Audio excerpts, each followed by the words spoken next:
Sure. So first, let me just say, this, for the record, Jim Kondo, Secretary of State. We do work with ADS on a regular basis. We do have our own IT team in our building, and we obviously work off of the internet system of the state. But we do have our own cybersecurity that we operate, but we collaborate with state resources. For instance, the Vermont State Police, the DHS intelligence officer, Region 1 CISA, what's CISA? Cybersecurity and Infrastructure Security Agency. There you go. One thing I've learned in the last year as president of the National Association of Secretaries of State, there's a whole language of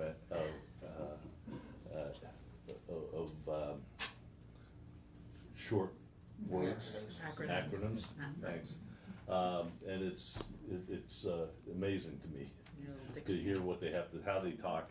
You get on a phone call with them and you're stopping them every 10 seconds. What was that? What did that mean? So in any case, we just recently, in fact, Nick was attended, as well as Kevin Lane from the Vermont State Police, Homeland Security, Ted Gansey from the Vermont, he's the Vermont CISA or DHS intelligence officer, was part of the team that we sent to a regional consortium in Durham, New Hampshire, for the New England states with DHS out of Boston, Region 1. We had a forum, if you want to call it, a consortium to discuss all the states' threats. We had the FBI, Secret Service, different players that were involved. So we are constantly working together. So I'll leave it at that for now, and then I'll get into what we're doing, just so you have a better feeling for it. So defending our democracy, for the last year as president of the National Association, I've been going around the country and on national TV speaking about cybersecurity is our new normal. It's a race without a finish line. It will never end. I have been very outspoken asking Congress to provide sustainable, ongoing funding to the states. We can't survive by having a lump sum every 10 or 15 years. We got $380 million to the states, of which Vermont's share was $3 million last year. And we have a plan for how we're spending that, and it's public. It's on the EAC website, the Election Assistance Commission's website. The last time we had money before that was 2004, and we, at that time, Vermont got somewhere around 15 to 17 million, which we still have some of that left. We've been very frugal. That's the HAVA money. And the money we got last year was also HAVA money, and it was left, as we call it, leftover hanging Chad money from 2004. Congress had approved, but never appropriated 100% of the money that they had approved. This was the remaining 10%, and it was divided up amongst the states according to a formula. Vermont's a base formula, minimum state. We got 3 million. California, I think, got like 34 million. So that's the range. We were fortunate. Back in 2013, I was in D.C. for a conference for National Association of Secretaries of State. My colleague from Oregon, she was Secretary of State at the time, she's now the governor out there, mentioned to me at dinner one night that she had, her corporation system had been breached, which I thought, originally I said, interesting, because the corporation system, every piece of information we have on our corporate public face is all public facing. There's nothing that we have behind the scenes. So it's all public information. But she had, apparently they have some information that they keep private, confidential, and it was breached. So I came back from that in 2013, February of 2013, and I asked my IT manager how we were set up for cyber. He said he thought we were in pretty good shape, but it wouldn't hurt to have a second look. So between 13 and 14, we hired a third party. It was actually a Vermont-based company, New Harbor Securities, to do a complete physical and cyber assessment vulnerability assessment of all of our systems, not just elections, but all of our systems.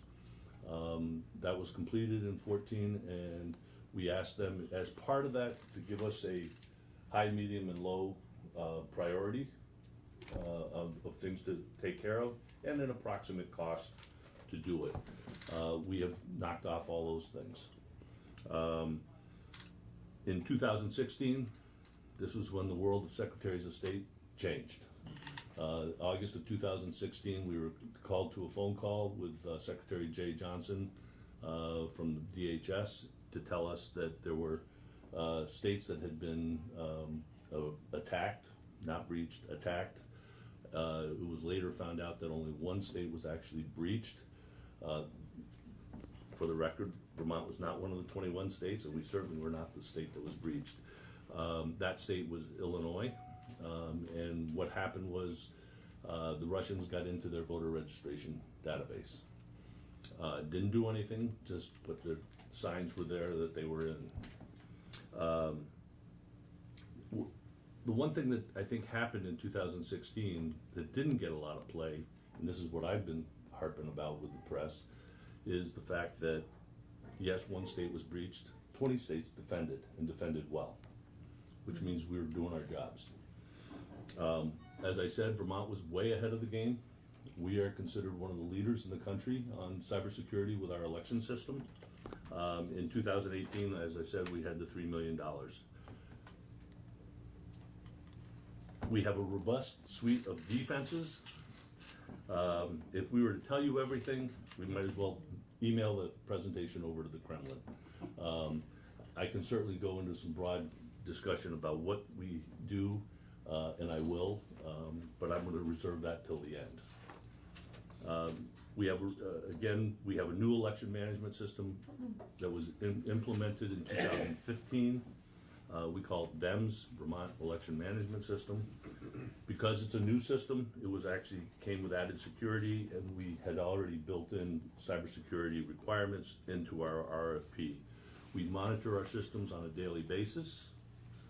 We work hard to, we work hard to keep the bad actors out.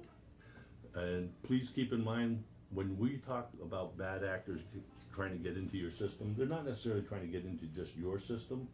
They're trying to get into your system and then seeing what other doors are open for them to go to. So we have a connection, for instance, to the Department of Motor Vehicles.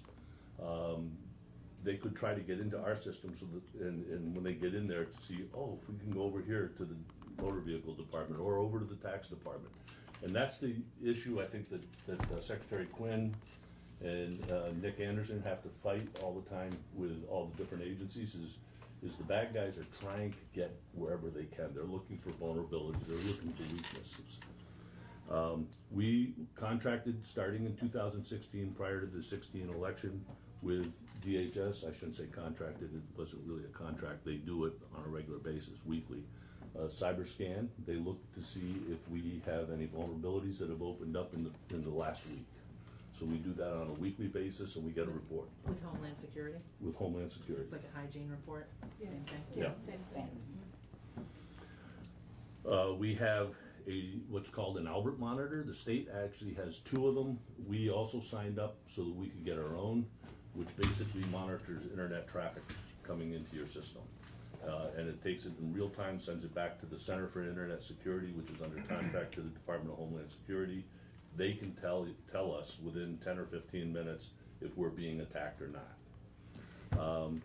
We do, sorry. Okay, so I'm gonna ask you a question around, so with that Albert monitor and with our law that we cannot, how do we know that the federal government is not maintaining any of those?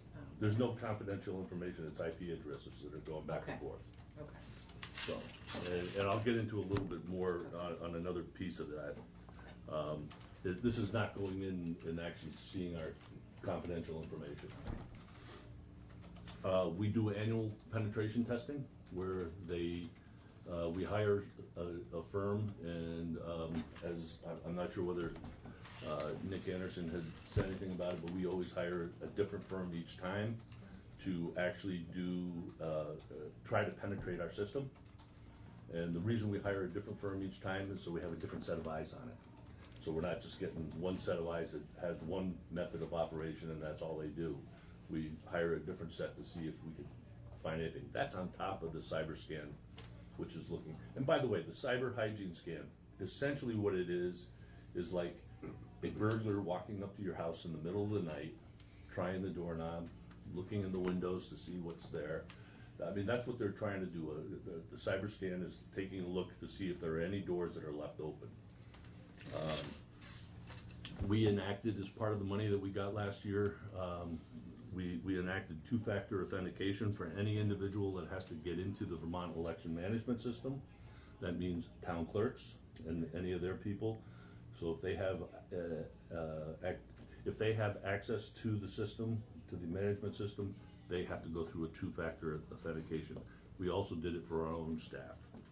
And we do an annual town clerk WebEx cyber training. It's a 2-hour WebEx. We were fortunate. The first time we did it, we had 235 out of 246 towns that actually participated in it. So we feel pretty good about that. It's a very basic, gives them simple information, things like phishing, spear phishing emails and things like that, what to look for. And we're doing that on an annual basis. We built in resiliency. We have the automatic voter registration, which provides us with a much more accurate and better efficiency voter registration database. We do a daily backup of our voter registration database. So even if a bad guy got in and destroyed, let's say just destroyed it, we would just be able to go back 24 hours and reset our voter registration database. That would disrupt an election, wouldn't it? It could. So that's part of the resiliency that we have is the fact that we do have that voter registration backup, daily backup. We also have same-day voter registration, so no voter will be turned away. If they're eligible, they'll be able to sign up. And we have other internal threat mitigation measures that are in place, limiting the amount of damage that a bad actor can do if they were successful in getting in. As far as the vote tabulators themselves, so Vermont uses optical scanners. They're not connected to the internet in any way. They're not connected by hardwire, by Wi-Fi, by remote access software. Is that but that's not true for every state, Jim. It's true for probably 95% of the states.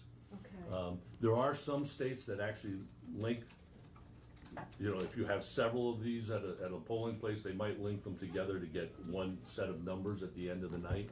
But it's not very many of them that I know of actually are connected to the internet to submit their information. So what we have is a system that allows the machines take a look at the paper ballot. And not every state has the paper ballot that you have the backup. Is that Roughly 40 states have paper ballots in most cases. I think it's like 38 or 39 actually have totally paper ballots. There's a few that might have a hybrid where they have some paper ballots and some not. And then there's a handful, 5 or 6 states that have no paper ballots whatsoever. And I don't know how they do a recount. Yeah. What I've heard is that they what they do is they go in and you hit a button and the machine does a recount. It says here it is, and Randy, as Senator Brock, as a former auditor, I don't know how that works. Yeah, neither do I. So we have a robust actual audit that we do post-election. We do 5% of the towns that are randomly selected. We used to do just 4 towns, and it used to be 2 races, a federal race and a state race. Now we do 5% of the towns, and we do 100% of the ballots in that town and 100% of the races on that ballot. So, and we've not found that we changed under my tenure probably around 2012.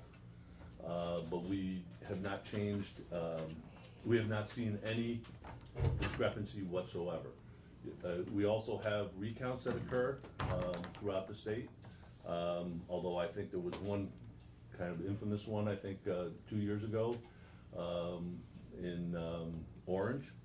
But that was really more of a process problem. It wasn't really the ballot problem. But the simplest solution, audit solution, is the fact that we have a paper ballot. Mm-hmm. We have something to go back to. And that paper ballot, all those paper ballots are sealed and kept in the vault for 22 months after the election. And they can't destroy them until after the 22 months in case there's anything that comes up. Our audit completely uses a completely different software, has nothing to know, and completely different set of machines, does not use the same machine that what we've used. In fact, it's a much different, more up-to-date type of system. And end of the day, we have, in fact, you can probably look it up on our website, but we have a actual file of the towns that were audited, and you can actually go in and see the ballots that were on that file.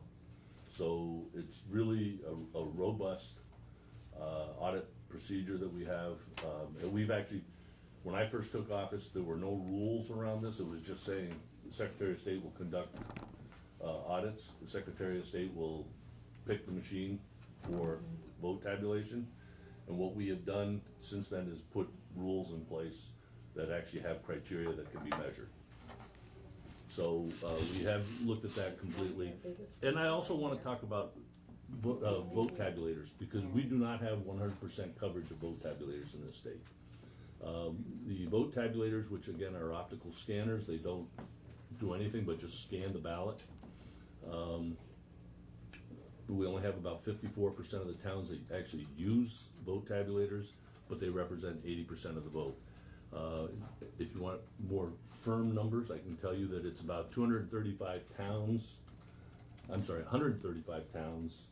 that have vote tabulators, and about 110, 111 that do not. That's because of a state law that the legislature passed a couple of years ago that says any town over 1,000 voters must have a vote tabulator. So it used to be it was really up to the town whether they wanted to or not. Now there is a mandate. We pay for that. The state pays for it through the HAVA money. So do you think that system is working well? Is it fine Yes. to maintain that system as it is? Yeah, well, that's the other part of this. First of all, one of the concerns is always about the memory cards and how are those memory cards kept. So the vendor who puts the vendor cards together for us actually has a secure facility. It's under 24-hour lock and key pass card to get in. They know who's going in that room. The computers that they use have never been connected to the internet in any way, and they don't take our information on a thumb drive that we send to them or an email file. They don't take that and plug that into their system. They actually manually put it into their system, and this is all designed around security purposes to prevent any infection that might come in from outside. And those memory cards are not shipped to the town clerks until about 3 weeks before the election. They keep them, they have a strict chain of custody. They keep them under lock and key in their vaults. They have to, anybody that touches those have to record it, that who touched it, who accessed those memory cards. About 10 days prior to the election, they take those memory cards out. Each town gets 2 for each machine that they have, if they have more than one machine. They get 2 memory cards. Those memory cards, they do what is called a logic and accuracy test on those cards 10 days before, and then on the morning of, when they go to fire up their tabulators before they open for voting, they actually make sure that they're all zeroed out and that there's nothing else in there. We also, I'm actually surprised when I talk to some of my colleagues. We do an annual maintenance on all of our machines. We have a contract with the vendor that we use for the machines, and they go to every town and actually do a maintenance on the vote tabulators. I mean, it's expensive. it's just under $50,000 a year, but we think it's important to maintain the integrity of our system, to make sure that all the parts are working, that the systems are working.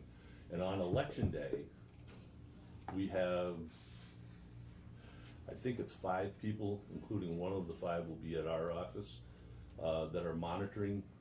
They have a computer. We get a readout at the end of the day, the end of election day, of any problems, anything whatsoever. If the problem was that the thing wasn't working right, and they reboot the computer, and the computer fires it back up, and everything works after that, that's logged in. We have a report for that, so we can tell if something came up in XYZ town. Here's what the problem was, and we addressed it. So they have people within an hour's drive of any town in Vermont, so that they can make sure that if a problem does occur, and sometimes the computers just won't fire up or whatever, but they're there to make sure that they can address it. Is there any, so how about the under 1,000 population? Those are hand count. Yeah, So hand count, it's interesting. Are you happy with that? Would you change that if you could wave a magic wand? But it's interesting, and I'm also going to speak to a particular recount that occurred in this state in 2006. But hand count towns actually, hand counting of ballots, you're relying on the human eye, and it doesn't always read the way you think.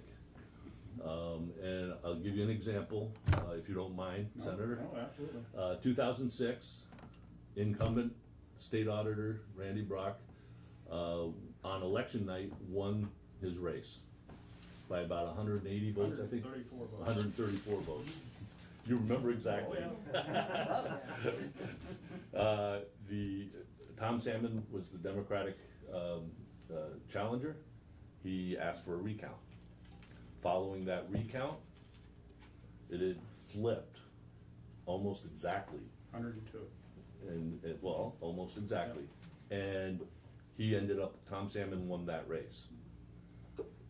This is before my time, but investigation of that issue to find out why that, because generally you don't see that kind of a swing in a recount. And that was a phenomenal amount of votes that switched. They found 15 hand count towns, and it wasn't the hand counting of the ballots that were the problem. It was the filling out of the official return of votes, which the town clerks had to fill out by hand and send to us so that we could tally the votes. There were 3 people in that race. It was Senator Brock, it was Levy. Martha Abbott. No, Levy, wasn't it? No, it was Martha Abbott. Okay, Martha Yes. Abbott Yeah. and Tom Salmon. And somehow Martha Abbott was the one in the middle on the sheet, but what happened was she got 0 votes in those 15 towns. But somehow when the clerks were putting the numbers in, they put it in the wrong column. So there were 15 towns That didn't count. that didn't count any votes for one or the other, or actually the other. Wow. And it was just a really strange phenomenon. And now we do it completely different, but and there's better procedures in place. But so that was just the case of what happened there. But hand count towns generally, because usually when you think about it, 1,000 voters or more get tabulators, so the rest of those hand count towns are below that. And I mean, we have some towns like Victory, there's only 72 Oh, yeah, voters. right. And would it make sense to put a $7,000 vote tabulator in a town of 72 voters? I don't know. Probably. So that's up to you guys, They not. just- So, We know what they're doing, Victory. but in any case, there's a lot of procedures that we've upgraded over time. As I said, we did the rulemaking to make sure that even just picking a tabulator. Before, it used to be, the statute's clear. Secretary of State gets to decide what tabulator is used. And it has to be consistent throughout the state. Yep. So that's pretty simple. But there was no requirements around it. So we actually built it into the rulemaking that we did to say, that, it has to be a paper ballot, it has to be this, it has to be this, in order to get to to the choice that the Secretary of State would make. I think this sheet is the one Which one's that? right here, fighting disinformation. Yes. I think that really is gonna be our challenge. This is a challenge, and this is probably the biggest threat that I think I heard Secretary Quinn speak to this as well. But disinformation and misinformation are the two issues that we're facing right now that are really problematic. We're constantly working to educate our voters to make sure that they are, when they're looking for information, that they look for the information from trusted sources. Both our Twitter account and our Facebook account are Blue Dot verified. So that means the Blue Dot means that we are a trusted source. We're constantly working to improve through the National Association of Secretaries of State. We've been working with both Facebook and Twitter to improve relations, to improve cooperation and collaboration. Literally, they never came to one of our conferences before 2 years ago. Now they're at every one of our conferences. So that's interesting to think about how, to think about that collaboration. So, and here's what. What's the nexus there? Okay, so what we've done is we've told them that there are times, for instance, what do we do if someone sees a post out there that's a Facebook post that says, oh, Democrats vote on Tuesday, Republicans vote on Wednesday, or the polling place in Burlington is closed because of a fire or something, or electrical problem. But they're going to extend the hours till 10 o'clock, so you can go after 7. But we know that that's not true. So how do we compete against that kind of information? And that's the kind of stuff that we're trying. What we've done is we now have a Facebook portal that we can drop information into right away, go directly to Facebook. With Twitter, what we did in 18 was cumbersome, but it worked. We didn't have any issues, but it was we had to go through, we used our National Association as a clearinghouse. So Secretaries of State, if they had anything, they would feed it to the National Association and they would feed it. They didn't want 50 states bombarding them with stuff. So Twitter wanted us to focus it more. We're working with them to try to improve that collaboration. We also have what's called an Election Day Threat Dashboard that DHS stood up, and essentially it's a website that we can go to, that every state is allowed to go to sign into, and we keep it on all day long on Election Day, and you can see if there's a problem someplace else in the country.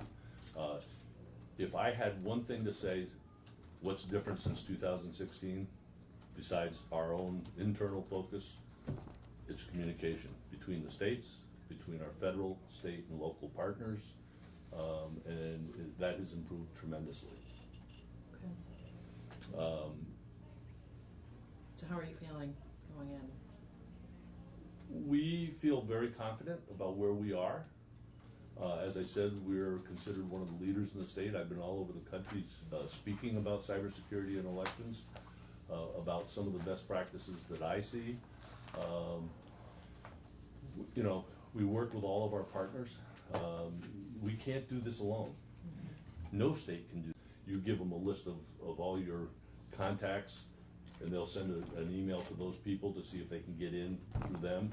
As I heard Nick Anderson say, spear phishing is probably 80% or more of the breaches in computer systems in this country, is because someone clicked on an email not knowing what it was, and people were able to grab your credentials and then go get into a website. I think so. What are we doing working with our state and federal partners? As I said, our IT director collaborates regularly with Nick Anderson from the Vermont CISO and Ted Gansey, the Vermont DHS Intelligence Officer. We are members of the EI ISAC and MS ISAC, some more acronyms. MS-ISAC stands for Multi-State Information Sharing Analysis Center. That's what all the states are members of, and the territories.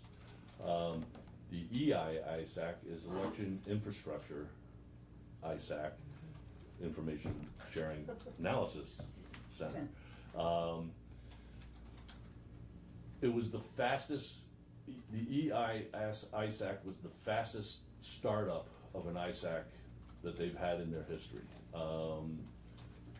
Literally, it started in February of 2018, and today we have 50 states, 3 territories, and over 1,700 local or county offices that are members of the EI-ISAC, which just means we get ongoing weekly information. It'll be targeted to us as white means it's not critical, amber means it's step up, red means you better pay attention. During the 2016 election, we had received through our association an alert from the FBI, be on the lookout for certain IP addresses. We checked our logs to see if there was a problem. We couldn't find anything, but then we sent that information on to, I guess I need it over here. We sent it on to the state system, to ADS, and I believe they found one of the IP addresses in their logs. A year ago, August 24th, it was well reported nationally.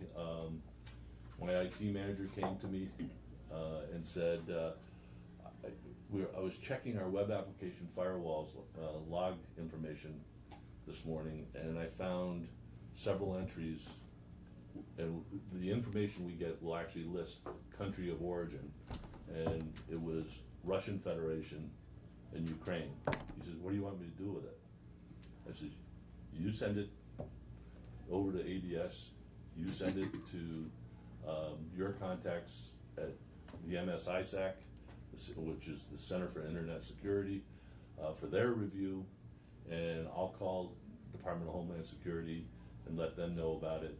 They checked with a couple of other states who were unaware and found that there were a couple of the same IP addresses in a couple of other states, and that within 24 or 36 hours, they issued a nationwide alert to all secretaries of state to be on the lookout for these particular IP addresses. So the system worked. It worked, and we're pleased with that. As I said, we collaborate with the CISA director in DC, the CISA senior advisor, the CISA Region 1 director, State Police Homeland Security advisor, and it's just a constant communication, improved communications. Questions?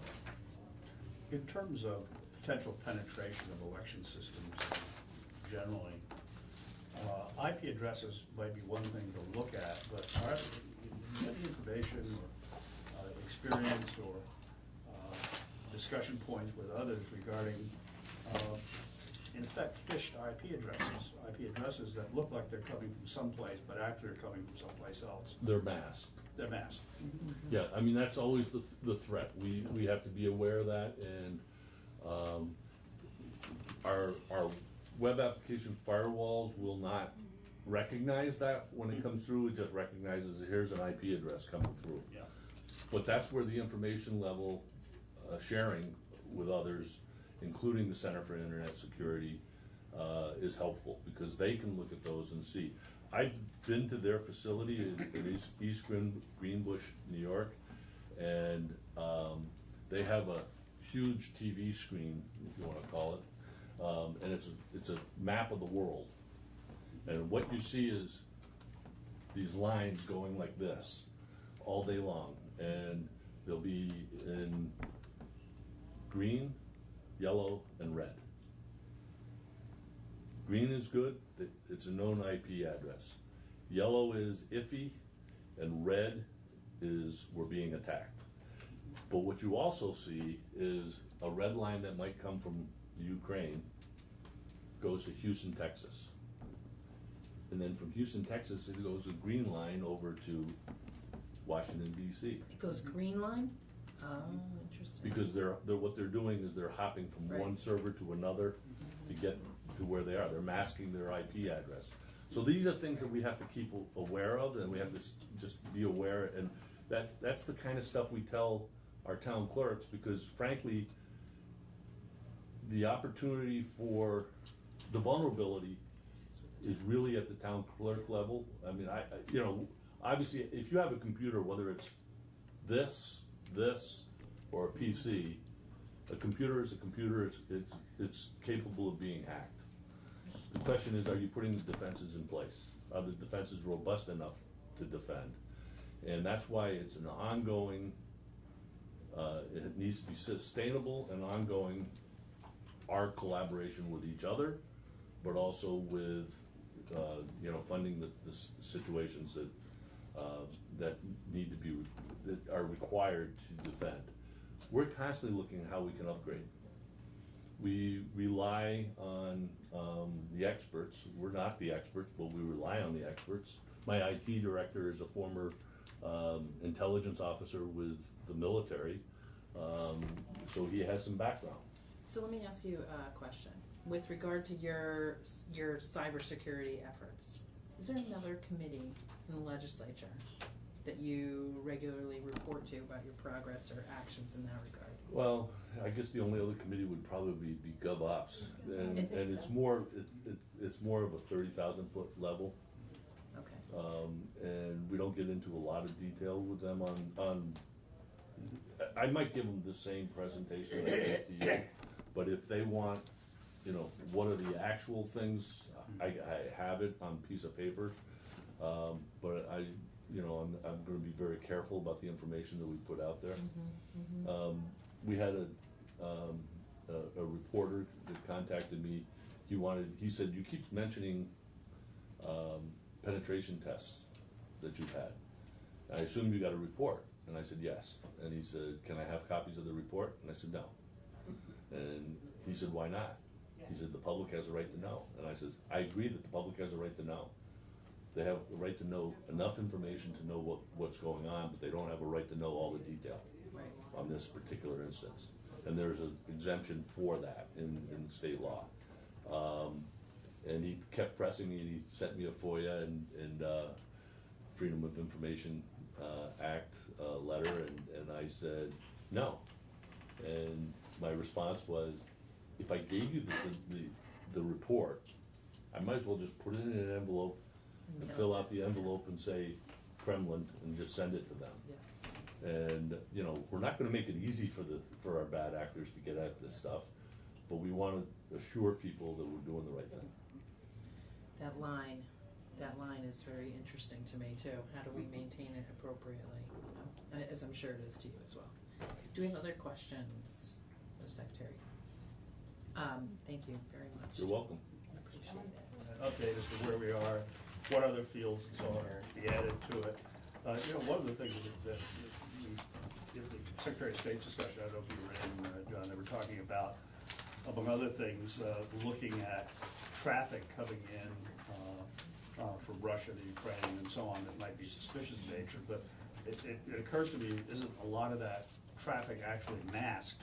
So it appears to be coming from someplace else. I mean, I can sit here with my VPN, and I can send an email to you and send it from a server in Romania or Slovakia or Serbia.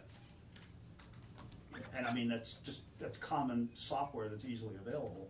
Yeah, I think there's multiple methods for, you know, where the destination IP says it's from isn't necessarily the case, or, you know, it doesn't mean that it's not one country acting in another country to mask where it's actually coming from. I think those are common practices. Yeah. Is that an issue as far as you're concerned when you're talking about the possibility of getting hit by Russia, for example? You're looking at patterns as opposed to just simply IP addresses. That's right. Yep. And so usually, you know, there's a process that we go through that Nick could get more granular with, but you know, when we see patterns of traffic that are suspect or, you know, may appear to be doing something that we don't like, we can block it immediately. So, you know, we watch for those types of things, and certainly are on the lookout and have different capabilities and softwares and skill sets that we have monitoring, including Just as Mount a- Arch University. Just as an overall note for our future meetings, it would be useful if there are handouts, as we went through Nick's presentation, which I thought was great. Unfortunately, I couldn't read it. And it would be very useful to have hard copies of any PowerPoints so that we could review. And if it's a confidential program, then hand the handouts back so that we could actually view what we're doing. And when we look at things like the matrix, that either issue the matrix with a magnifying glass or ensure that anything that we get is a 9-point type or higher. Yeah, we have them here. Could I please have a large The no copy for copies of the executive session was my call. I apologize for that. I didn't think about how small it would be up there on the screen. I just knew that we'd be displaying and said, why would anyone need a copy? Thank you for this. Trying to protect our trees. Thank you for our eyes. So we did make a couple of updates to the sheet, just basically things that we found in error or that we had mislabeled. But as far as what else you guys would like to see on the sheet, you know, I guess we need to know what level of granularity are you looking for, because we provide, you know, dozens and dozens of services, and they're very specific sometimes to each department or each agency. So it's difficult to put on here and keep it within some kind of range in an Excel format. We do have what we call service level agreements with each agency that spells out how many licenses they get, what's included in the service, how many virtual machines they have, all of those types of things for each agency that is our customer. And so we have that granularity in-house. It doesn't necessarily fit on a spreadsheet by any means. I think what we're looking for is our task is to provide oversight, to look at those fields that might help us understand if there are areas that oversight ought to be provided by your agency, or that we ought to have an understanding of generally as to whether or not these risks are being covered.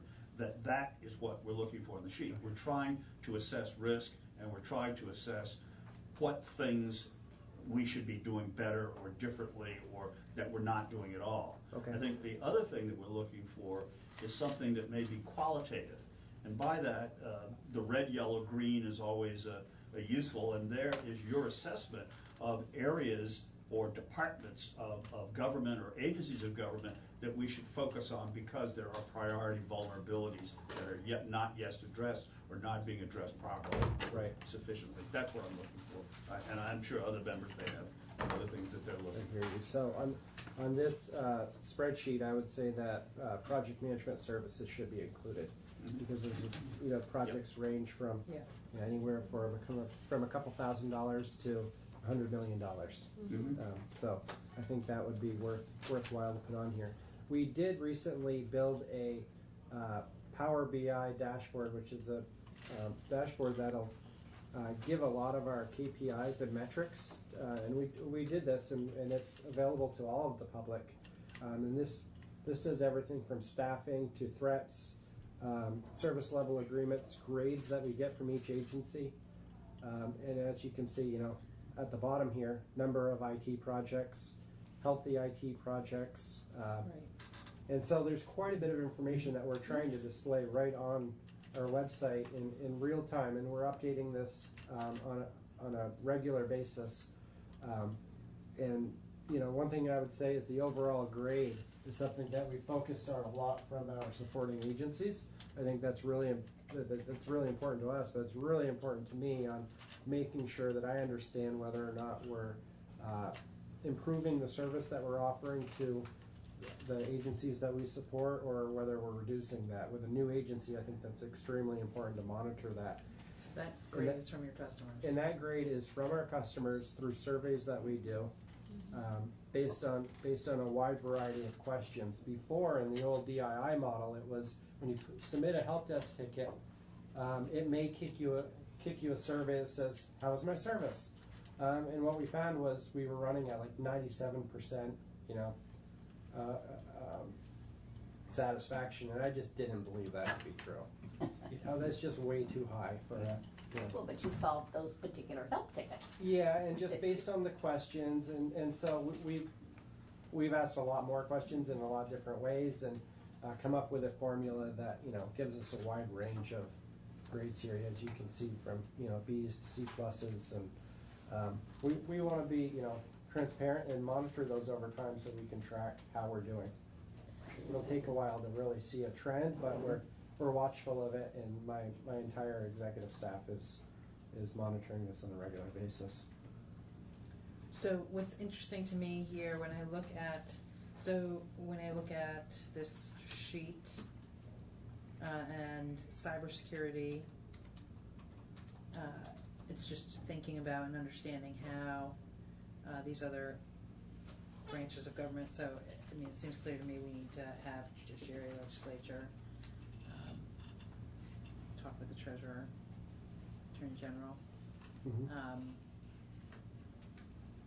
And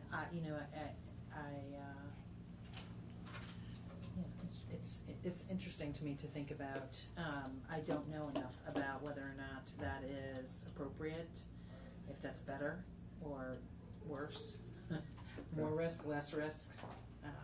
So I think that's separation of powers issues on some of Right. this as well. Mm-hmm. When you look at the legislative branch, there's been a great deal of sensitivity about being a separate branch of government and Right. how that relationship, and I'm sure that sentiment is also shared with judiciary. Yep. On the other hand, at some point you have to assess the inherent risk in some of that, some of those traditional delineations. The other part you had mentioned was project management, Yeah. and as a big piece. And we did have a presentation last time with what's happening with integrated eligibility. And a couple of years ago, before, there was not even a reporting, and we were having an inventory now of all the projects that you are managing above a certain level. Yep. And that report is available as well, right, to us? That's correct. Everything. Yeah. This coming year, it'll be everything above $500,000. Right, will be the reported. threshold was really, Right, originally $1 was million very, projects yeah, before. yeah. So that will be coming in terms of the number of projects that are being managed. Absolutely. Okay. Yep. That's part of our reporting to the legislature. Yeah. That will. I think it's December 15th. We hand in that report. Okay, Yep. all right. That'll be everything over $500,000. When you start looking at the list from, we track everything now, right? Before, we didn't really track anything below No. a certain dollar threshold, and that's why the project, the number of IT projects is at 306. Is because we're at least tracking the projects that are even a few $1,000s and having those developers who may be managing that small project report in certain fields on those projects. So the big ones we'll still have the report for, and we can get you additional information if needed on the smaller ones, but we didn't want to give you 300 pages of project data.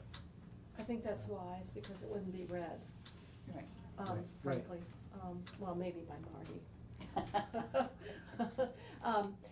So last time we heard on integrated eligibility, and know that in certain areas we're a little behind. We also have a major funded through the capital bill, the case management system for the courts. DMV is doing some incremental work on, so I'm just wondering, for future meetings, are there certain key projects in terms of our keeping current, that things are going, pretty much the key questions, are they on track and are they on budget?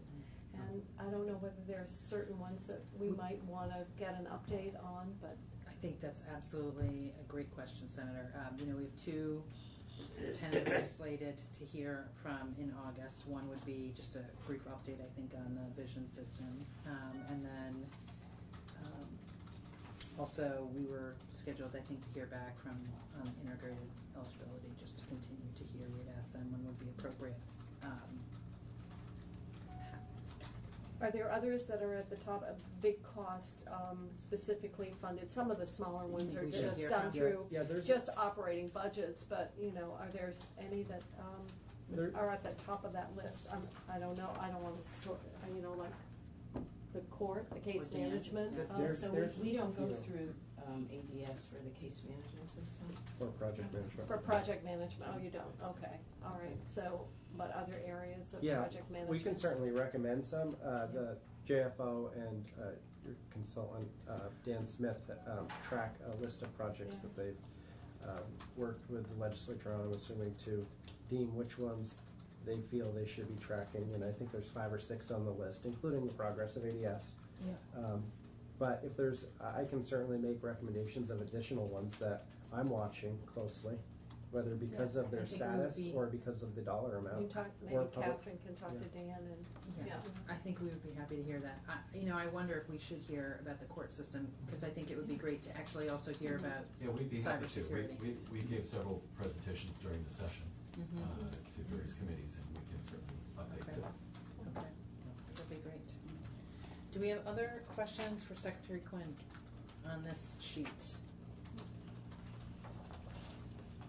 Okay, so I think we've reserved a few minutes to just talk about our next agenda and any other things we might like to talk about here. Thank you very much. Sorry You're to welcome. not have put those together. We will try to put those together. Not to keep them. No problem. Thank you. consolidated torture. Yes, yes.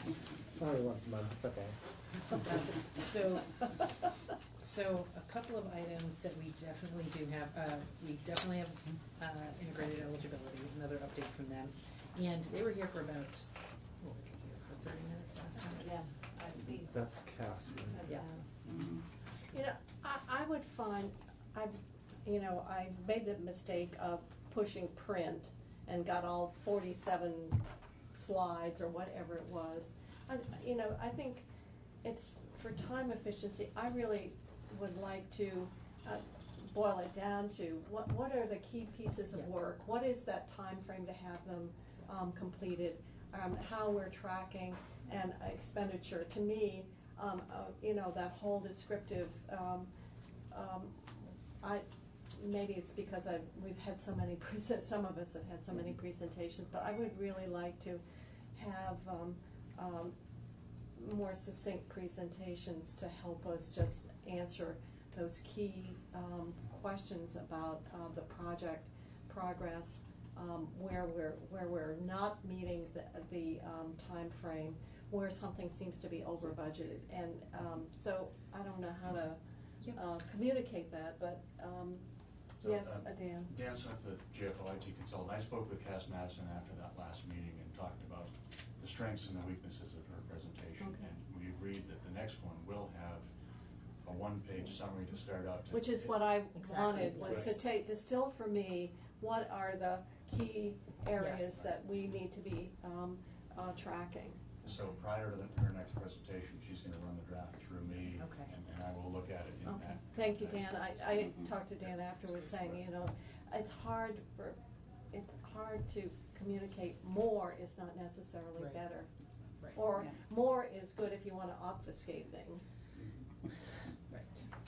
Right. So we want to It's hard follow to up, I think, distill it with down. Cass to make sure that she knows she's on the schedule. I think we're probably, 15 minutes? I we would just think had- so. Yeah, I would think so. I think we're looking for a brief update on that. Okay, is that And- number 1 on the agenda first thing, or Well, do you wanna we- do that after? We may want to shuffle Yeah, we around have to afterwards, but That's what it is that we Um, want to cover. I think we want 15 minutes. So if I might just, On vision? Dan, can give you 1 minute overview of the vision Sure. discussion and who or why. Sure, so the vision system was the upgrade that was done back in February, and that was one of the projects that I was assigned to monitor over the past couple of years. We've had some years of not really moving strongly.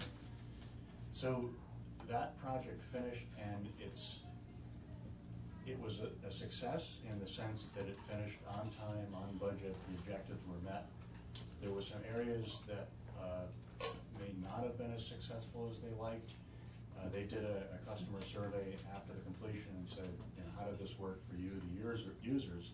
And there were some areas that users reported dissatisfaction with. So I'd gone back and forth with the people involved in that project, and I think it would be good for them to give you their perspective of what worked, what didn't, just how the thing turned out now that it's done. Okay. And maybe the lack of some sensitivity to some of the end users, or, I don't know, I'm being maybe too extreme. There's a but- lot of, flavoring. So it's a in the end sense. of project completion retrospective. Exactly, Okay. yeah. Okay. From vision as a topic? Yeah. Okay, and for the legislators in the room, that was the expense reporting change that happened just after the Super Bowl. To personalize it. The endless barrage of user guides I was pushing to you and that whole process when doing your expenses switched. So who would we have to come in and report on that? And who would you have on any users, or is there anybody you can think? No, I think Ruth Ellen? Yeah, if she presents the survey results and how it's responding, I think that's probably gonna cover that base. And so I would like to have the judiciary come and talk about cybersecurity. Also, I'd like to, And an their- update on and their the project. Yeah. Judiciary. So how long would, that seems like you're probably gonna need some time for that. And I actually wanna introduce for the committee the concept or the notion of possibly having a longer meeting in August or September. I think there's a few things that we may need to kind of grapple with, so. Would 30 minutes work? For both? For cybersecurity and for your project update? Yes, given that cybersecurity is a topic that we also partner with ADS on, so. You do. So that's 30 minutes. That is not listed on this sheet. Talks about network services. Yeah, okay.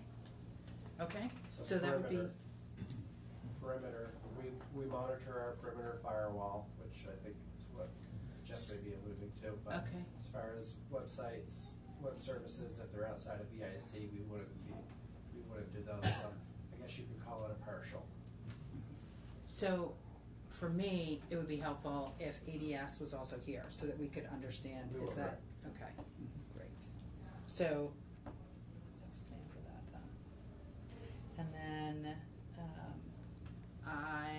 I, from today, would like to hear from the Attorney General's office regarding, that contract, for DHS and, Oh.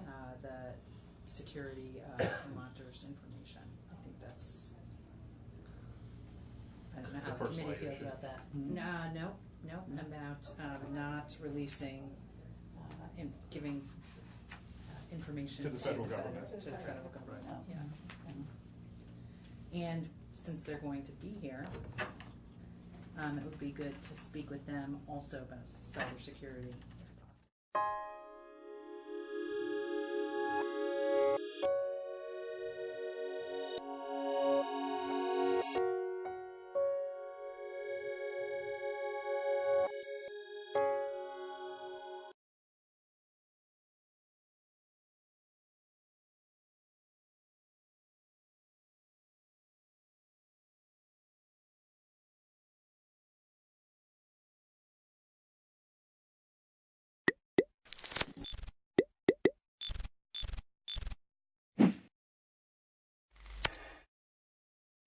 Okay, today is July 17th, 2019. It's 7:02 p.m. We'll call to order this meeting of the Brattleboro Development Review Board. At the beginning of every Development Review Board meeting, I give a speech that explains how the procedures here work. It doesn't deal with every situation. It's meant to give you sort of a broad understanding of how we operate. So if you've not been here before, I suggest you listen up. If you have, I will try to get through it quickly. At the DRB, we hear applications for land development in the town of Brattleboro and appeals of zoning administrative decisions. Procedurally, the Development Review Board operates on the record. Broadly, that means we take a clear record of testimony from the applicant and any interested parties and then issue a written decision with our findings. Applicants and members of the public should be aware that because we are on the record, this is your only opportunity to comment on and provide evidence relating to an application. Even if you appeal our decision to the environmental court, that court will not take new testimony or take new evidence at its hearing. Instead, it's going to look at the record we create here today, the regulations and the applicable law, and determine if the evidence supports our findings and decision. Only interested people that participate in this proceeding may appeal a decision made by the board, so I strongly encourage anybody here to speak up at this hearing. Because we're on the record, I am going to ask that you swear or affirm that your testimony will be truthful. Generally what I do at the beginning is I tell people that if you think there's even the smallest chance you're going to speak, raise your right hand, I'll swear you in. If you don't give testimony, that's fine too. But if you're not sworn in, you really shouldn't be speaking on the record. So anybody who thinks you might speak, if you raise your right hand, I'll swear you in. Do you hereby, you don't really need to. I didn't think so, okay. Under the But duty you of warned voluntary us, so. inspection. Do you hereby swear or affirm that the testimony you're about to give in the cause under consideration will be the truth, the whole truth, and nothing but the truth under the pains and penalties of perjury? Yes. Sure. Okay. Applicants require a majority vote of the full board to succeed. This is a little confusing tonight because we have a couple of alternates here. This is a 7-person, we have one alternate here. Ian. Yeah, okay. We just changed our, we just added people, so pardon me. But we have 7 full-time members and 2 alternates, one of whom is here tonight. And sometimes we have conflicts and we have to conflict out of an application and the alternate person jumps on. Otherwise, we just make them watch so that when it's their time, they'll know what to do.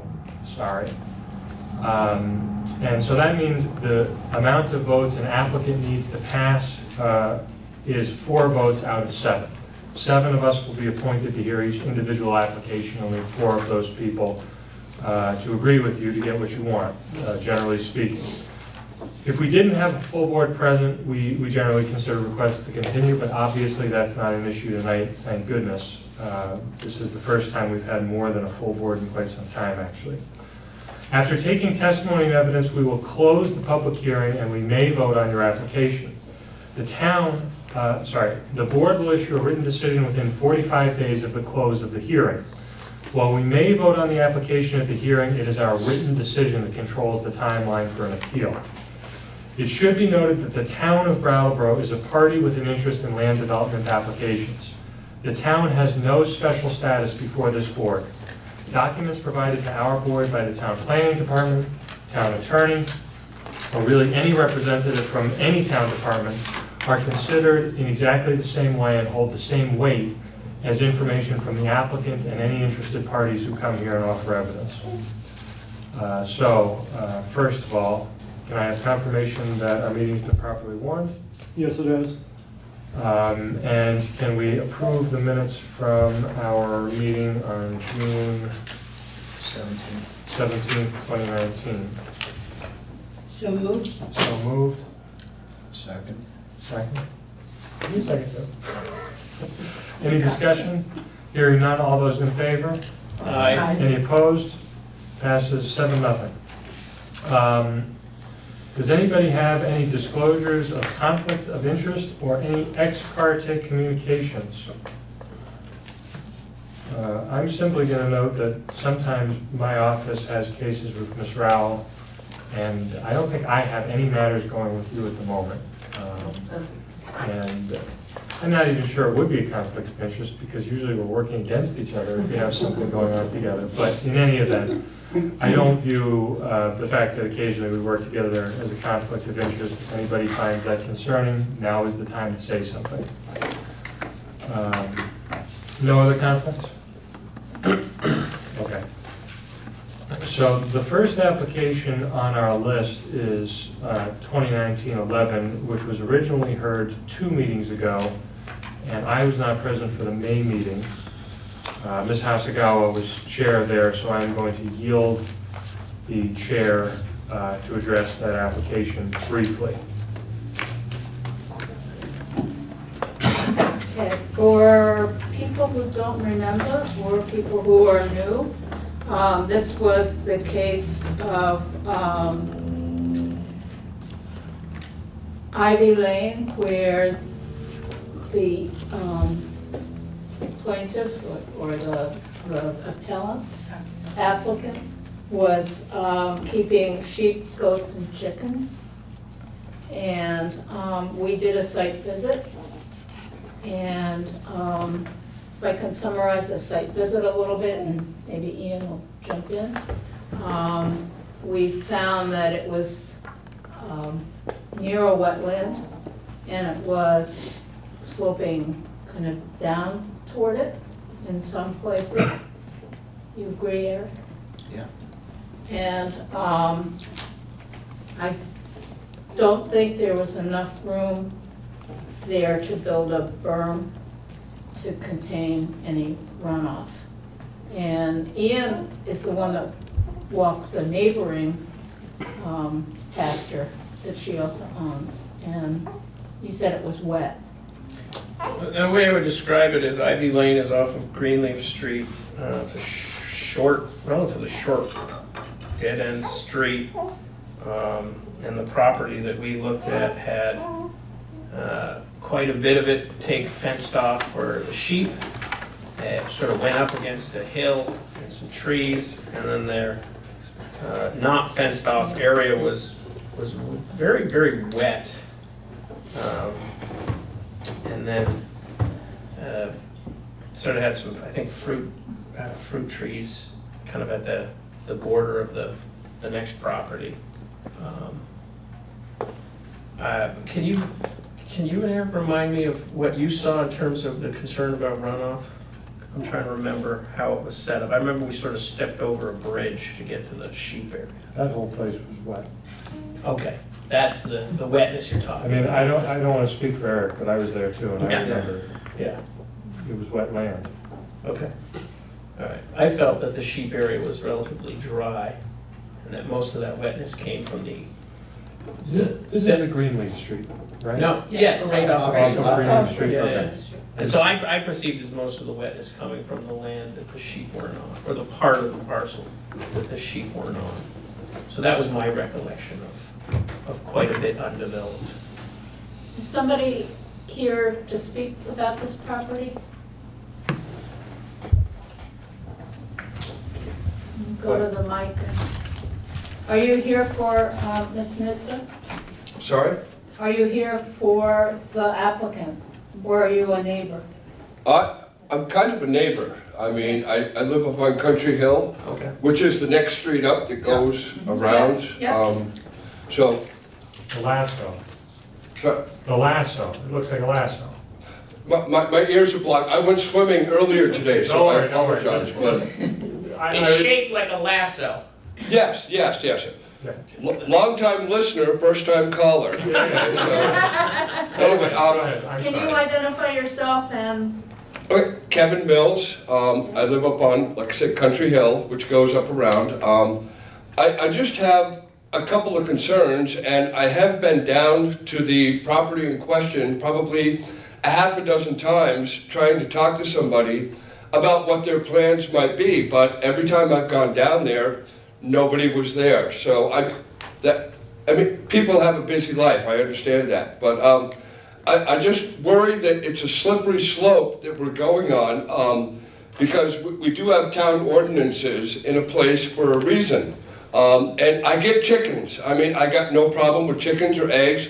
Love eggs, you know. I mean, so I don't have an issue with that at all. But there's a reason we have an ordinance against having roosters, you know, in town as well. So I worry about that if we allow them to have sheep and goats, and I understand there's another item on the agenda this evening for a property concerning pigs. And so, and like I say, I'm not against animals. I have a bird, a cat, and a dog. I get the whole complete food chain, you know, at my house. So it's not that I'm anti-animal at all by any means, but like I said, we have ordinances in town for a reason, and I just worry that, you know, if we say yes, then what's going to stop somebody else from coming up, you know, next month and say, hey, I want to have a horse. Maybe I want a couple of pigs myself, you know. So, and what would the grounds be for you denying me, you know, that opportunity to have farm animals? I mean, if you want to have a farm, I mean,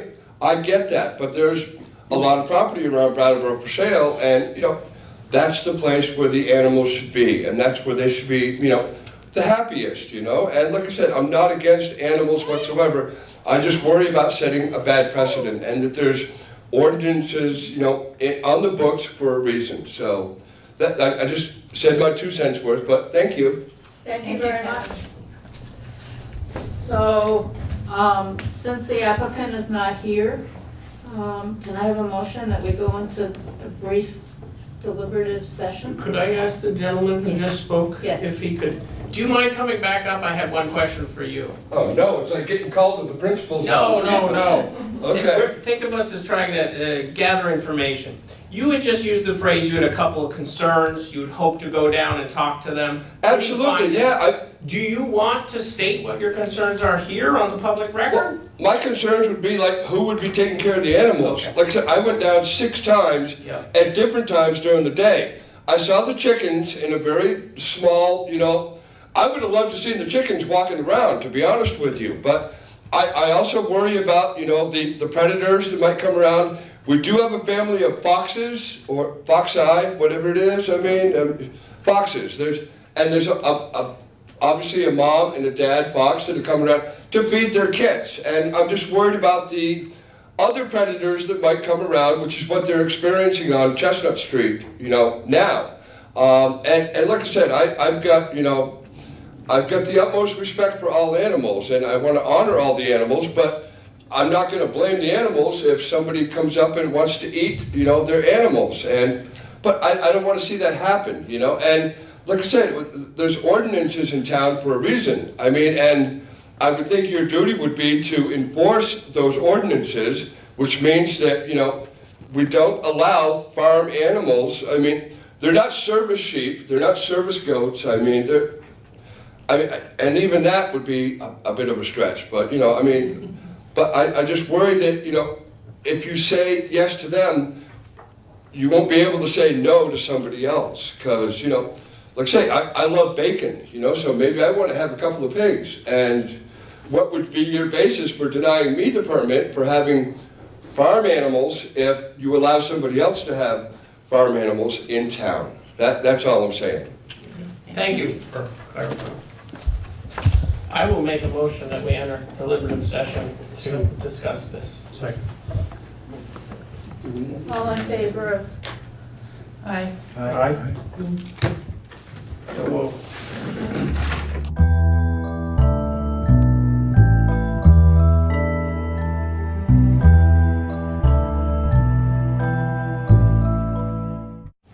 Seven 7:30, and I'm calling the meeting back into order. I have a motion. Yeah, I move we deny the conditional use due to the fact that it's in a residential neighborhood, but at the same time, we would like to give the person, the appellant, till November 1st to have the animals off the property. Second. All in favor? Aye. Aye. Anybody opposed? Thank you. Am I back time for this one? Yes. The next application is 2019-69, Sarah Short. I'm guessing, Ms. Rowley, you're here on that application? Have you know we like people sit at the table here? Is that all right? Both of us?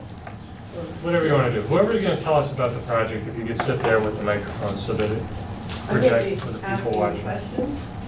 You want us both there?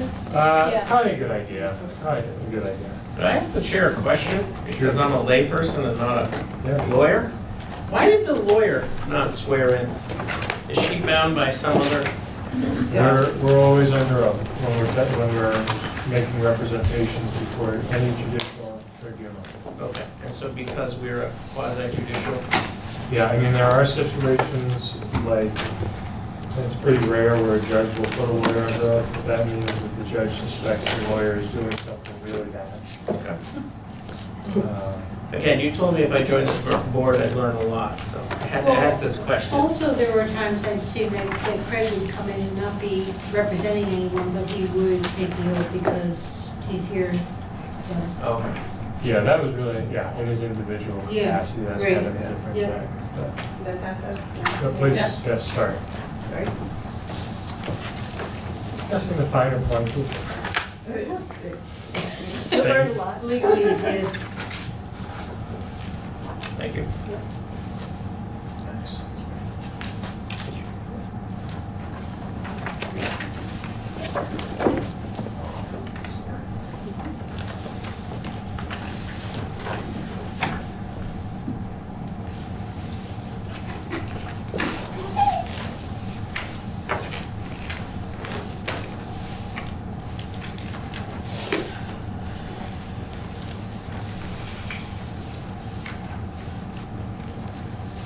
Whenever you're ready. Okay. There's no rush though, if you need to get your things in order. I think I'm all set. You all set? Yeah. Baby's quiet, so Yeah. far, so good. You better get I'll going. hurry. Okay, my name is Lori Browell. I'm an attorney here in Brattleboro, and I am representing Sarah Short in the appeal of a zoning administrator's decision. And if we have to, then an application for a conditional use permit. So there's really two issues here, and that is that if the DRB finds that Sarah Short and her family's two pigs, whose names are Hamilton and Benny, were initially considered by the zoning administrator as pets about a year ago. If the board considers them to still be pets, then we're done, we can go home early. Because pets are allowed in the residential neighborhood of Chestnut Street West. If you don't believe they're pets, then we go on to look for a conditional use permit, and we filled out that application. And I have it in your packet as the last enclosure, and what I'd like to do is go through it with my client, see if she can maybe bring it more to life for you. And of course, then with the conditional use permit, we would be having to prove that the impact of two pigs that stay primarily in the home if there's an impact on the neighborhood. But that'll be the last topic that we go through. So we would start in your packets with the notice of violation. And I think I may have put the sticker over the date, but the date is May 23rd, 2019. It's the reason we're here. So I'm going to ask Sarah to take a look at that and read, if she would, the first two sentences to kind of figure out where we are on this. I recently observed that you are keeping farm animals on your property without a conditional use permit, to wit, 2 pigs. I understand the pigs may have been treated as house pets in the past, but they now seem to be managed as farm animals. Okay, so that was our notice of violation, and it came in, as I said, in this past May, and that's why we're here. And number 2 is, second enclosure is our appeal of the administrative officers, they call it AO, or zoning officer, administrative officer's decision that now they are no longer pets. And the reason for the appeal is summarized very nicely in line number 3, and I'll ask Sarah to read that for me. Pets, not farm animals. They're smaller than farm pigs. They sleep in the house, and they're kept the same as our dogs. And what the specific relief that we're requesting is number 4? To allow to be kept as pets, Hamilton and Benny. Can I just interject a quick question? Sure, anytime. Where are they during the day? I remember you said this one of the other times you were here, but I just can't remember the answer. They go outside for part of the day mostly, or usually I should say, when weather's permitting. They were raised in the house, so they don't really like it unless it's optimal weather. They don't go out in the winter either, it's too cold. And is there somebody generally home? Is there an adult in the house? Yes, I work nights, I work second shift, so I'm always home, and my boyfriend's home as well, and either one of us, we might run to the store occasionally, be gone for a quick couple minutes, pick up one of our kids, but it's never an extended period of time. We bring them back in if that's the case, or we work our schedule around them. So this hearing was originally scheduled last month for June 18th. And Sarah, can you explain why we asked for an extension? I had just given birth. I had a cesarean, and it was a complicated one. I had extended stay in the hospital, So even though I was technically out, I had a week-old baby and was not able to drive or really move around or do anything. And I would have attended, but I didn't realize that the neighbor would have been here, but we're here now, so that's what's important, and we have the baby with us, so that's a good thing. And Sarah, where do you live? Maybe you can look at number 4. Okay, so on the map, I'm the orange lot. Okay. And do you see Western Avenue? Can you just explain where we are in Yes, town? so the top highlighted road is Western Ave, and I'm off of Maple Street. So on the bottom here, if you follow Maple Street, it continues, and then Chestnut Street is a sharp turn to the right. And we're at the end, it's a cul-de-sac. And is it level, or does it go downhill? It's mostly level, and then in the very back, it does go up. Okay, and are you backed up then against Route 91? Yes, but there is a large wooded area. So the side is 91, and then the large wooded area, that my understanding is the towns is behind us. And who's the yellow house next to you? That is Richard and Carol Lowlock. And that would have been the person that came to the last meeting? Correct, yes. Okay. Can you remind me, are our pigs fully grown? They can get a little bigger? They're pretty much fully grown. They're 2 years. They won't get much bigger. They can gain maybe 10 more pounds, but they're not going to double in size at this point. What's their present weight? Like 55 pounds. 55? Yeah.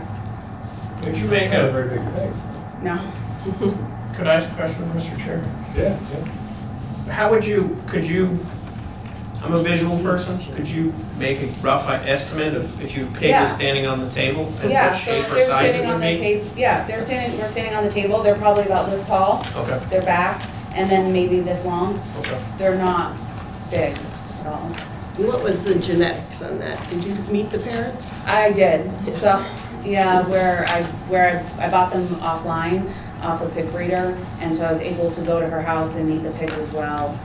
Mother was 100 pounds, father was 60, I believe. So she told me that there would be somewhere in there. And was she breeding for meat? No, she breeds just mini pigs, and they are actually a Juliana breed. Their father was a purebred Juliana, which is one of the smallest breeds of pigs, and they're usually kept as pets and not because they just don't produce enough meat. They couldn't be, if you brought them to a butcher, they're opposite. What type of breed is this? The Does it have Juliana? a specific? Yeah, it's a Juliana breed, like a potbelly is a breed. Is it a mini Juliana or? They are mini. Okay. Which of the lots on this map is Miss Shepherd? She would be the one next to the low lot, so it's not shaded, but it's the one next to the yellow. One to the west? Yeah. Okay. And then who's in the blue? The blue is one of my neighbors. It's a double lot, and that's Adam and Lisa Petlock. Okay, and we mentioned that because we have a letter from her. Yeah. Yeah, I so- saw that. Okay, so the only. Can I ask a question? Sure. Have pigs gone through puberty yet? I mean, in a way, they are fixed still, so they won't really fully hit puberty, but they are considered at this point adults. They're not considered piglets anymore. So are they males, both of them? Yeah, so both of them are fixed, and we've had them fixed really young. And how did that, I mean, did you bring them to the vet or what? I did, so I acquired Hamilton first. I got him at 2 months old, and we brought him in a cat carrier to the vet. And I made it very clear to the vet that I wanted the works for him, if you will. I wanted him put under, I wanted him to leave with antibiotics, and I wanted him to leave with pain medicine, because that's not normal for pigs. And so I wanted to make it very clear that they get treated as that. And Benny was castrated before we got him. We got him about maybe a month later. Same breeder though, same litter as Hamilton. So how long ago did you move to Chestnut Street? A couple years ago. Okay. And when did you decide to get a pig? I have always wanted a pet pig, just because they're smart, they're affectionate, And it's always been a goal of mine to get a pig. But I didn't get the pigs until I had been there a few months. And did you research this? I did. Because I wanted to make sure that I knew what I was getting myself into, and I wanted to provide the best home for pigs. I didn't want to just throw them into a house and have them suffer. So upon my research, I did find that zoning is often an issue, and that a lot of there's a lot of shelters for pigs because they were taken into a family and then the owner didn't look into it. So I reached out to Kathy Burrows, the animal control, and asked her what the rules were. She said that she would get back to me. She didn't. We played phone tag a couple times, and then finally she said that she wasn't really sure. The person that I would need to speak to would be Brian Bannon for zoning. What did Brian talk about? I informed Brian that I was wanting pet pigs, that they would be smaller. He did ask what size they would be, and at the time I didn't know because I hadn't gotten the pigs. I hadn't even known where I was going to get the pigs at that point, and I said that they could be about 200 pounds, but they would live inside, and that would be their home, but like any animal, they would need to go outside.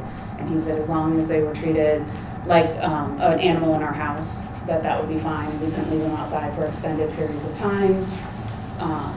And this is number 5 you're referring to, right? Yes. So number 5, and he does say in the email as well, to minimize the neighborhood impact, that he talks about making an enclosure closer to the highway than to the neighbors. But I actually never have even made an enclosure for them because they are not outside long enough. If they need an enclosure, then they would need to come in. Did he talk to you about the size of the pigs or the number of pigs? No. He was okay with it being under 200 pounds. And he did say too that there's other people in the town that have pets as pigs, so we didn't see a problem with it. And did you rely on that decision? Go ahead. I did, and so I asked him for it in an email, just to cover my bases at the time, because this would have been, to lose the pigs would have been a fear of mine. Just because I welcome them in as my family, and my family loves them as their own family, but also it's traumatic, in my opinion, to any animal to be part of a family and then brought into a humane society. So did you celebrate their birthday? Yes. Are they brothers? Is that Yes, right? yeah, so they have the same birthday in December. And so are they about the same size of a dog? Depending on the dog, I guess. Yeah, I mean, yeah. They're smaller than a dog that weighs as much as them, though. Okay. And what do you do about litter boxes or something like that? We have designated areas in the house that have a pee pad of sorts on it, and they're trained to use that. And then they get cleaned as we would, just like we do a litter box or something in that fashion. And so they are trained to use that appropriately. And their waste actually even out if they go outside, because sometimes they do. Just like when we're picking up dog poop, we also pick up theirs. And we actually have, I buy them special, they're compostable plastic bags, but they're not really plastic, but it's that same kind of material. And so we go out, it's usually one of my children's responsibilities, and they pick it up, and then that way it can get tied up and put in the compost bin. So it can be composted, but it doesn't have an added smell to it. Do they go outside and they go outside, do they go to the front porch? Yes, they do. We have a 3-season porch, and they do hang out there quite a bit. In the winter, they might go out there if it's not too cold again, but they do go out there. They have a pee pad out there as well. Okay. Do they have any toys? Yes, they have this little thing we made that has rocks and hay in it, so then that way they can root. We throw food in there for them, and that way they can get the food and kind of root and still have some of their natural habitats. Do you have windows on that porch facing the neighbor? We do. It has windows on 3 of the sides, and I did close the windows that are closest to the low lots. They're really the only windows that share any kind of front view of a neighbor, but those windows do stay closed, those storm windows. Do they do any tricks? Yes. They do come to their name. We train them to come to their name. They do also spin, like you tell it, you like make a dog sit for their food, we make them spin, and they just kind of walk in a circle. And then they also jump. Do they come when they're called? Yes. Okay. And are you raising them for bacon, like the man who testified ahead of you? Absolutely not. If they will eventually pass on at some point, and in that situation, they would be cremated and we would keep their ashes like we have with other animals. And do you have children in the house? You referred to the kids? Yes, I have 2 stepchildren and then the baby that I just had. And what's their relationship with the pig? Unofficially, that's their brother and sister. That's how we refer to them, to the pigs. But they're very close with the pigs. It's not out of character for someone to come into our house and find any of us laying on the floor with the pigs. They're very affectionate. They love to be pets. And so we have several big animal beds around our house, and oftentimes that's where they lay throughout the day. We lay on it with Can I just ask a quick question? Sure. How are they contained when they're outside? Is there a fence? Yes, the whole yard is fenced in, so we just let them have kind of free reign of the yard, because I just felt like that was the fair thing to do. My dogs have free reign of the yard. Are they getting out? No. The pigs, not the dogs. Yeah, no, Neither no, one. it hasn't. Have the neighbors, the Lalots, ever complained to you directly, or? There was one time that Bud came and spoke to my boyfriend, who said that he could smell manure, and asked if we put anything on it like lye or anything. And he did say we don't even have manure laying around. It's not like in a farm, for instance, where they just have a spot that they go and we let that do its thing. It's promptly picked up, and I mean every day one of my children or myself or my boyfriend is out there picking up. So we kind of didn't know even how to. Where's the compost store?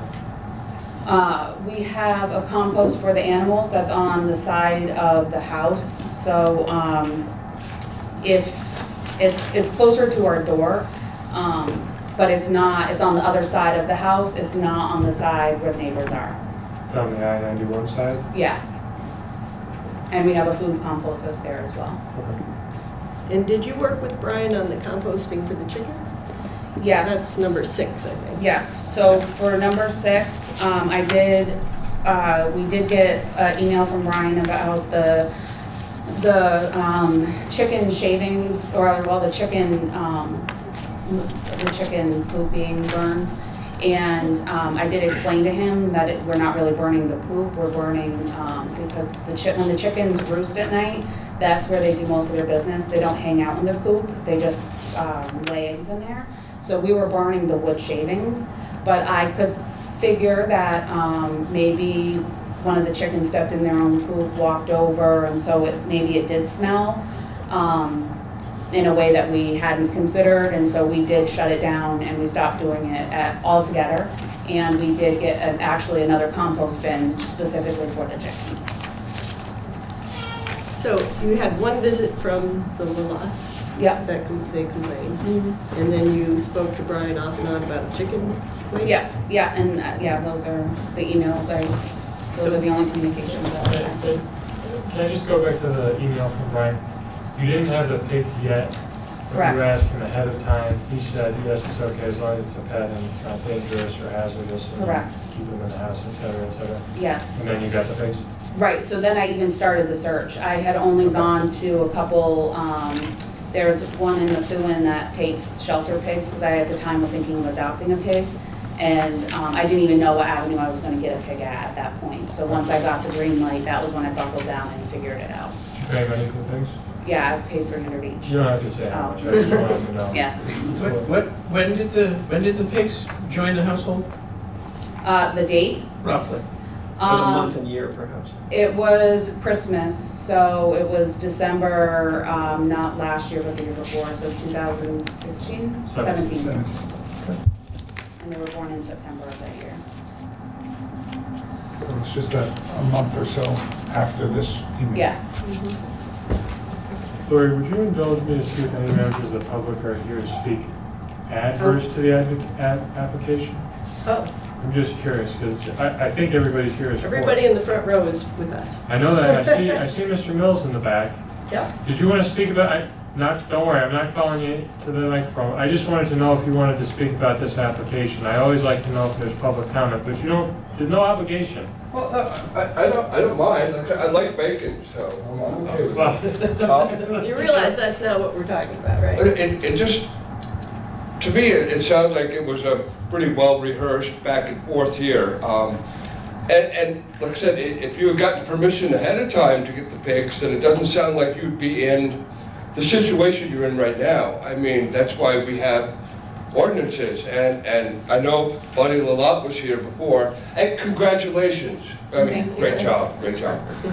But it just seems like a lot of this could have been avoided if there had been more communication between the neighbors and everything else. And so it's like, if you had just taken that extra step to find out ahead of time, then maybe. I'm sorry, she did get permission. Hold on. You're doing nothing wrong at all. Let me just tell you that. I never let anybody start talking to the person who's speaking. One, because believe it or not, people watch us at home, and we have 2 microphones in the whole room. And I just saw hands going, so I was just trying to be polite. Sorry. Oh, you're fine. But you wait too, because I actually get criticism from the people who watch PCTV, and I'm trying to do a good job. I'm happy to let you speak. I just want you to wait until he's finished, and I want everybody to address us. I think I know what you're going to say, which is that she asked Mr. Bannon ahead of time, which I think we're all aware of. But I also want to make sure Mr. Mills gets to say his piece, because we're creating a record here, that's all. So I don't mean to interrupt you. And I know another one of Buddy's concerns was the predators that are coming around, and I was just wondering what's being done to address the coyotes and the fisher cats and stuff like that. So I'll leave it at that, and I'll yield my remaining time. Okay. Thank you. Thank you, Mr. Mills. So if you could just address, what do you do to prevent predators? I, in all honesty, have never seen any predators. We have a cat that lives outside most of the time, and we've had him the whole time. He's never been taken. I have chickens on the property that have never been taken. Well, I assume the dog's outside when the pigs are outside, right? Yeah, the dog's outside sometimes too. Are we talking about a Chihuahua, or are we talking about a Well, dog? we're talking about 2, and one is kind of on the Chihuahua size. How about the other one? She's actually weighs about as much as them, but she's much bigger than they are. She's taller. And is the fencing some kind of chicken wire like There's, material? on one side, it is, it's the stuff up from the chicken wire, because it wouldn't be strong enough. And then the rest is all a white picket fence. And then the side that follows 91 is actually all chain link, and that's put in by the state. How tall? The chain link? You just go through the. The white picket fence is 5 feet. It does, it's galloped though, so some might not be exact. The other side that has the chicken wire like fence, that was a 5 foot as well. And then the chain link fence it can't be 6 feet because it's not as tall as I am, but probably 5 feet. No, I'm gonna let you keep going, but I just want to say something to see if we may be able to nip this in the bud. Because my view is that there are 3 things going on here. One is that this is an animal that's kept indoors and trained, and I think, my view personally, I'm not telling anybody here how to vote, I think it is much closer to the definition of a pet than one would normally expect a pig to be, particularly because it's not going to the slaughterhouse. 2, it seems to me that Ms. Short got a communication from the town, and it was reasonable for her to rely on that communication. She actually did, to her detriment, to the extent she spent some money. And so there's a principle called equitable estoppel that is rarely invoked in this room. But I think it's reasonable here that her reliance on that representation might give her the right to have those pigs. And 3, it seems to me that there's not a hazard or a lack of appropriateness in the neighborhood, given that they're fenced in and kept away from everything else, and the predators are kept out. And I appreciate your very thorough presentation. You told me to be thorough, because I want a record if you're not gonna I'm vote for sorry, me. do you want me to get the baby? No, he's not bothering us. No, okay. But I'd like to know, sometimes people on the board agree with me, sometimes they don't, sometimes they want to ask more questions before they make that decision. I just want to take a little straw poll here, because if people do agree with me, I'd like to get that baby home, frankly. I may be inclined towards I did have a couple questions I wanted to ask. I wanted to have the opportunity. Sure. Is that holding up the rest of the board? No, sure. Do you want to just, I have questions too. do you, I was there for the site visit. Who was there for the site visit? Was it just the three of us? I wasn't. Okay. And then I took a couple pictures with my cell phone that I gave to Brian for them to be in the record. It was a picture of the pigs on the porch, and they had like a little wading pool. There was a picture of a pig near probably one of your cats or dog, and then it was just a picture of the backyard to get a sort of feel for it. I'm a visual person.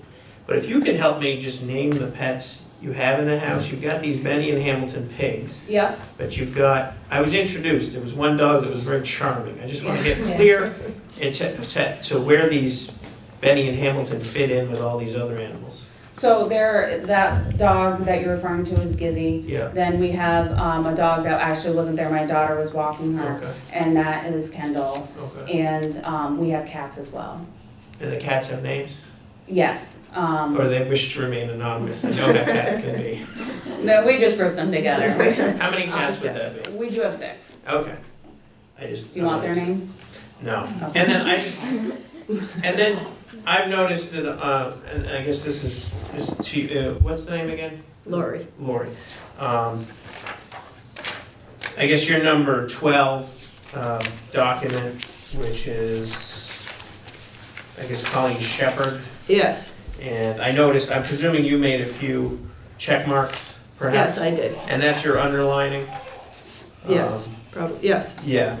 Notified by neighbor complaints, they've sent paperwork from the town offices to stop. And I presume that refers to the email number 6 talking about the wood shavings and the chicken. But there wasn't a lot of back and forth, and I wondered, because that is sent to Brian and Sue Fillion. Yeah. Perhaps she was in on this somehow. And Well, she would be the, what's her title again? Planning director. Planning director, thank you.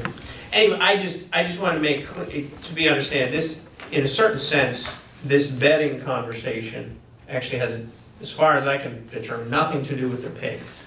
It has to do with the chickens.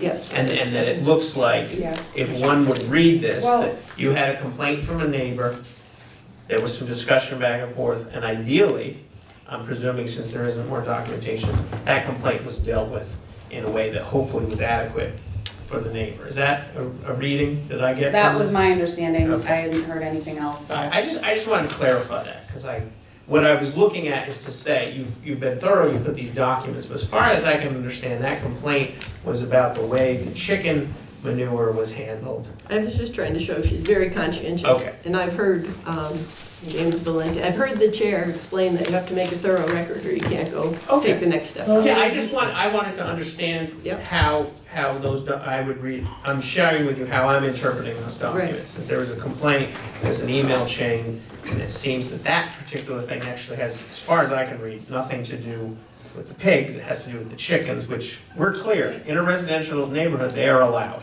They have a permit. They have a permit, thank you. Okay. Even better. So that was the extent of my questions. At the end of Ms. Shepherd's email, she, on the last paragraph on page 1, she said that she can hear the pigs when they're outside. And then her very last paragraph is that she believes pigs are not pets and should not be able to reside on Chestnut Street West. It is a neighborhood and not a farm. And she says they should have gone to the zoning board. You did talk to Brian beforehand. But what about her noise complaint? So as for noise, pigs do, they do make noise, but it is not any louder than a dog barking or a child screaming. And it would only be while they're outside. And I do also just want to point out that her house, even though it's not directly next to us, her house sits very far back on the lot. So it actually, we see it from our backyard. We don't see her house from the front yard. So if they were outside, I imagine she could hear it, but I could also hear from her house if people were talking or her car door being shut. So I don't think that it speaks to their volume. I just think that it speaks to the proximity. And also, she doesn't live there, so I don't know, her mother lived there, so I'm sure maybe in visiting. But pigs do make noise. They don't make noise all the time. They make noise when they're scared or when they're happy, but it's not always loud. This is 70 during the day, 60 at night. 70 decibels during the day, 60 at night in this district.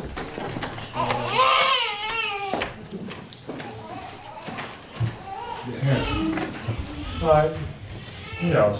And I just... She's trying to make me look good by pretending like he needs to think about it. And I would just like to say too, I would have come to you guys had I known that was the steps to take. I didn't know. So I wasn't trying to skip any steps or anything like that. I would have come to you guys. That's why I mentioned the equitable estoppel issue, actually. It seems like what you did was fairly reasonable and you relied on response from someone who had the authority. So I have a question for 55. Brian. 55 I have a question for Brian. Originally, she contacted you finding out if it was okay to do this, and she was told it was okay. Yeah, so the land use regulations don't define what a pet is. Right. It doesn't define what farm animals are either. So it's really a matter of treatment and whether they create a hazard. So the debate between this was she originally represented that she was going to treat them as pets and treat them in a way typical of pets. Later, a neighbor called and said that in fact they were being treated as farm animals, not as pets. And because of that dispute, I felt it was best to go to the board and have you resolve it. Yeah, that's what I was curious about. What happened after she contacted you? You said, told you they were going to be pets. How did this end up to be this, and it was a complaint? That's correct. The neighbors contended that they were not being treated as pets. They were being treated as farm animals. I mean, even no matter what Brian said in the first place, if she had said, hey, I want to have some pets, and then all of a sudden she's running a pig farm out there, she can't shield herself by Brian's my question is to Sarah is, when you contacted Brian, did you say what type of pet you were getting? Yeah, I said it would be a miniature pig, and I explained the weight size and how it would You can see live. the email in the package. It's number 5. Yeah, I'm just... It specifically says pet. Yeah, it says pet. Now, on that, number 5, Brian did mention something about minimizing the neighborhood impact, that he would suggest that you keep the enclosure over towards the interstate right away. Is that something you did? Yes, I think it's one of the emails. And kept it away from the property line? Yeah, because I did email him to let him know shortly after that I moved it to the side up against 91. Number 7. Number 7. So yeah, number 7 is where I tell him that I did do that, and I just want to make sure that it didn't affect the permit at all. I just want to be clear. That was just for chickens. Yes. That's a chicken coop, and there is no pig structure though, right? Correct. Yeah, okay. There's never been a pig structure. Because they don't stay out. So the pigs don't have the run of the whole backyard? Yes, They do for Okay, parts of the day. It sounded to me in number 5 that he was suggesting that you keep the pigs away from the property. Oh, okay, so this was when he said that, That's- that I could have a pig. Right, And it said, on number 5. yes, but I'm sorry, for a pig enclosure, I never did one, because. No, this isn't, okay, enclosure, when I looked at that, I kind of got the impression he was talking about enclosure even as far as fencing. Oh, no, Rather than I think you're talking saying about the coop. allowing the pigs to go right up to your neighbor's fence. Well, because at that time, it wasn't all fenced in, so they went out on their harness. Okay, so you chose to fence it right up to the property line? Yes, for the dog, actually, because our Okay. dog, we got a puppy after the fact. And so we fenced it all in for them, and so then I was thinking, well, why And- not just let the pigs have it too? And do the pigs have the run of the house when they're inside? Well, they have a designated, we call it the pig room, it's a den. Okay. And, Do the dogs have the run of the house when they're inside? yeah, So the dogs do, but the pigs don't? well, they can't I go just have- upstairs, but they Okay. do have, for the most part, the run of the downstairs. What I'm sharing with members of the board is a cell phone photo taken of the pigs on our site visit. Inside. And yes, it's an inside, and I presume it's your front porch. And again, Yes. they can, if they want to see it. Yes. Right, did you mean enclosure like a fenced-in area or like a that way shelter to see a couple for the pigs, or do you not remember 2 years later? My intent had been a fence, but I think the wording is completely ambiguous, and I think her interpretation is reasonable. That's fine, I thought you meant the shelter because of the prior sentence. Hey, when I read it, I thought he meant the fence. Yeah, so did I. Just to keep it away from the neighbors, you know? To go back to your trying to table test the board, Yeah, I will say it before we, failing to table test. well, I will say it before we, if we chose to deliberate or we choose to vote. But my experience of the site visit was essentially, the pigs appeared to me much like pets. The dog Grizz liked me a lot. The pigs did not like me. I think that was just a personality thing. The cats were indifferent. I swear to God, I fell in love with that little Grizz dog. Very, very charming dog. The pigs did not, neither of us endeared each other to it. But it certainly was my perception of, there was cats, a couple dogs, or at least one dog, and then the pigs, all within this sort of, the pigs had a little, like a dog cage, but it was kept open. You know how dogs sometimes go into those. A dog crate. Dog crate, thank you, not a dog cage. So that was my perception of the site visit. For the rest of the board, who was there? So, remember that straw poll I was talking about? Yes. I'm just curious, do you folks feel like we ought to have a deliberative session, or are you on the same page as I am, where it might be appropriate to vote to approve the application? Yeah. To overturn my determination. To approve the appellant's request to reverse the violation, I guess is the proper. Yeah,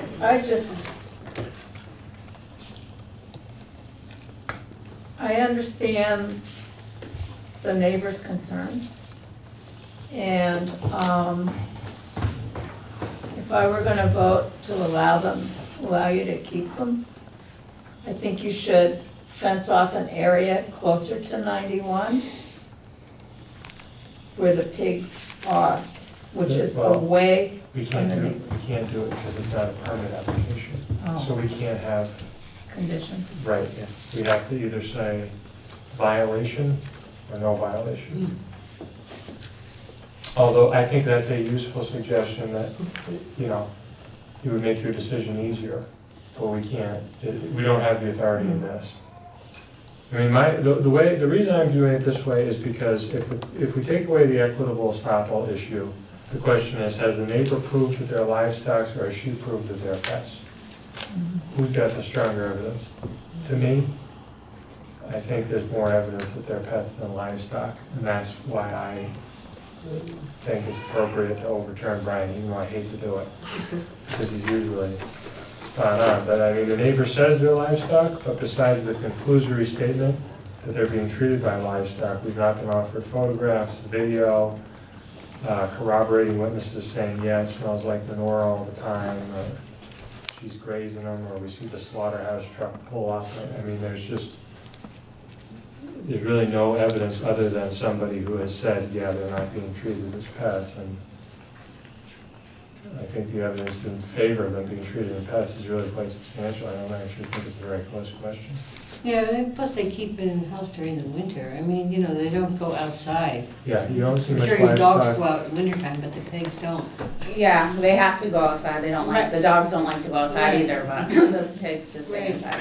All right, so I'm taking a straw poll. Can we have a motion to approve? Does anybody think that's premature? Let's have somebody make that motion. I move we approve. we're gonna approve the appellant's request to overturn the zoning administration. And would we clarify that by saying that we agree with the decision that these animals are pets and not farm animals? I think the basis would be both, because it's not been proven that they are not pets. Well, I feel like their specific application was to have this board find that these are pets and not farm animals. Well, I'm sorry. the thing is, they're appealing Brian's determination of their livestock. Oh, so we have to overturn it. We have to overturn. It's a simple matter of overturning that decision. Or that they're hazardous. I mean, and I think the evidence is A, that they're non-hazardous and not livestock, and B, that there's probably equitable estoppel argument that the applicant relied on representation and didn't violate. She didn't use that as a trick. We didn't mess with your motion too much. This is useful. All right, we get a second? I'll second it. Second. Any further discussion? We can still have discussion if people are on the fence. I mean, I'm not trying to push this too fast. Well, okay, I can say if that's our only option, to either approve or overturn the decision, Bride's decision. I mean, I wouldn't want to give a blanket statement that anybody who claims that their pet pig is a pet. It's like, I don't want a 1,000-pound pet pig. Oh, I agree. You know? That's why these pigs are, to me, they're pets. Remember my first question? The first question, I've seen a 400-pound pig. And I will have to say that I think a huge amount of my decision-making was influenced by the site visit and seeing the specific situation. And that was sort of crucial for me to make my decision. So I would say that we tell Brian, do not give blanket approval to pigs. Well, and I don't think this is an issue here, but if this was denied and the Short started treating these like livestock, her neighbor has basically the infinite ability to say to the zoning administrator, hey, these are no longer pets. Well, the zoning administrator has the right to say it then. Zoning administrator does too, so there is a continuing obligation for Ms. Short or anybody else who has animals in her position to, if they're pets, they have to really be pets, or else you might find yourself with a zoning violation. And so we say they are pets because they're kept in the house and all those other things that you do. It sounds like they're domesticated. Well, yeah, they were pets. They're quite that. I think my decision would be a lot more difficult if there hadn't been those first emails. Yes. After which you went and researched and bought pigs.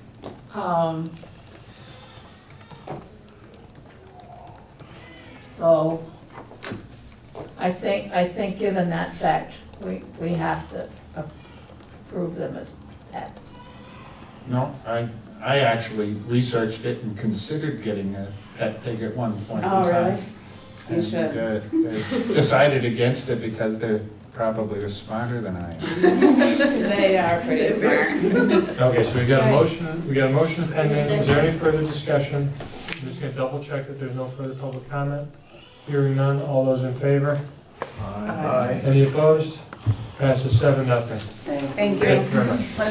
Go tell Kat. Congratulations. Thank you. Thank you, too. Yeah.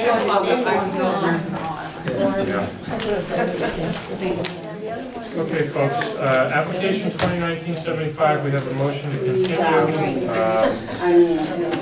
I make a motion They to requested a continue. continuance, thank you.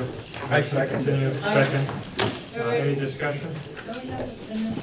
We will. That's right, we have to do this. We're voting to continue? Continue application 2019, any further discussion? Excuse me, we're still having a. Sorry. No, sorry, that's right. We're going to next. Any further discussion? Hearing none, all those in favor? Aye. Okay, administrative matters. Okay. Brian, you usually run our administrative, I forget who does the annual meeting. We switched it back and forth. I think last year you might have actually done that, and I think I will as well. I'll make a motion to nominate James to continue as chair. Second, And- second. And Brian to continue as clerk. Nominations never need to be seconded, Oh, all right, but that's well, fine. okay, great. Thank you. You're welcome. Okay, I nominate Ms. Hasegawa as vice chair. I don't remember, do we have a fourth position? Okay. It's usually treasurer, that's right. Are there any other nominations? Can I get a motion to close nominations and cast a single ballot in front of the nominees? In Close. favor of the nominees? As a committee of the whole? Okay. So moved. Second? Second. Any further discussion? Hearing none, all those in favor? Aye. Any opposed? Okay, this is it for me, right? Yes. Okay. That's it. 2 years? 3 years? 1 year? You have 1 year left. Okay, so next July, I term out. There are term limits on this. House of Representatives, no problem.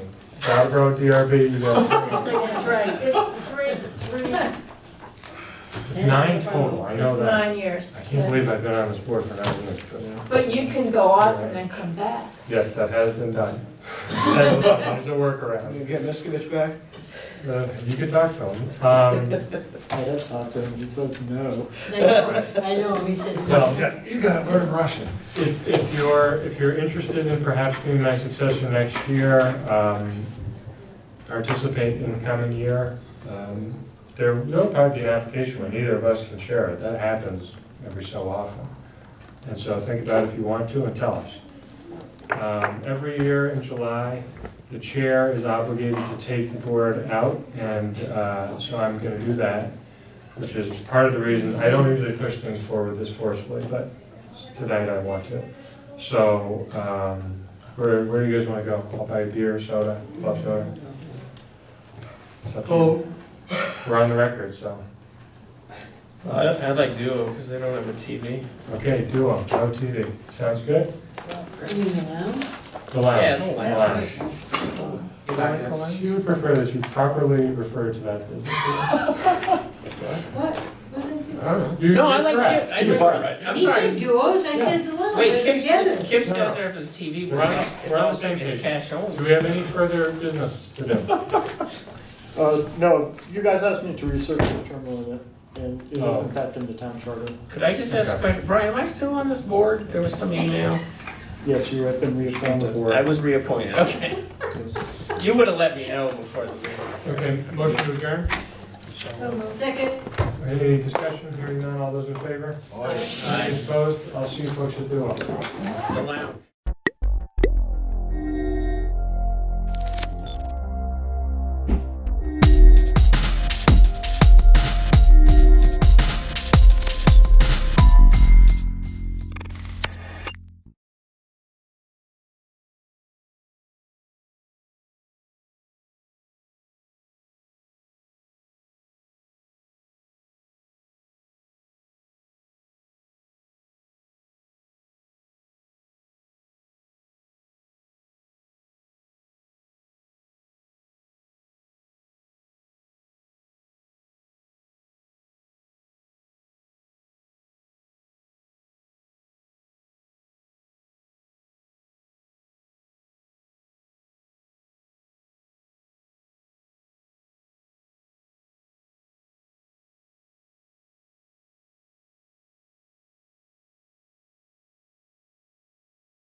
Planning Commission for August 5th is called to order.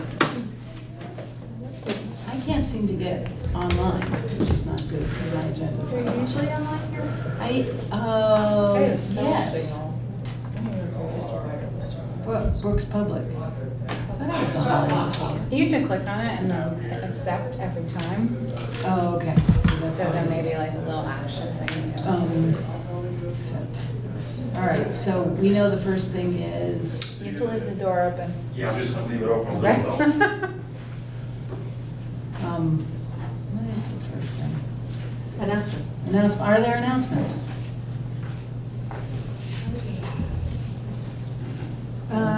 I guess I'll make two announcements, I guess. The first is that the state announced that the municipal planning grants for 2020 are out, and applications are being accepted until, I think, September 30th, October 1st is the deadline. We have the municipal planning grant for the downtown design plan, and I think at this point, I'm not necessarily looking to submit another grant for a planning commission project. The town is considering it, so we have a lot of stormwater issues. So we might look to that to kind of come up with figure out how we want to manage stormwater, so whether it's setting up a stormwater utility, so it might be a study that we do with Public Works or something, so I'm kind of investigating that, unless there's something that the planning commission can think of maybe wanting to pursue with a municipal planning grant. We can talk about it again in September, but you can use it for studies, you can use it for, writing a piece of the town plan, land use regulations. Yes. Sorry, so in one of the things I went to, we looked at, there's a part of the A&R, like one of the databases where there's, in some cases for some streams, stormwater management plans have been developed. Like I know Crosby Brook has one. They have, We have the language on. yeah, I'm trying to think. They do look at how to better manage stormwater along the Crosby Brook. Actually, it's just, a portion of it, basically just a little south of the roundabout, and then to the north, and they look at areas where maybe they can build some infiltration and stuff like that. I think what we're looking is more of how do we handle it as a town, and whether or not we create a stormwater utility, because the town's responsibilities are increasing with maintenance, with building new structures, and that kind of thing. What does that mean to create a stormwater utility? Yeah. You can take it. For instance, all of the residences in town that are hooked up to sewer lines, right, pay for the sewage treatment plant. So that's kind of considered a utility. It doesn't mean everyone in town pays for it, it's only those people that are using that service. So it would be a similar kind of thing. It would include the whole town in this case? Yeah, so basically, Probably. if you are discharging into stormwater pipes, because they still exist, although we're trying to get people to separate from the stormwater pipes and kind of infiltrate, and that's one of the things our land use regulations do, to kind of infiltrate as much as you can on site, because you get better water quality and you reduce the quantity that's running off. So, it's definitely in these commercial and more developed parts of town, they're definitely discharging into stormwater systems. So if you are a user of that system, you're gonna start paying, because the town is increasingly having to maintain and improve that system. So would that be like a calculation based on the amount of impervious surface on your property? That's one way it's done, yep. Yeah. Yeah. So essentially an increase in some kind of fees. Yep. People will be happy about that. I have another suggestion, in addition to stormwater, not in place of stormwater. But I wonder if it isn't time to do a new plan for West Brattleboro. Seems like West Brattleboro's plans are kind of outdated.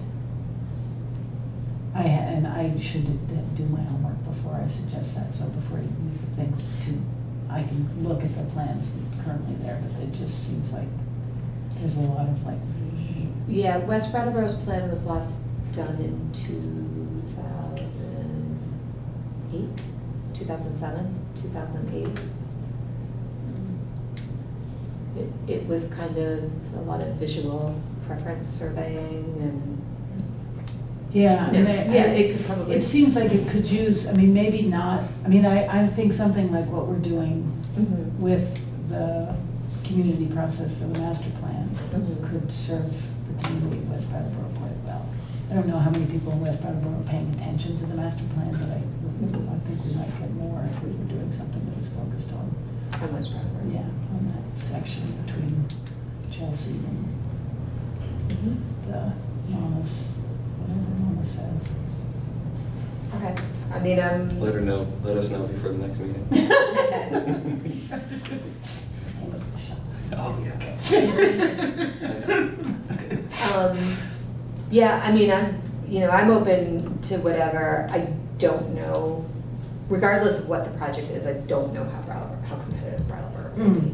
Just because we have one now and we're not through with it, and generally we don't go in consecutive years. But it's not a real onerous application process, so it's kind of, I'm willing to submit something. I'm sure the West Brattleboro Association would be more than happy to do some legwork for you on it. Yeah, so let's think about some more and then we can talk about it in September as to. When's the deadline? September 30th, I think. And then just as kind of an FYI, we've been interviewing candidates for the planning technician position that's open in our department. So it's been pretty exciting.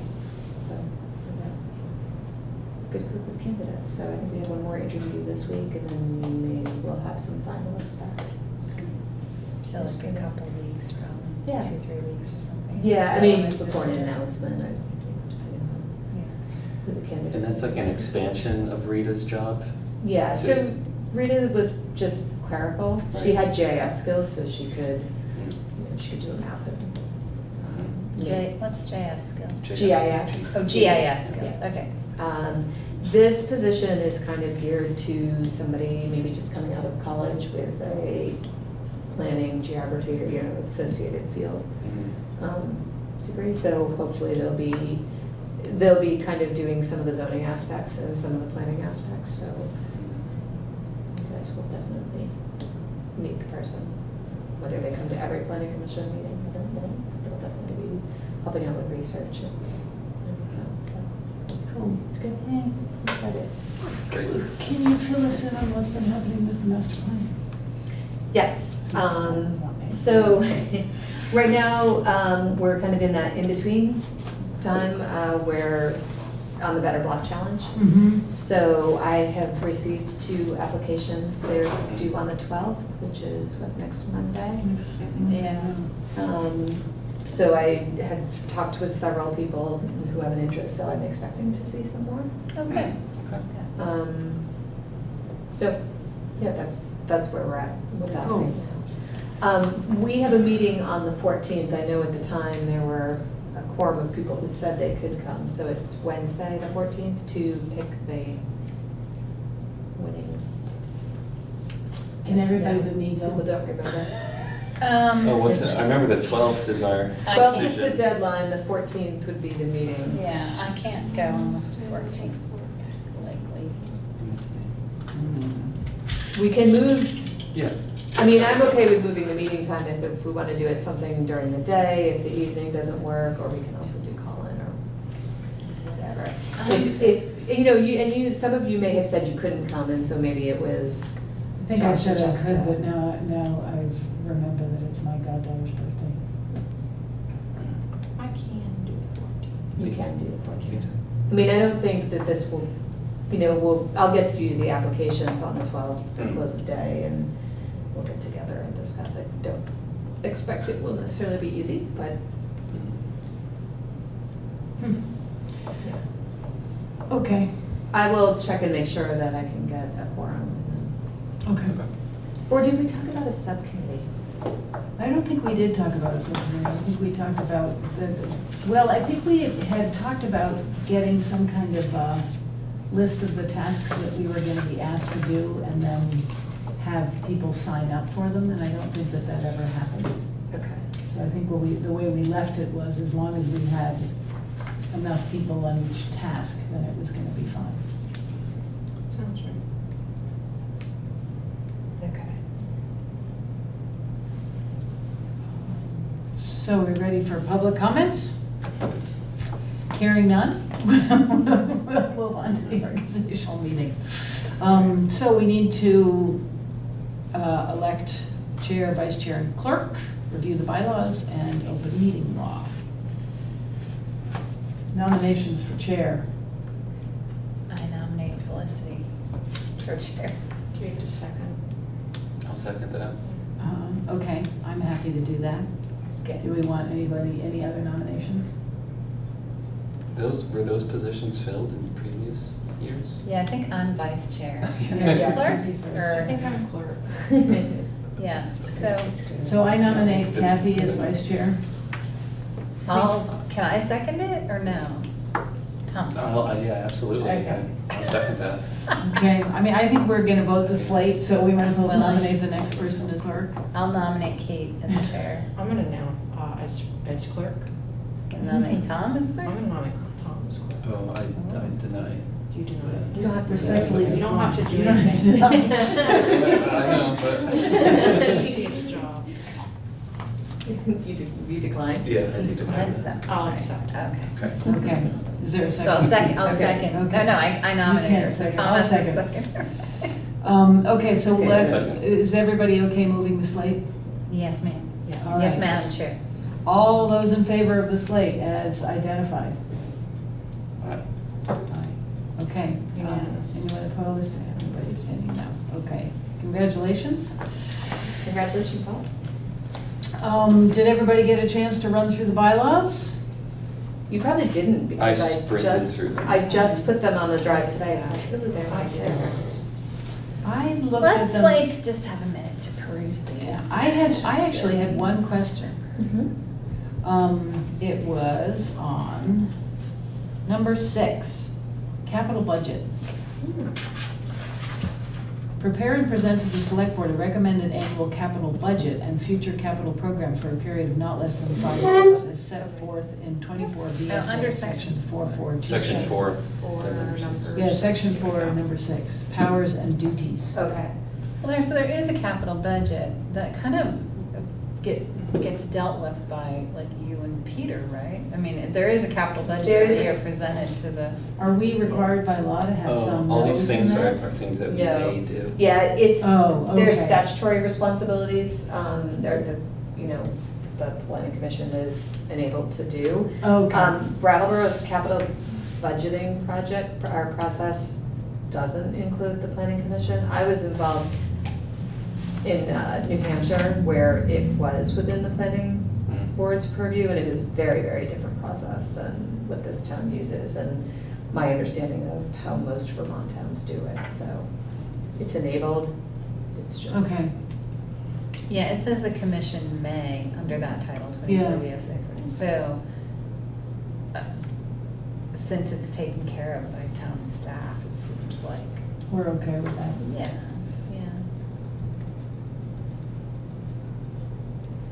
Okay, does anybody else want to go through? That was the only thing I had. Just another moment to review.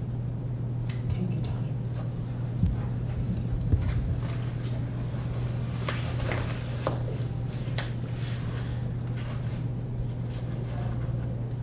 Did we not do our annual meeting? It's supposed to be in the first July. month of The July. reason we didn't is that the select board hadn't made appointments yet, so we had to wait. Yeah. We waited, So we just deferred it, yeah. Okay. So now Jessica presumably is a She is full-fledged appointed, member. yeah. Okay, great. Yeah.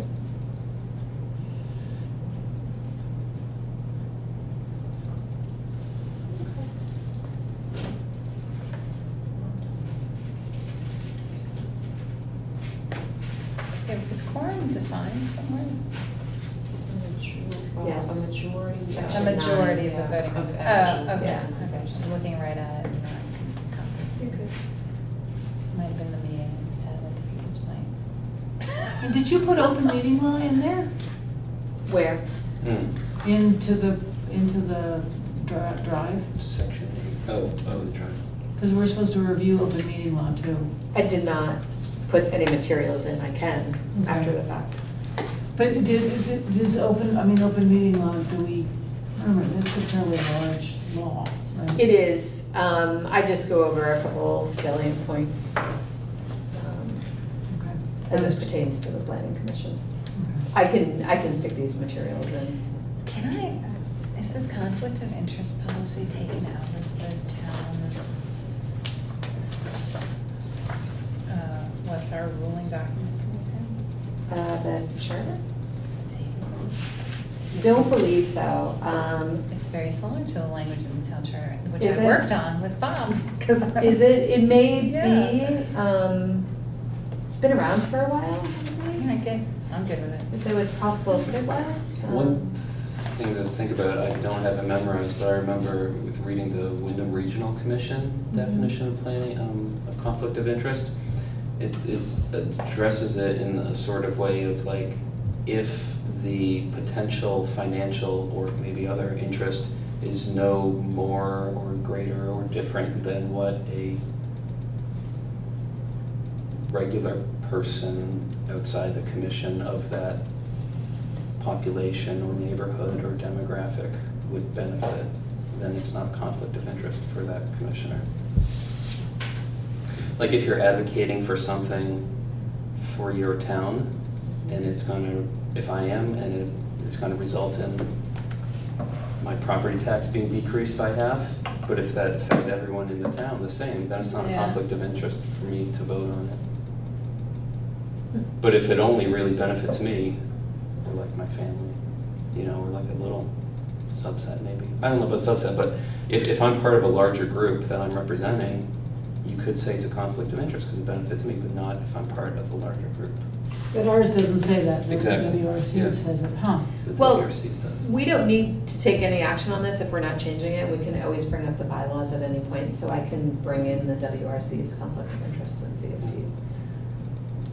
you like that better, and then I'd probably run it by the town. I thought it was interesting, I mean, it clarified, because every action we take, if you wanna get really detailed down to it, it does kind of affect you somehow. Right. So it's like, that brought some reality to the Yeah, that's definition. true, Yeah. Alright. And there's a regulations for how we change the bylaws, so, we can do Where is this located? Is this on the website? It's, on the Google Drive now. Oh, I know, But no, it doesn't live on the town Right. website, it just in our department files. If I had seen all this before I joined, maybe I wouldn't You would have joined. No, it's fine. It all looks good. Most of the committees, I think all of them have bylaws at this point, at one point they didn't. that. So, open meeting law, you're gonna tell us about that? Yeah, so open meeting law, just a couple of things, I mean, you have staff, so we take care of most of it, so agendas have to be posted 48 hours in advance. There is such thing as an emergency meeting where you wouldn't need an agenda, but I think it would be a very unusual circumstance for the planning commission to need an emergency meeting, but anyway, if it ever happens, we can do it. Similarly, minutes have to be posted within 5 calendar days, but we take care of the minutes and we get them posted on the town website. So if you go to the planning commission's page, the draft minutes are up within 5 calendar days. We've talked a little bit about this, or had some back and forth over the course of the year. But basically, so a quorum of the planning commission is 4. We can't take action if there's not 4 members here. And it has, and anything that would have to be 4-0, it's a majority. You can all be in the same room at the same time, 4 or more of you can. So if you all show up at a select board meeting, that's fine, that can happen. You can be in a social situation together, that's okay. Good. But you're not supposed to discuss specific business of the public body that is expected to come up later, so. You shouldn't, if on the 12th I give you the applications for the Better Block Challenge and on the 13th you're all party together, you shouldn't be discussing it, because on the 14th we're gonna be acting on it, right? So that's that. You cannot vote by proxy, but you can participate in a meeting by phone or Skype and vote that way. And if somebody is on the phone, on a phone call calling into a meeting, we have to do roll call votes. So that happened a lot at the Women Regional Commission again. And then new agenda items. So it says, this was a bit new for me. So Are there changes to the open meeting law? No. Okay, so we're just going over we it just as go a over refresher. stuff. Okay. Yeah, there were changes about 2 years ago. Okay. Clarified some of it. You're not really supposed to take up agenda items that are not on the agenda. You can add something at the beginning of the meeting, but it's really advised against unless there's something critical that is time sensitive, so otherwise it should wait till the next meeting. So. But once the agenda's been posted.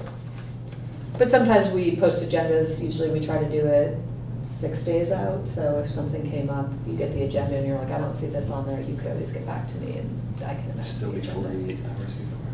Yeah, I can amend it. So those are kind of key open meeting as it pertains to how we run the planning commission. If you're interested in more, I can put more on the drive. I'd be interested in seeing it up there on the drive. I think it's always useful. Okay. Okie dokie. So approval of the minutes from July 1.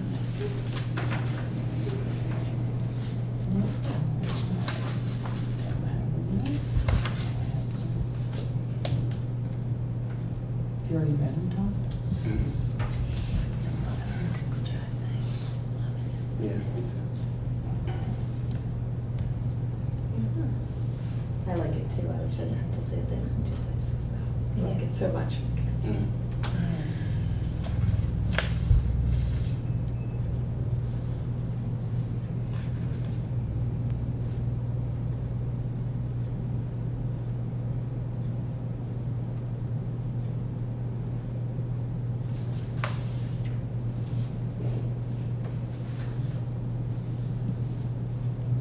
Everybody good with these? I am just curious about the term physical sustainability. What does that mean? Where is Where is that? It's Physical. yeah. There we go. What page you on? It's First on the page. first page. Members of the working group The middle of the biggest were paragraph. okay with that. Town manager will advise that physical environmental sustainability will be a major part of their work, but that there are other measures of sustainability that will be considered.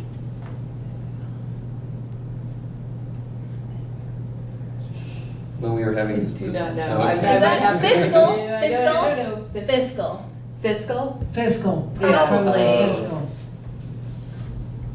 Physical's That not, makes so right? much more Yeah, sense. fiscal, I think it must Yeah. be, because, yeah. Yeah, I was actually thinking, well, maybe he means like the buildings. Which led me to fiscal. Like, I was thinking Right. like assets or something, Right, so. yeah. Oh. Yeah, I think it is fiscal. It makes so much more sense. Yeah. I think it's Tom's initials become the trademark. Oh, yeah. That's under G, so Mhm. it's just a funny thing, it's automatically superscript. That's funny. Trademark. Oh, yeah, teams. It's not good choice. It's like a certified. That should be I my- actually my see a device. couple other. That should be your symbol. I also see a couple of other formatting type things. So sometimes I use Mr. or Ms. and other times I just use the first initial. That's because I often do different minutes. The Conservation Commission uses Right. the initial, Planning Commission has always used a title. I don't What? know. Maybe I should just go to use the first initial. That's crazy making, you should decide what's up with that. But I might change that up just so it's consistent because it bothers me. Yeah. Doesn't matter to me. Yeah. so. It's probably easier to use the initial. I think I'm gonna just move to the initial. Yeah. Because I've never really liked the Ms. Mr.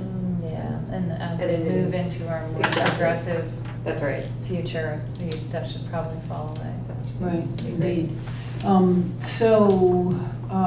those in favor of approving the minutes as amended? Second, or Tom beat me to it. A motion to approve the minutes as amended. Right. Sarah, you good? Yeah. All right, all those in favor? Tom second. I second. And all in favor? Aye. The minutes are passed, and now we are on to sustainability, yes? You took a lot of notes, Felicity. Yes, well, so a little. We lost our quorum, no. Oh, we lost our quorum, should we have No, to, it's do we okay. take We're a? We're not making any decisions. Okay, we're not making any decisions.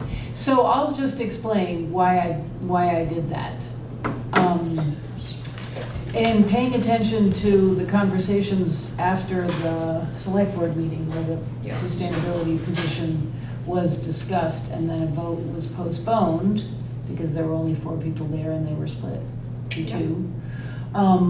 There was a lot of discussion in that meeting and post that meeting about the town plan as being really chock full of sustainability initiatives and that the town was doing quite well. So I thought it was worth actually checking on that to see how we were doing. So I read through the whole town plan, and there are some things where I thought those could variably maybe be under sustainability, but I think I got pretty much most of the things. And then I sent it on to Sue to sort of check in on where we were and what the status of these things were. And it struck me mainly because the conversation, now the select board is meeting again on August 20th, and they're going to have another conversation about whether or not they want a coordinator. And I think, and it's just me thinking this, regardless of how it goes on the vote, it does seem to me that all of this conversation around whether or not the plan is strongly advocating sustainability and whether or not it's evidence of sustainability action taking place in the town. It's not, I don't think it's readily clear to the public. I don't think a public person would be able to see how sustainable we are to be able to take pride in Brattleboro sustainability if they just read the plan. So it just seems to me that there's work to be done there regardless of the vote. And in addition to that, the other piece of the conversation which I thought the Planning Commission should participate in is this notion of how much of the sustainability is on the shoulders of the volunteer community. So members of the Planning Commission, members of the Energy Commission, members of the Tree Committee, all of these different initiatives actually come under the purview of a volunteer workforce, essentially. So those two things seemed like, is having sustainability under a volunteer workforce sustainable? And I don't know how we want to talk about it. It seems to me that we can talk about it for a brief period of time, we can talk about it all night long. And then whether or not we want to write something back to the Energy Committee or to the Select Board, or just to ask the Select Board to look at our minutes before they have their meeting on the 20th. What was the name of the document that was shared that you pulled out? Is it Sustainability and Brattleboro Responses? Yes. Yes. All right, Yeah. sorry. Yeah, I don't know where my copy of your responses are. I have to go in and find it. Because I just I haven't. put them up on the drive. Okay. If you wanna go there. There it is. They're also So how do you want to go about this? Did all of you get a chance to read it? Do you have No, questions or things that? sorry. The thing that struck me is that in fact there's only two cases of benchmarks being articulated in the town plan, and that's reduced greenhouse gases 40% from 1990 levels to by 2030, and the 20 times 25% in state renewables, et cetera, which is on the first page. Which Sue says, in fact, those are state those goals. came from state, yeah. And so there isn't anything else. There's no sort of dashboard-like items. And I think wasn't that the thinking when we talked about it? We talked a lot about sustainability and climate change and all these things. And I think wasn't that part of the thinking was it was hard to set benchmarks when the state was in the process of setting those while we were doing this? I would say those were going to potentially supersede anything we said. Yeah, that's part of it. The other reason, I mean, we looked at, so a town planner is first and foremost kind of a land use document. And so we were looking at sustainability through more so the land use lens, and the actions that we were taking around floodplain management,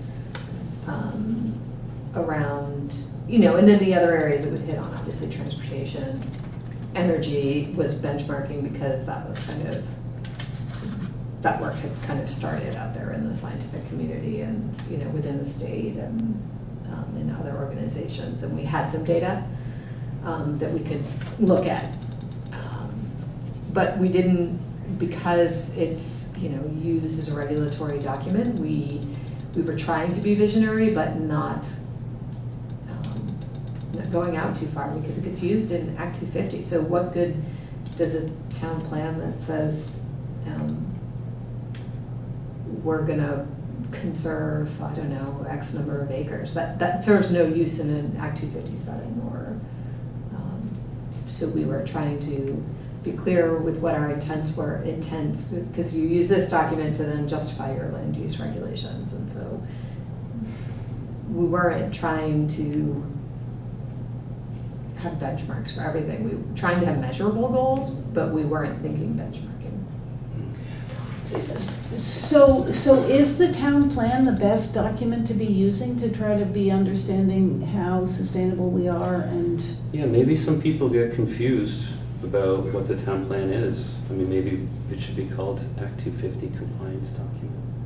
Except statute calls it a town plan. Yeah, right. Well, I mean, you don't need to go that far, but it might be good to clarify that there are limitations to what has been defined in the town plan based on our understanding of what a town plan is. And that, in fact, while there's only these 2 benchmarks, there could be more. But in the development of the town plan, if we had a sustainability coordinator, they might have helped us think through that. You know what I mean? Like in the development of the, but in the development of the town plan, that was not a consideration. So one of the questions is how do we codify those benchmarks and what are they, right? Yeah. Going forward. But I might also argue that that's helpful for somebody to take a look, have us, make some suggestions. We really struggled when the energy coordinator, was giving us these benchmarks. We're like, well, who's gonna track all this? Because, so then you get it falls on the volunteers. Maybe it's not the best document. I mean, I think that needs to be weighed, just because, there are some towns that have climate change plans. State statute is, has really told us what we need to do with town plans. Sure, it can be innovated and we can do different things with it. But we still need to make sure that there's certain language in there to protect the town for Act 250 or to, right, and that it could look different. It's what we have now, so I think it is the best document to be looking at. so can the planning commission support the notion that our town plan is sufficient in terms of sustainability initiatives and we don't actually need a coordinator? I I would not say that. Yeah, I don't either. I mean, I wouldn't either, but it's because I don't know that the town plan without sustainability stuff in it suggests that we need a sustainability coordinator. I guess what I'm suggesting is we take the town plan out of the conversation, because it seems like if it's been written for another purpose, in fact, what we need is something different. We need a different document. Or you can qualify it. I mean, I feel like the information. So there's this document from 2003. I just Googled it and found it a while ago. The Climate Action Plan, 2003, when Spoon was the chairperson, I believe. Yeah. So where is that document? And why don't we, why? Because it's old and it's, well, some of that I think, I honestly don't know. I've seen the Climate Action Plan. I think that may have been some of the stuff that was involved with equity. I'm not sure. So, Speak off the cuff, I don't know. You said some towns have climate change plans. They're starting to, so I know, and I'm not sure if it's individual towns or if it's more of regions. So I know that the Regional Planning Commission Upper Valley, Two Rivers Ottaquechee in the Upper Valley area, they were looking at some more sustainability plan. I don't know if that was in addition to their regional plan, so. What about Wyndham Regional? They do not. They have their regional plan. They don't have So would it be possible, going back to the first agenda item, for us to apply to the state for a municipal planning grant that actually was a sustainable planning project? Well, I'm actually going to be taking to the select board. I got approached by this woman that works for, I'm not going to be able to remember the organization, but anyway, they have funding from the National Science Foundation, and they're working with Virginia Tech to, they're basically going to be working with towns on resiliency and I'll have to find all this stuff. So that, kind of looking at that as free technical assistance, separate from the municipal planning grant. Oh, wow, so that would accomplish this? Yeah. Huh. So the same night that we talked to the sustainability coordinator with the select board, I mean staff, or it's back before their agenda. That's one thing that I'll be taking to them to get their approval. It's kind of like a grant, but there's no funding, but I still want their approval to apply. And so it's like technical expertise that would be doing. So intriguing. Yeah. Back to the town plan, I feel like what has been laid out here, and just to clarify, the red, like, so there's an italicized question. That's me. And then there's the red, and is that you That's my response. responding? Just kind of a brief response about actions going on with the towns, within the town or with the volunteer, not within the town, within the municipality, the big T town. Yeah. There's lots of other things going on out in the community that I didn't comment. Right, and that aren't necessarily in there. I mean, and that, yeah, yes. So my thought is that this going through the town plan is very useful, and marking it like this, and this is happening and this is not happening, and this is why this is not happening, would be very useful information, I think, for the select board. And I think you could, we could provide this to the select board from the planning commission with like a preamble that also points out or frames the town plan. Like, the town plan is put in place to do this. It does not do this, so that they kind of read it with a framework understanding. Mhm. This is not the be-all and end-all for what the answer should be when you're thinking about moving the town towards sustainability. And I think that would help to inform the discussion for their next, meeting, whenever it is. The other thing is that Dan asked Peter, right, didn't he say for this next meeting or whatever, like, can you tell us what the benchmarks are and what we've met, right? On the energy chapter. On the energy chapter. So I'm assuming that that will also inform the discussion. Mm-hmm. I'm working on that. Oh, okay. So I think this will help to provide like a larger, framework. Mm-hmm. for possibly the need, and to also illustrate what is actually getting done and what else might be able to get done, depending. And it's interesting that it's sort of synchronized with that free technical service. Yeah, that's really 'Cause that helpful. could be really informative, right? So So I don't know if I need to move that as a movement, what's it called? Suggestion? A motion that we prepare this for the select board, or? I think can't we just recommend that it gets forwarded to the select board? And they can do with it what they want. Your call, Sue. Yeah. Do you want us to be formal about it, or? I'd like to be clear about what we're recommending, at least formally, just so that's clear. I think if you want what's clearest, I think a letter, maybe with this attached, that gets distributed. I'm happy to draft the letter and then have everybody else change it, because I'm good at drafting things, and as long as they're gonna be edited by somebody else, that's fine with me. I would like to, I can move it along. I would like to kind of stay out of it and let you guys write the letter Okay, and edit it, okay. and I will certainly, by all means, get it to them.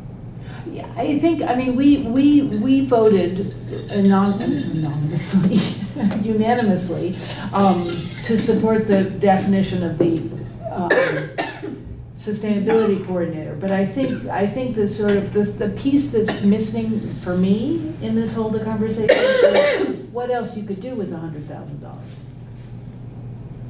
Because if the notion is there's something else better that can be done with $100,000, I would love to hear that What is argument. it? What is it?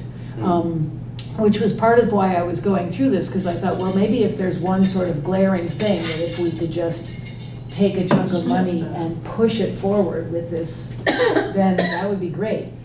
Move us ahead. Like, say, for example, I mean, if you could get a brand new bike ped system to the entire town for $100,000, I might suggest that that would be a better use of that money, to transform our town into actually a seriously bicycle-friendly, pedestrian-friendly place. But that would take way more than $100,000, I think. Yes. But that's just an off the top of my head suggestion. I mean, Even if, you could, it'd be an interesting exercise to think of the those things. If you made all of the electricity that all of the town offices use come from solar, that would cost more than $100,000 too. So it's short of hiring a person, it's hard to understand like how you're actually gonna really effectively use $100,000 in something that would And have actually a make a difference. long-standing, Yeah, I don't know I don't know, I mean, I think I don't necessarily think we want to get into that, because we have not yet I'm not come out suggesting in force to say, we suggest that the select board vote in a particular way, right? We've just said that we endorse the energy committee's work. So I think what we're suggesting doing is that Felicity is going to draft a letter that clarifies what's in the town plan and what the intent and purpose of that is. What I think, another thing that is popping out of me here is there are a whole bunch of things here where it's like a different committee or a different board could be moving on this thing. And I was wondering if separately, maybe there's some way to like sort of also move those things along. I think that also that gets into what we were talking about earlier with, how sustainable is having volunteer people, right? Because it's a bunch of these things, it's like, well, the tree committee could be doing this. It's like, well, how much time do they have? They probably already got a full slate of priorities. Felicity and I talked a little bit about this beforehand, and one of the people who was actually behind the initial conversation last year to hire a sustainability coordinator had sent an email to several of us with this suggestion of kind of doing a survey to the different boards and committees and commissions and finding out, have they done anything with this? Was it on their radar?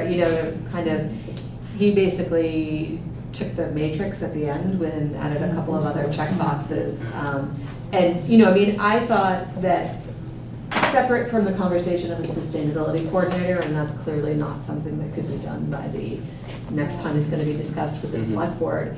But I thought it was a really good idea, because the volunteers are always turning over, and, you know, they might not be aware of actually what's in the town plan. They might not even know what the town plan is. So maybe annually, it's a letter from the planning commission saying, here's the town plan, here's things that relate to you, you know, and it can be, you know, it can lay out what they are and then gauge their interest of whether or not they're gonna be working on it. Is it something they're willing to take up?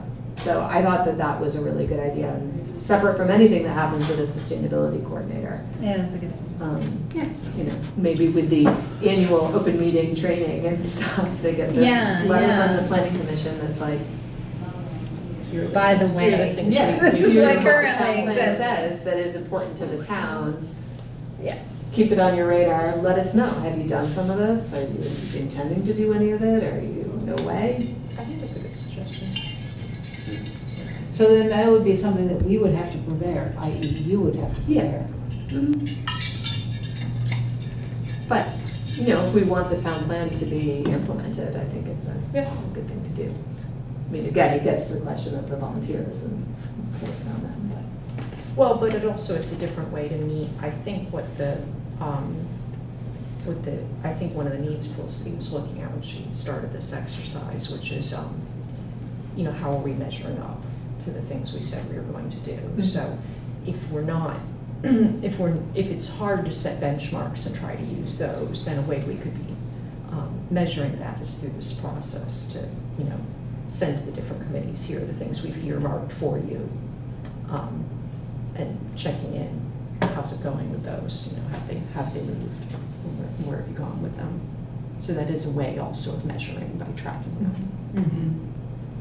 But then the question comes, if they don't do them. Yeah, I mean, there's not neither carrot nor stick in this.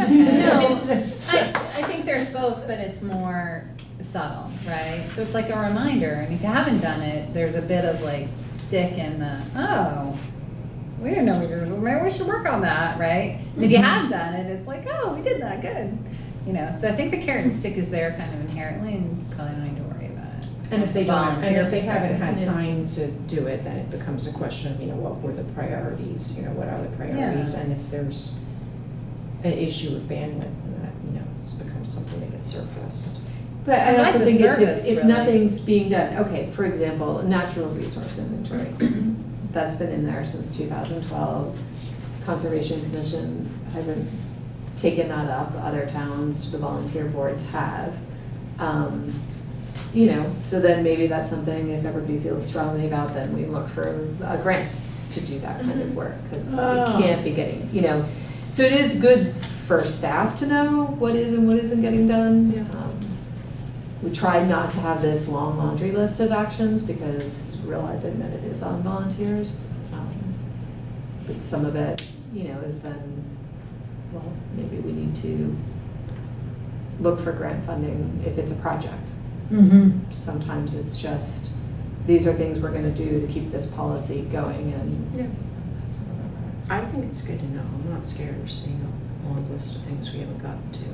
And I hope that other people, you know. I mean, the plan's good for 8 years, so Yeah. it's not meant to be. And I think, you know, we may encounter people when they see that list, and be like, oh, no, you know, what are you saying? We didn't get to all this stuff. And I hope we can help them get over that hump, because I think it's good to see a list of things that we haven't gotten to yet, because, you know, like I said earlier, it can help you with tracking those things. It can help you with prioritizing your time. So it doesn't mean that you're not getting to enough stuff, but maybe you just get to the stuff in a different order than you've been doing. I think it's good, and it can help with saying, you know, we need more help with things. We don't have enough time, we don't have enough people, we don't have enough money, and then that's, like you said, that can be the way to look for grant funding. So I think it's good to have a list of things.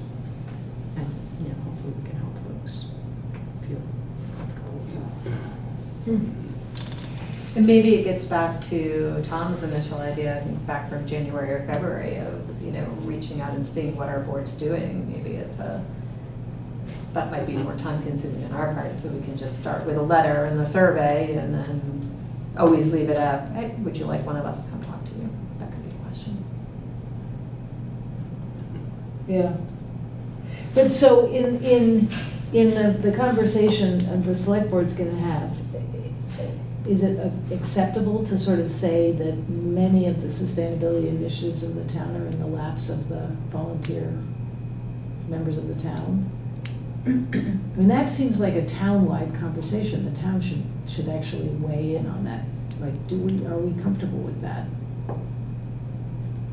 Is that the conclusion that you've come to by the Well, whole thing and tallying it up that most tallying it all up, volunteers? that a lot of the big things are volunteers. It's about, I mean, when you look down this list, almost the majority of these people listed here are volunteer people. Yeah, I think. And then initials are all here. I think that, in addition to some of the other points we brought up, like what is the town plan for, and maybe we need something else, would be very good to get to the select board before their meeting, so they can have a sense.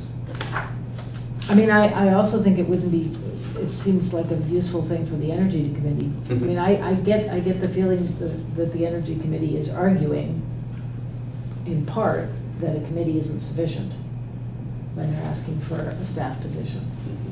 But I don't know that It's that's. a working group, it's not the actual Energy Committee. But aren't there 4 members? I mean, when we met with the Energy Committee. Right, we had a joint meeting with them, but they're not the ones behind the proposal. Didn't they? There's some didn't they crossover. vote to endorse the proposal? They did vote to endorse it as well. Yeah. But Oscar and the working group Is a different thing. different. Oscar happens to be on the Energy Committee too, but it's. I think between the working group, the committee, and all the select board members, there may be only one person there who has read the whole plan. And that person feels like the plan takes care of all the sustainability issues. So I think it'd be very valuable as other planning experts to weigh in with us, with our opinion that it's not really geared to that comprehensively, like the conclusions you came up with. Yeah, Because so far, what everyone's heard about the plan is that it's taking care of it in every way.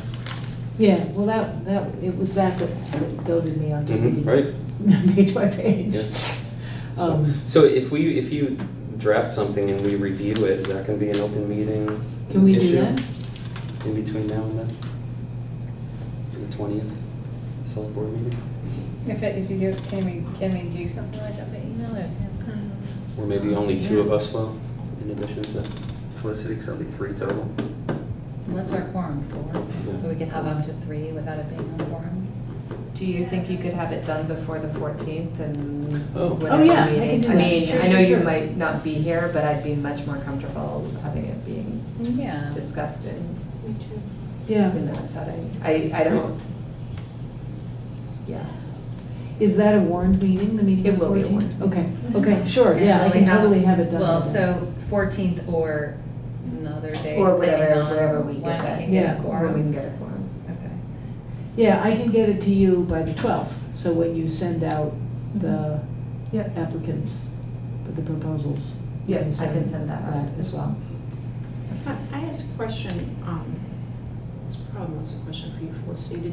When you were looking at things in the town plan, you were looking specifically for things related to sustainability. Did you get a sense of, if there are other areas outside of sustainability where there are a bunch of things where it wasn't clear, how those are to get addressed or how those are to be followed up on?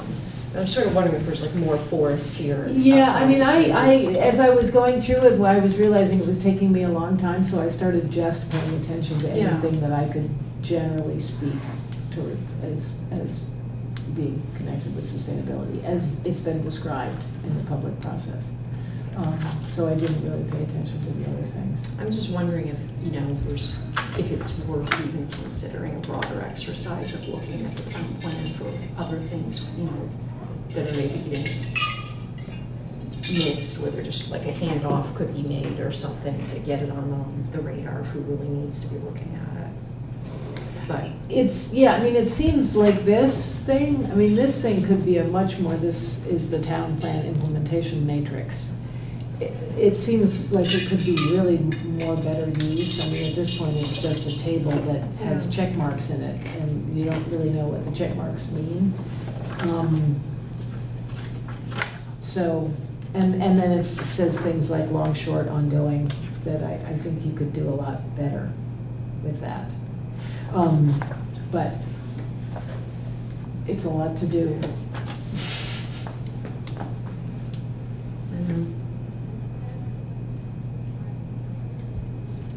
It's a great job for our new technical person to make them familiar with the town plan. Yeah. Read through it from an Right, read through it agricultural and- point of view, and- historic and cultural properties point of view, and then, or And turn it into a Gantt chart. I guess there was something you said, and I'm not gonna necessarily get it right. I think that whatever you do, you should qualify that this is the town plan. I mean, the town is, there's other things that aren't in here that the town, That the is town doing. is working on Like doing. when Yeah, Public yeah. Works can purchase an electric vehicle or a hybrid, they do. It doesn't always work out that they can because of, weight, not having they don't make it in the vehicle. So it's not, this shouldn't be the be-all, end-all of what the town is doing. It was not meant to be, right? So. Right, no, I'm getting that message, but I think that message has been a little unclear in the public conversation around the value of the plan vis-a-vis the sustainability board. And all I was thinking is that the commission should sort of clarify that, since this is something that we have purview over. Okay, cool, I'll write the letter, draft the letter. And, that's all. So. That's all she wrote. Call back up the agenda. it's potential land use regulation. Yeah, here we are. This is right. There's a handout. Take it away, Sue. Does anybody, I did put this on the Google Drive, but I also have handouts. I gave one. It's under the land use regulation amendment? Yeah. And so some of these are ones that, two of them came from Brian, 1 and 2. So Tom, as I kind of mentioned, Brian is kind of constantly feeding stuff he thinks needs to be amended based on the DRB's experience or his own. Great example of it. So the lot coverage in the industrial district, so we currently allow a 60% lot coverage. And if you're thinking about a 3-acre parcel, which is the minimum lot size in that zoning district, if you're creating a new parcel, then 60% is a pretty big, lot, allows a lot of lot coverage. But there are there's several non-conforming lots, some of which are less than an acre, and similar to what we found in the service center, 60% lot coverage can be difficult. And so the discussion here is, do we want to increase it? The way we handled it when we discussed the service center is we wanted to keep it at a 60% lot coverage, but we were allowing up to 70% as long as 60% was the effective lot coverage. So that means if you're going over the 60%, you're going to have to manage that extra 10% on site. You can't be sending 70% off site. You at least have to, 10% is going to have to be treated on site. I mean, we encourage that anyway, but really in that situation, you're going to have to prove how you're treating 10% on site. Treating? Stormwater treatment, so it's not running off into the. So that you have like a rain garden or something like that. Yep, rain, there's several techniques. So is that the major impetus for having green space? Or for having partial coverage? Or is it aesthetics, or? It's both. I mean, we increased for both reasons. To improve the quality of development, the aesthetic part, to allow for street trees and better landscaping, but also the regulations do acknowledge that these areas can be used to treat stormwater too, and should be. They should be integrated. They should be both. So landscaping and stormwater. Is there a mandate for stormwater, or it's just suggested? Like if the land is like sloped like that, but it's grass, it's not going to infiltrate much, Right. We have regulations that prohibit too much development on steep slopes. So. But given our difficulty with stormwater, are we okay with the notion of increasing this? Is the suggestion to increase it to 70% period, or increase it the way we did for the service center? Well, I'd be fine with an increased period, but we could do it the way of the service center. I mean, it is the industrial zoning district. We're acknowledging that these are heavier Right.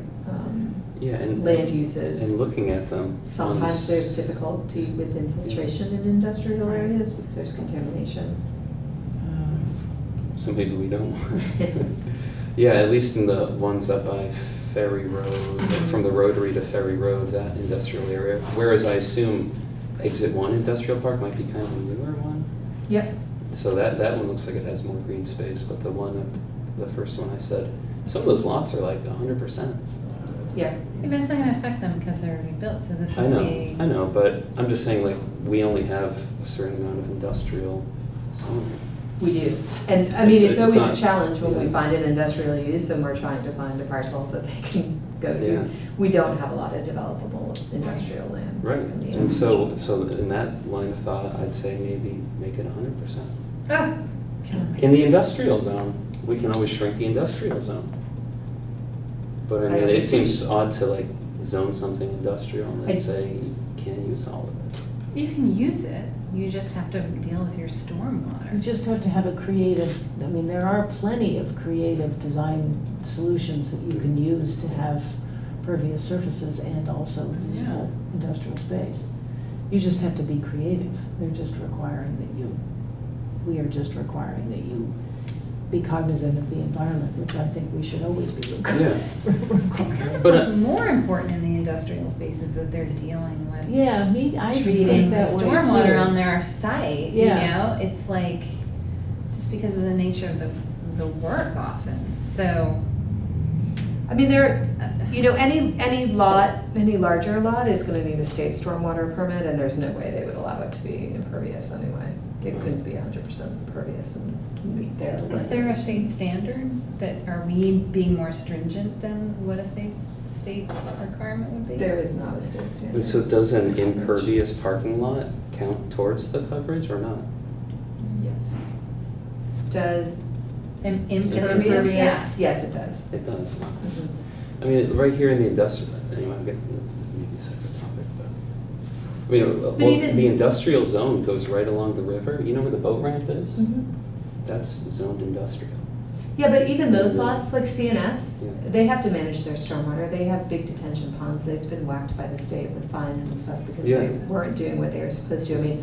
No, I I'm saying, can't I think they should, but I I don't can't know think of a the site, whole even in 30%. an existing Sure. industrial site that is 100% Mhm. impervious. Have we had industrial people who have wanted, who have said, oh, 60% I can't manage? Or is That I Brian just don't know. imagining that they might come? I don't know that for sure.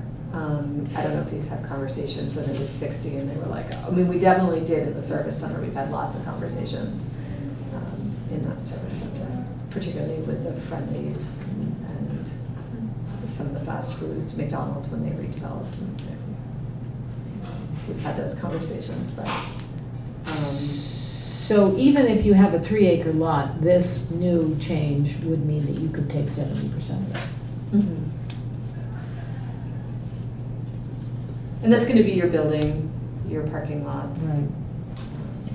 And so the argument here is that we allowed an increase already in the service center from 60% to 70%. We're proposing. So long as the effective coverage remained at 60%. Mhm. So the recommendation is that we increase the lot coverage in the industrial zone to 70%. I'm assuming with the same caveat that so long as That was my question. the effective coverage remains at 60%. If that's the way you want it to be, yeah, we can do that way. What does that mean again? It means Effective. it says it in the top, portions of Right, the I lot see. covered by pervious paving are Oh. included in lot coverage unless the DRB finds that it closely resembles and primarily functions as green space. So that difference between 60% and 70% could be that 10% is pervious pavement. Mhm. Yeah, I think I had the same thought. I think the only flag someone raised is that in some of these lots, is that actually a bad thing if there's pervious pavers and stormwater is coming and draining, into what may be contaminated soil that might be close to the edge of the lot boundary, and then it's maybe like pushing that contamination over the edge? I'm just sort of Yeah, I don't know. I don't know how much a concern that Well, is. there's probably other, I mean, prevention would be good, but maybe there's other laws that would make that illegal. And I mean, and they should have that dealt with. Well, if they had If it's offsite, not- if they were causing offsite contamination, then there are ways you could, that, property owners could pursue that. Yeah, I mean, should we be allowing them to meet, I'm just thinking about it, but should we be allowing them to meet the coverage requirements with something other than permeable paving? It seems like we're prescribing, permeable paving, but I think there are other ways to do that, like you mentioned earlier, some of them have put tanks underneath to catch the water. Yeah, They infiltration that systems way, yeah. underneath the Mm. parking lot. I can't The pervious, remember how- that's just a way, that's just a, So that's it's an example, it's not, that wouldn't be. Because the language where it was like a primarily functions as green space, it seemed a little prescribed to me, but maybe I'm splitting hairs, I'm not sure. So do we want to add the phrase, just so long as, et cetera? I think I would be more comfortable moving it from 60 to I'd be more 70% if that phrase comfortable, is yeah. included. I still kind of want to know like why this came up. Yeah, like, Was it- I mean, I think I lean more towards being inclined to not increase it unless, that you can, like, provide a real example for like what the obstacle is and I'm not seeing that here, so maybe we push it back to Brian to say like, give us examples of like what the actual problem is. And then if we do increase it, I think I would want that caveat. If from my point of view, I think we want to constantly innovate, right? You constantly want to be like increasing your ability to make the better choice. And so I'm not particularly supportive of kind of backsliding unless there's a pretty extreme, unless it's unattainable somehow, which I don't think that it's unattainable, right? I think that if you're redeveloping a site, you need to consider it, and there's 100 ways you can do that. Or if there's some other, economic reason or something that, you gotta convince me. Okay. Is it possible to go to the DRB and argue for an exception on a case-by-case basis? You can ask for a waiver, you can get up to 5%? 5% or 2,000 square feet more. Oh, right, sorry, I should have read that. So it's not. So you can increase it. Okay, so Tom, how do you feel about this? Because I'm feeling yeah. like the movement is going towards kicking it back to Brian. Right. Well, I like that idea to get more info and examples. I guess, well, like, what's the terminology? Prescriptive versus formative or something? Zoning. I'd like it if it were performance based. I mean, I'd like it to say, capture all your stormwater on site. But as far as saying 60 or 40%, grass or tree cover is like the only real way to do it. I don't think. I mean, I think this kind of leads to spreading out industrial areas, and I'd like to see them, more business, more that's packed in to the zones that we have as possible. The other thing is, that's interesting. I wonder if it's he says many of the existing lots in the industrial zoning district are much smaller than the 3-acre minimum. So is there a question of the size lot, and is there an exception or there's a modification based on a smaller size lot as opposed to a larger size lot where there's some boundary there in terms of That's what I was there's thinking. an that if- allowable if it's- waiver, If you've right, got a 1 because- hour, a 1 acre lot, Right, you and you're go trying to to work on it. 70%. But if you've got 3, then 60 should do. Something like that. I mean, so maybe that's a question. That's something we can look at, Okay. the number of lots. I mean, the minimum lot size, I can't recall what it used to be in the industrial zoning district, but when we amended the land use regulations in 2015, what we were trying to do was, because we always had a difficult time when we'd get somebody that was in looking for a larger piece of land to develop. So we were trying to assemble areas of town where there were larger lots and would have the more intensive industrial uses, such as Commonwealth Dairy, that has lots of trucks, traffic, and coming and going, and they're really cramped on their site. But that was kind of the best they could find at the time that worked for them. So trying to really keep the spread of what we were seeing of commercial uses into the industrial zoning districts. So there was like the VA went into Exit 1 Industrial Park. Things like up on Putney Road, there were a couple of credit unions and stuff in the industrial zoning district. So we were trying to say, hey, we have very limited industrial lands, let's just like keep these areas for industrial and let's open up the other areas for retail and make it easier for the retail in the service center and the mixed use, or not the mixed use, sorry, the neighborhood centers and the downtown. So we were trying to segregate the heavier truck traffic, logistic type businesses that we have in town to the industrial zoning districts. So I think it would be interesting to pull up and try to figure out what our lot sizes are. And, you know, in zoning, we don't like to create too many non-conforming lots. Usually that says there's a you know, something off with where you've set the threshold for the minimum lot size. So we can look at that, we can map that. I'm sure we did at the time, but I just would have to try to find that data, or it's just easier to redo it on GIS. Okay, so kicking number 1 home back.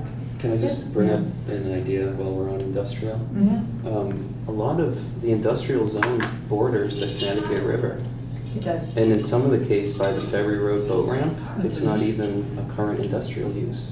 It's just Right. forest. There's Yeah. 3 lots there, so maybe we could make that not industrial.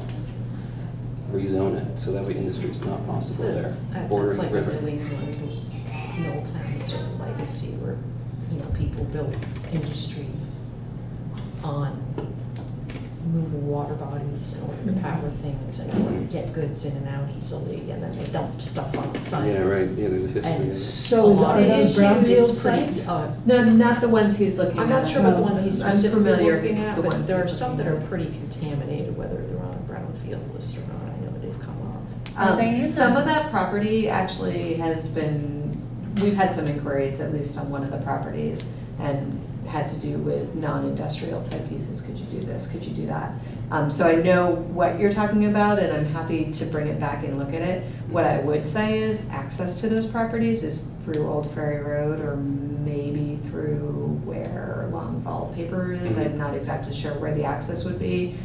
You know, those are some of the heavier industrial uses in town. You're near Allard Lumber, you're near the, not that it's heavy industrial now, but near the, you know, working paper plant, or paperboard plant. Mhm. Yeah, it's just So, you know, upstream. what are the odors, what are the noise, those kind of things might impact whether or not they're really suitable for Different kind of zoning. a different zone. Mm. So we can certainly look at them. Mhm. Didn't we have, I can't remember, it was an overlay, if it was actually a zoning district where we had like recreation and.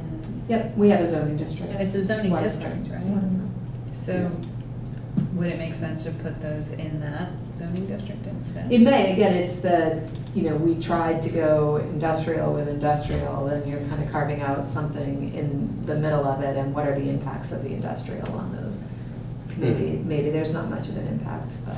If we had the natural resources inventory, then we could look at that and see whether or not we needed more riverine wetlands, I don't know, open property, and then we could rezone them and add to our inventory. Yeah, there's also a question of like which of the, like there's a layer, not in our zoning, but there are like prime farmland areas, Oh, this has to right? be one. And This must be. It's probably not prime, it could be statewide. Oh, well, yeah. But some sort of importance. Connecticut River floodplain, right? yeah, so I don't know if there's a consideration there. Huh, We interesting. can look at them, look at another meeting, but. Sure. It's a whole other ball. Yeah, because it's another town, but bordering is right, is Dummerston, that farm property, Kathy. And that's, I mean, that has one or two houses and fields, and it just seems like these three parcels, well, one's a state boat ramp, but, you know, the other two are a natural kind of extension of that in theme and, you know, potential use. I bet someone would love, if they could, if it's the right size or possible, I bet people would love to put a house or two there, or leave And it it's as a farm. actually not possible right now. Oh, really? It Oh, is. because in industry it's not Because possible? it's industrial. Oh, you yeah. can't have a. Yeah. You could have a caretaker's home, so if there was a non-residential use going on. If there was a rec center there. Yes, Maybe the because you state can will have, pay I for think, it at their athletic boat ramp. facilities. That'd be great. All right, shall we move on to number 2? Now that I'm looking at the map, I'm like, oh, not Connecticut River Drive, is that industrial? No, It's residential along the river. it's waterfront, I think. It's either rural residential or Which stretch? It's like, further south, just south of the roundabout. there's this Oh, road yeah. that goes South of off Route Route 9 up the river. Yeah, it's green. Yeah, okay, yeah. All right, you guys, energy. Sorry. So this is just a suggestion. Our site plan review doesn't take into account energy considerations, but our conditional use does. And so we could add that as a criteria that's looked at during site plan review. It's, seems to be important to the town. It could, you know, affect things as the building orientation, the landscaping, and it just would be, thank you, just another criteria that the DRB could be looking at when they're performing site plan review. Can I ask, like, how we make these changes? So, like, we've got our zoning, right? Can we make, do we add up all these changes and then we make a big change? Zoning Yeah. 2.1 or whatever? Yeah. Like, we don't just stick these in, like, okay. No, I mean, we're gonna have to have hearings and then the select board There's will have Yeah, and hearings then, again. okay. I know we went through that once so far. Yeah, but actually, we haven't. We did one. We lined up a bunch. I thought we did one too, but. But we didn't change anything? You guys may have done it with it. No, I thought we did one. I thought we did one after the land After use the reg. DRB started working with it. No. Change. We never enacted them. We Okay, never, so we they're never took still- them through the hearing. Those are still, Sitting and waiting. Okay. Those are the with ones these, okay. we've already done as a Yeah. group, are still waiting for the final Yeah. thing. Well, does anybody have any conversation on this one? This one seems pretty straightforward to me. I think. Yeah, I think that's, and the site plan review is done by the development review board. the DRB. So like someone approaches them with the development and then they review those. There are a So couple. it's just making the DRB consider this in their site plan review. Yeah. There are some that are minor site plan review that Brian can do administratively, but those are pretty small additions. Are a lot of the criteria in site plan review written in this sort of way? Like, Yes. without numbers? Yes. Okay, so it's like talking points and ideas? Okay. Yeah. It shows up in there. And we encourage you. And is there a lighting, for this energy conservation, is there, oh, you say like, it's There are light lighting. fixtures, high efficiency light fixtures. And there's really detailed, specific standards for lighting as well. Okay, which I remember. What's CUP mean at the end? Oh, conditional use permit. To me, this seems fine to add So this to our the way it docket shows up in the things. document is Oh, yeah. there's this whole list of criteria, and site plan only has a couple of them, so it would just be another check in the box. So it would add in like another. Well, energy's on there, it just, look at the conditional use, it's like number 11 or something. Oh, I see, so you just get a check mark there. Yeah. Okay. So All right. that, so that means that even the permitted uses of a zone need to be reviewed in that way. Okay, good with that one? Onward. Livestock, so different animals, people like to have it as pets, and there was a recent DRB appeal, so people had pigs as pets and they lived in the house, they also spend time outside. They said they were pets, so originally they were considered to be kind of domesticated pets. But as there were concerns, there were complaints from neighbors about odor and noise and the kind of things that you get from non-traditional pets maybe. And so at that point, the way that we took care of it was to basically say, you know, there's some nuisance issues going on, you need to go before the development review board. And, you know, we don't think that these are pets anymore. And there is a provision in the zoning regulations that allow you to get a conditional use approval if you've got livestock or different, what's the term?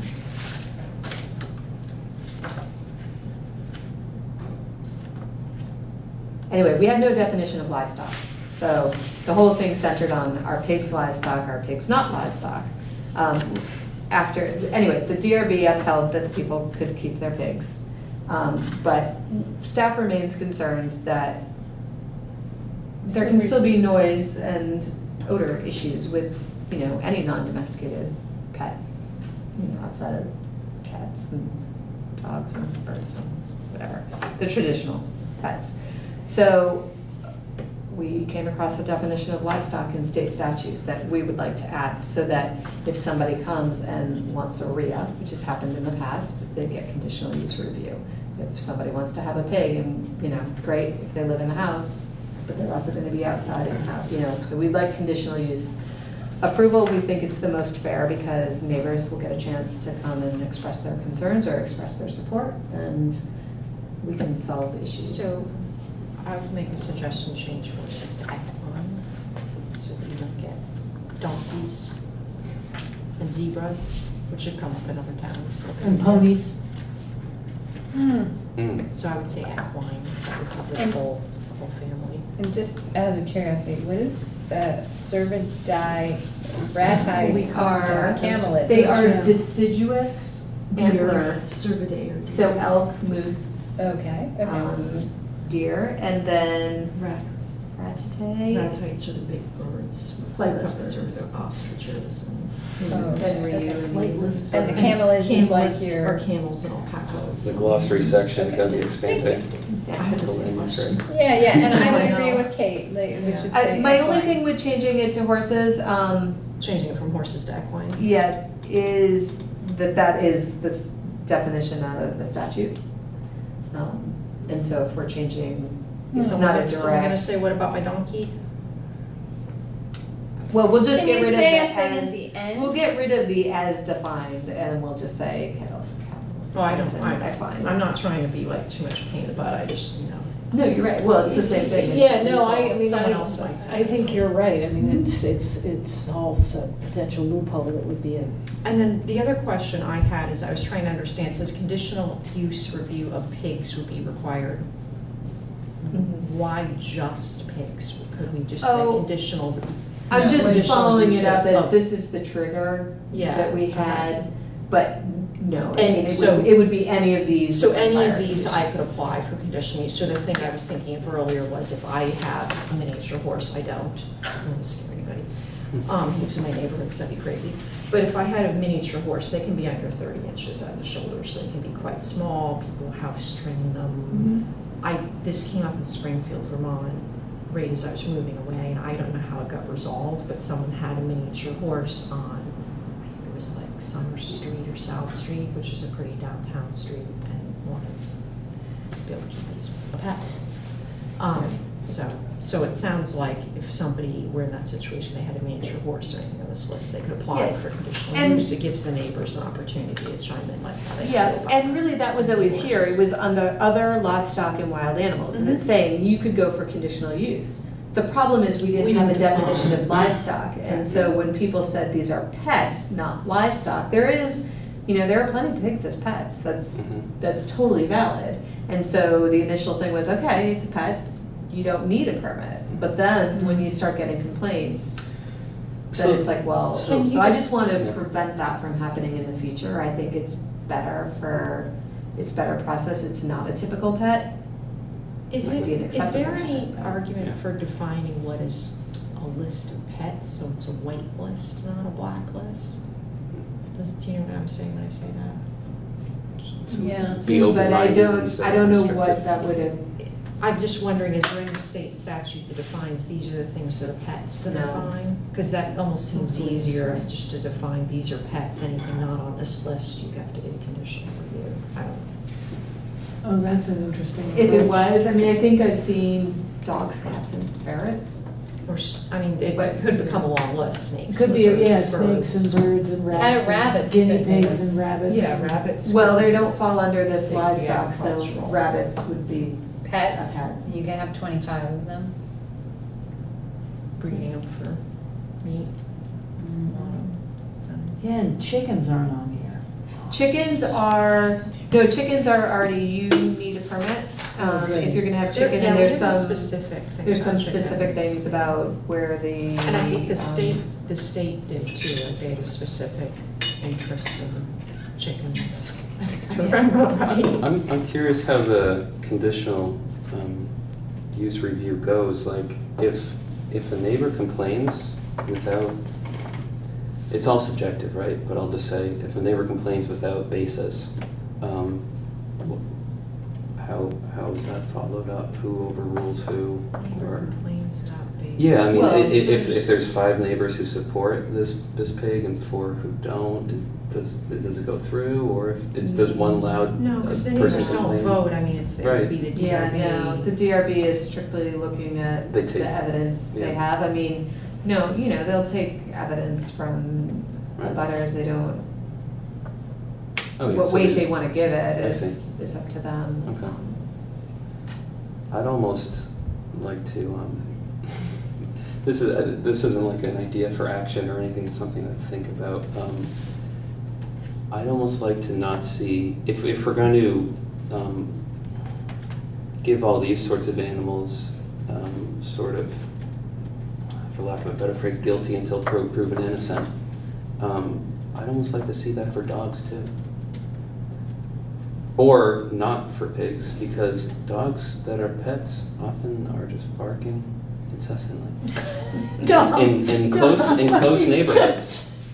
It's true, but you can, but. And but from my this is- bedroom window, I can Right, hear right. other my close neighbors complaining about how the dogs are always barking Yeah, from but another that, neighbor. but that's a nuisance. That's Yeah, I think that's a nuisance nuisance. thing. This is a real regulation that, Mhm. So is it an advantage to having it tied to the Vermont state? But I can't thing? imagine pigs Is- making noises like that. What's the advantage of Well, it was tying just- I don't want to we- propose tweaking it if it. No, I mean, Just it make it was move. just, we were able to find one that, or I was able to find one that was clear, that in this situations, pigs should have been treated as livestock in the very beginning, and then it kind of, just, we didn't have a definition of livestock, it kind of worked, and it seemed Okay. reasonable covering what we've seen Rhea, that came for a conditional use approval.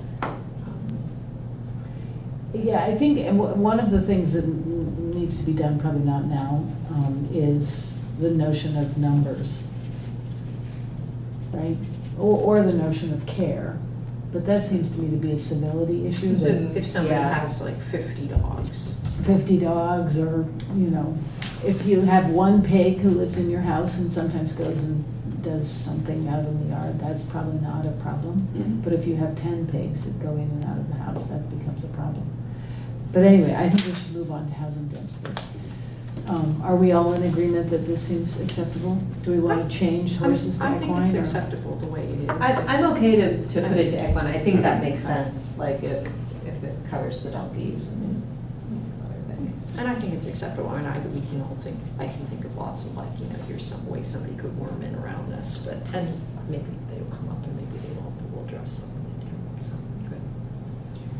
good. All right, on to housing density.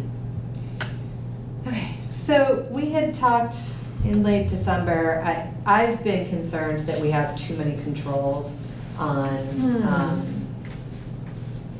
in certain zoning districts. So we have bulk and we have density regulations. So bulk is controlling the size of the building and the height of the building. And then the density is controlling the number of units. And it seems, to me, it seems really tight. And so I had been looking at, first it was maybe we should raise the density. But the more research I did, it seems like the suggestion is to just control the bulk and get rid of the density. You maybe want to put a cap on it, like maybe 12 units per building or something like that, but there's not a need to have both tight controls on the bulk and the density. You kind of let the market figure it out. And there's other controls, so like parking. Lots of the Congress for New Urbanism says get rid of parking altogether. Well, we know that doesn't work in Brattleboro. They're not ready to go to on-street parking in the winter. So we do need to provide parking on site, and we want to make sure that there's enough parking on the site so that it doesn't become a neighborhood problem or they're parking all over the place. So my suggestion, actually, after doing some reading, is that we actually get rid of the density in our more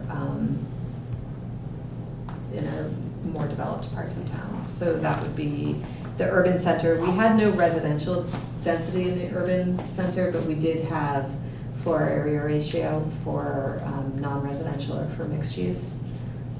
So we use that as a density control. We allow 5-story buildings. We allow. That's the max?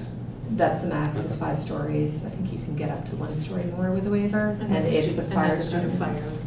Yeah, it's due to what they can handle. Yeah, okay. We don't allow residential on the first floor in the urban center. That doesn't change. So, if you want to build micro apartments or you want to have 4. And there's state building codes that There's building that codes like dictate safety. minimums Yep, that are so that's- habitable and safe, so it's like, that takes Exactly. care of that. In the village center, I think right now we've got, you can have 12 dwelling units per acre. But in the village center and in the neighborhood center and in the mixed use neighborhoods, most of the lots are way under 1 acre. So if you have, approximately a 12,000, but you get 6 units, and then you're forced into a footprint as well. I think that we want to just let the market respond. I think it opens up, and we know we need housing in this community. I think it could be a positive thing, and it's kind of it's a big step, but it's kind of a small step because we also have all these other controls. I think it's the first step. So it just removes. Yeah, it removes that. It's kind of a concept from the form-based code, if you've ever heard of form-based code, because you're still controlling the form in the bulk of it. So I have a few, I'm sort of mulling it, I have a few thoughts about it without really drawing a conclusion. I think where you'll probably run into pushback will be in the residential neighborhood, which is a pretty significant chunk of what I consider downtown. And is a lot of older buildings. And there are issues with, if you're trying to cram a lot of people into older Victorian buildings, it's not safe. They burn really easily. There are other ways we can address that, but I have some concern about that. I definitely think that we have a housing problem in our issues of it. First place, rents are I watch them all the time. I don't have to worry about them. I own a home, but I watch all the time just to see, what they are. They're just, but Yeah, I mean, I think where we'll get pushback is maybe that area, because I think people have concerns like that. I think people also have concerns about parking. You know, already, I think we had people come in before at one point and express concerns about, you know, the buildings on my street are having more and more units, and now I no longer have anywhere to park. So I think, I'm cautioning, I think that's where pushback will be if people are paying attention. So my response on the first part is that that's where the life safety codes are gonna come into effect, as to, you know, there's requirements for firewalls and for sprinklers and that kind of stuff that I think is going to control a bit of packing too many in. And then I was just trying to pull up the parking, so I still think it's important that they meet our parking standards, and so we have one space per dwelling unit. And in my mind, that has to be accounted for. Your parking lot is part of your lot coverage, so if you have a 70% lot coverage, you know, you're gonna have to fit those parking spaces there. Previously, where we've had a lot of problems, that wasn't always the case, or it wasn't clear, and therefore the DRB would allow 7 units when they really only had 4 parking spaces, and then people are parking on the lawn in the winter because they can't have the street parking. I don't disagree. I mean, I think that could be where the pushback is. I think, and the other thing I think you may run into, which is more of a long-term thought, is if we're pushing, if we're removing some of the things that do allow people to push to put more units into traditionally older neighborhoods, then you will be, you will be faced with the possibility that tearing down some of those buildings is an easier way to meet the requirements versus retrofitting those buildings. I mean, I can see personally someone who's got an old Victorian home and it's a single family home. I mean, I have no idea how I would make that, like, you know, okay to be apartments, because they're not, they're tinderboxes. So if you, and this is a little bit personal too, I like old homes. I also like housing people. Housing people in old Victorian homes doesn't really work. So I think they're just going to be pushed back, you know, maybe in that area too. It's like then you're going to be encouraged to tear down what I think are really beautiful Victorian homes that give Brattleboro a lot of its character, because, you know, people might run into, like, it's not economically sustainable for me as a landlord, right, you know, to make this home safe and also have the number of units I need to make it viable. So I'm proposing that I'm going to pull it down and build something new that meets what your requirements are for viability. It has the right number of units for me to make my living as a landlord, but you're losing a Victorian, you know, historic home that, you know, maybe had some architectural and aesthetic value and historical value. So that's another, like, just a thing that's in my mind. But it's interesting because the state, the Agency of Commerce and Community Development is doing a big housing study. I kind of write about it in the little memo. And they're supposed to have tools out in 2020. Did you? What page is that? Not the memo. Here. Oh, sorry, not the memo, the parking thing? Oh, the parking is 3-37. Okay. Yeah, so this zoning for great neighborhoods project that they're doing. So, you know, if we're not comfortable making, this is a big change. I said it's small, but kind of big. You know, we can kind of wait and see what they come up with for Vermont, and look at some of those tools then and decide as kind of a bigger housing. I think, I hear what you're saying about the neighborhoods. I think that there's potential that maybe there's some neighborhoods that would be better served by loosening up the density, and others maybe not. So there might be the creation of a new zoning district. Well, and that also seems like a conversation for that committee that needs to get, once we get certified local government. Yeah. To have the conversation around, well, what are we gonna? What do we want to preserve? Yeah. Yeah, what do we want to preserve, and how do we decide? Because ultimately, any town is gonna have to lose some of its historic fabric as time goes by. This is true. But the key would be to to preserve the ones like this one that wasn't, that we really would be sad to lose.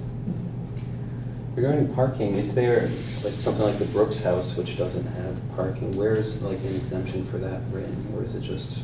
Brooks House case by actually case? does, half of the Harmony lot where they have the Oh. covered carports is actually, it's their property. So every, well, And it was always, Yeah. they always had parking there, I think they leased it to the town, or it just, so does every building I comply? think- And that comes up for, all the downtown ones that are commercial on the first floor? no. With resident apartments on Most downtown buildings They don't need have to. parking. They don't need to, because there's the transportation center, Oh, okay, so. that's written in They're here in somewhere, the- or? Yeah, the urban center. Yeah, the urban center, Oh, you okay. I figured, I just hadn't noticed cannot it. create new surface parking. You could, if there was a new building being built, you could have underground parking. Something like that, but you can't create new surface parking. I would Private be- surface I don't wanna like make more work, but I'll look at this great neighborhoods thing, and I am kinda interested what other towns do with this, like Burlington and, any towns that have experienced a lot of need for growth and housing, and how they've balanced these things. I don't think anybody's figured that out yet, but, But what you're asking suggesting, around. if I understand you correctly, is in fact, this isn't really gonna change anything because we've just sort of overregulated that. I feel like we have overregulated. Somebody's gonna use this to get around and put in more units than we think is feasible. I'm comfortable that they wouldn't, because we still have lots of other control. We still have setbacks, we still have lot coverage, we still have building footprint, we still have building height. So, maybe you can only build a 4,000 square foot building. If somebody wants to use that to create 4 or 5 executive apartments in there, okay. If somebody wants to use it to create 10 more affordable units, that's fine. Whatever they think the market can handle. Okay. But if they were to make 10 units, they'd have to have 10 parking spots. Right, and that That is would still make part it- of their lot coverage, and if you're only And allowed, you only have 60%, then you're getting parking. so maybe you're gonna requirements. have 10 smaller units. If that's what you want, or instead you can have 6, of which they're all a little bit bigger. Right, okay. Because you're still working within the footprint of 4,000 square feet or 6,000 or whatever it is. We also have a different height restriction in the residential. I'm just trying to remember. It's not the 5 or 6. It's in the urban center. 3 stories max. So do we want to kick this back to you to do more thinking on it, or are we okay? I'm okay with it. I'm okay with it too. I mean, it's not moving anywhere yet. And We then can we'll have put public more- hearings on it too and Right, get more so we feedback, can- so I think it's, Yeah, I'm okay with putting it out for public hearing with the other things. Like I said, I think you'll get the pushback on the things I mentioned, but, so, maybe having an understanding of how we would answer those questions. So just to summarize, we kicked back number Kicked back one. Number 1. Because we we're wanted- accepting We wanted examples. energy, livestock, and housing density. Super, good work. I think that is pretty much, I need to go through my list. I think that might be it. This was the big piece that I had to bring back, the density. So then we're ready to go to the select board with our collected amendments? No, first, I'll get them all together, and we have to have a public hearing. And then we go to the select board. And then we bring them to the select board, and they have 2 public hearings. So it's still a process. So, anything else? I think we're done, right? Do I have a motion to adjourn the meeting? I will make a motion to adjourn the meeting. I'll second that. All those in favor of adjourning the meeting? Right. We are adjourned. Thank you. Todd, I think you seconded.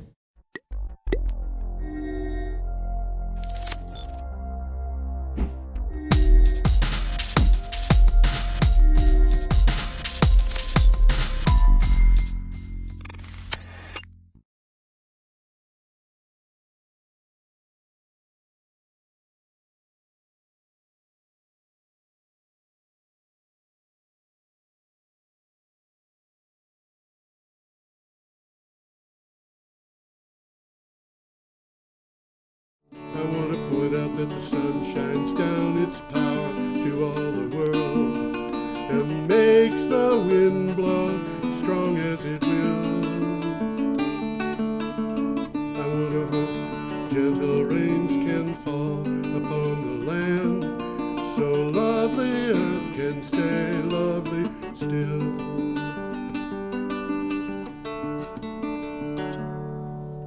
Hello, ladies and gentlemen. Welcome to the 331st edition of Energy Week with George Harvey. That's me. And the amazing Tom Fennell. In the flesh. In the flesh. Tom is a true philanthropist.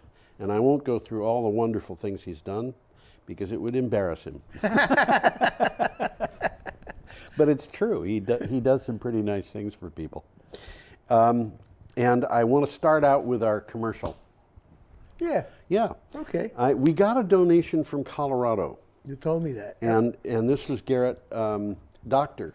Garrett Blanchett.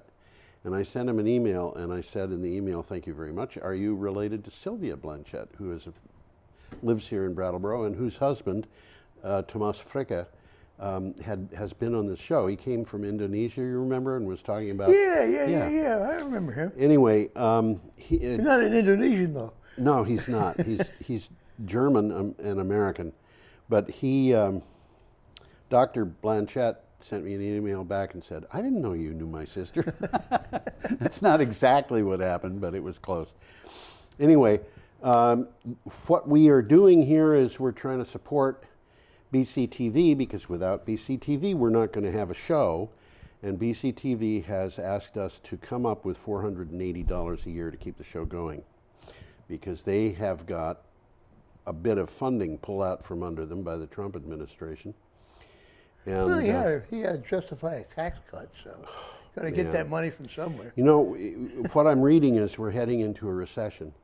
I've been reading that too. And who is going to be hurt in that recession is the people he hasn't helped. Yeah. I mean, this is bad. This is really, it is infuriating. And he'll take credit for everything except the recession. Oh, absolutely. He'll blame that on the Fed. Yeah. You know, I mean, you start a trade war, you know that everybody is going to get hurt, because that's what always happens in a trade war. But it's going to be easy to win, which is why I don't know. I shouldn't do that. Anyway. Let's move along here to cheap renewable energy. Well, hold on, because I have to ask people to donate for the show.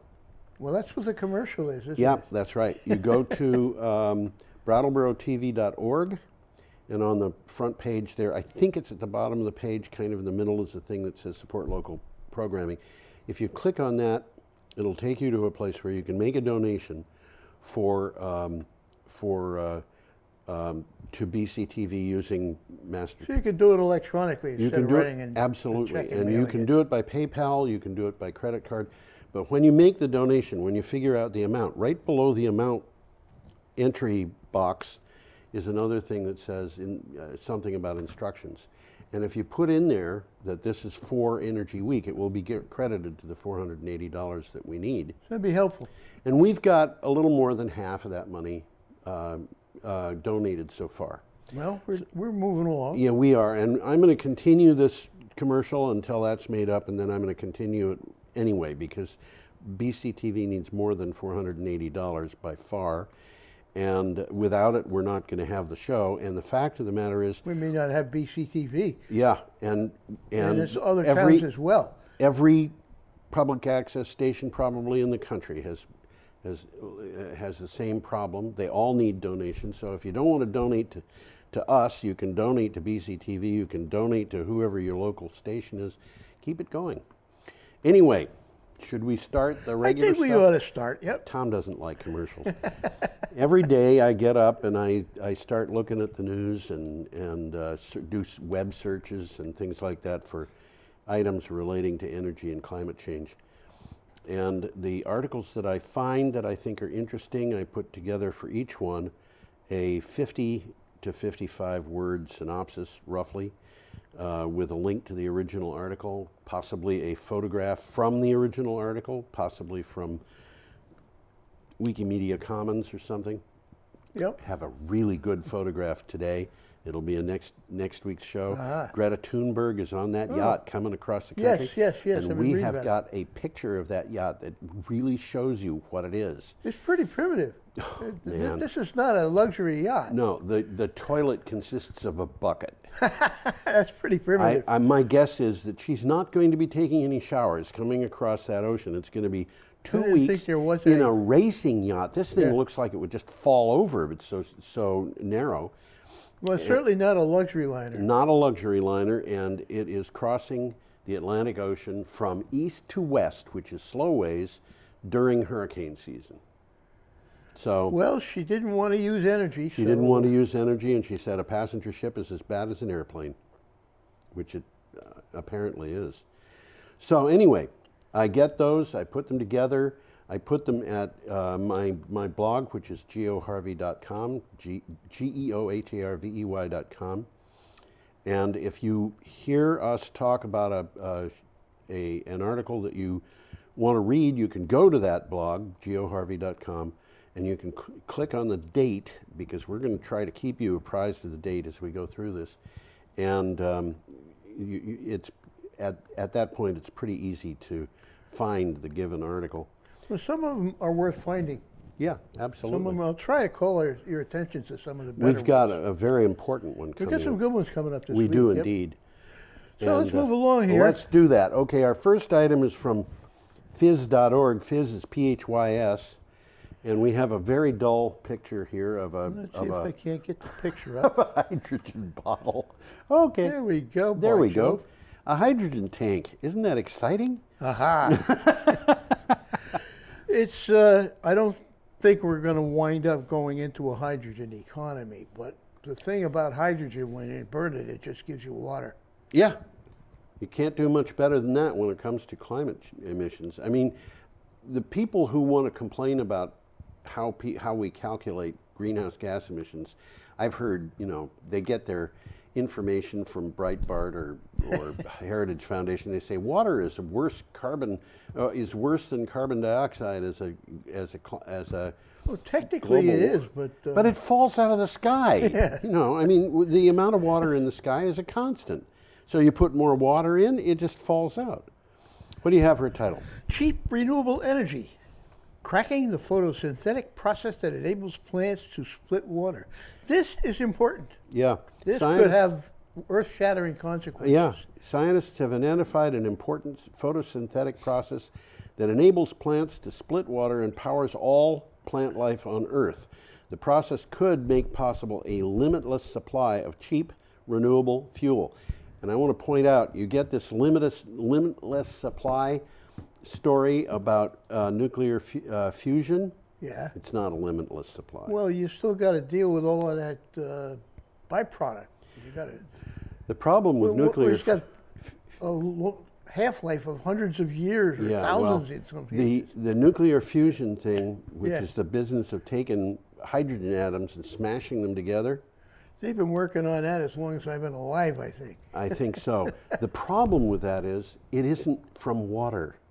You can't go to a well and pull water out and put it into one of these things and expect it to run.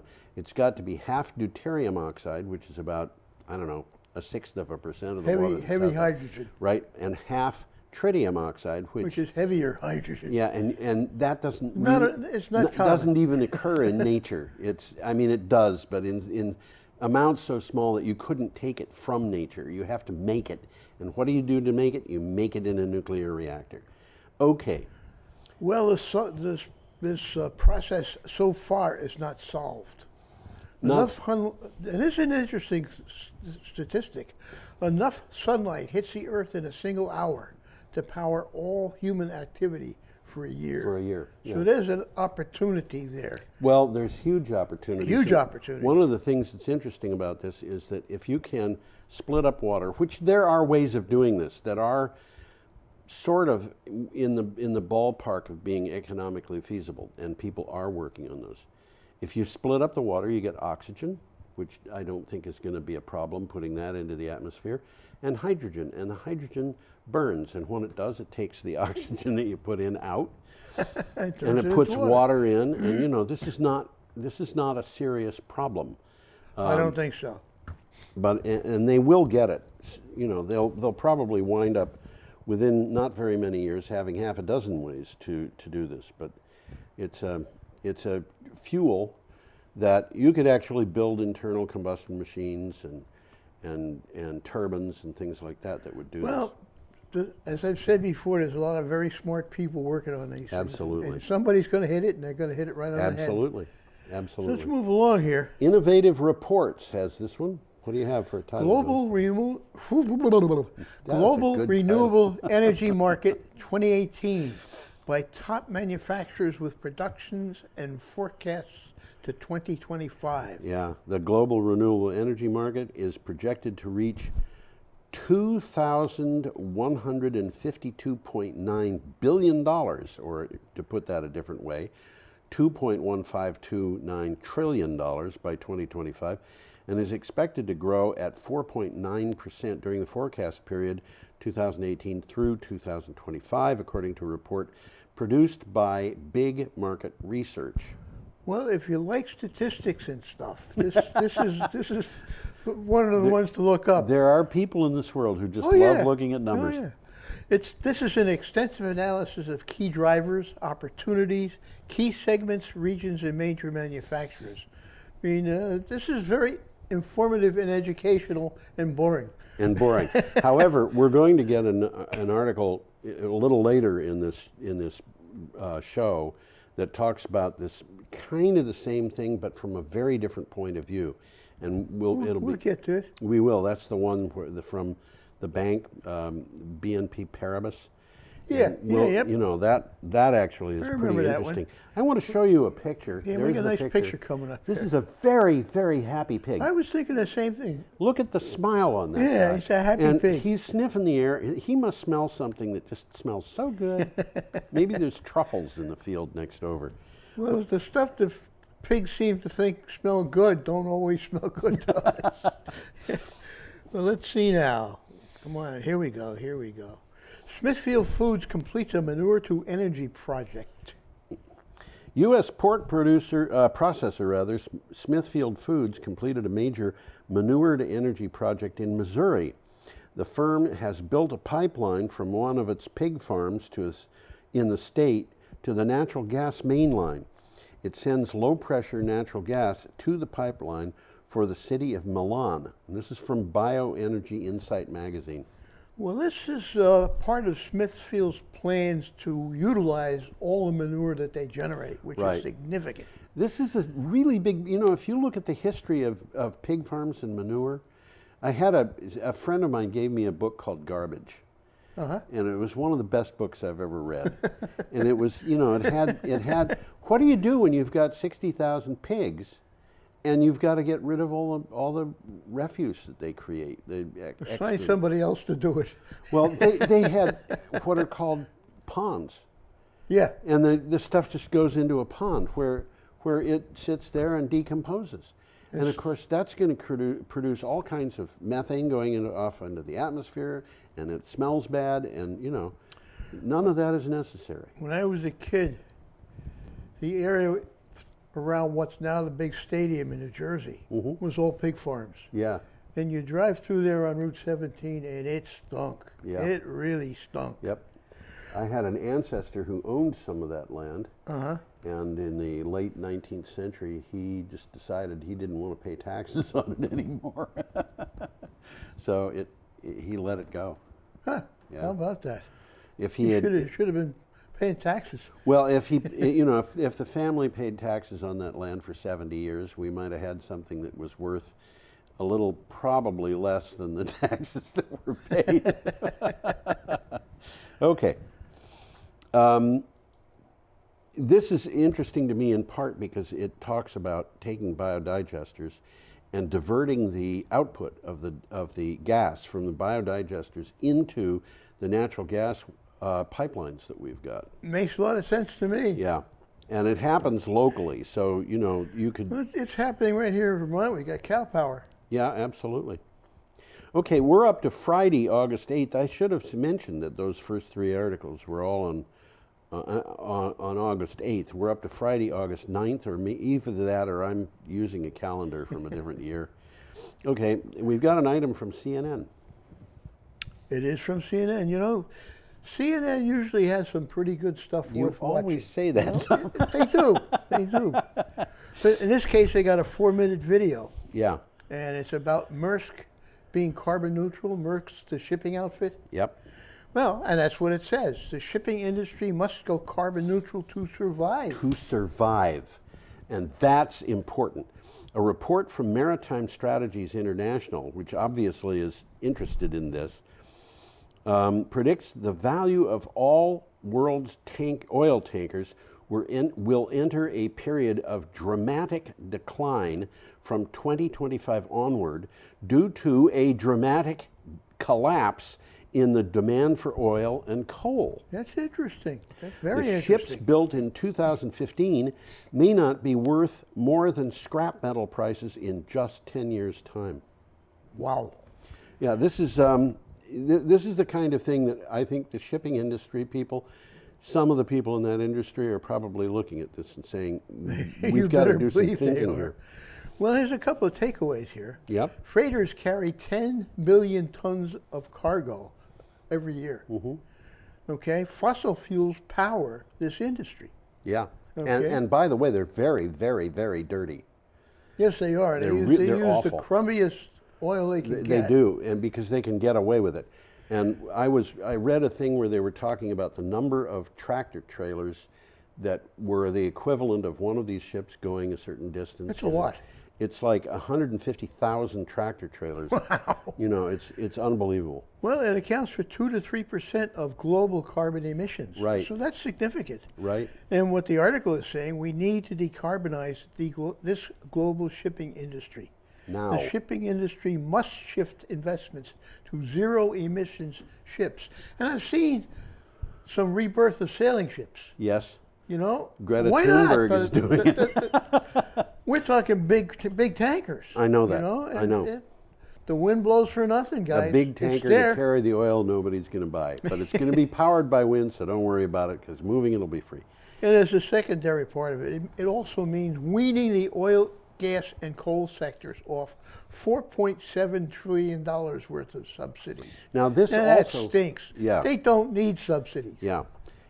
This also feeds into the same article that I mentioned earlier that we're going to be talking about with the oil industry collapsing. Okay, okay. So we'll get to it. Well, we're going to hit farming first. We're going to hit farming first. We've got a picture coming up. We do. Come on, picture. There you go. One click. You got it. In case you hadn't guessed it, that's industrial farming. And I don't know, I look at that picture there, I almost want to throw up. It's pretty disturbing. It really is. It really is disturbing. Well, the article hits right on the head there. Change food production and stop abusing land. Major climate report. Humans have damaged about a quarter of the ice-free land on Earth. A major report from the UN's Intergovernmental Panel on Climate Change warned. It stressed that further degradation must be stopped to prevent catastrophic global warming. Well, this is from CNN. Yep. And as I mentioned, it's probably worth looking at. Yep. There's a lot of pictures on this site. There sure is. And the one of them that really disturbed me, it's a chemically deforested area of the Amazon Oh, that jungle. was absolutely appalling.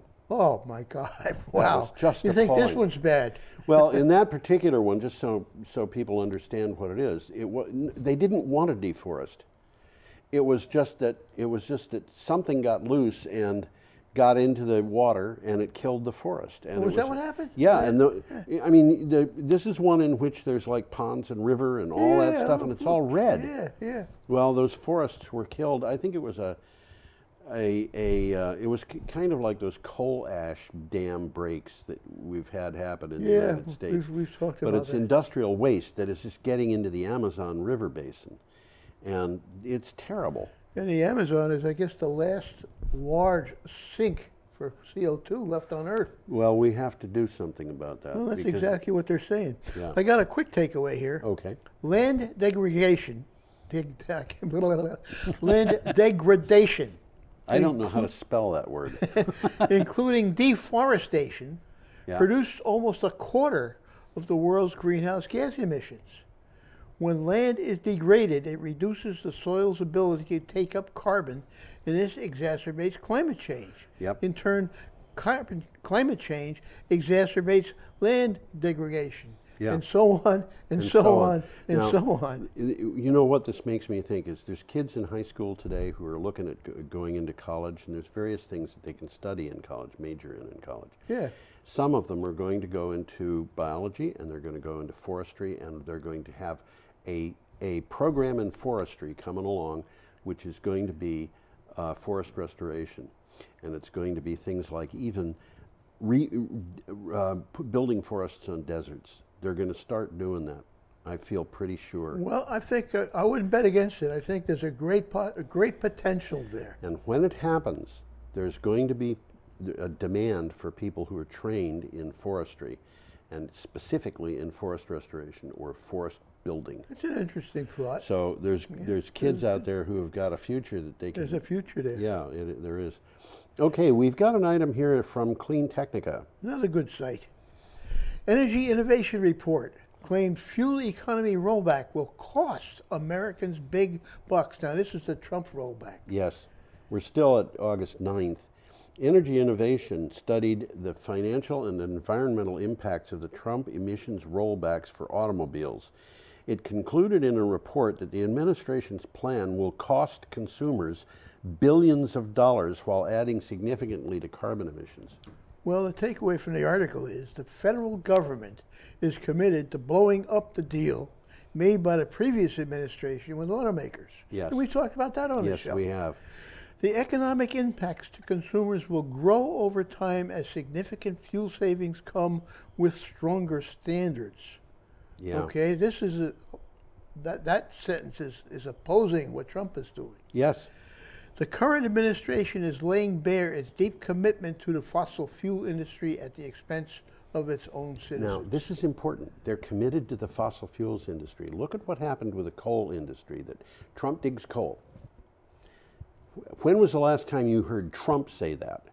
Not too much lately. Not too much lately. And why? Well, because the number of people who are employed in that industry has not increased, and the industry is just getting deeper and deeper into trouble. Well, we talked about what the impact was on Appalachia. Yeah. And particularly West Virginia. Yep. And these mines are just closing. The companies They're are going closing. bankrupt. That's right. And the article we talked about had the bankrupt people who were stiffing their workers. Yeah. Now, what's happening is gas burning and diesel oil burning cars, that whole industry is going into recession right now. They're selling about 5% less than they were selling last year. This is worldwide. And the electric cars are just burgeoning. I mean, I think... The only thing that's keeping them from exploding is the infrastructure. It's not which there is yet. being built up. Which is being built. Yeah. Tesla's sales are, I think, up 70%. And Tesla is building the something like that. It's helping build the infrastructure. Just so everybody knows, Tesla is not the biggest electric car builder in the world. No, the Chinese have about 3 of them bigger than Yeah, yeah. BYD is selling 30,000 electric vehicles a month, and they've got farm tractors, buses that carry 100, articulated buses that carry 100 people. They've got mining equipment. I'm talking about big trucks. Big stuff, yeah. So. Well, Tesla has put in a recharging station right here in Brattleboro. Yeah. As a matter of fact, if you look at the next picture that's coming up, you'll see some of what Tesla has already put up in Yeah, it's not, the picture is not from Brattleboro, but... No, but What this article is saying is that the Trump administration's rollback on emissions, which is designed to save money for the auto industry, It's going to cost people is going to money. cost people money. And by the way, not all companies in the auto industry back this change. Well, no, we talked about that. Yeah. They're more interested in, how would you say it, planning. They're interested in... They got to plan ahead for 5 years, and if this is going up and down, they don't know what to do. They need stability. Stability was the word I was looking for. Yeah, exactly. okay. We're up to Saturday, Let's get August this picture 10th. that we're talking about. Let's look at the picture. This is not a picture from Brattleboro. This is a picture from someplace else. And you can tell by looking at it that...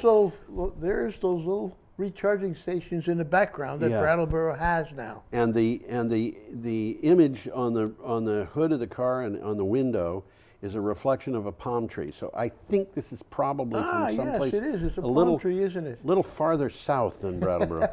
Okay, that's a even catch Tesla that Model one. 3 and another article from Clean Technica. Tesla Model 3 outsold BMW, Mercedes, Audi, and Lexus competitors in the second quarter in the USA by a landslide. By a landslide? Yeah, let's say. No car in its category comes close to matching Model 3 for sales. Tesla sold much more than 3 times as many Model 3s as the runner-up BMW 3 Series. Its sales were almost as great as all other of the top 5 cars put together. Well, there's a pretty good reasons for that, and the article mentions them. It's got lower cost of ownership. By far. By far. Yeah. Much better tech. Yep. Record-breaking safety scores, and unmatched. Why would you want anything else? Unmatched performance. Well, and it is 0 to 60 in 3 seconds. I think that should be illegal. And the interesting thing is, in a internal combustion engine, the peak power doesn't come right away. It comes when you rev up the engine. Yes. In an electric car, the peak power comes instantly. Yes. It's almost constant. There are cars where they're taking advantage of a slight change in there by having 2 forward gears. But most electric cars, they don't need them. They don't need it. And if you think about the things that you avoid with an electric car, you don't need a transmission. No. You don't need, you don't exhaust, carburetor, all of that stuff is gone, obviously. You don't need a gas tank. You do need a battery, but you don't even necessarily need a differential. Well, I saw a pickup truck that got 0 to 60 in 3 seconds. And they had 4 motors, 1 in each wheel. Yeah, that is a strategy. So you've got all-wheel drive. Yeah. Okay. Now, we've alluded to this one already. We on a couple of occasions. This comes from a publication called The National Interest Online. And this is one of those things that I think is critical for people to know, but mainstream media is not really covering it as well as it could. I'm having trouble with the mouse here. The mouse is, there it is, see it? Well, it's on the picture of me. I see it now. Yeah, okay. Sometimes I lose. It's There's a little tiny hand on the screen that I'm watching it. And sometimes it's gone again. It's gone. The people who watch this show probably don't realize. They don't see the mouse. No. They don't see how complicated this system that we've got is. We've got 3 monitors, and one of them has 1, 2, 3, 4, 5, 6, 7, 8, 9, 10, 11 images on it. And you got to click on the image. Yeah, this just keeps me busy. Okay. Well, we've mentioned this already, and let's talk about it a little bit more. This is from the National Interest Online. Is an oil price crash coming? Yeah. Da-da. Now, we were just talking about that other organization saying, oh, maybe we should think about ships here and the fact that nobody's going to want them anymore. Plunging prices for batteries and renewables are driving an EV revolution so rapidly that the economics of oil, quote, are now in relentless and irreversible decline, end quote. Huh? Yeah. You can't argue that question. That is the startling conclusion of a detailed analysis produced by BNP Paribas, which is the world's 8th largest bank in total assets. Now, this article was written, BNP Paribas is a Parisian bank. It's based in Paris. And it is, if it were in the United States, it would be the second largest U.S. bank in terms of the assets. Okay. Morgan Stanley, I think, is the one that's bigger. It's bigger than Bank of America. This is a huge bank. They hired Mark Lewis, who is, I think, English, and we've had things about him on the show from time to time, and of course, probably nobody remembers that except me, and that's just because my mind malfunctions from time to time, squirrels things away that I don't need. They came to this is the bank that came to this conclusion. Yeah. Yep. So National Interest Online happens to be reporting it, but honestly, I think this should have been at CNN, BBC. Maybe it wasn't. I just missed it. Didn't catch it. Well, let's read some of the takeaway here. Yeah, let's do that. The economics of renewables are impossible for oil to compete with electric vehicles. Okay, so it's the money. Yeah, that's what's going to determine it. When electric vehicles get to a certain point, it will be cheaper to make electric cars than to make cars with internal combustion engines. I think we're almost there now. I think we're getting very close, and the thing that's holding it back is the cost of the battery, and the battery prices are going down. And you know, Wright's law, we've talked about that, tells us that it will continue to come down, and the rate of decline is probably going to be more or less continuous. So these things, 5 years from now, I think we can count on it. These internal combustion cars are going to be too expensive to buy. Bingo. Well, they'll go into that.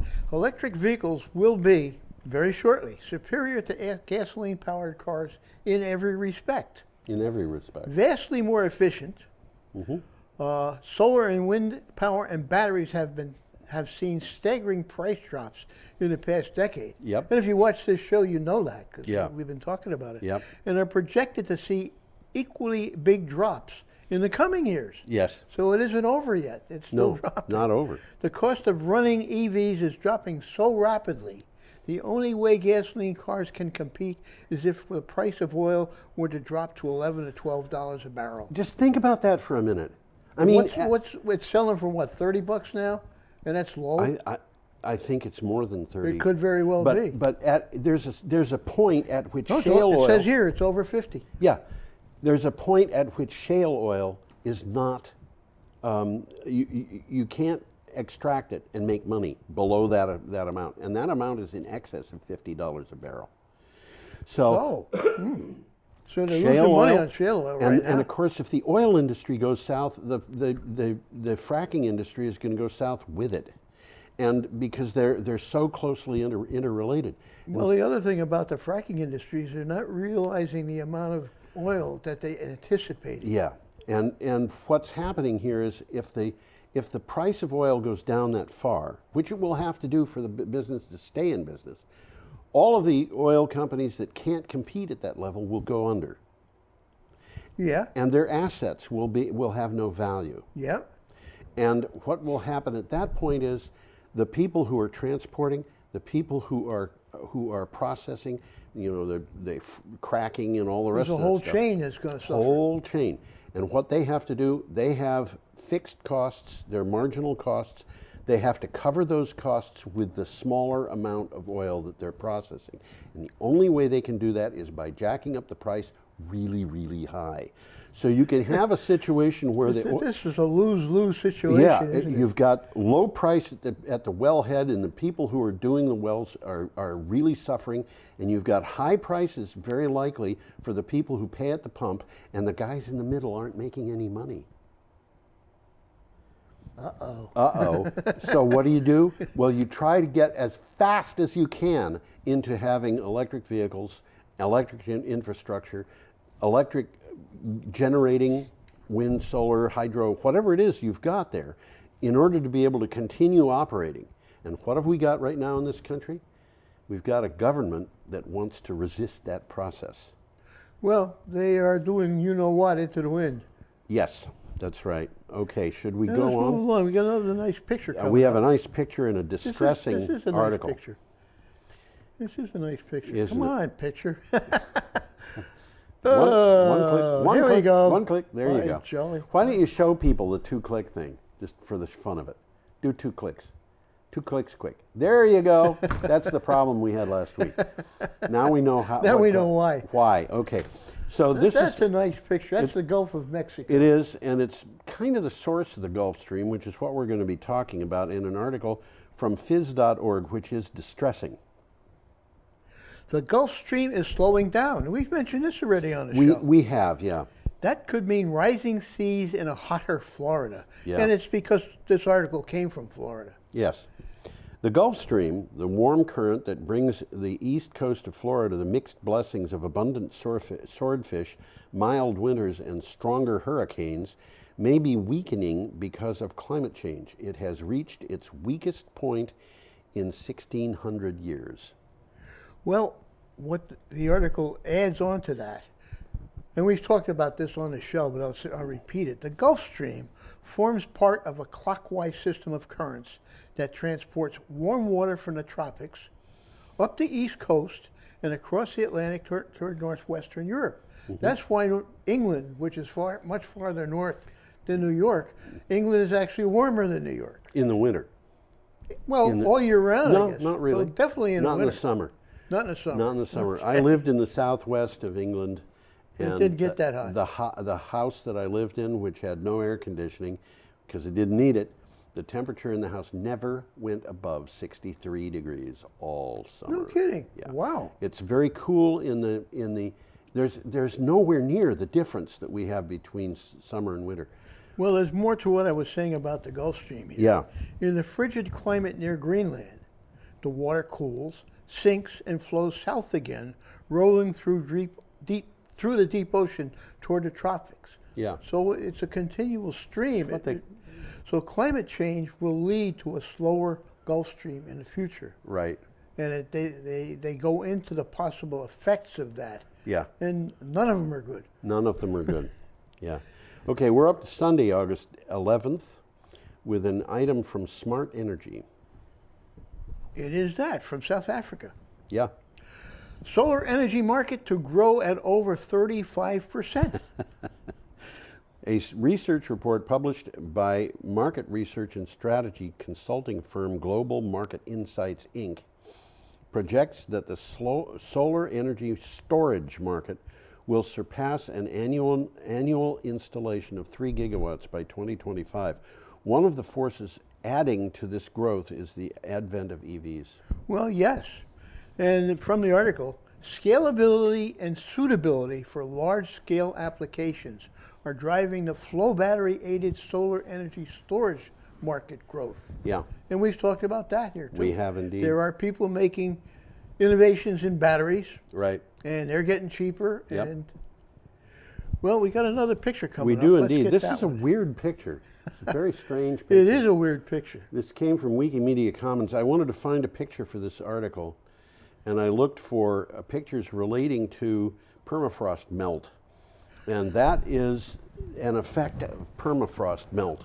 Well, and you know, I think that if you got that timber or whatever it is off that railroad track, I don't think that you could move a train down that track at any speed at all. I think that's why the timber is there. Yeah, I think a train that you tried to move in terms of inches per hour would probably derail on that track. I think it would. Yeah. It's really, that's pretty wicked. Yeah. For what is worse, Svalbard is the head of the location of the Doomsday Seed Vaults. Yeah, where they're saving all these. It's one of the northernmost places, populated places It in the world. is the northernmost populated place in the world. Okay. Year round. Okay. Okay. And it's also called Spitsbergen. That's right. And this is from Charleston Post Courier, which is Charleston, South Carolina.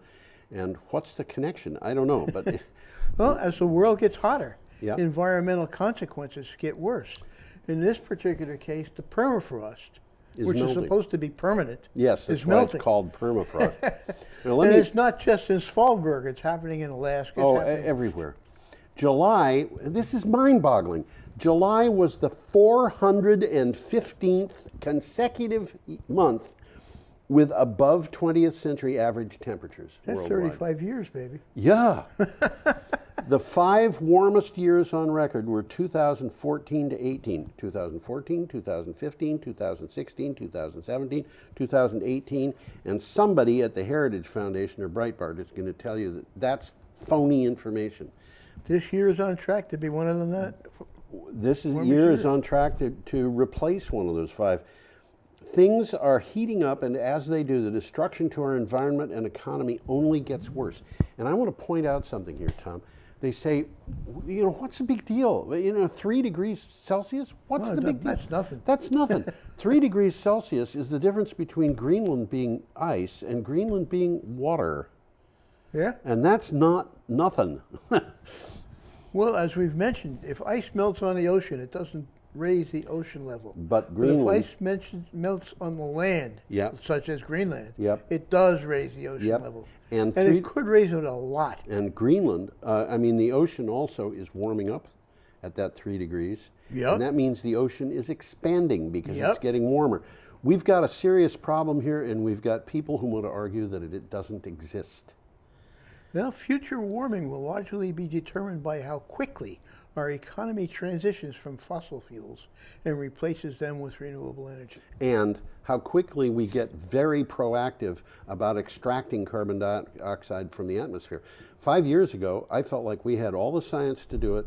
All we had to do is implement it. Now I don't think it's a matter of science anymore. We have to get very proactive here. Okay, should we move on? We do need action, and this is a crisis. It is a crisis.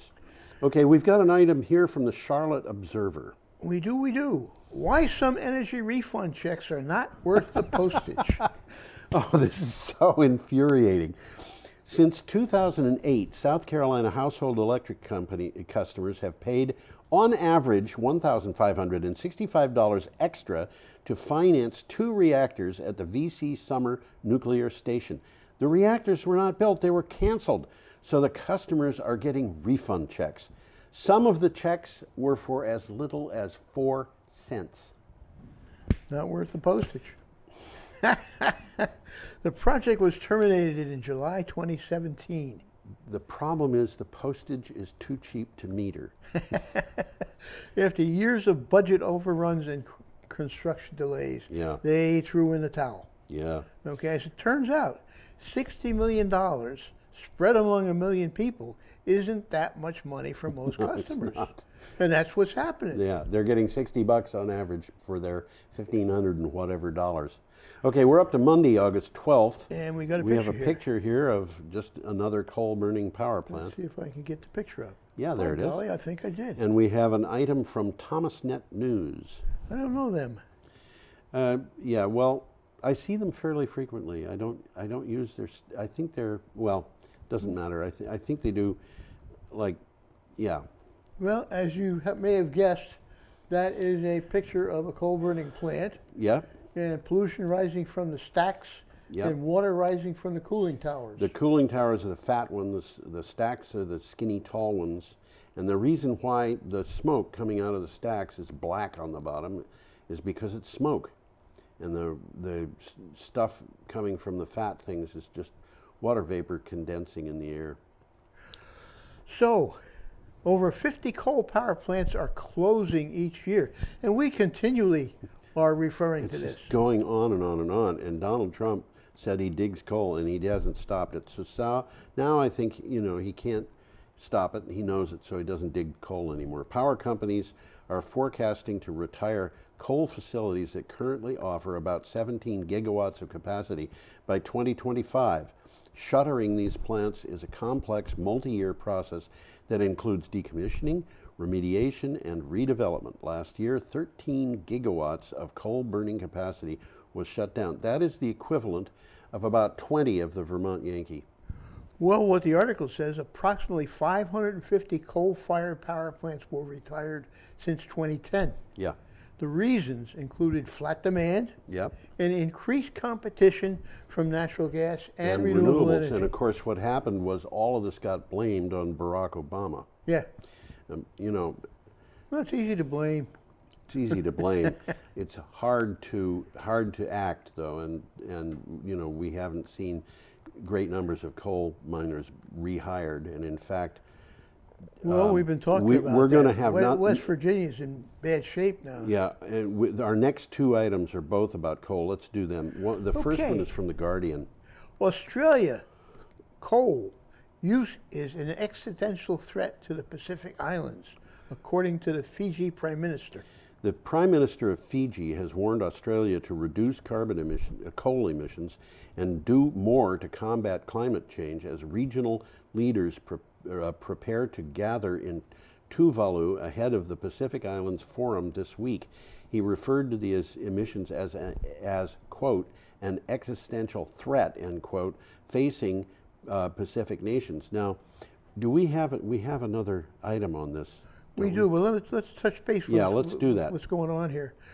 Tuvalu is a country of 11,000 people. A little bit Not smaller a heck than of a lot. Brattleboro. It's just north of Fiji. Yep. Which is one of the most vulnerable to rising sea levels and could be rendered uninhabitable in the coming century. Mm-hmm. So it is very real to these people. Yeah, every one of them is going to have to move. They Tuvalu all have to move. And small island countries are already going underwater. And Yeah. we've talked about that on the show. Not, by the way, not all of them. The ones that are based on, that have mountains, They're okay. They will survive, and the people in Tuvalu are taking a fair amount of money and using it to buy land on islands, that have with mountains. Yeah. Well, let's move on. Okay, the next one is from The Guardian also. Okay, coal is over. The miners are rooting for a Green New Deal. This is really interesting. The coal mining industry in Appalachia is dying. It's something the people there know better than anyone else. Some in this region are pinning their hopes on moving on to alternative solutions, including rising Democratic star Alexandria Ocasio-Cortez's Green New Deal. Which we talked about. Coal miners are starting to support Alexandria Ocasio-Cortez instead of Donald Trump. This is interesting. This is in West interesting. Virginia. Yeah, this is interesting. Well, it's a long and interesting article. Yes. And it's really a kind of a scary story because it's about vampires. Okay. These coal mines are the undead. Yeah, they are. And, you know, the coal miners, we've got about 50,000, 52,000 coal miners in the United States today working. 100 years ago, we had like 500,000. And this downward trend in coal has been going on for that whole time. You know? Well, the University of West Virginia estimates that coal production will continue to decline over the next 2 decades. Yep. Over 34,000 coal mining jobs have disappeared in the last 10 years. Trump has promised that he would bring those coal mining jobs back. Ain't going to happen. It ain't going to happen. He also promised the farmers who are being hit hard by the trade thing that he did that they would get help. And what did they get? One guy was complaining that he got a $6,000 check. And the problem is... He couldn't cash it. No, he could cash it, but the problem is it doesn't even, it is just a small portion of the money that he's lost. So yeah, a little bit of money went to these farmers, but $6,000 would not have bought a used version of his tractor. We have to move on, Tom. Well, to bring up, just to reiterate what the Green New Deal is. Yeah, okay. It calls for the federal government to transform the energy, infrastructure, and economy to deal with the climate crisis. Right. Okay, the resolution includes a call to create millions of high-wage jobs through a federal jobs guarantee. Okay, we're up to Tuesday, August 13th. And We've got 6 items here, and we've got 11 and a half minutes to do them. So we've got a solar array. Let's get this picture up there. etenergyworld.com. And what do you And have? the article says the world's lowest cost solar PV contract was awarded in Portugal. What do you hear what it is? Portugal is a country with the world's lowest cost solar PV contract. The lowest tariff awarded in the country's last solar PV auction held in July was just 14.76 euros per megawatt hour, and that comes to 1.654 cents per kilowatt hour. Now, yeah, how do you a penny and a compete? half. Yeah, a penny and a half, basically. just think about, you pay 16 cents for electricity. Yeah. They're selling it for a tenth of that. Yeah, that's what's going on. And if we had that here in Vermont, we'd have significantly lower rates, but it would require a complete change to get there. Well, this came from ET Energy World, which is from India. And they That's do a right. good job. They do indeed. Our next item is from Clean Technica. Solar power is playing a growing role to save the bees. After the worst bee losses on record, the U.S. Department of Agriculture announced that it will no longer track honeybee populations or collect data for its honeybee colonies report. This is like... They're playing games. They're just hiding the truth. I'm not a good driver, so what am I going to do? I'm just going to wear one of those things that people wear that, that they put over their eyes to go to sleep. However, solar companies are increasingly stepping up to provide havens for bees. It's they put beehives under the solar panels. The article's got a bunch of pictures, and it shows two things that are important here. Pollinator-friendly, I can't even say it. Pollinator-friendly plant seeding. Yeah. And bee boxes under the panels. Yes. Okay, what we call beehives, but they're square boxes. Our next item is from Renew Economy. We do have a picture here. And well, I just wanted to say that in this particular case, there's a 2.6 megawatt project put up by Elizabethtown College. Okay. And they're doing exactly this. They're planting the trees, they're planting the crops, and they're putting the bees. And they got 60,000 commercial honeybees, and each one of which is making a tiny amount of money every year. Well, they're helping local farmers quite well. They are. Okay. Those honeybees are more important than the honey that they produce because they pollinate. They pollinate, yes. Okay. That's what the article's really about. Yeah. Our next item is from Renew Economy, and we have a nice picture. Another picture. Yeah. We do. It's already up. There you go. There we go. Wind power costs and prices driven to new lows in the U.S.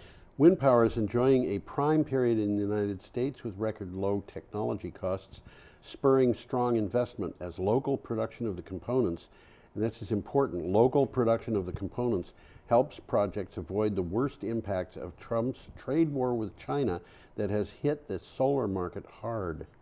Well, the wind sector supports more than 114,000 jobs. Much of that is in installation, I would expect. GE is commanding the largest market share of wind in the U.S. market. In the U.S. market. Okay. And this is a big deal for GE because they've had... It's going to save GE. It might. They bet really heavily on natural gas about 10 years ago, and they have lost a huge amount. I think they lost 60% of their value. Well, this is about wind power, and the article says turbine capacity, rotor diameter, and hub height have been increasing drastically. Yep. Okay, we're up to Wednesday, August 14th, and we have an item from PR Newswire. Well, we're already in Wednesday, aren't we? Or did I miss it? Yeah, I guess I missed it. This is the SoCal Gas. I got it. I just don't say that it's another day. So just poor note taking. Okay. SoCal Gas and I can't even pronounce that. Electrokia announced commissioning of new biomethanation reactor system pilot project. This could be important. Yep. Southern California Gas Company and Electrokia announced that they are commissioning the nation's first scalable biomethanation reactor system at the National Renewable Energy Laboratory's Energy System Integration Facility. Well, it's for storage of renewable energy. Yeah. Okay, and Electrokia, by the way, is from Munich, Germany. Well, what they've got here is the Electrokia. The electro is from an obvious word, but the Kea comes from archaea, and the archaea are kind of very primitive microbes that are similar to, but more primitive than bacteria. Oh, okay. And they take that carbon dioxide out of the air, and they take, These are the microorganisms that they're talking about. That's right. They consume hydrogen and carbon dioxide. That's right. And they emit methane. Yeah. That's fortunate. It is. It reminds me of a very bad joke that I heard during the gas crisis, which I will not repeat, but nevertheless, it has to do with things producing fuel. You know, just simple animals producing, or life forms producing fuel. Okay, we are up to an item here from Clean Technica about e-hang. And we've got a picture here. We have a picture. It's a weird picture. This is an e-hang. Yep, and you can see the person inside that pod with their legs crossed. Yes, you can. Okay, what do you got for a title? I'm not sure that's a person, but it's supposed to be. It's a doll. What do you have for a title? e-hang wants to start an e-VTOL service in Guangzhou soon. e-hang. We got to explain what that means. Yes, absolutely.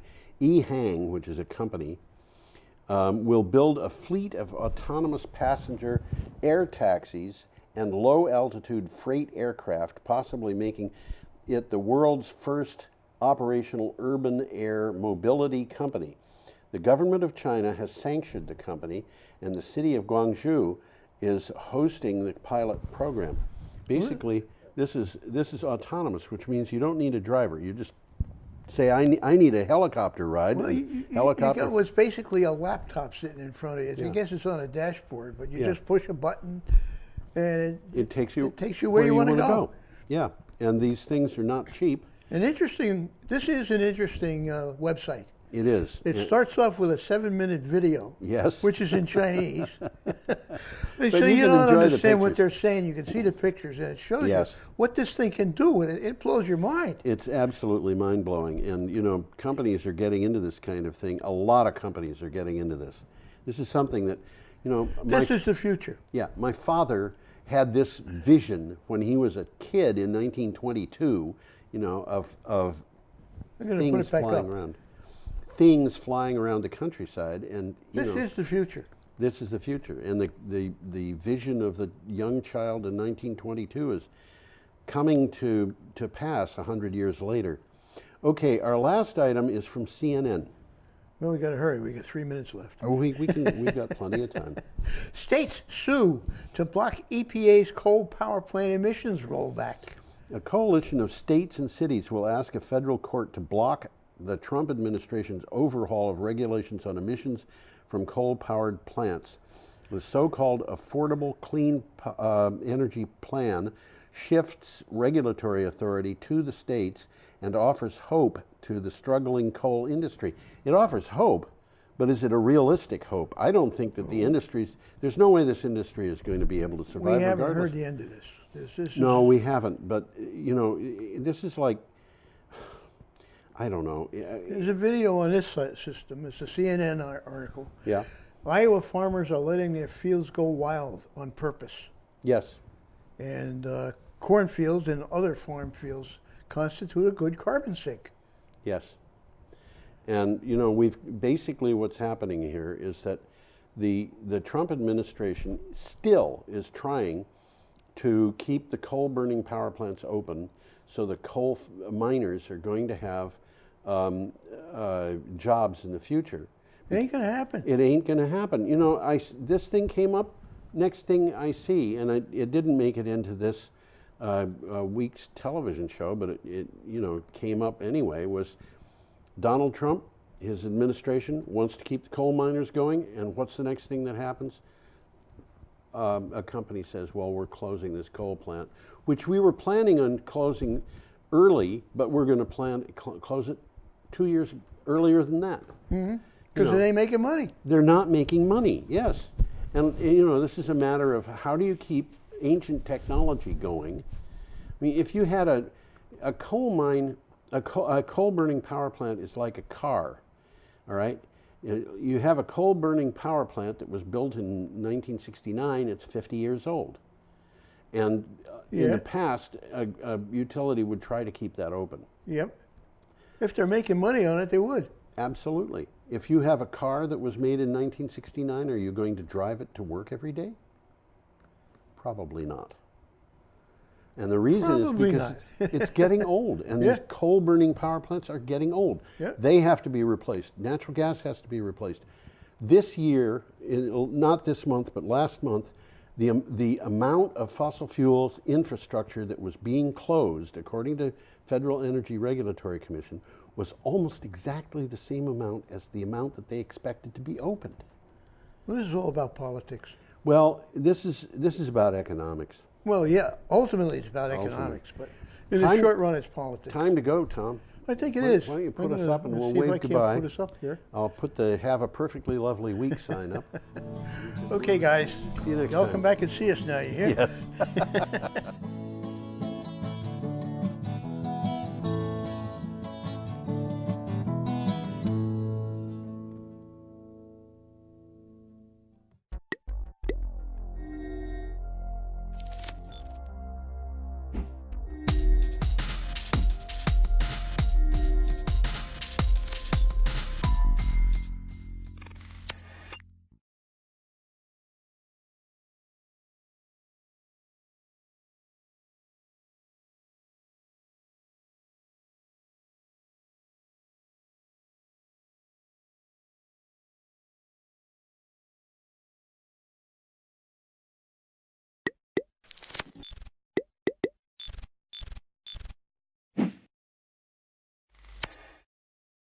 So let's call the meeting to order, 6 o'clock. I do want to add one thing under correspondence for information. The Brattleboro Police put a mailing out about an opioid crisis, so we'll put that under information when we get there. So can I get a, I move that we approve the minutes from July 31st. I'll second that. discussion? Good. All those in favor? Aye. Warrants 4P, and Conservation Commission number 2. Excuse me. I'll move that we approve warrants 4P, and Conservation Commission number 2. I'll second that. Discussion? All those in favor? Aye. Okay, there's nobody here. All right, road foreman's request. We had a request to extend town maintenance on Canoe Brook Road. I talked to Lee about that, and he doesn't think we should be moving that down that far because for the turnaround purposes. He said sometime down the road it may need to if it really gets developed out there. But that house has been there for quite some time. They've already got their turnaround spot. So and the town plan says we're not trying to expand roads, and so he was not in favor of continuing to plow any further down. So and I emailed the people that sent the letter. And told them that they were more than welcome to come to this meeting or a meeting to discuss it. But so there wouldn't be anything with them just hiring someone to.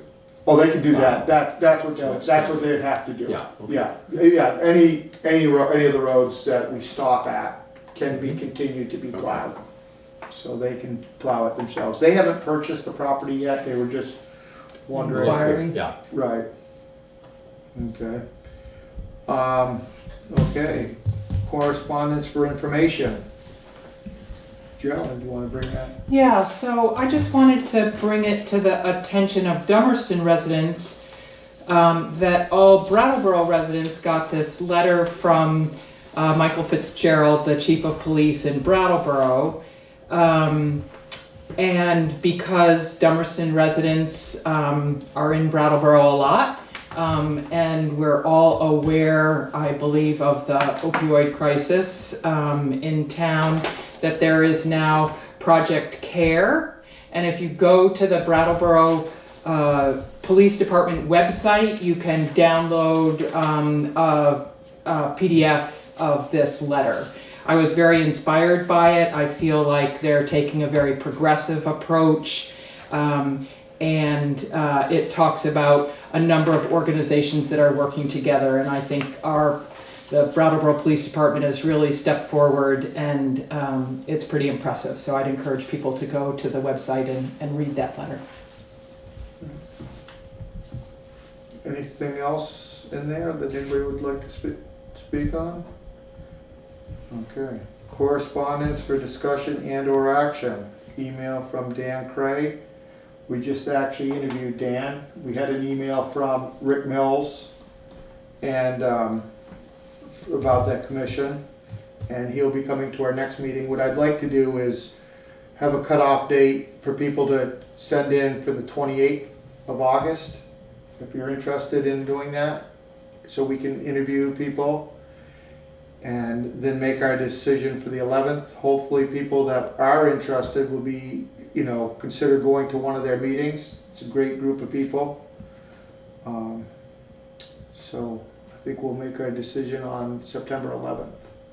So if you're interested, please have a letter to the select board by August 28th.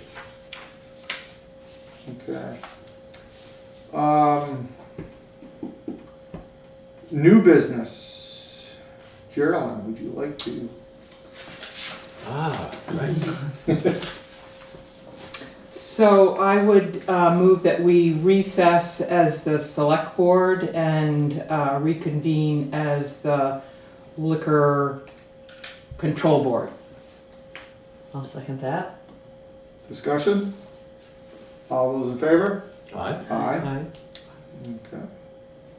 So we have a request for their, which one is it? That's the one for closing the meeting. This thing.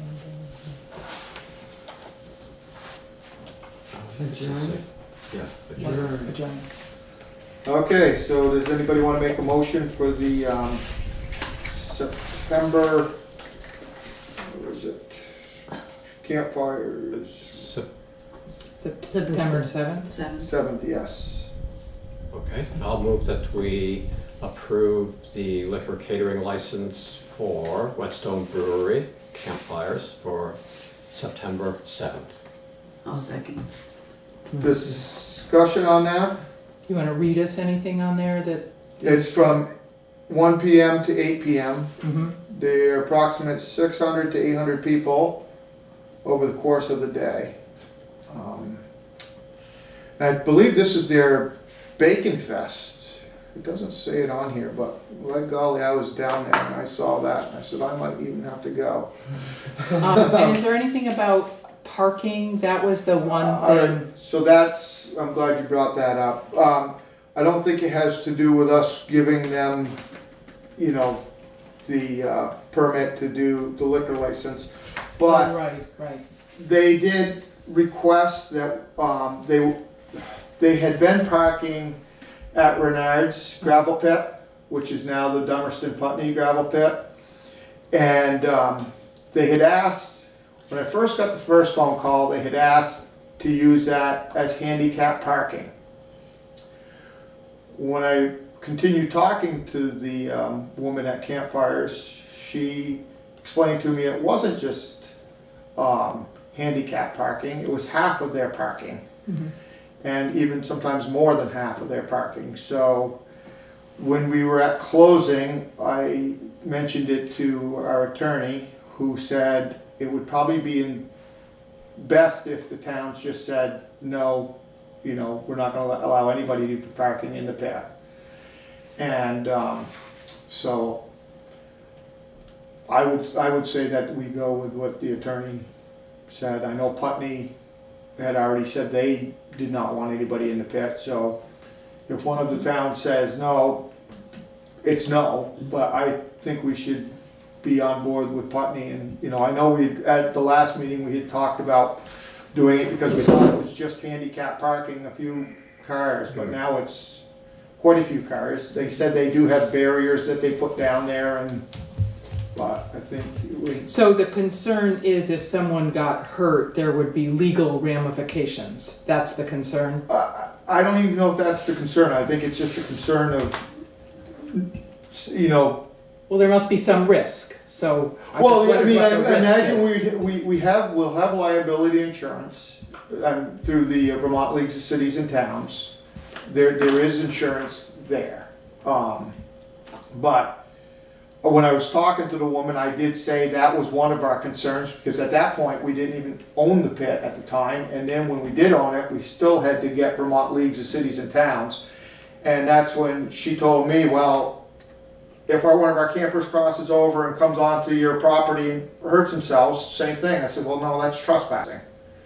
Here, we're giving you, we'd be giving you permission, and we're also giving you permission to have people drinking.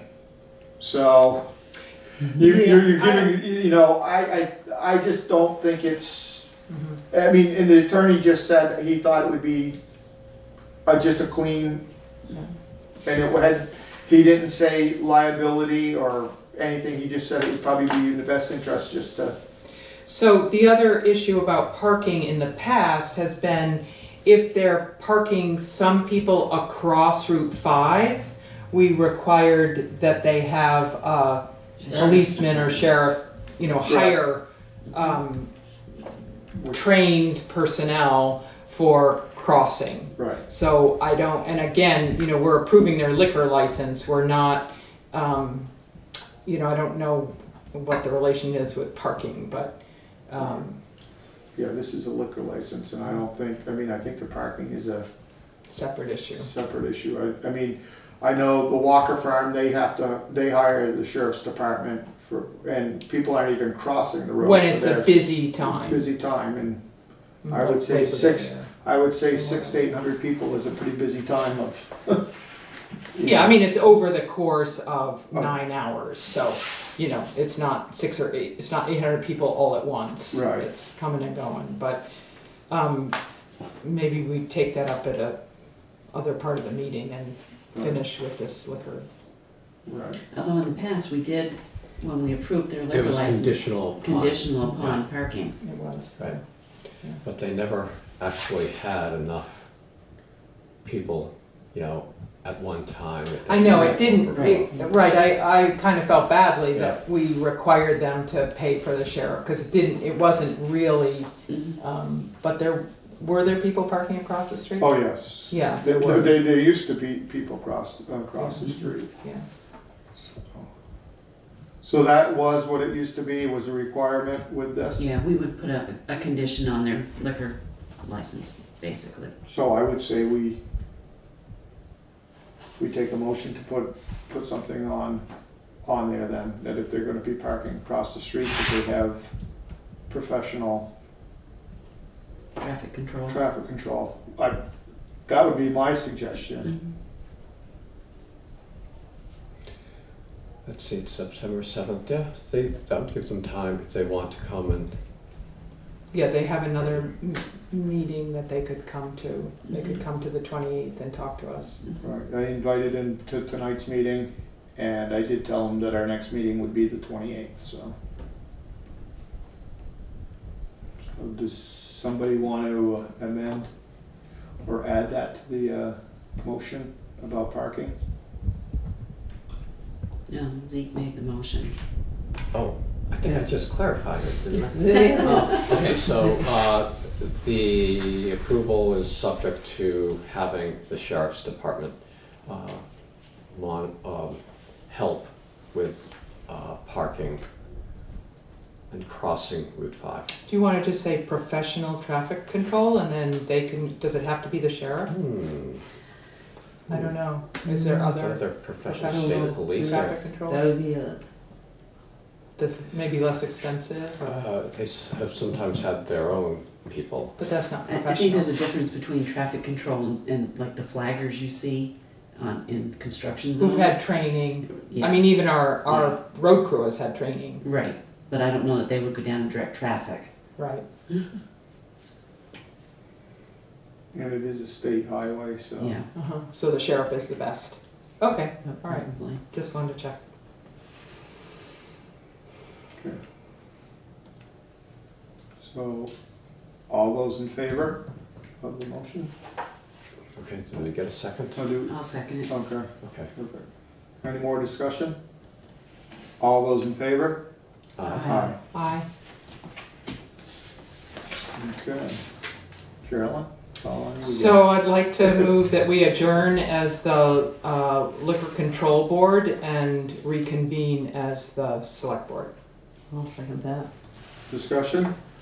All those in favor? Aye. Okay, moving on. Unfinished business, the gravel pit, really, the closing went very smooth. So we own a pit with Putney. And Lee and Brian went down to the pit and there were some stockpiles left. And they tried to figure out how much was in the stockpiles. We've had a guy from Brattleboro with his drone fly over and take pictures, so he's going to do that again, and he can actually give a pretty good estimate of how much material is in each stockpile. So he's going to do that, so we can use that information.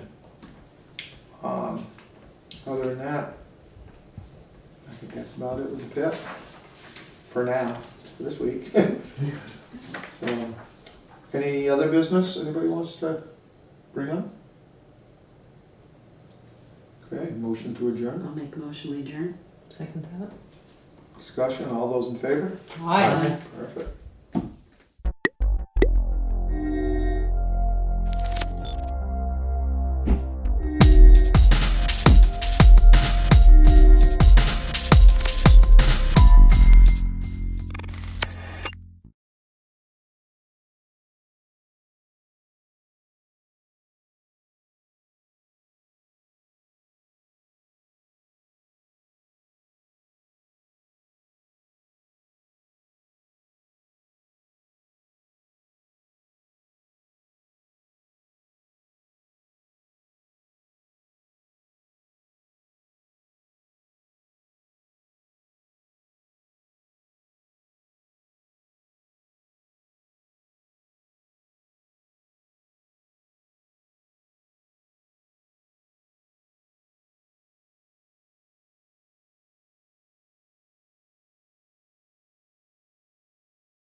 Calling the meeting to order at 6:30 and welcoming members of the public, which I will give everybody a chance to introduce yourselves at the time at which you're on the agenda instead of taking some time now. So I wanted to know if there are additions to the agenda. Not for me. Not for me. Changes to the agenda order. None. No. So the next item on the agenda is approval of the minutes of the regular meeting of July 22nd, 2019. I so move. I will second it. Any discussion? All in favor? Aye. Dan Zembreski, would you like to stand up and introduce yourself? You could discuss the highway, the general highway. Dan update. Zembreski, Road Commissioner. And you're up now, general. Oh, you want me up now? Yeah, you're Oh, up. all right. What's it say? It says highway. All right. Yeah, amazing. Well, we're still setting culverts. Right now we're over on Green River Road. I got one more to do tomorrow or Wednesday, hopefully.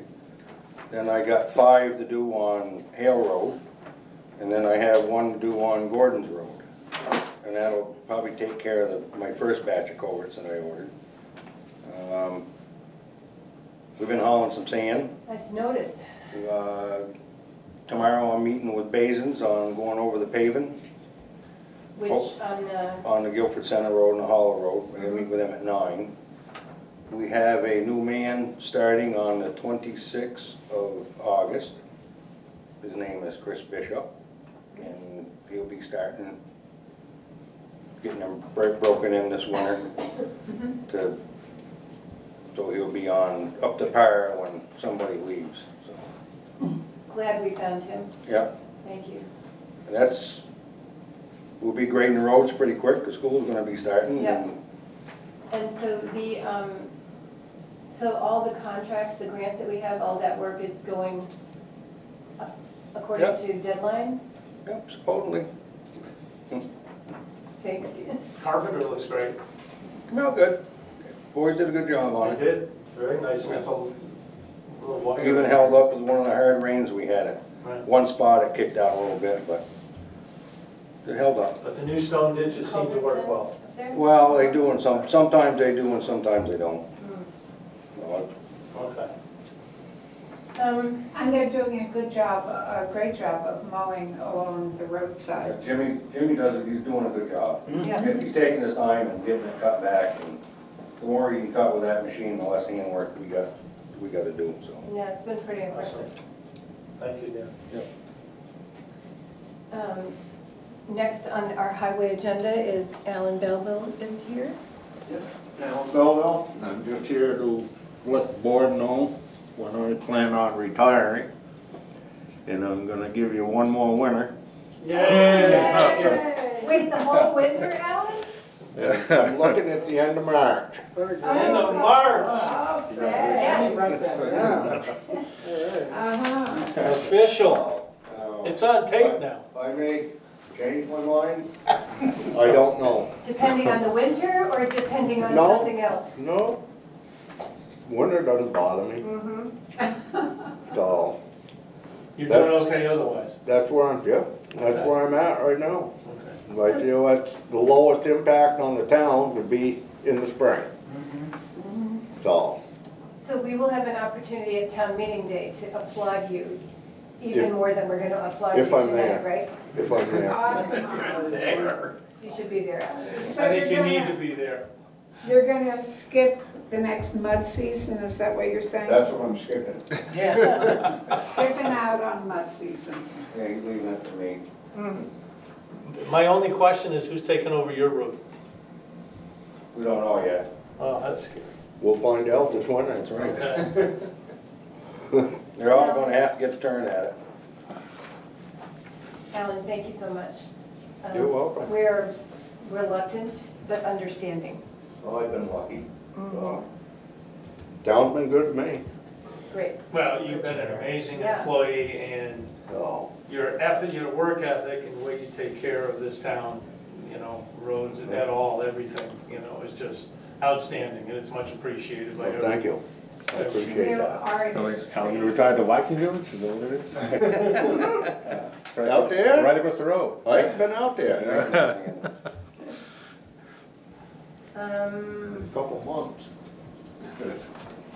But I'm happy for you, that you're thinking in those lines. We'll miss you. Alan, thank you for taking the time to come tonight and talk to us about that You're too. welcome. And to stay for our fascinating meeting. If he wants to. Which is still about highway. So the next item on the agenda is the Stony Hill Road South Improvement Request. And now I will ask these three gentlemen to introduce themselves. And you can start with Paul. Yeah, my name is Paul Belligur. I'm the owner and the project designer, I guess, of Viking Village, 6 cabins, and the mess hall. My name is David Carpenter. I'm an attorney with Facey, Goss and McPhee out of Rutland. I work with Jim Goss, who may have been here before. And with us is Jeff Goodrich from Pathways Consulting. Thank you. So I suppose Goodrich. you have a presentation for us to consider. If you don't mind, if I could put this here. No, I'm bringing, do you want to pull up a chair? Pull up a chair. Oh, no, just, let me just get this. No, you don't want to block the TV, you want to pull up the chair. Yes, I will. I'll Use the chair. Absolutely. My 10-year-old isn't here, so I hate that. I'm trying to do this myself. Sir behind you. My youngest is 30, but she does the same stuff. Yeah, I need to bring my tech support with me everywhere I go. Peter, if you want to do the lights off over your table, Yeah. that bank, I don't know if it's on a separate. Is it up Yep, we can do it. That might make the visual easier for people here. And Peter, if you could just pull back a tiny bit. No problem. A little bit. Let me get the other one up here as well. All right. I don't know what that is. So, oh, grab that. Oh, there you go. Where'd that appear from? As you know, Vikings Villages is up Stony Hill Road on the southern end. And at this point, excuse me, only the first distance in from, excuse me, from the main road is class 3, and the rest of it is class 4. And so what Mr. Belliger is hoping to do is get the town's approval to upgrade the road from the class 3 segment on the way up to his driveway. And also obtain permission from the town for the driveway permit that's also required. So that's just sort of a general overview. The idea is to improve access to the project, which is as Mr. Belliger described it. If at any point anybody wants me to zoom in on this a little bit closer to see any particular portions, I'm happy to do so. Could you point out where the project is? Yeah, sure. The project is a little bit further up the road. This is his driveway. And it's back up into the woods up that way. And where does the road convert from class 4 to class 3? So for this part of it, I think it probably makes some sense if I turn it over to Jeff. And let's let him walk us through the improvements, and then if you have any questions at the end, that might be the most effective way to do it. Yeah, it would just be useful for us to get an overview of where how far along there the cabins and the mess hall are, you know, just to have a sense, because I really don't. So we have a map right here. Yeah, I can bring it up, I just don't. Okay, well, I mean, it doesn't have to happen now, it's just. Oh, sure. If you've got it. Yeah. I mean, if, Can someone give us an introduction to what the project is? That would be helpful for me. Sure. The project is six cabins and a mess hall that's been built up at the end of Mr. Belligore's. It's a small, you can call it a hotel resort, comprised of 6 cabins that resemble the era of the Vikings. It's kind of up to the period. And what I'm just trying to run something eco-friendly, where people can stay in the woods, in a rustic looking cabins, experience the nature and the nature of Vermont. So at the moment it's six cabins. And they're already there, yeah, they're in existence. And the mess hall. The mess hall would be used for, you know, different events, as well as breakfast, et cetera, et cetera. So really not much to it short of just. Is your goal to stay with 6 cabins or to? At the moment, yes, that's what we're trying to you know, build and finish, 6 cabins. In the future, if the projects are successful and there's a demand, I might expand. But at the moment, only 6 cabins. And I'm trying to pull up a better drawing of it. The unique feature of I guess the whole story is, you know, America, or the continent was discovered by the Vikings, as you know, 1,000 years ago, before the Columbus. They settled in Newfoundland, what is nowadays Canada, and then they disappeared. Where did they go? Well, guess what? I found them in Guilford, Vermont. Yeah, it's just uncovered 6 cabins. I fixed them up, and they're ready to go for rental. They were there before. They were there before, yes. And now it's a sort of theme park. Exactly, yes. There's none in Norway and none in Denmark. Guess what? We have one in Guilford, Vermont. With the native population. Mixed with the Indians, that's how they disappeared. I mean, they probably got killed off by the Indians. Well, Richard? the First Nation people. I have a question.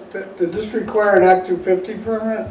Not for the 6 cabins. If I were How many acres is it? I think about 3 acres. Yeah, the exemption is applied to the development. Yeah. That's a good question. So, thank you. I'm trying to pull up a. You know what, if you want to go ahead with your presentation,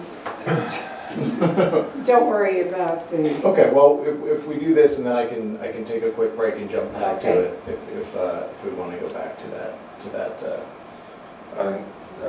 It's not connected. Yeah, no, I know. I just didn't want to flip through my Your entire system history. with everybody. It's not nearly as exciting. Okay.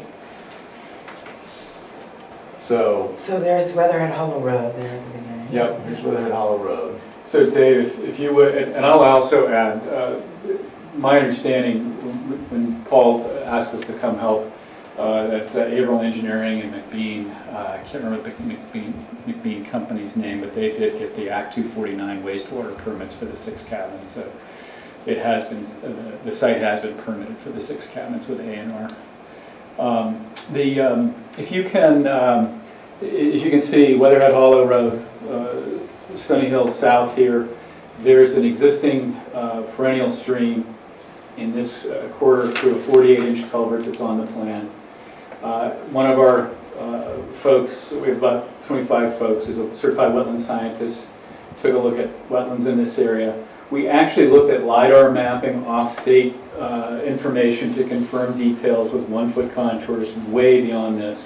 But this corridor we've essentially established with our survey crews. This has been formally surveyed. Our surveyor, Skip Millett, whom members of staff have met, did some research internally and believes this is a 2-rod road, or 33 feet. The first 211 feet approximately, which end by the house here, the driveway, are the Class 3 segment of the road. And my understanding is the town essentially maintains this portion, turns around in the driveway, but does not maintain further. That's what Paul's been maintaining for access to the site.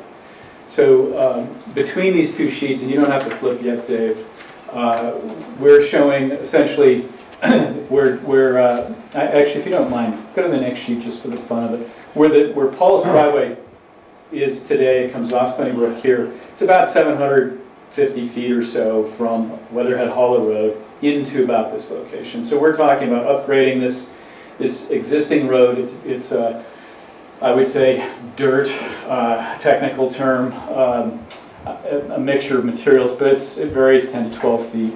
We're talking about improving it to a full width of 18 feet with 2-foot shoulders on either side, to a full depth. We have a 12-inch and 6-inch granular base. What we'd like to do is generally maintain the existing grades of the road. So we have a plan and a profile. This is the profile that shows existing grades in the dashed line with the proposed grades in a solid line. We've more or less married the existing grade enough that you wouldn't be able to tell much of the difference. We're just ironing out a couple of ups and downs, if you will. It's nominal. The idea in the general sense is to replace this section to depth with a real gravel road. Although the section out of the town standard effectively, or V-Trans standard, it shows a crown road. So here we're showing 12 inches of bank run with 6 inches of screen gravel above that. Out of the state standard, you'll see the inch and a half aggregate max, but this is a 9-foot lane, 9-foot lane, 2-foot shoulder on either side. So for a total width of 22 feet and a 33-foot right-of-way, it doesn't leave a lot of room for work. So that's why we're constraining the section. What we'd like to do is abandon consideration of the crown. That's in my letter. Currently, if you go back to the broader plan, Dave, the way I would generally describe the road drainage right now is it flows. This is a fairly steep section on the west side that comes downhill into the road, across the road, and then into the flatter areas on the other side. So the drainage generally flows from west to east across the roadway. We don't see any reason to alter that. The only variation that we're showing here in consideration of the grade differential, if we're widening the road, I think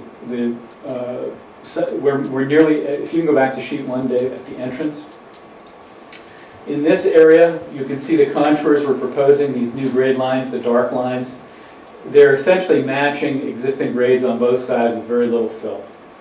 The only modification we're proposing in this area is a widening, which would require a permit from the Agency of Natural Resources for direct wetland impacts, and I believe this is going to be classified as a Class 2 wetland, so any impacts within 50 feet would also require a permit. So we want to minimize permitting. We're talking about bumping the head wall out with some culvert extensions. Beyond that, we're just talking about matching grading if we can, and as Dave pulls that along, we're now beginning to realize that even though we're matching the center line grade more or less, we're starting to see some cut on the uphill side and some fill on the downhill side. I would represent that where that departure in this location is about 2 feet. and it's going to get up to 6 feet or so in height. We're proposing, at least as a placeholder, some form of retaining wall so we don't impact abutting properties for the time being. Ideally, we'd like to talk about a natural grade either on the uphill side or the downhill side at a reasonable grade of 2-to-1 or 3-to-1 or something like that. So maybe a total grading width outside that would eliminate the need for walls. Additionally, I think there's a 200-foot section in this area, begins about in this location all the way up to the new driveway, where this bank appears to me likely to be ledgy in nature. It's a fairly steep slope as it is currently, so I'm guessing if we excavate to the west and hit ledge, we've got our wall already, so that may work out in our favor. That's the general plan. We're showing upgrades along the first 750 feet to Paul's driveway. In terms of driveway permit or permit considerations, ideally Paul would like to upgrade his entire driveway, which is another 700-800 feet-ish into the site to the same standard. And it's all on his property, so we're not proposing retaining walls. This is just the first couple hundred feet of it into his site. It turns a corner and then heads into the village out in this area. Where's the egress? The ingress and egress are the same. It's the same road. So you have to turn around to go down. If you drive into the cabin area, there's plenty of turnaround space. Before we start asking questions. Sorry. I wanted to ask, and before you move forward, Dan, do you have any comment on these? Well, I was down there this morning. Peter and I met with them, with the engineers. I went down this morning, looked at the culvert. The culvert is an old 48-inch tube, and it's half full of dirt, and I'm for sure the bottom's all rotted out on it. And it's also starting to collapse a little bit. And it needs to be ditched on one side to bring it up. I mean, we just can't go in and throw a culvert in nowadays because we have to do that. Got to go through the state. Probably if it collapsed or washed out, then we could do an emergency fix on it and it would be all right. But I mean, other than that, what little bit, as far as bringing it up to grade on our end of it, it's not going to be much. So that's about the specifications, and I wanted to ask you about, sorry, David, you don't indicate any property owners on any of this. These, is it all your property along there, Paul? Or No, is it... at the, right along that 750 feet, it's somebody else's. So along the curve? Right.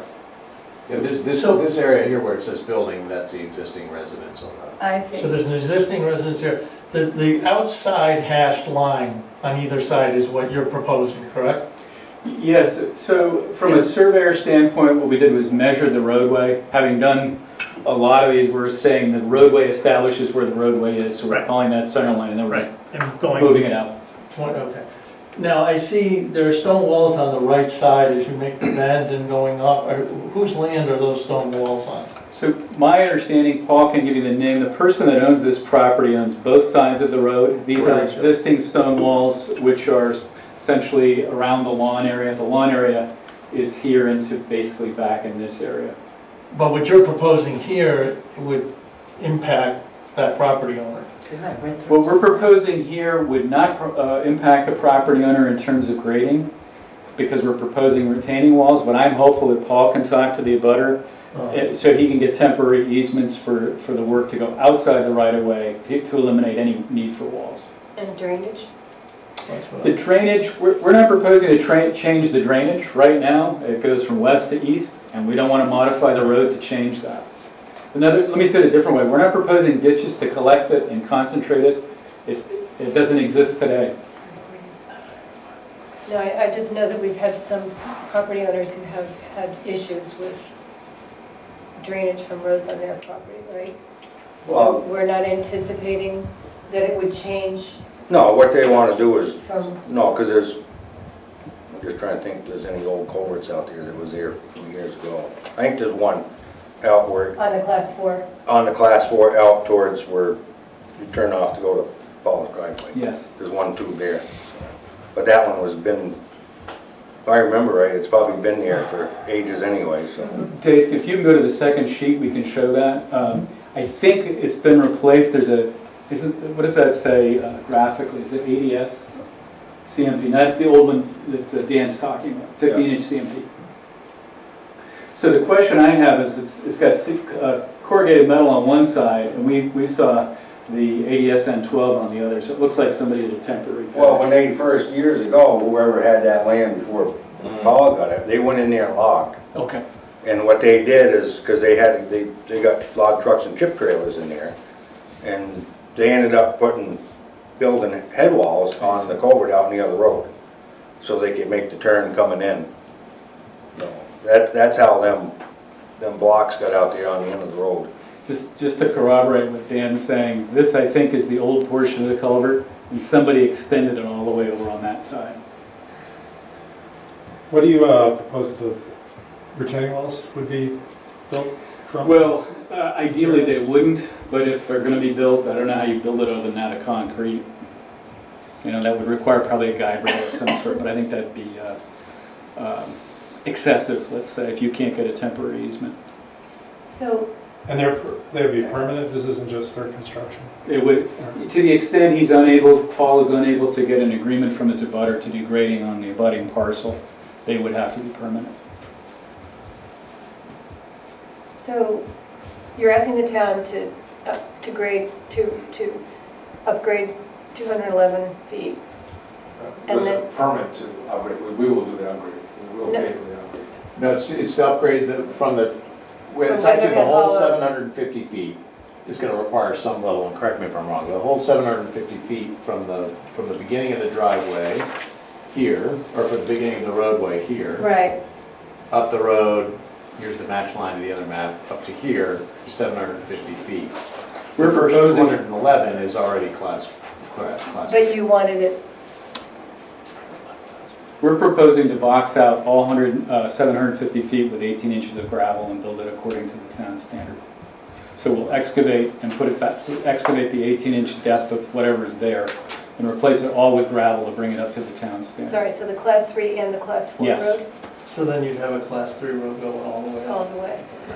But this wouldn't be a public road. I mean, that's a question.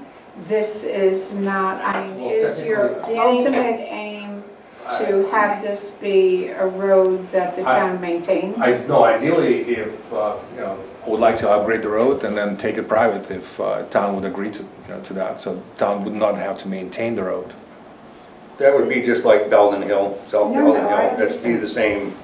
You got the upper part of Bullock Road. I mean, we maintain our portion of the road, and then from there out, it would be whoever the landowner is maintains that portion of it. I mean, my understanding is, correct me if I'm wrong, that you already maintain the plow it from after the plow turns around up to his driveway, he's already maintained it anyway. So that's also a possibility. I'm not sure that the town could take any action without the agreement of the property owners. That's what I was Which thinking, that it's, you need to find out what I the mean, that property all owners- it seems to, would all seem to depend on where they are. Well, all the work that's being done is being done in the right of way. The right. This plan only contemplates within the right of way, Dave. Yeah, which is It's the not right of way that he owns. It doesn't contemplate, and that's part of the reason for the retaining walls, is to keep him off of his neighbor's property at this point. And let's see, slide 1 of 1, I think. Sorry, That's the one that shows weather. Yeah, so you have a dark line, which is the, I mean, the legend is that's the right of way, and then the contour, no, not the contour line.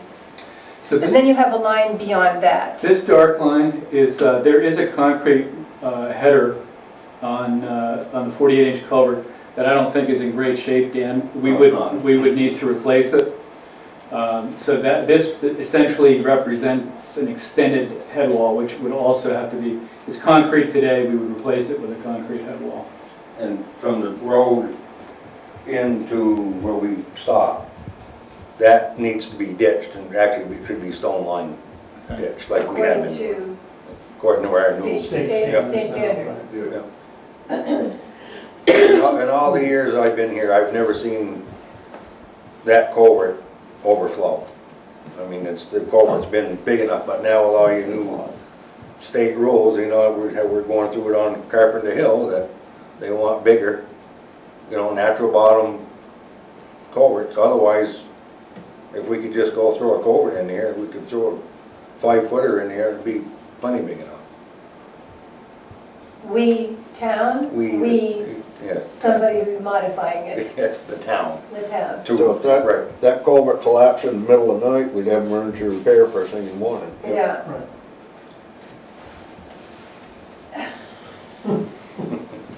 I didn't say that.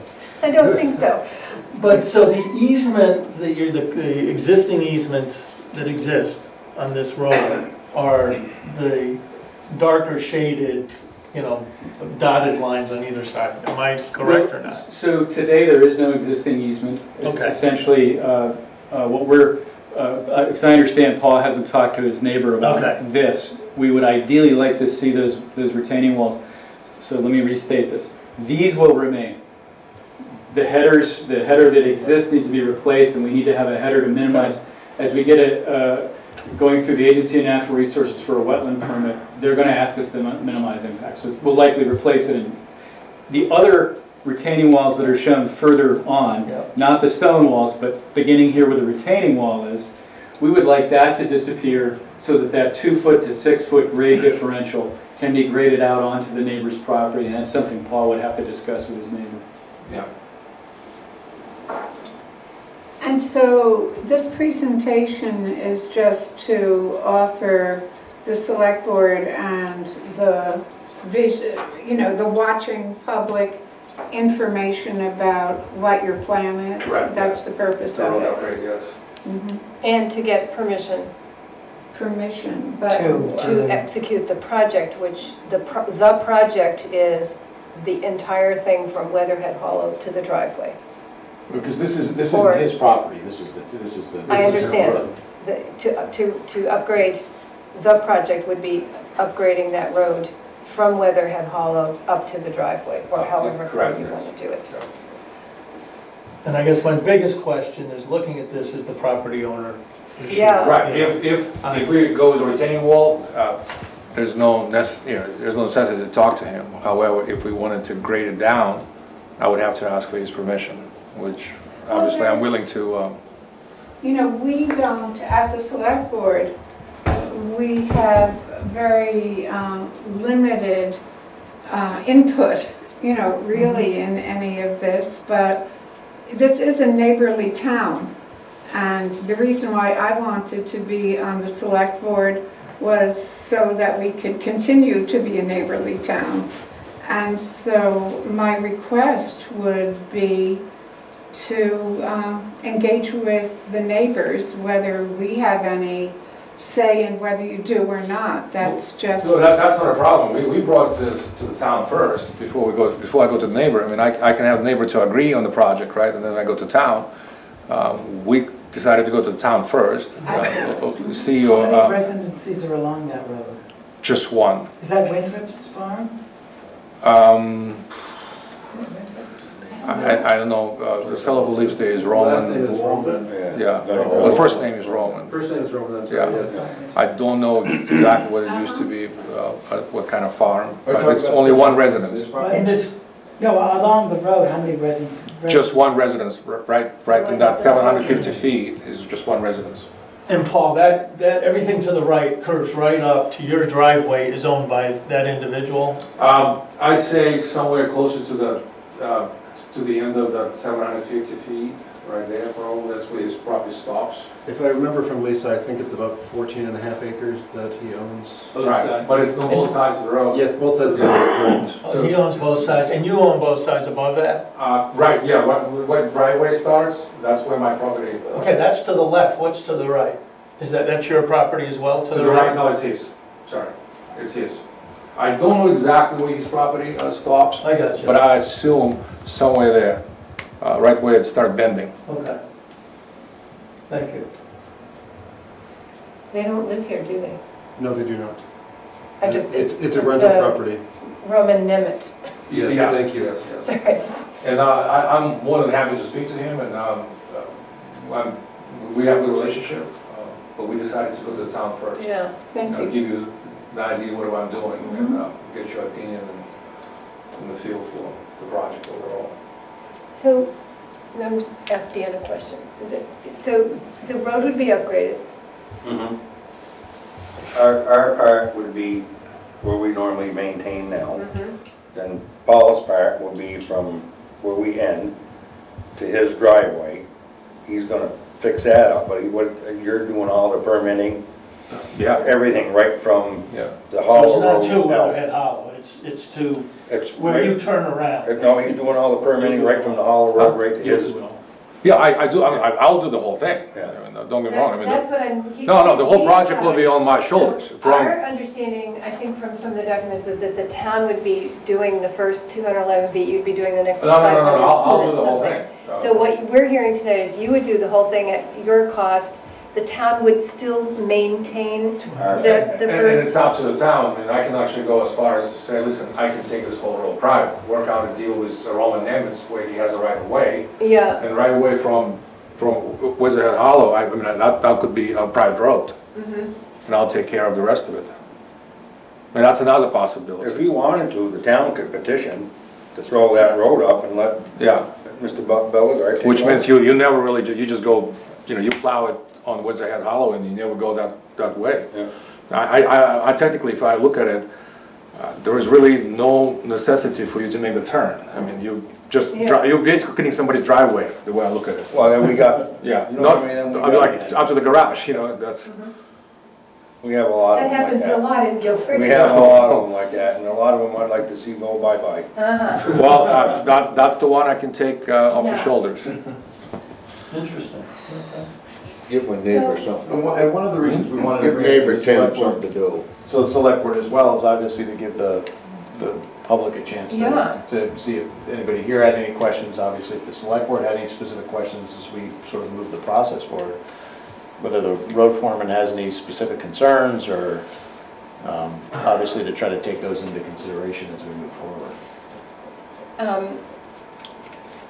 I think my big question is there any reason not to do this?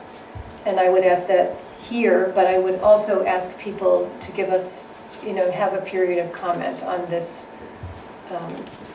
another week or so. We have another meeting in 2 weeks, but I feel it's, to echo your your concerns, that it would be good if we were to allow people to give us some feedback on their feelings about this. Absolutely. Definitely. Well, I think that it would be appropriate for him to reach out to the neighbor, right? Yeah. So I think you can take that. Yeah, I think so, because This that's, weekend. you're gonna have to, if the town says yes, and you're gonna have to manage those negotiations. Right, yeah. But I just feel like we should give, if there is anybody who wants to comment on this, we should give us a period of a week or so to gather some information, and then we can discuss this at the next meeting on the 26th. And give a decision. Is there any reason to go any faster than that? No, not at all. Okay. Danny, are you I comfortable don't with have that? any, I live right across the road from it, and I haven't got a problem. You I don't see any reason why not to go with it. Okay. Well, Yeah. I think that's very helpful to hear that, but I'm still, in the interest of If anything, transparency, I'd like to have. Sure. And we can also respond to some of your questions about the private, about what was raised about taking it private versus. Yeah. Right, yeah. Address any of those questions. Utilization of the property by the public is also a possibility. Mm-hmm. And I'm not holding this project just to myself. I would like to see the land being used. I have roughly 1,000 acres of land behind. So to me, allowing the public to access the property would be actually good for the business. So the town could benefit from this. Yeah, Well, that's really wonderful The to hear. rec commission would be great. I mean, one of the things that I've really wanted, being on the select board, is to welcome people who move to the town and learn about them and what they want to do here and let them know about the town. And, I feel as if it's sort of a deficit for us that we've never done that. So I'm really glad to hear I think about. a wonderful piece of land, wonderful nature, and I would be more than happy to, bring as much public as possible and utilize the property. And I have, not only I have access to the land from Stony Hill, I do have the, the maple farm now. It's 278 Locust Hill. So I'm running a maple operation. Walker Roofing Company, do you know that? Okay. Yeah, so that's now in my hands, and we're running a full maple operation with roughly 15,000 taps. So it's all on the property. So that is also kind of a part of this whole concept of Viking Village and Viking Farms. People from Viking Village can go and see the way the syrup is being made and enjoy the local farm. So would you like us to return on the 26th? I To follow up, or? think it probably won't be necessary. I don't imagine that we're going to get a lot of feedback, but I want to make sure we give people that opportunity. Sure. If it feels, if Peter gets a sense within the next week that we get some comment, then we will I'll be in touch with you. Okay, But I think this is great. I don't think anybody even knows it's there. I know. Really? Well, it's been a sort of mystery project. Feel free to go. All the neighbors know it's there. I'm coming up, I'm gonna come check it out. Paul's invited us out and ride our four-wheeler, do whatever. It's one of the things that I really want to develop the trails.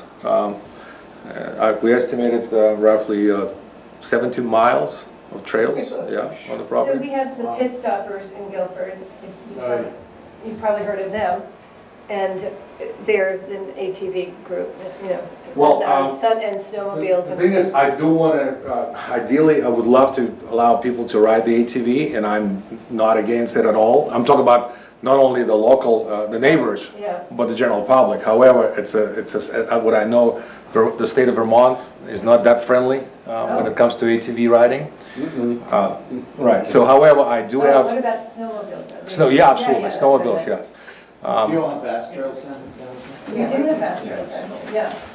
One of the plans that I do have is to have a guided side-by-side ATV rides. So this way, it's not a single ATV, it's controlled. It's in the side-by-side and it's guided. So that could be in the future as part of the deal. 17 miles of wonderful. And I'm working with the local forester, and I'm very careful about cutting the trees. In fact, I want to cut the trees. So. Well, it would be neat too, if there were a time when it was convenient for you to have a tour around for people. I know I'd love to. Oh, absolutely. Tell me when you guys want to go, and I'll be more than happy to meet you there. Well, I'll ask around and we could come up with Yeah, a date. so if you actually look at the village, it's built, from eco-friendly materials. Everything is recycled. Yeah. So I took the number of barns down, so it's really does look like as if you go back to the 12th, 13th century. Beside a couple plastic roofs from China, they look like thatch roofs, but they were not really plastic. Well, what's your vision for the mess hall and everything? Is that? Mess hall is yes, wonderful, good question. The way I'm going to start this, probably cater breakfast and whatever those 6 cabins require. If somewhere there in the future I can run functions, corporate retreats, weddings, I'll be more than happy to do that. But I guess that's going to go to the next question, Act 250. But it will be step-by-step process. I mean, at the moment, It's daunting to get through that. Yeah. Yes. So, but anything that is friendly to nature, that's my goal. So nothing heavy, no heavy commerce, no commercial. We're not talking about putting resort with, glass and concrete walls. No, that's not. Other than retaining walls. retaining walls. Well, if I don't have to, I don't have to. We've taken a lot of your time. I appreciate this very much. Well, thanks for coming in today. I've been hearing about this from a couple of different venues, but it's good to hear it. I'm sure to find a way to bring you to the village and show you around. I'd love to. What's the name of the corporation that owns it? It's Viking Villages Resorts, LLC. Do you have a website? No, because we don't want to build it first before. That's one of those things where I noticed, as Alan said, I didn't have gate to the property. And before you know it, you have trucks from New York, Connecticut, you name it, so I don't know where the rumors were spreading, so I put the gate, not for the sake of, so that I don't want people to see it. I just, construction people leave materials and tools, et cetera, so I decided to block the traffic. So, I don't know where was I, these are here and there. Yeah, it's a Viking Villages Resorts LLC, and I'm the single owner. Great. Terrific. Well, thank you very much for coming. Thank you. I appreciate it. Thank you for the presentation. Danny, thank you for your input. And Alan. So I got the invitation, I'm gonna find a way to give the address and get there. Good. It's right off on that road. My husband's been up there, so. Yeah, and in fact, you don't really have to ask for my permission. You can probably go there at any time you want. Yeah, thank you. The gates are open. Thank you. Thank you so much. Have a good night, Paul. All right, thank you. Nice to meet you, Paul. Thanks, sir. Appreciate it. Take care. Richard Davis. I suggested. Sheila, what's the next agenda item? Richard Davis, Act 48. Walkthrough down here. Yeah. So he, everybody can see Yeah. what he's talking about. Richard, you want to come up to the table? Wherever you want to be, I'm going to bring you. Bring a chair up next to Miranda. All right, I don't have to yell. Thank you. No, it's traditional. I'm the town health officer. I don't know how many years. So I just wanted, this is quick, just to make you aware of this new law, Act 48, which from what I'm reading, you don't have to do anything, so it's very simple. But one of the duties of the health officer is to do rental inspections, which is this 14-page form. Very comprehensive. I've done a few of them over the years, and it's very good, but it's interesting. The only time anybody who rents a property who feels that their property isn't up to code on all kinds of things like water, sanitation, living conditions, heat, anything related to their housing, they can request a rental inspection. The only time I get called is when the landlord and the tenant can't get along with each other. So I'm like a therapist here. It's very tricky. I don't hear from people that resolve their issues because they can work it out. So they call me when they reach an impasse. And I have the authority to, now I have new authority under this new Act 48, which I had before they increased the fine. So I can fine people at $200 a day, I think, and I have the ability to have the sheriff subpoena. I can go to court and get a court order to stop things from happening, and so they have a lot of legal authority. So the bottom line with the new law is, at this point, the state is requiring town, the person doing the inspection, to file the report with the state. People are fearing the next step may be that all towns will be required to inspect all rental properties on a regular basis. So that's why towns like Brattleboro and other places, they panicked when they first heard this. And now they're creating mechanisms to regularly inspect all the rental properties in the town. The way the law is at the current, right now, is effective July 1st, 2019, that requirement is not in place. But it may come to that at some further point. There's a lot of pushback against that. So right now, all I have to, I gave them, they wanted information about inspections done from The state, the state wanted information on inspections conducted from July 1st, 2018 to June 30th, 2019. I sent that in. And then from now on, the only thing that applies here, it says, for municipalities with no code enforcement office, which we don't have, for rental inspection conducted from 7/1/2019 onward, the form linked below must be submitted to each inspection conducted within 7 days. So, and I have to make this available publicly and post it and all that, which I've done. So from now on, what I'll do is I'll scan this in and then send it to Peter. He can make it part of the town record, and that really, you know, if you want, I'll leave this with you. This is the law. We got it. We got it. We got Okay, it in you have it. this weekend. So really, that's about it for now. The one thing that's not quite related and it's not clear to me, I was curious about Airbnb and that kind of stuff, and also it would apply to this village too. I just did a quick search and I found 11 Airbnb rentals in Guilford. I'm sure there's more. I found out the schoolhouse on whether that's Airbnb. Anyway, it appears if there's no taxes levied, that it's possible that a person renting an Airbnb could complain to the town if they knew all this stuff, which they probably wouldn't know. And then I would be required to do an inspection, and I could shut them down if they don't meet certain criteria. But I think the likelihood is that pretty close to zero at this point.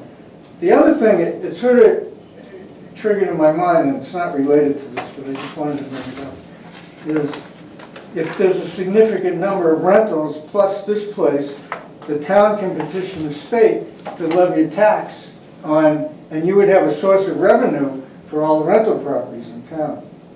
I mean, it's just something to think about. Other than the regular property. Right, yeah, and this is growing, and then, I mean, if you levied the tax, then we could keep track of, we'd know all the rentals. What the rentals are. Right now, it's sort of an underground thing, and well, I will interject that Lisa has been working over about the past 5 years to keep track of all the rental properties when they do assessments, just to, it helps when assessing properties to know whether or not it's a rental or it's a primary residence or it's some of both. Who's Lisa? Our lister, Lisa Berry, our lister. Assessor. So you have a list Clerk, of, thank you. you have a list of all the rental properties? Do we have them listed? You'll have to speak with Lisa as the assessor, how she has done that. Okay. Because I did, after you and I spoke on the phone and emailed back and forth, I did share this information with her. So you could also speak with her about that if you're... Okay, well, the way it stands now, unless somebody calls me, I don't do anything. Yeah. I don't have to go around inspecting places. How many would you estimate you do per year? One or two. People get along pretty well, I guess. So, but the other thing is, the other part of my job is I am responsible for identifying and acting on public health threats. So there was a situation on Route 5 where the neighbors on where all the mailboxes. Was it East Mountain Road? Gristmill. Gristmill. No, right off of Route 5 where all the mailboxes are. Yeah, well, anyway, that place. That place. Yeah. And there's a house that's not occupied across the street, and the town got a call and said, oh, it looks like a health threat, you know, and so that triggered my going over there and doing a sort of inspection, which I could legally do, but I determined that I didn't find anything to be a public health threat. It looked terrible, but I'm not the Martha Stewart of Guilford, so, you know, I don't deal with that. That might be the best line tonight. Yeah? That is good. So far. Okay, so... I have a question. Is for these hypothetical inspections that you do, which seem to require a lot of record keeping, is there any funding available for your time, or is that There is, he never claims He it. never claims it, it's in the budget. I don't know, is there? I mean, Yeah. am I missing out on big bucks here? $100 or $200 a year, Richard. Well, I don't, I mean, it's You a get, little I think it's bit of $50 drive. in supplies and it's $200 in A travel year? expenses, yes. Oh, well, I help pay for a few trips, yeah. So if I wanted to submit it, I'll think of it. Just let me Can know. I get retroactive since I started the job? You'll have to You might discuss break the that, budget. you discuss that with the select board, but All right. for this current fiscal year, just talk to me. Oh, okay, well, all right. I mean, I only, maybe 2 or 3 times a year do anything, but, you know, it's more like a therapist than it is a, you know, A mediator. yeah, mediator. You know, it's very, gotta be, Richard, terrific, it's thank you. $25 for supplies and $125 for travel and expenses. yeah, all right, I'll think about it. I'll buy about 3 copies. Huh? Yeah, right? Thank you, Richard. So much for Okay. coming, and thanks for all of your. And I said I was gonna do this last year, but I'll try to write up a little thing for the town report. Right. That would be good. I'll be reaching out in the next month and a half or so about that. All right, remind me. I will. Okay, thanks. Thank you, Richard. Isaac Wagner. Hello. How are you? Did you sign in? Yes. Great, thank you.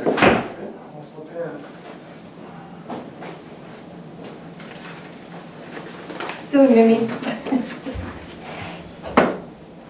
everybody doing? Good. How are you? Good, thank you. Just got back on vacation, Uh-huh. so today's been rough. Yeah. Well, let's make it quick and you go home. Yep. You're on. You're up. So just executive summary, we got the community development block grant, planning grant that we applied for back in when? A while ago. Oh, yeah. April, April, yeah. for the library.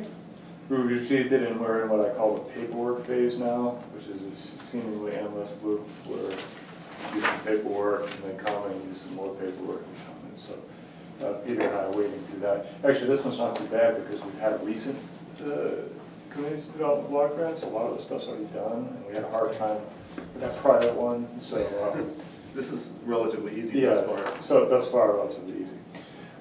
The question came up a few weeks ago about procurement and the community development block grants, because they're federally derived, have procurement guidelines. In other words, they want to encourage competitive bidding and procurement for services. And most specifically, they're concerned about physical contracting and building something when you get a contractor. And that's the realm where you usually do what we call hard bids, or you accept the lowest, what is it? Come on, Michael, help me out here. Responsive and responsible bidder, right?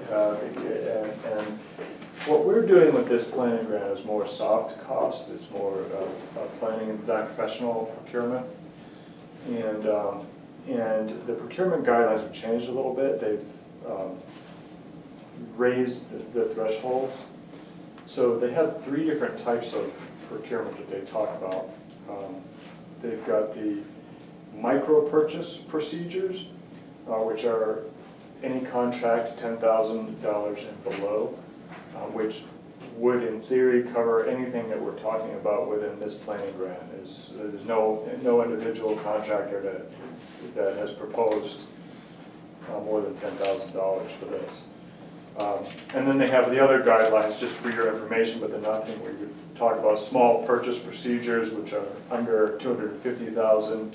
The small purchase procedures are, get 3 quotes and that sort of thing. And then there's the sealed bids, which is larger construction, which is what I just talked about a minute ago. The micro purchase, you can do under $10,000 without competitively bidding. I've never recommended this for any other project, but this one has a few unique qualities to it. First of all, it's very small. Since it's a tiny little library and it's a very small amount of work that we're doing on this library. When we submitted the grant, we talked to a few professionals around to help us craft the budget. And those professionals submitted us very nice looking quotes, very reasonable. I do a lot of this work, so what I thought were very reasonable, to the extent that I called and I said, are you sure this is the right price? And they were like, yeah, this is what we're going to do this for. I chalked it up to, it's not a big commercial building, which is more typically what I do. This is a small library. And so I started brainstorming with Peter. I was like, this might be a real good project to pursue their micro purchase and to just hire the people that gave us the quotes in the first place, because they're reasonably priced and they're pretty good reputation in the community. And we're planning to, the Guilford Board is planning to actually meet with them next week or week after coming up, so just to ensure that everybody feels the same as I do about it. So I think, Peter, correct me if I'm wrong, I think we just felt we wanted to have that conversation with the select board. To explain what the micro grant purchase was, and then also just your thinking around, particularly around Robin. Yeah. And what she does. And so most specifically, we're talking about Robin Sweet Apple and SVE. She carried Southern Vermont Engineering through her contract. SVE is going to look at the septic design, and they're going to look at the site planning, and then she's going to look at the architecture of the building and tie it together in a report. And I can't remember, she also has an estimator carried in that number as well. And her bottom line quote here was, so I had to add it up, 11, 13, 17, 14, about $15,000. But she's recommending, her base contract is under 10, but she's recommending a couple of other things that we didn't actually carry. So. Is Robin a licensed architect?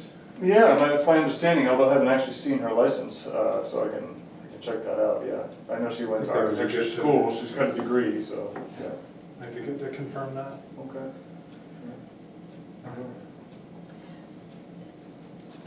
So my understanding from reading your recommendation was that you wanted us to, you were recommending that we make an exception to our regular purchasing policy? And that's the thing, I'm not sure exactly what yours is. Before you met, before the library trustees met with Robin. You don't want us to authorize you to do it with Robin before you meet with her and decide this is what you want to do you? I mean, what is the purpose of your meeting next week? The purpose is for the trustees, for the committee, the building committee, to meet with Robin and to see whether, and to listen to what she has to say about the project, and to come to an agreement or not, that we think that she would be a good person to. So it is premature for us to approve a contract with her before you decide that she's the appropriate person. Right, but I think that what Isaac is looking for is the capacity to So in other words, do that. It would be the micro, saying we would go along with this micro purchase. The select board would be interested in, am I right in this? Well, to put it another way is, I could draft up an RFP, I could circulate an RFP, I could assess proposals. And that would cost a lot more money, I know that. And so what the read we're trying to get now is if we can avoid that effort. Now, I've already spoken with Robin. She's viewing this as a job interview, so she's coming here to talk with us. She's not viewing it as she has her contract. So that's basically what she's coming in for, is a job interview. And further, I don't have she your knows the memo gig. up, but I sort of vaguely remember saying you needed the select board's approval to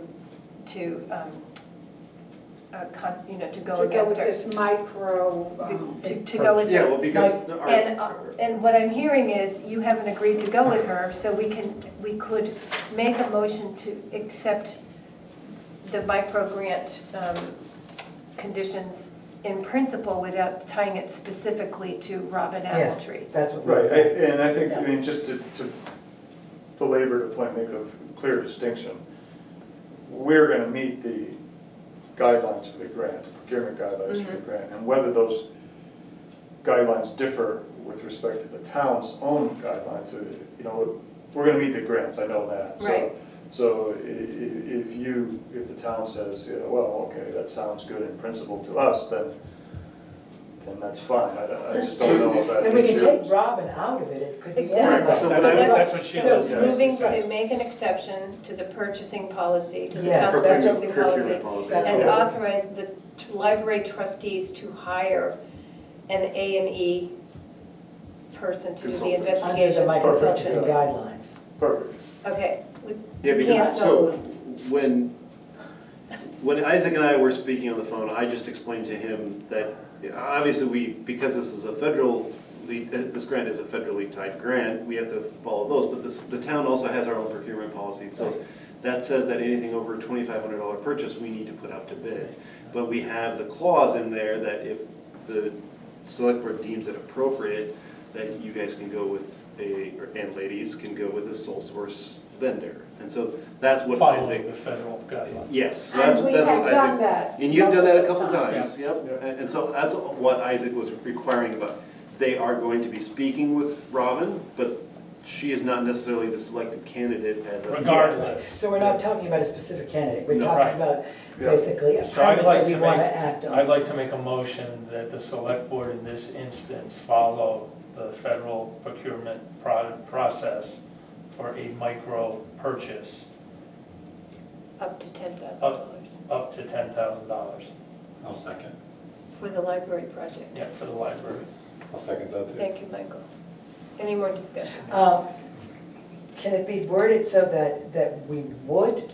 I mean, it's not that we will, I mean, that we would consider, really, because it might not work out. And Right. So. Not to be a I think the stickler, verb but has to technically be- you shouldn't be discussing the motion. Oh, sorry. No, but No, I think the intention of the motion, and to Richard's point, is I think we're trying to be as broad in the sense that we'll follow this procurement process for the library in this instance, whether you choose this individual or that individual. According to the micro.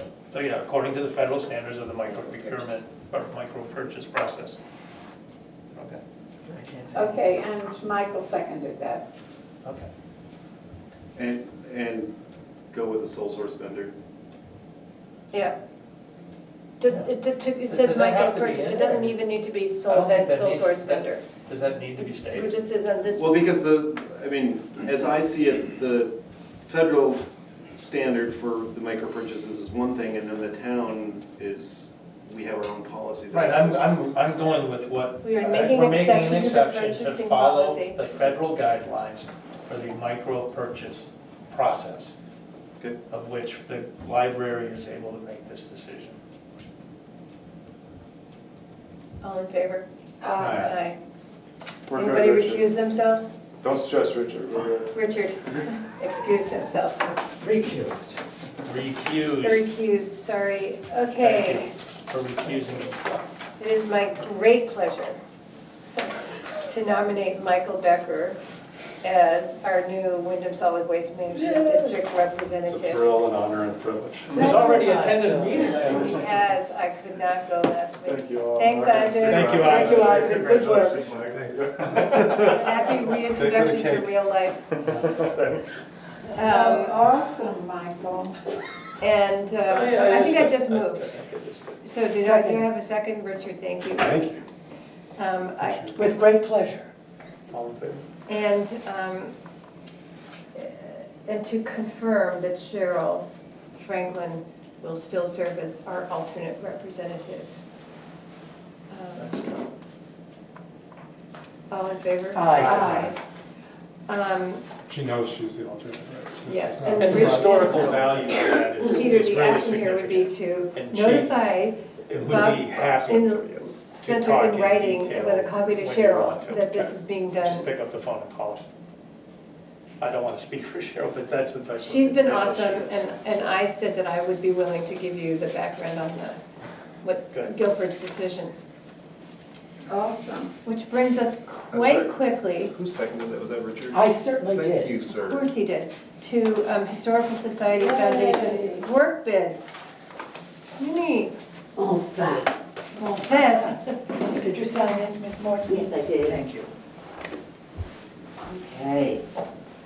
Well, Hello. finally, we have 3 bids. Uh-huh. Took a while, We took a- have them in our material. Yeah, I have printouts right here. Oh, I didn't print it out. Oh, I did actually. I did, but I had a hell of a time getting the print. Thank you. Would you- No, this is not, sorry, this is the road Oh. stuff, the road safety Oh, audit. sorry, No, there- that is important, but here, how about handing out the correct piece of paper? I've got it. I think I have it right in front of me. Oh, yours has been, I didn't Here, write. Mimi, you can give this to Mimi. Oh, So I consolidated in, what I did is I You did a better tried job than I did, that's all I can say. to. Richard, you already have it? Okay. And so what I did is, read through each of them and pulled out all of the details from each quote are there. And what I did is tried to compare apples to apples. So each vertical, each column is as close to similar as can be from each quote. Now, there are a few minor exceptions. There were a couple things that the Tyler excavation quote did not include that the other 2 did. yes. Passing and replacing. And my personal opinion is I think the LaRock and Son quote is the most detailed and includes some steps that the, particularly Tyler's did not include. Yeah, I agree. I met with these 3 different gentlemen. They were all really great. I think they're all completely competent. I know that Kerry was rushed when he did this and was concerned that he had to write his Who's Carrie? Kerry Tyler, that he had to do it, you know, scan it from a handwritten document because his bookkeeper was out. So anyway, so we did it himself, and and I noticed that he missed the concrete wall that would be necessary, and so that lowered. I found his estimate lower than yours, but I could have been. My math, you know, I'm going to say that you're probably right and I'm probably wrong on this because I haven't had time to, you know, see where I would. So I think that was the one thing that artificially lowered Kerry's price is that he did not have the wall in there. And certainly Rocky was the most detailed.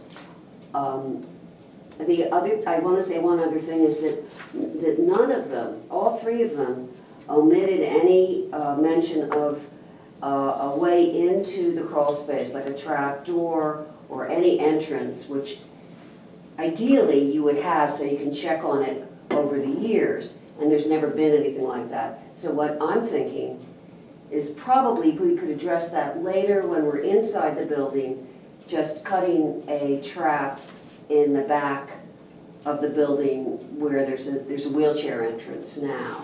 That could, you know, we wouldn't have to include that right here. It would be more of a carpentry thing. I don't know how people feel about that, but none of these estimates involve it, and it really isn't, it's not a structural thing, you know. I mean, from what I read from the Bernie's and Tom's estimate, is both of them were going to investigate the conditions underneath there. Yes. I think to determine whether that was necessary or not. Right. Whether they had to go in and do any work with joists or, God forbid, you know, any rotting. So far, it doesn't look like there will be, but you never know. There are always surprises. So I agree Bernie's is the most, or Rocky's is the most detailed. But they're all in the ballpark. Right, because if you added $4,000 onto Tyler excavation, it would come out to be, for the piece he's missing, it would come out to be similar to the rest of them. Exactly. And it's considerably less than what the engineers estimated we would be So spending. that's where was that number? The number in this business, in this? Yeah. It's 37,500. 37,500. And that was in the. This was in the Lancelet. So that's what I didn't find. Yeah, this is under the. Oh, I know why, because it was in your document, not the original. But that was just looking at the structure and the age and just, you know, saying. That was something you guys looked at the first time. Right, I remember the that. Historic Society. And I thought it was exorbitant for what you described me, so I think we're This is the- a realistic, that's true. exactly, Yeah. that's the point.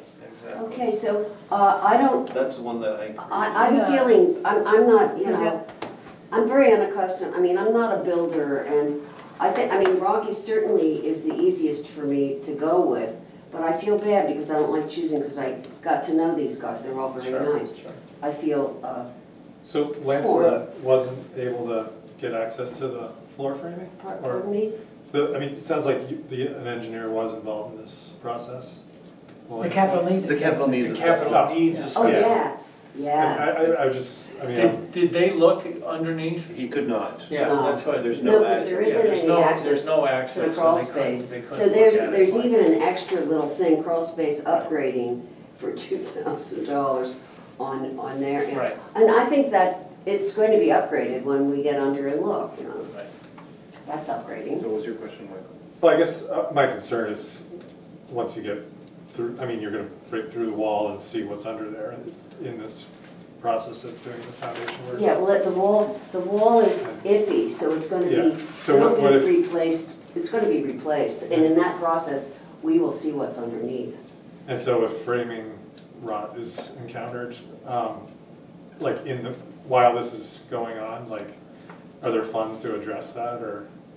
Well, Is there a we'd have to little come cushion, back, or- we'd have to come back and look at that, but at this Yeah. point, I don't think anybody knows, and we don't see that kind of, we don't see an indication in the structure of the building or in the roof that there's that, or in the floor inside, that there's that kind of significant deterioration. But But that would be an addition. we never know, yeah. The joists in our we- structure would. We'd have to come back and, you know, but I think to be thorough, they do want to go under and. Well, they will when they jack it up. But I think that Bernie was the one who was the most Of Rocky. specific in, I'm sorry. No, Bernie was his I dad. know, I know, We oh, all I have know, that- I no, have I that know, problem, no, I He know. is eternal. But Rocky was the most specific in talking about doing that work Right. and getting under there. So, but I leave it to you people. I looked at fiscal year 19, we had, whatever, $22,000. Fiscal year, according to what you did, Peter, the things, fiscal year 20, nothing for the Historical Society. So this is half of what you want to spend and nothing in fiscal year 21. So and I didn't go to the capital needs assessments, your brilliant spreadsheet. But what did we have set aside for the Historical Society in total? And if you give me just a very brief Um, moment, I yeah. will bring it up.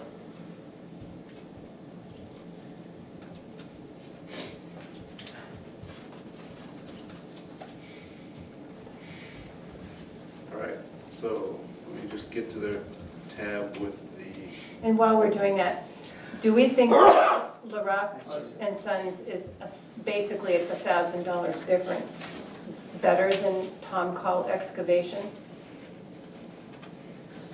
I'm not familiar with. Where is Tom Call Excavation located? In Brattleboro, as far as I know. And Tyler is Guilford? It's in Vernon, as far as I And know. Tom Call has a particular affinity to Z's. No, I think that was his, It was- something with his His spell, something was going on. It program. was interesting just to watch. So- Yeah. for the Historical Society, so for FY19, it was budgeted for $22,058. That was for repairing the porch, repairing some windows, Mostly exterior. exterior work. Yep. Nothing in FY20, and then in FY21, there's $45,588 in total budgeted, and that is exclusively for the repair of the foundation and upgrading of the crawl space and adding fire detectors. So There's some, thankfully, we're doing it in reverse. but it Right. makes sense based Yeah. on the previous. And Yeah, it- and the that, so this numbers reflects the are fine, discussion we had last so- December Right. about why would you do the Yes. outside before you Right. do Do the the inside. foundation? Okay, yeah, Okay. remember, we were concerned about two things, the better lighting and insulation. Yep, And then we went backwards to the Right. foundation. We gotta start So there. that's what this is. Yep, great. perfect. So just reversing the order of Yeah, no, the that's previous. And we already have the Farnham bid for the insulation, which is the only game in town, really, Yeah. there's nobody else. and that seems fine. And we do have a couple of bids on, very different on electricity, but I don't want to even, that's not what we're doing here. That's great. You know, so as with all of our budget planning, it's a guide, you know, so. Do I hear a motion? So I'll make a motion that we go with LaRock and Son on this bid. Well, they're a little higher. It's a slight difference in my opinion. And it's I second the motion. Local knowledge of understanding the building. Any more discussion? Thank you, Gordon. All in favor? Aye. Now, is there anything that I have to do? Get your shovel. No, you're going to contact them?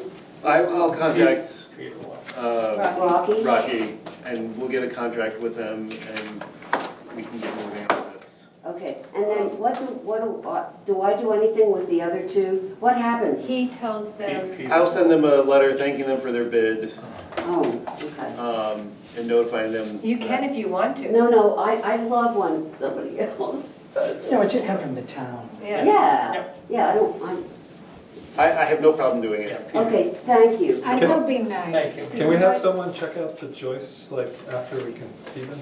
Like, is that We will. part of the program? Yeah. And I think Rocky's. Oh, he's in gonna his- tell He's the one who said it. Oh, he'll be- Yes, Rocky's the one who brought it up. That Oh, he will okay. look, Yeah. it's not included, but the joists are Yeah. structured, make sure that the joists are structurally sound. Yeah. Enough to brace, obviously, before they raise it, so. So wait a minute, let me just, as I'm thinking about this, what did we just vote for, the whole thing? Or only excavating? Because to replace the frost wall in the footing is another $4,600. Remove the knotweed is another $2,600, so maybe. I was under the impression that it was the entire bid is Okay, so we had we did the bid plus the options, the required plus the. Excluding the joists, Yeah. because That's we here. can't. Because we can't know that, so we, Yeah, No, that's not. okay, so it's up to $12,800. yeah. Correct, that's what the bid called for. But to Michael's point, the floor joists are not included in that number. If, no one thinks structurally there's an issue with the floor joists, but if there is I an would have to issue. think, how old is the building? I mean, It's old. yeah, I think you're gonna find some Issues. yeah, I mean, not to be Mr. Goodman doing. No, but I mean, the engineer predicted, which is why we have it in the if we have $48,000 in the capital program for next year, just moving it this year, to deal with the crawl space and the joist. Yeah, so our capital So budget we have is capital. comprehending the possibility of that. Okay. We actually have. So it's good to bring it up, but the engineer did Yeah. predict that there will, based on the age of the building, that there will be. There might be There some are always issues. surprises. But as far as this bid goes, that we just. But it really resolved, helps that there's no water in the building, you know, there's no plumbing, Yep. so there are all sorts of, no leaks, which is where, in my limited experience with old buildings, it's where it happens. So, anyway. Thank you. Thank you. Thank you. Did you do a final vote on that? Thank you, this is just did. been I just didn't remember. It was fun on time. after select board. Yeah. Ian, just did we keep do a on final coming. vote? I believe it was unanimous. That's what I Yeah. thought. Yep. Okay. Good night. Thank you, Mimi. Say hi to Rick. I will. A little more Thank you. highway, everybody? Poor Ian, Danny. you want to come up to the table? I should have gone to this. I warned you, Richard. I'm prepared. Okay, so here's. You had an adult beverage beforehand. I hope so.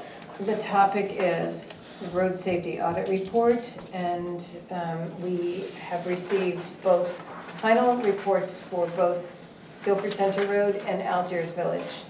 I gave them to the Planning Commission, and we've all had them. Yep. And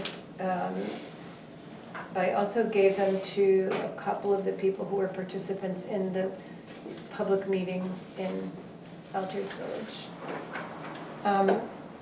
And they were great and outlined a number of actions that we could take. It's the same thing I gave you earlier today. Thank you, Peter, for putting it this way. I think it was much better than the memo.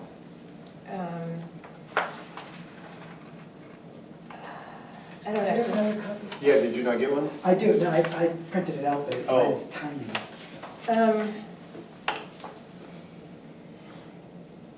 Did everybody get a chance to read the recommendations in both reports? Any thoughts on those before we talk about them in general? So before. Any general thoughts before we? I would share one thing. I did share this with you all via email. So Mario Dupuy, I forget his last name, I'm sorry, Mario. He did email me individually, separate from those who were involved with this. So earlier this winter, and Dan was certainly part of this, the town signed an agreement with V-Trans for them to replace a number of outdated or aging signs on Center Road from Greenland Bends coming towards the village. They've done part of that work already. So of their recommendations for Guilford Center Village, one suggestion Mario made is that we could include majority, not all, but a majority of the recommendations for sign replacements or additions for the Center Village in that project. And that would mean that the state would end up paying for all of those new signs that they are recommending to us. So the one caveat to that is that we would have to wait until next summer for that project to be completed. That being said, it still falls within the proposed timeline of getting the project done that you see for the Guilford Center. Because I did put in there at the very end of each section, so that's for Algiers Village on the first 2 pages. So the short the now to short timeline is less than 1 year. So it would be less than 1 year, so we'd still falling within theirs. Speaking with Dan, he recommends going with that. If they're proposing it to us, I think that makes a lot of sense. basically, we would have to. I'll do the 2 stop signs, and 2 new stop signs they want, one at Carpenter Hill. Yeah. And another new one up at Cemetery Hill. And then And let them do the rest. And then moving the Carpenter Hill road sign. Yeah, and I have the stop signs in stock. Okay.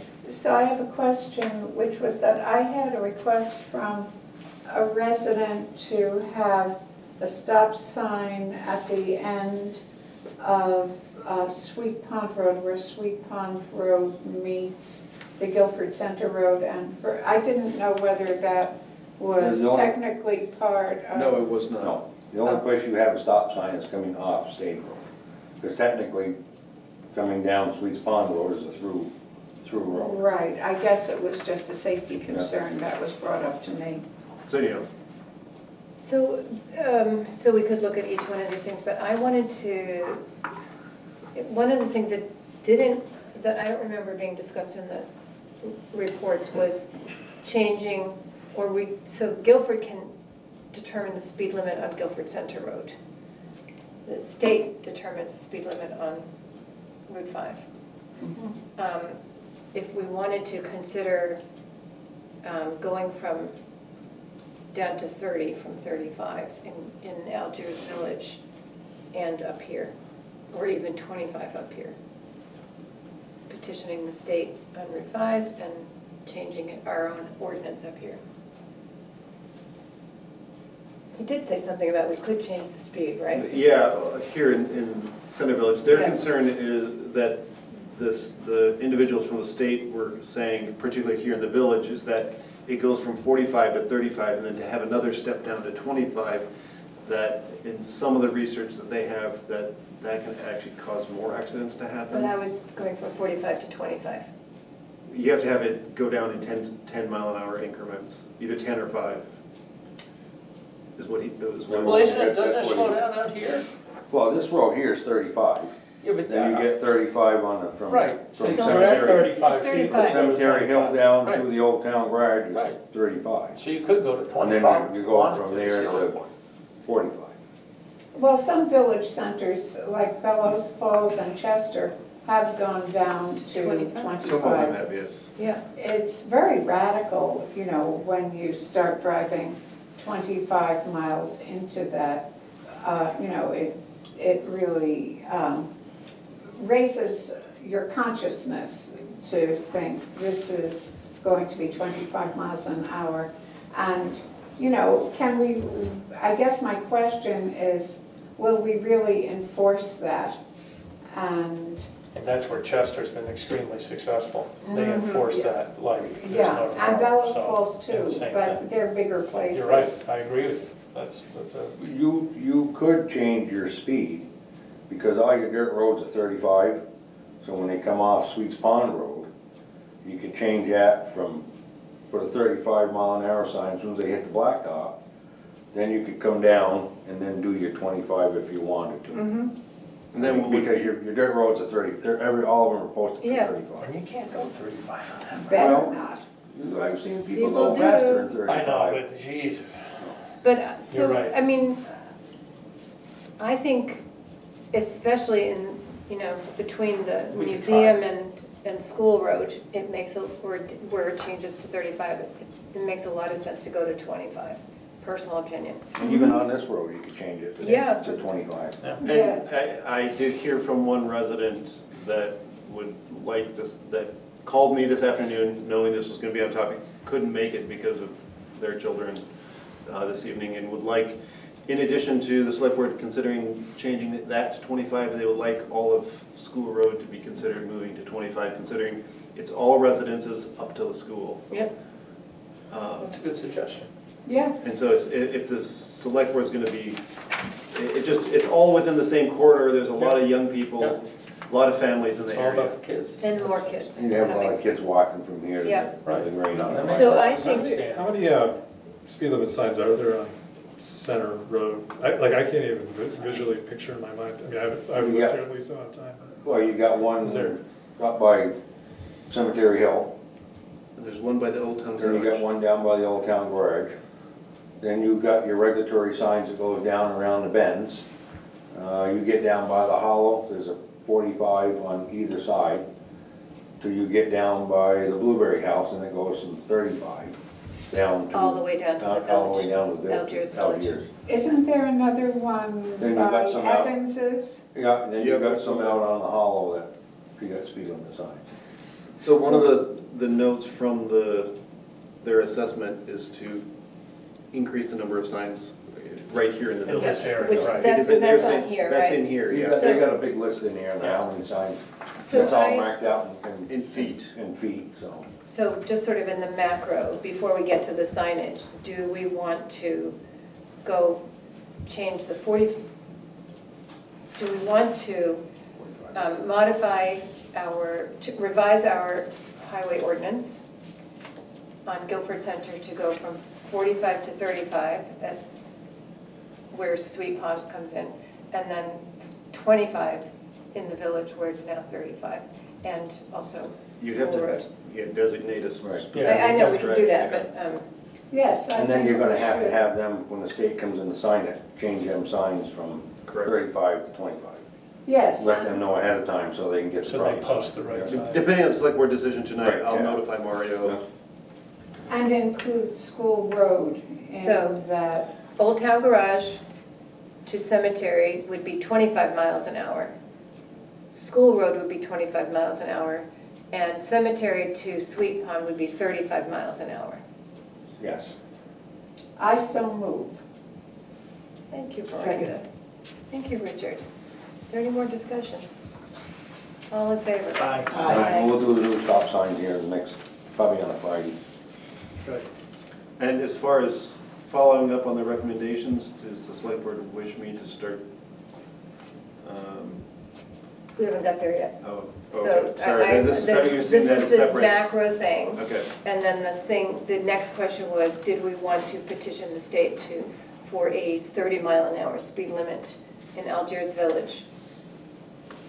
Or 25?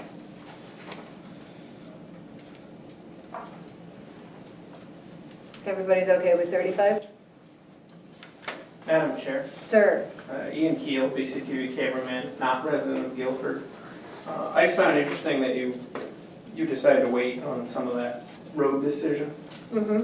previously, the gentleman with the Yes. private road potential. I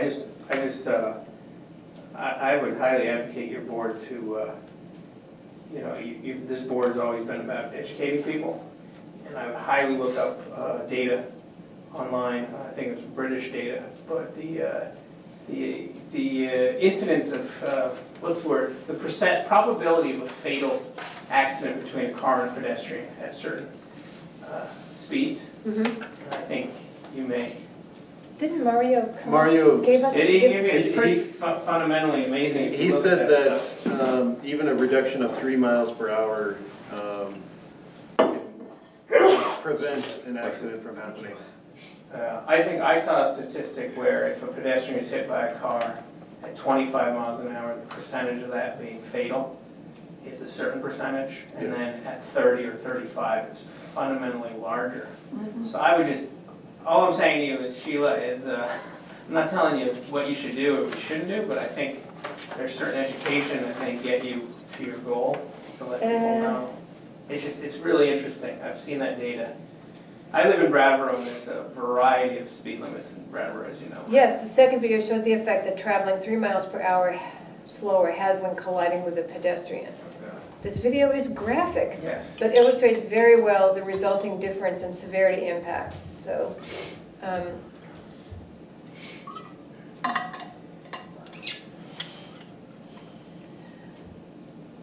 am I sensing that people don't? I'm getting, it was interesting how you, again, I'm not supposed to talk during this, but it was interesting how you wanted to wait on that private road decision to sort of get feedback from people. Well, And we've had feedback Oh, from really? people I see. in the village, Oh, okay. in both Guilford had Center and the public village. meetings. We Oh, had okay. public meetings about this. Oh, I see. So that's And why. these were initiated, sorry Sheila, these changes were initiated by people who live in those areas, so we're already responding to those requests. And what is the exact, where would it start, where would it end, going from? So it's the current, which is before 45 Paul, to 25? it's at Paul's Road? Yes, In because the- Paul's Road That's is technically right. That's Brattleboro. And, or there's that big sign that says, "Welcome to Algiers Village, established Yep. blah, blah." And it goes to, Kigot? No, It goes to. La Rocks? Down to the rocks. To the rock. Yeah. Past the rocks or? No. Right about. Right about where there. the rock is. area. Maybe another tenth of a And mile. what is that now? 35. It's 35. And I'm still watching people speed through there. Oh, they come down, you're taking your license, Right. and you're pulling out of the store. Oh, I agree. So, I agree. I'm not- Can we establish where we want to slow things down, let's say to 25? so I'm sorry, the first action item is request review a speed limit on US Route 5. Yes. Town to submit letter of request to V-Trans Traffic Committee So- Coordinator. So we could request them. Before, sorry to interrupt you, but before you take any action, I have a letter from the Guilford resident that was sent to me today, addressed to the select board on this topic, and it's from Michelle Frazee. She wanted me to read this to you. It says, would it be possible to schedule a public meeting surrounding the findings of these traffic studies? I've read the results and would like to have input on what happens. Speeding has been and continues to be a concern for residents, library school children, and who frequent this area.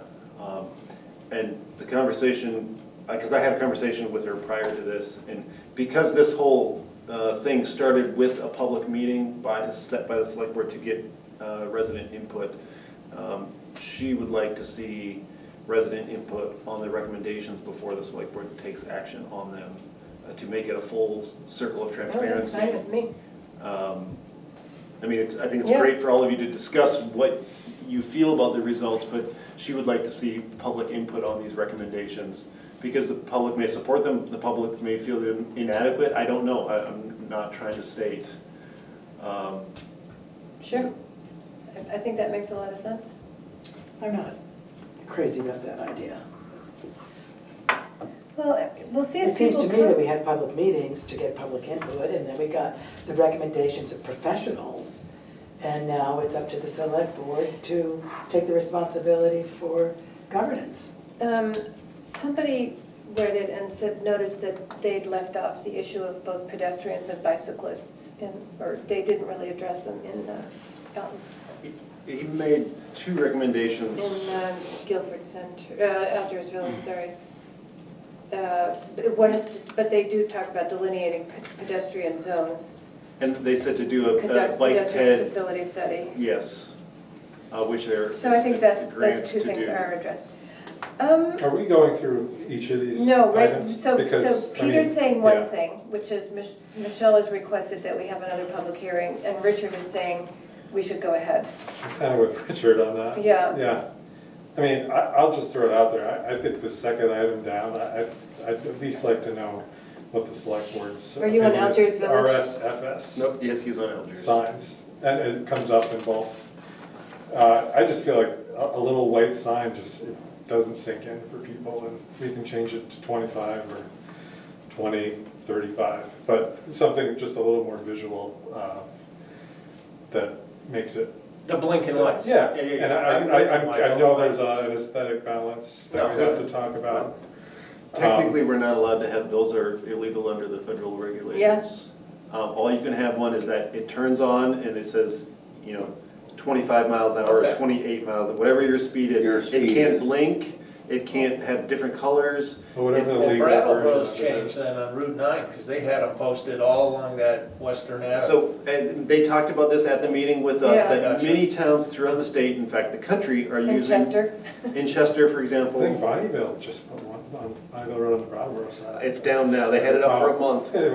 Anyway, we could look at, there is something you can put on. Yes, you can put it You right can't up. blink or whatever, Yeah, but but let's get back to the methodological question, right? So, which is, do we want to take the suggestion of Michelle or what Michael and I are suggesting, that Just we're make an responsible for improvement. governance? And once we've had a public meeting and we've had professional input. Also, well, I'm not sure it would, personally, in looking at from a public, I'm glad we did the public input up front and achieved what we wanted, we got input, now we've got a recommendation. I think sharing the recommendations is fine, but I'm kind of with Richard and Michael on the fact that, I think we can move forward with this. I'm going to say I agree. I'm also going to say that moving forward and completing all of these things does not mean that it's the necessary end of the project. Well, that's what I was going to say. We I can agree. still keep Good. going if we find that it's not sufficient. Right. Modify what we. But I think doing something is more Yeah. important Yes, at that's this point. where I'm coming from. So, Okay. So do we want to take up Algiers Village first? So I think we just agreed, right? I think you just Yeah. did. Okay. So request review of speed limit on Route 5. Should we could request them to consider 30 miles an hour? What do you think, Dan? I think it would be probably a good idea, but trying to get the people to do 30 mile an hour would be a different thing. So it is done in different parts of the Yeah. state, so it's not, and it's also down to 25 miles an hour.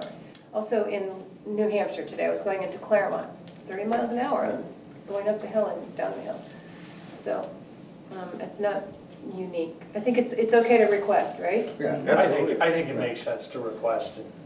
I mean, at our discussion, we had a little discussion at the country store after the assessment, and they pretty assuredly told us that if you requested 25 miles an hour on Route 5, that it would be denied, but you'd be more successful, correct? Yeah. You'd be more successful if you requested 30 miles an hour. So we're just requesting review. Correct. Right. Yep. Consideration of a 30 mile an hour. To change it to 30 miles an hour, okay. Manage speeds on US 5, approaching village using speed cart or radar speed feedback signs. This would be a cost to the town once we would get permit from V-Trans, and they would be similar to the signs that are on 91 or any other place now that say reduced speed limit to your speed is 55. Yep. Are those on 91? Yeah, where they're like doing it's- construction. Yeah. Oh. So it's not, they're not monitoring Yeah. general speed, but Have we ever used our speed cards down there? We don't. we don't have any speed cards. We get the VSP. We have signs, Oh, we just have the our signs, signs. okay, it's just the signs. And I use them every We day. borrowed them from the state police, that's what it was. Yeah, you could request the state police. Right, to post them. Or the sheriff's Yeah, department to put sheriff's them back out department, again. To put them But out. then those are temporary, then they take them away. Right. Yeah, the longest what they'll we're give them talking- to us is 2 weeks. Gotcha. But the question is, could the town buy? Yes. I think the town Signs. should consider buying. So the this. cost would, so We'll have to what look is the into what cost? the cost is. Yeah, I would like to look into this. That's And what would- causes me to slow down Right. more than. So when we started getting complaints about this, at least roughly a year and a half, 2 years ago, the cost was $800 to $1,000 per unit. Can you still put that unit up on the road? Okay. It's just like the little, 12-inch by 12-inch black electronic square you can mount on a T-post. And they have the fancier ones, you get solar panels. Yep, exactly.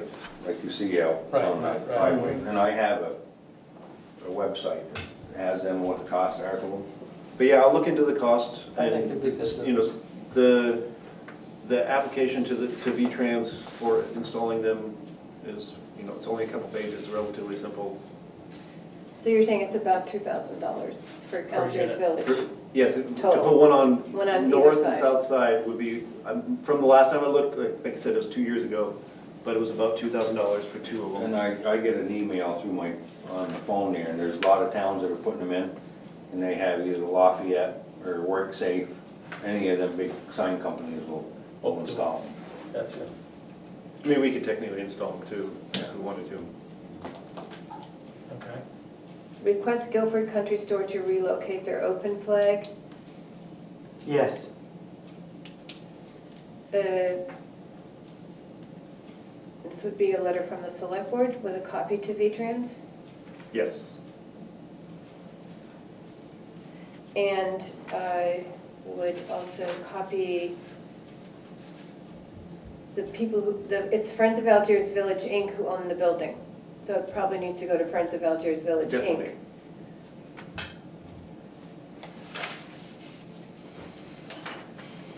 Okay.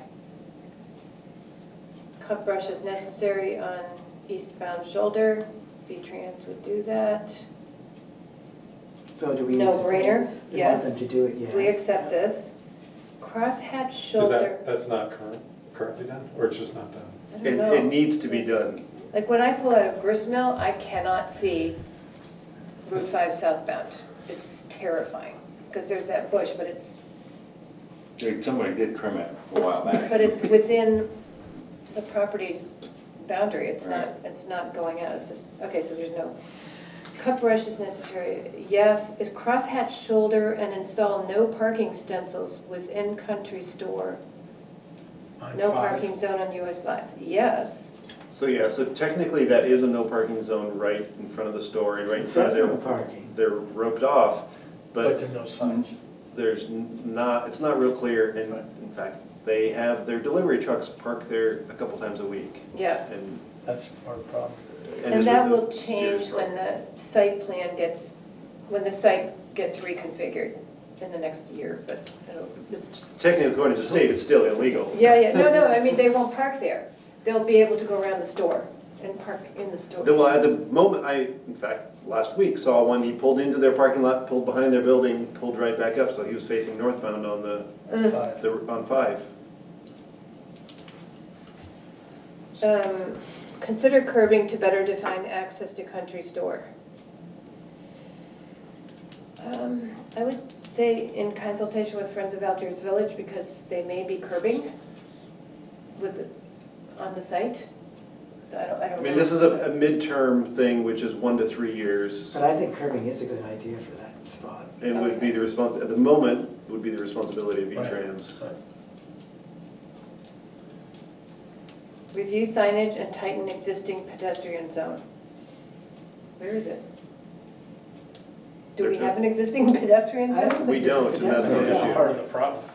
Yep. Shouldn't there be a pedestrian crossing sign there? Could there be? So There we, was debate about that at our meeting. was there?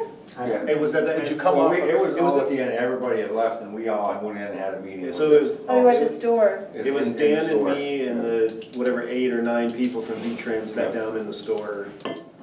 And just did a little summary discussion on, And they didn't like the idea of a pedestrian sign?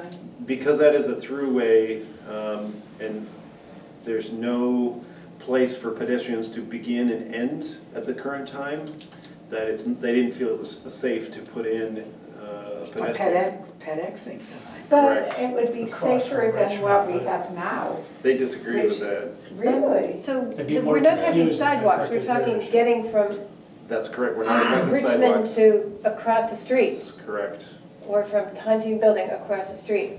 Well, And because they're there's saying- nothing on that side of the road, there's only sidewalk in front of, you know, across We don't from need the Ridgeway. side, why, can't you have a crosswalk without Not- sidewalk? No. I don't think under the state guidelines you can, no. We can't. There's no Gotta place have for a pedestrians right to to start or stand. end.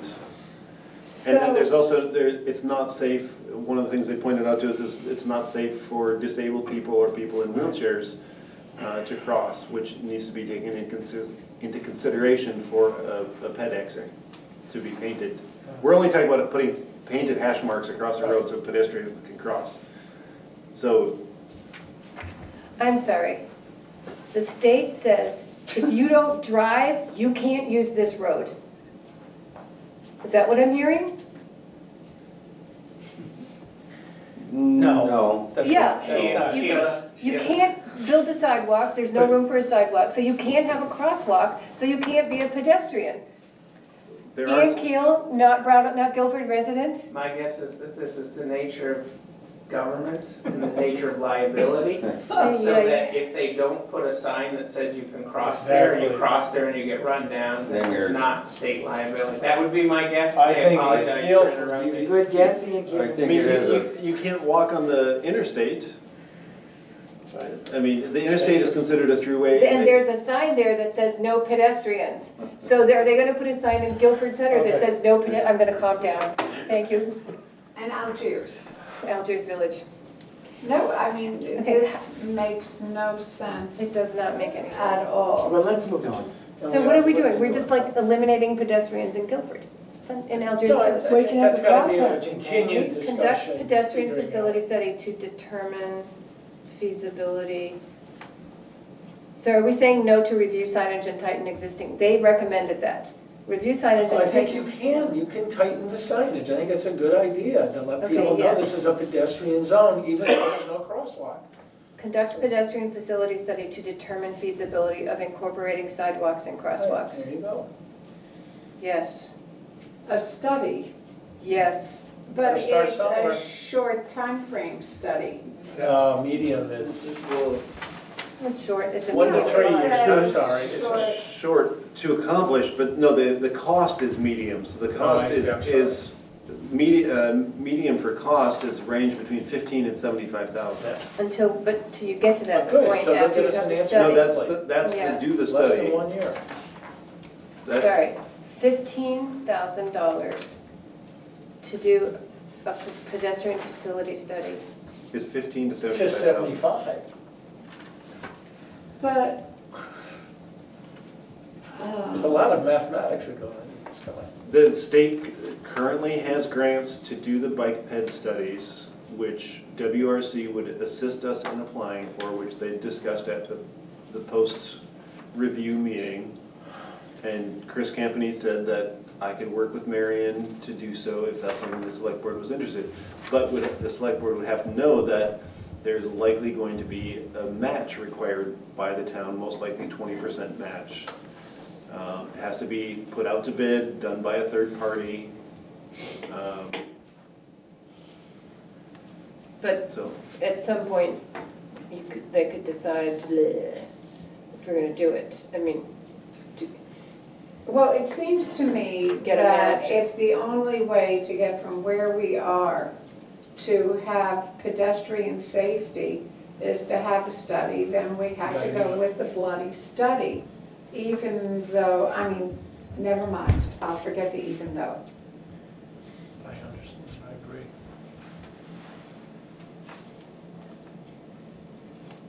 So that's a yes. Yes, start it. Gotta start. So you Yes, said and yes to can all we of these, so- start Yes, see if we it can- in some way to move that along? I mean, it's a Sure. dysfunctional situation, and the Very select board dysfunctional. needs to go down on the record. I mean, it's more serious than Guilford Center because more people cross there and it's more dangerous.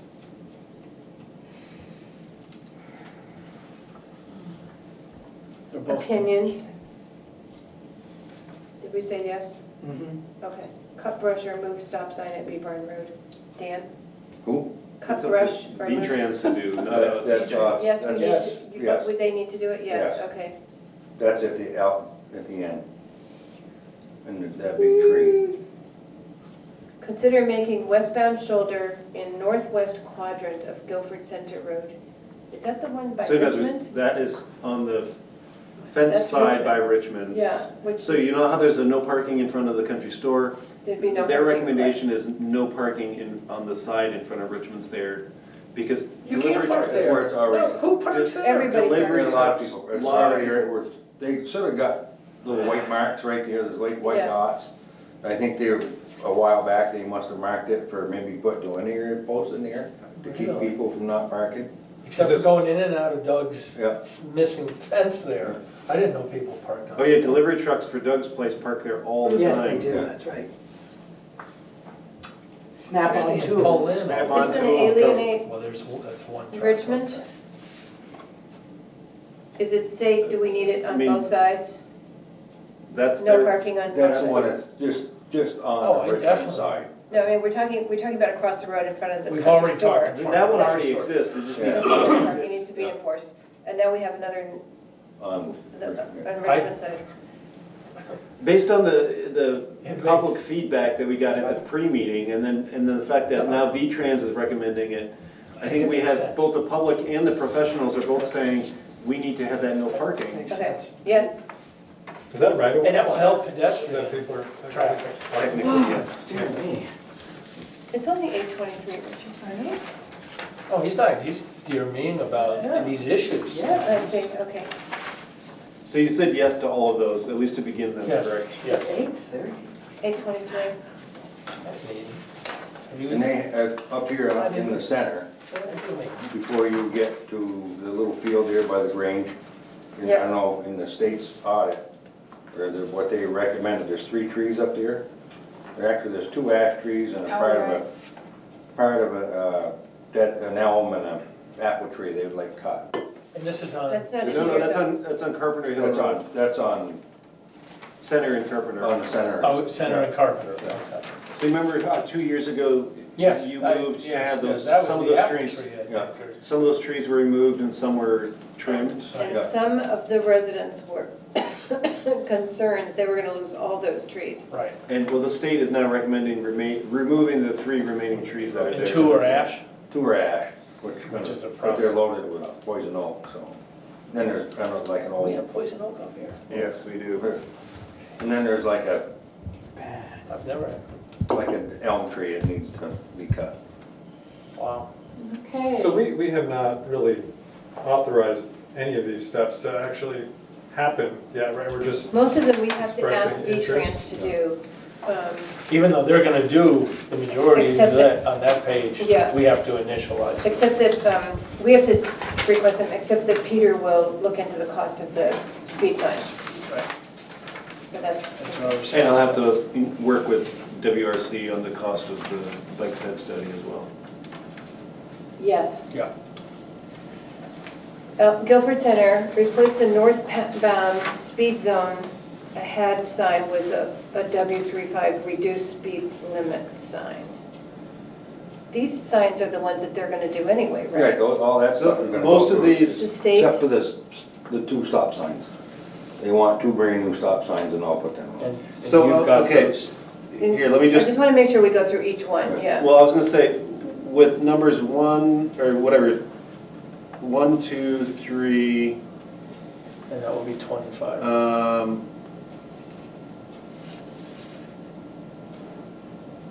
Whichever, that's 8 or 9. 6, 7, 8. The delineate pedestrian zone is the one I was referring to there. 4, 5, 6, 7.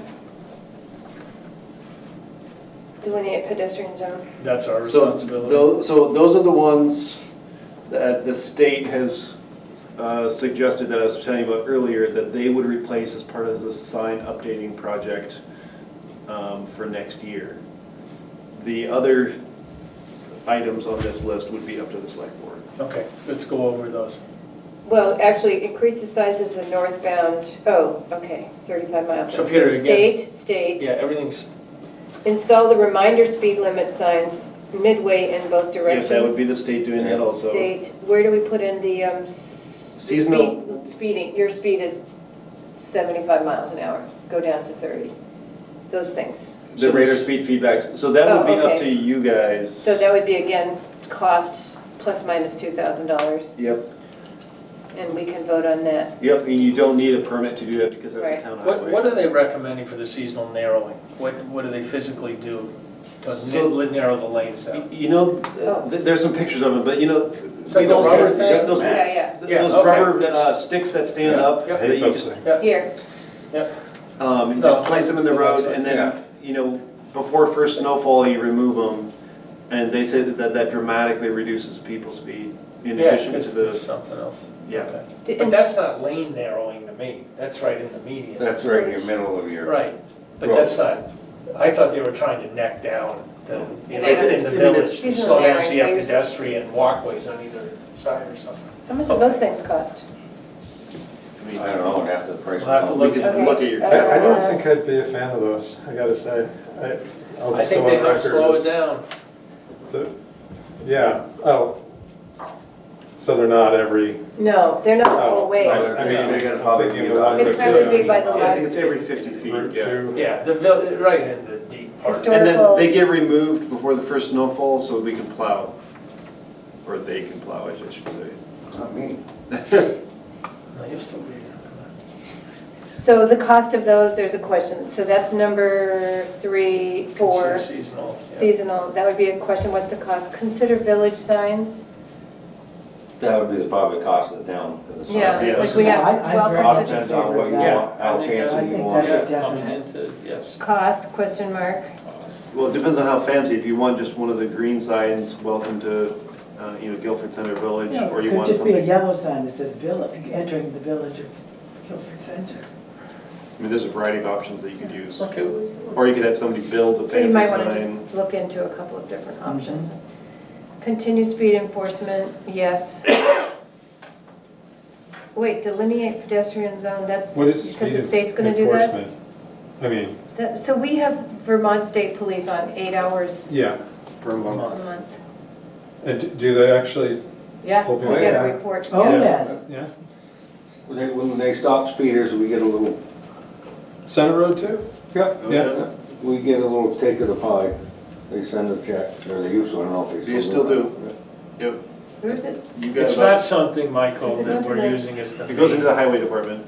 source It was of about $1,200 last year. slowing people down, but to remind people that they're at a speed limit. Conduct pedestrian facility study with WRC. Same thing as in Algiers. Yeah, why not? At least initiate. Initiate. Relocate Carpenter Hill sign to north side. Yeah, we'll do that. With the two stop signs. Dan? How does that help? Get it, It's not visible behind the trees. we probably have to do a little pruning on that tree, get rid of a few limbs with the stop sign. Is that one of the trees they want us to take down? No, the trees are in the Yeah, Grange. the Grange little property. field, on the Grange field. Oh, In between the Grange and in the field? the No, in the library. Carpenter Hill. Oh. We gotta talk to residents about those trees. Well, they're recommending us, I mean, I definitely agree with that, but they're recommending they be taken down. It's We're not ash here. trees. They're not here, it doesn't say here. Two of the three Yeah. are, so that's it. Let's consider adding a road sign being, I mean, but Yeah, where? but Oh, what? Carpenter Hill. That's Carpenter the Carpenter Hill. Hill. Yeah. The one that goes, so it would go like this, like, here's. like Yeah, that. you'd have- Indicating yes. that there's a road coming up. Yeah, they want the, So Yeah, that's that- not one that the state would do for us? that's, This is a town highway, this is our full. No, but That's they were fine. gonna do a whole bunch of other Yeah, stuff. Do we okay, wanna do That's not that? included in the Yes. other ones? No, that's one of the ones that I think we have to do. Okay, Yes, good. No, I Dave? think we I have should, to, yeah, if people can't find. Yes. yes. And Randy replace the says yes. sign, the stop sign, yeah. Really, do we need stop signs at cemetery? It says Cemetery Hill? replace. I know. There was, There was one and it was. Okay, so yes, yeah. make center line break at Cemetery It's Hill already Road. done. Done? That's done. Okay. Revive discussion with area businesses about consequences of reducing speed. Are there any area businesses? Yes. in Yes, Guilford there's- Library. Center?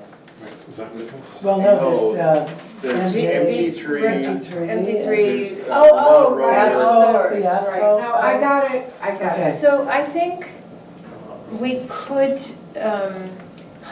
we could maybe share with them the fact that we've gone through this study, and these are some concerns, and this is basically what the state says to them. You could just send a letter to them from the select board, saying we've had some recommendations from the state, and one of the recommendations based on, resident feedback is to ask your employees to slow that's down. a good letter. I mean, we've done it, you've done it before, I've but done it it before, doesn't hurt but, to keep doing it. I mean, we could actually send an actual physical letter to the owners of companies. Okay. Because previously it's been both an email and verbal. No, it should be, I agree. But I sent an actual letter in the mail, just kindly requesting them as, Maybe refer to Excellent. page They wanna support, of the study? I think they want to Absolutely. support this, I really do. Well, and do we want to request a response from them? It's like, up to you. no, well, I guess that's what I'm asking. So would you do, the response would be acknowledging receipt of the letter? Well, acknowledging receipt, I mean, will this be helpful to them? So you think they're gonna write a letter saying this? I mean, I could send it certified, and then you'll know that they got it. I don't think we have I to do guess that. not. I think I you think it's in the just send them a spirit letter and they'll say, Working guys, working So it's together. on- watch your, Yeah. right down my Okay. guys. So it's on Like page speed. 16, just for your information, Sure. of the Guilford report. So I'll send a letter to the 4 businesses that are located in this area. So Peter now has 4 solid days of work, just for these 2 pages of recommendations, but thank you. And thank you for This making was it good. This easy for us really, to work with, I Peter. think, helps. Yes. Very succinct and well organized. Moving on. Did anybody do warrants? Okay, guess I'm all done. Thank you, Yes, Dan. thank you. 2 hours and 35 minutes. Have a good evening. And it's 2 hours and 5 minutes. So I'll make the motion to pay the following warrants. Payroll week ending 7/28/19 for $6,198.55. Payroll week ending 8/4/19 for $8,032.41. Payroll week ending 8/11/19 for $5,883.98. And expense warrant number 2003 for $42,082.66 for a grand total of $62,197.60.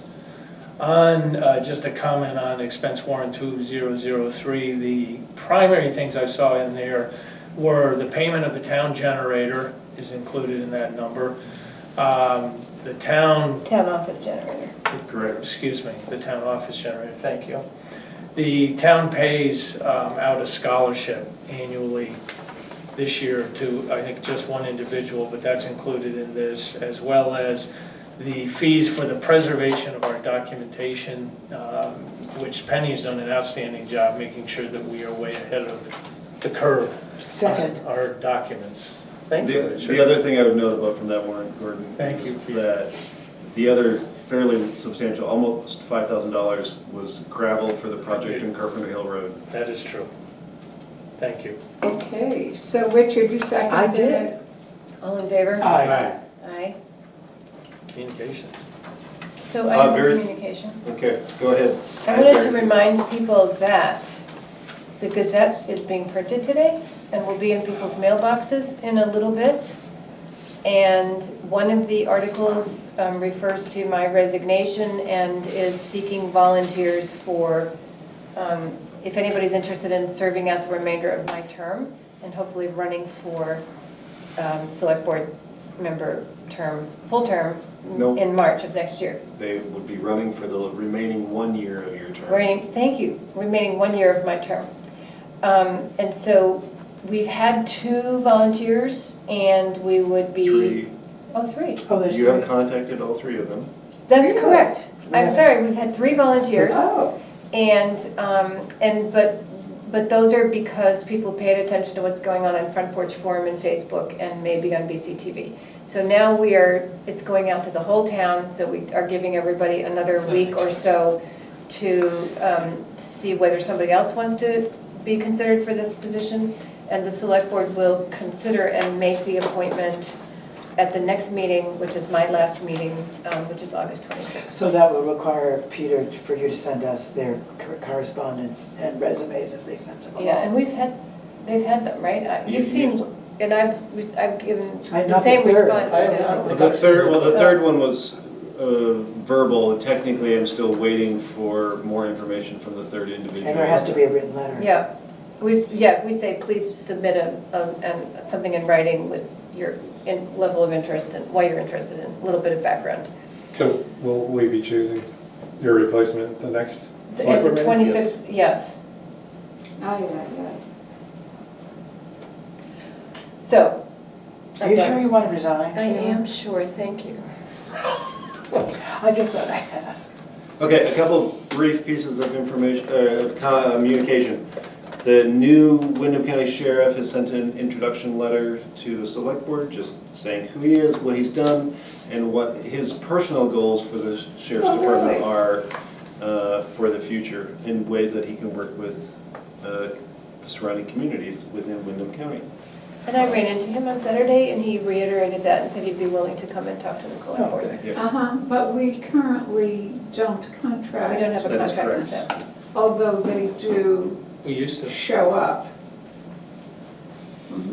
Any other communications? Yeah, two brief ones. One is from Green Mountain Power, letting customers know, most people should have received this in the mail, but just wanted to let people know that Green Mountain Power will be conducting tree trimming in a number of areas throughout Guilford.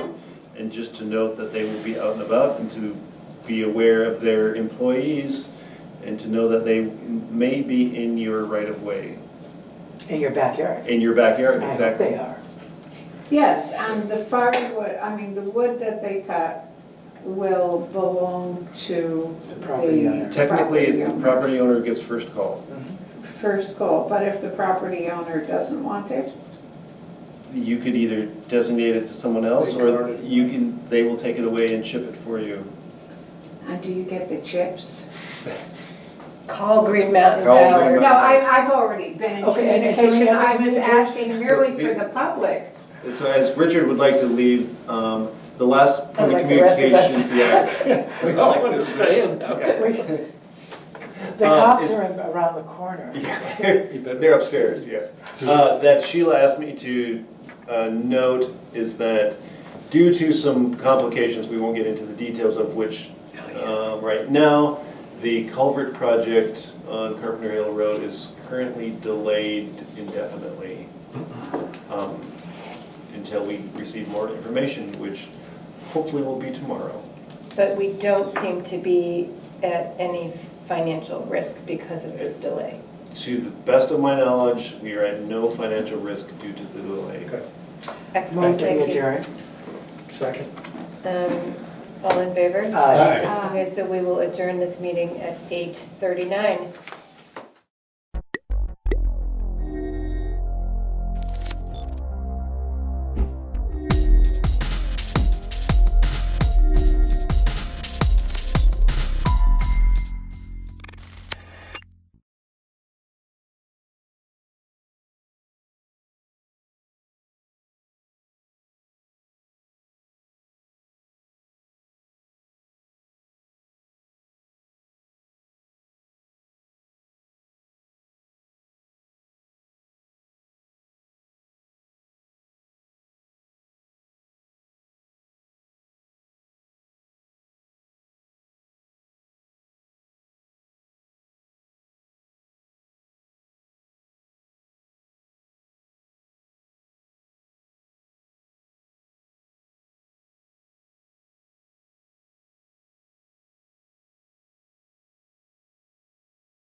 So let's call it Monday, the 12th of August, the select board in Jamaica. The opening gambit is always asking for agendas, additional items for the agenda. I have one thing that came up just the other day that we need to act on, but it's got to do with the deputy fire warden. Talk to you about that because it's really good. It's just paperwork.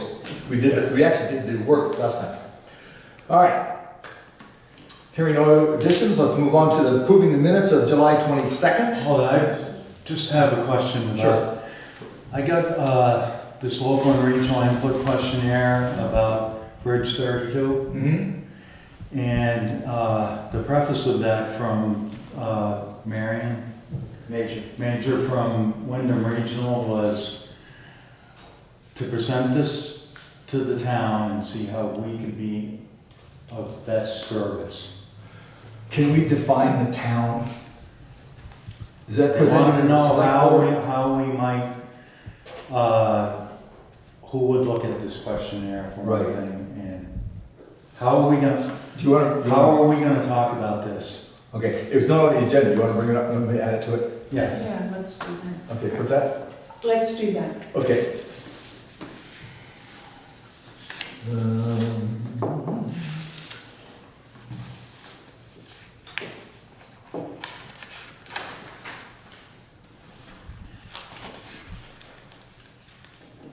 Alrighty then.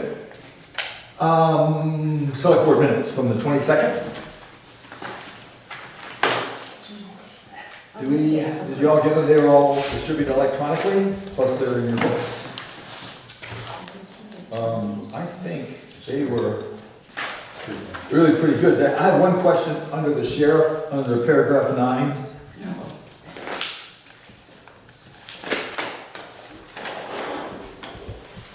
Paragraph 9, halfway down, it says, they have removed the cart from Depot Street. Can we put in the radar cart?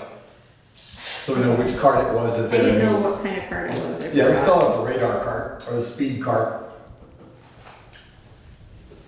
Just so we know which cart they're talking about. Any other corrections, additions, deletions? Okay. I move that we accept the minutes as written, as altered, what? Amended, let's call it. Amended. Yeah, as opposed to altering. Whatever. Sure. Second. And I have a second. Any further discussion? All in favor say aye. Aye. Minutes are accepted. Thank you very much, Sarah. Excellent. The next item, of course, is the approval of the time sheets for the town office, Lister's Highway Transfer Station, and as usual, we'll do those at the end of the day, and the select board orders. The next one is review the letter received from the State Department of Health regarding the town officer. This has come up in the past. We talked about this a couple of weeks ago about the health officer position. We got a letter from Meg McCarthy, who's the compliance and enforcement advisor, and they're asking for a recommendation from the select board for a town health officer. And they describe pretty much what we've talked about in the past.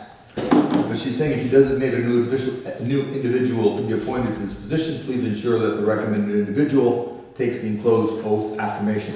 And she sent the paperwork and the oath and the affirmation. We don't have any people. We have everything, but we don't have a person. So we don't have a deputy health officer, which we've been posted. We've had that posted for about a month now, huh? And we need to have a No health... one's stepping forward. What's that? No one's stepping forward. We've had no volunteers yet at all. And so I turn to the rest of the people in Jamaica. This doesn't require any medical background. It's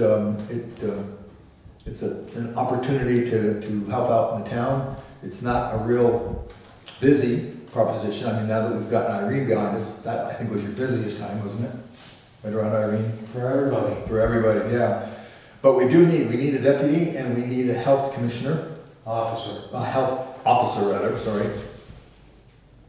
And so I just want to get that out again, because they're now asking us to do that. And that letter they would ask at the end of any term. I'm sure. This is dated the 1st of August. I think it's just a generic one. But again, they're alerting us to the fact that we need one. And if no one steps forward, we as the select board inherit it, particularly the select board chair. Because we're the Jamaica Board of Health.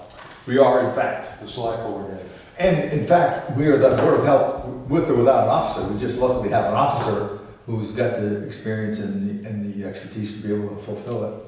So, so that it doesn't end up being a committee assignment for us all to deal with every little situation. It would be a whole lot better if we had somebody who would be able to do that.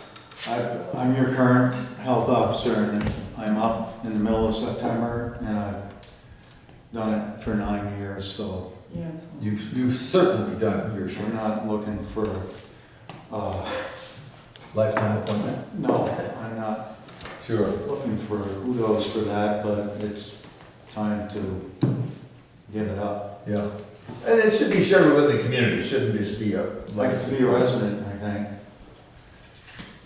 So if anyone is interested, we could get someone to let us know here at the town office. We can follow up on that. Your hand is raised, yes? Yes. There's two possible suggestions. It's not a very good job, especially with no pay. Maybe it could be a paid job, number one. And the second suggestion might be to join with other towns, because I'm sure they have the same problem. I think that probably is. We do have, which changed just recently, a stipend that you're able to receive to cover your expenses. So that's something. But it may turn out to be something like that. Just an idea. Yeah, it may turn out to be something along those lines. Sometime it may have to be an agenda item to make it a paid position. A lot of the smaller towns are having to do that too, as the job has become a little more complicated with new laws All the from the regulations. legislature. Do you know what any of the adjacent towns are doing right now? Most of them have one, at least. I mean, are they paid or are they volunteer? The small towns are volunteer, but what I've been reading on the email list I get is a lot of people are dropping out because it's becoming a little more time consuming. I don't really want to go on about that because it's really not going to help unless anyone. Yes. Gotcha. But it's doable, and the board would be, not speaking for the whole board, but we would be open to help any way we could, whether it become a paid position, run that by the taxpayers, or we're supposed to have one. Yeah, and that was, again, so like you alluded to, so many of these volunteer positions over the years have grown tremendously because of the unfunded, I might add, unfunded mandates coming from Montpelier about how to manage it. And so there's some complications. I hope to be able to find somebody with your talents. It sounds like the next thing they'll be looking at is how undoable it is to lay on more. The legislature it's not going to backfire, but they're just looking for a way to get, you know what it is, it's about rental inspections statewide. The bigger municipalities have a code, that they go by, and I do that loosely, but now I have to go by that, and then there's a lot of filing now that I'm not willing to do. Right. Well, let's see where this goes. I mean, if it doesn't work, then the select board will take it over and we'll do the best we can. But that's, again, it's awfully hard to run something like that by committee. So anybody has any suggestions? We will more than happy to back up anybody who's in that position. We're certainly not going to leave anybody out hanging to dry. All right, next item is the letter from BCTV. We received a letter, and I think we had some conversation about this some time back, that we had the representative from BCTV came in and talked about the need to increase our fees because of some legislation, again, I think it's federal legislation, which has reduced the money coming in to help support this sort of TV. So anyway, we got a letter, and this is a FCC decision. And it says, in light of this decision, this letter also serves to inform you that BCTV's standard rate for additional meeting coverage for meetings other than the select board meetings has increased from $100 per meeting to $150 per meeting. So we're covered for the regular select board meetings, but if we have specials like we've had in the past, that price has gone up. But they do a good job. We're certainly glad to have them on board, and we're very disappointed that they've been put in this kind of position. But I think, as we said when she was here, we support their work and appreciate it a lot. Now, they did it, she did tell us that it had increased when she was here. So this is an increase upon the No, first this is the letter increase? confirming that. Oh, okay. This is just telling us what it's gone up to. Oh, because for me, it sounded like there was another increase going on. Oh, no, I'm sorry, this is the increase over what we've been getting. We've always paid $100, if we had something special, we have them come before, we pay $100 a session. And this is just raised to $150. Okay. So, and then we, as you recall, we've approved, I can't remember how much. 400. The amount of money. Yeah, they put in a request for that, we approved it, I can't remember off the top of my head how much it was. 800. 800, was that what it was? Thanks. All right. I know a lot of people watch. Oh, absolutely, on absolutely. TV and do it even on internet. For example, I can't get the channels, but we can watch it. Best thing about internet, you can do it whenever you want. Yeah. Yeah, I think that's, yeah, I watch it on the internet as well. Which, I believe, on the web, it's Brattleboro TV is the, dial it up, Google it. And it goes all, we've got the archives, it goes back to years and years. Yes, it does. No. All right, the next item is the a letter from VLCT that we have regarding voting delegates. Every year we do the same thing. We are looking to find, and the other two gentlemen, we have Tom and Greg are both gone, and I haven't had a chance to bring this up to them before they left. But we're looking to send, maybe back up. VLCT operates with communication from from towns. Anybody on the select board, or probably anybody, can go to this VLCT, but they cannot represent the town and vote. So you have to have a voting delegate.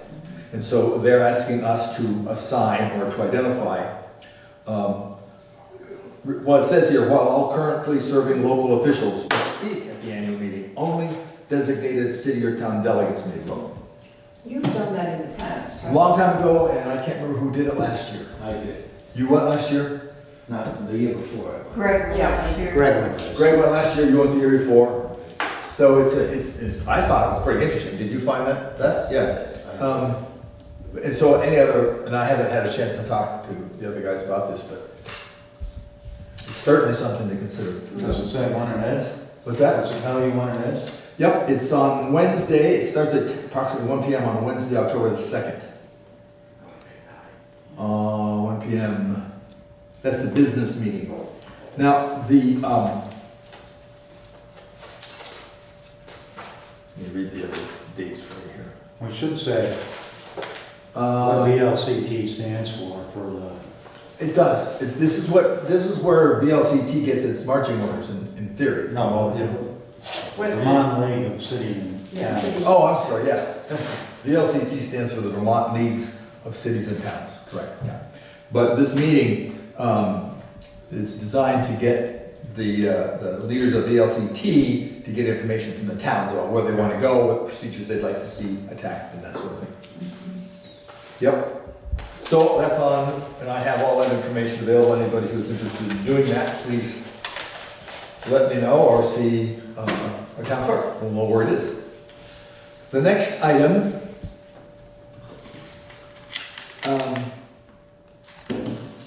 we had discussed the water survey, and two of the members here, both of them have talked to me. We had planned on having the vote, information meeting and the vote to move forward for the town meeting for the water survey. It was scheduled for September 17th. September 17th. The other two members have asked for more time. What they said to me was that they're going to go about getting information from other towns that have had similar experiences. So they have some real-time experience and examples of what happened to their tax rate, what happened to business rates from before the water and afterwards. And so they're in the process of gathering that, and they've asked for more time. And they asked me to, if the select board would be interested in putting off another month, perhaps into October. They didn't say specifically, they don't know exactly how long this is going to take, but they said September was not going to be enough time. Was the board comfortable with sliding it until October? Yeah, unless we have any other issues that might create havoc. Well, I don't know about create havoc, but after tomorrow I'll find out, because I wanted to find out what y'all want to do first. Oftentimes when we get estimates of expenses, these kinds of things, there's a clock ticking. That estimate is only good for, say, 30 days or 60 days, after which all bets are off. So I explained to them last time that we moved it from August to September, and they didn't have any problem with that. So I'll call them tomorrow and find out if it's a problem with that, then we'll have to rethink it. Come back to the drawing board. Yeah, but I think it's fair. These guys want to gather as much information. They want to have as much information as possible so that when we get to vote, we have something to go by. So they're doing a lot of legwork. Both of them are out of town tonight, sadly. I'm not sad. They're probably having a good time. I know Tom's having a great time. But we should at least give them, I think, enough time to gather that information. Is that all right with everybody? So I can't see the calendar from here. Does that have an October on it? Or is that the old calendar? It's got September. 3 months. September is the only. No, not around here. It's the next 3 months. Here's October. Oh, good. We've been doing it, we've been planning it on Tuesday. And it's very much been the third Tuesday. That would be the 15th of October. So that's my birthday. Oh, we can have cake. That's not your birthday. I know you should. Any excuse for cake. Right, so. Does the 15th of October sound like a reasonable time? That gives them another month. What's gonna say? Sure. Yeah, because I don't think people are breathing down our neck to get No, this. and I like to get it as correct as we possibly can. One of the things is that the more information you get. And I agree that the more information we have, the more likely we are to get be able to answer questions when they give it to us. Your estimates are not gonna change within a month's time. A year, yes, a month, no. Well, what do you? I mean, you know, any fluctuation and changes. I think there's people whose mind is made up now, clearly. But by sliding it, it gives this other faction enough time to gather the information to be able to at least bring it, present it to the board. The time, excuse me one second, the time click is we can't warn it, we have to warn it. So 30 days, 30 to 45 days? 30 to 40 days. Yeah, so if we move it to October the 15th, then we can warn it next month.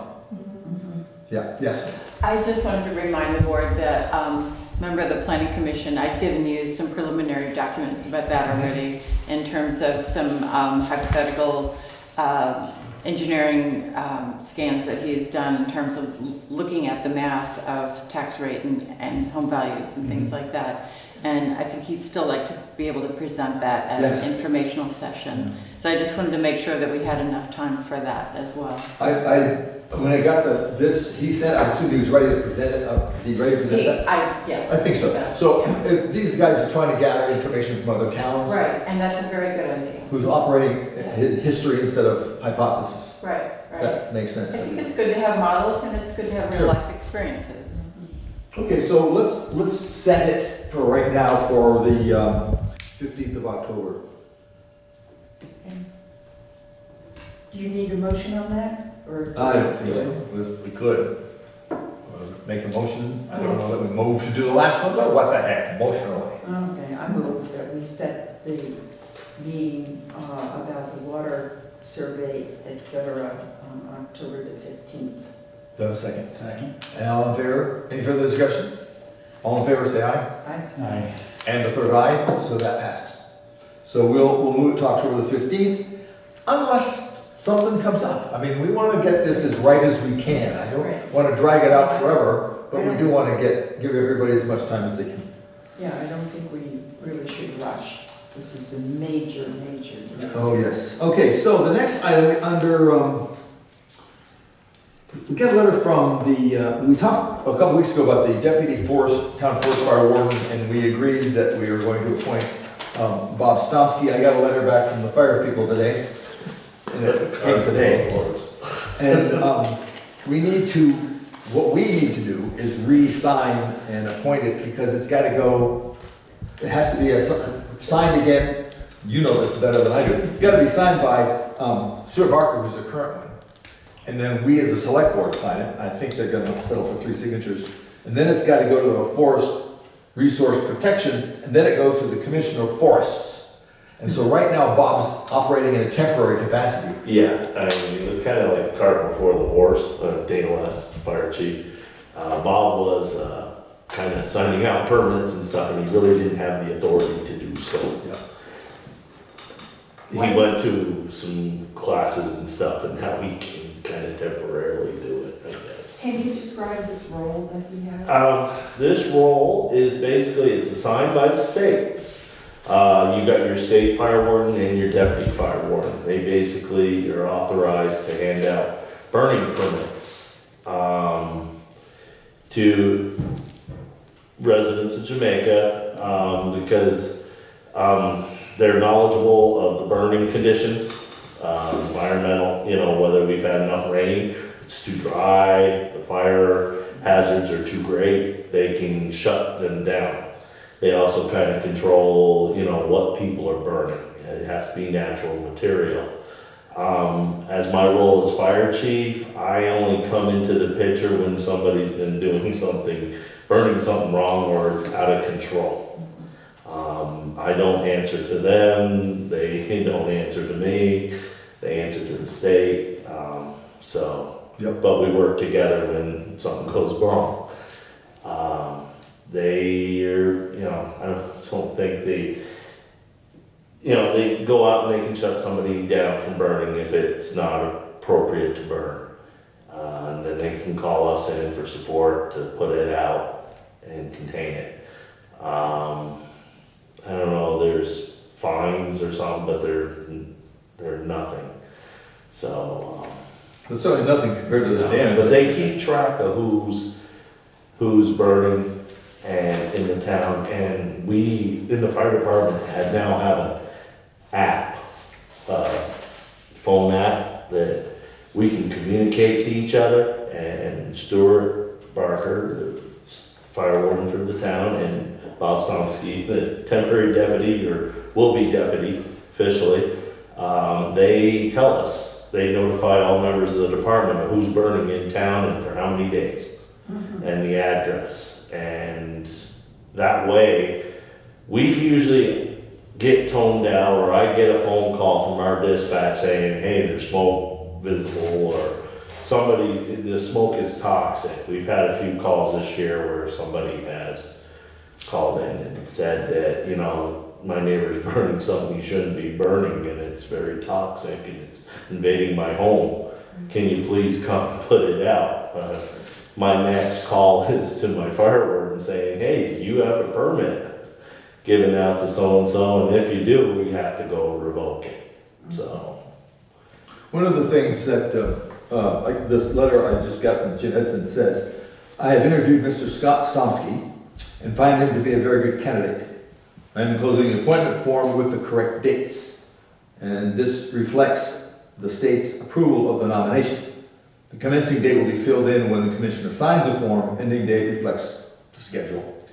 Mr. Stomsky will finish the existing term and then in 2021 can be reappointed to a full 5-year term.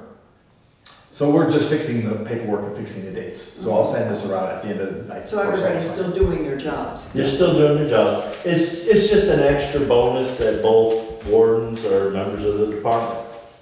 Correct, because that's not required, is it? Yeah, it's not required. You could, Andy could be the fire warden if you so choose. Don't let you do anything in this town. It just, you could be Judy. You could. I mean, there are some occasions, it's, it's not a requirement, not everybody does it, but, to go look at these burn sites and to inspect them, to make sure that people are on the up and up. Right. And there's some training and it's an interview, so it's not like you're left naked. But if it becomes a brush fire, you gotta go out there with us. Any brush fire in the town or wildland fire, the fire warden is right next to the fire department. And if they are a member of it, and they will assist us in fighting the brush or the wildland fire. And we'll have the capability of maybe calling in state resources for us. It's just an extra person to help out, another asset. So. Thank you, sir. Thank you for being here. Yeah. Any questions on that? That's something we approved, we just need to redo the paperwork, and we'll do that with our usual signing stuff. All right, next thing I have on my list. Got a letter from Karen Emiden. It arrived, I guess. I just saw it yesterday or today, I can't remember. And she's asking that we update the tipping fee. Apparently the list for the tipping fees up at the transfer station is dated. And that someone was confused and they'd come into her store asking what we really meant.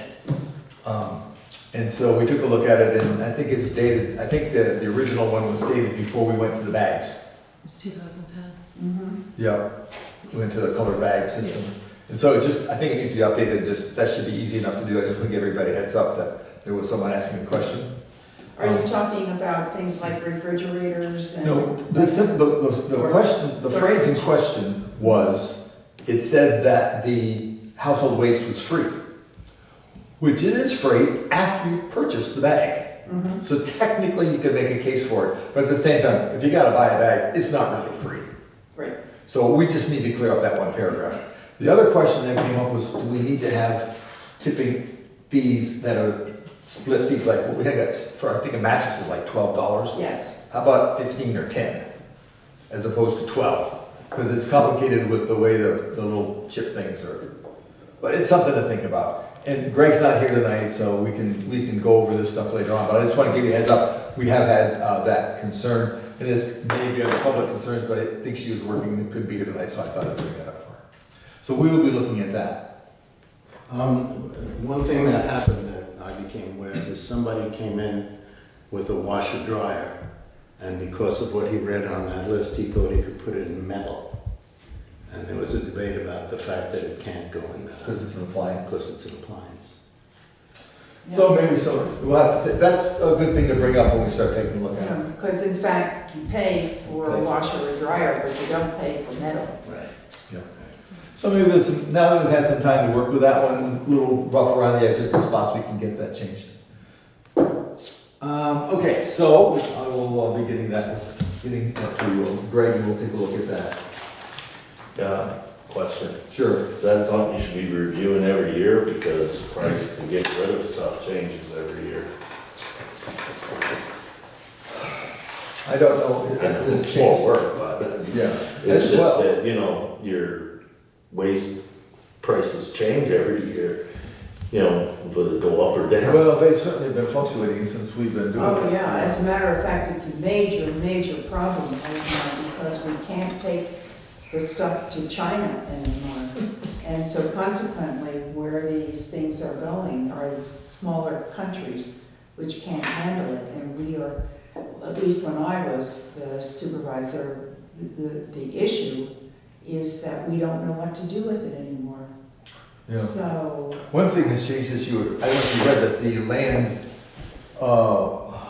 can't remember who it is, I don't know if it's Casella or somebody else, but there's a landfill up north that they allowed to expand. There was a lot Oh, of. that's Casella. Yeah. And I just heard actually yesterday, I think, where Casella has bought TAM. And TAM is our person. Okay. So right now we're under Casella. Yeah. I don't know when that changed. Recently. Yeah, 3 weeks ago it happened. So I know, I was talking to Triple T the other day. Yeah. So, So then we may have to take a look at a lot of things, including the fees and the contracts and stuff. Although I did read that Casella's gonna honor the contract we have with Tame for the immediate period. Oh, really? Yeah, I read that, as that came I out. suspect, knowing what I know from my tour of duty, is that our prices are going to go up. Probably.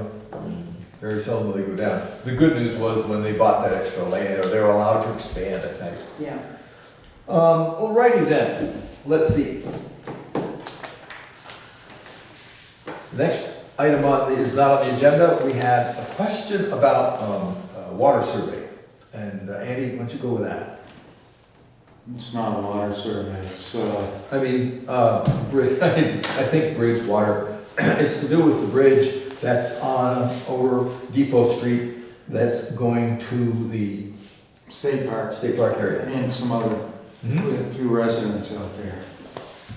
So, I got this from Wyndham Regional. This being the letter for the survey. The survey. With an email from Marion Major.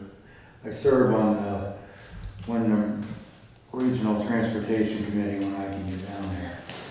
As does another Jamaica resident, Joel Blooming. And we were both sent this, and were asked how we could be of service presenting this questionnaire. How could we be helpful with answering it ourselves, obviously, but who else needs to answer? That's my take on it.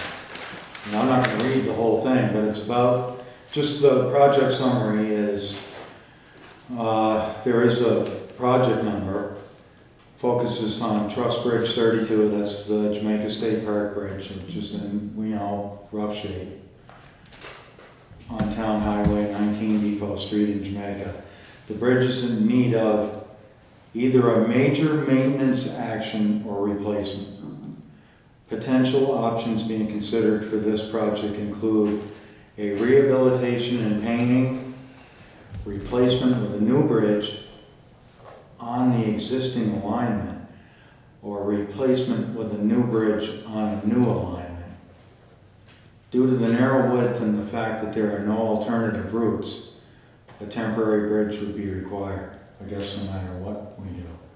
So that's the beginning of it, and then there's a number of questions. We got that, I got that letter. The timing was kind of funny because it came at me from a couple of different directions, but the one I got from V-Trans, I gave to gave it to Lexa as the road commissioner. Because it read, as I read it, they're asking the town to give them that information so they can put it in their, and we need to make really clear, this is a real early stage. This is not something that's happening in the next couple of years, or the next couple of months, maybe a couple of years. But I read it as something that the road commissioner needed to answer. And so I gave it to her, and I'm not exactly sure where it is right now that she's back from her trip. But that was my understanding for that. She asked me today if she should fill it out. Yeah, I don't know why she asked you if she should fill it out. Is it the same one? It's the same exact one. Okay. Except the one I got came from V-Trans. Where did this one come from? I'm not sure. That's Perhaps Joel's been blank for a while. It came from V-Trans to Wyndham Regional. Oh, okay. And so Marion sent us this copy of the same survey. It does sound like it's been coming on a couple of different paths. Right. There's some important things to notice in this. So the very first sentence is really important, the fact that it's now been assigned a project number. I was thinking that when I saw that. And oh, that's a real plus.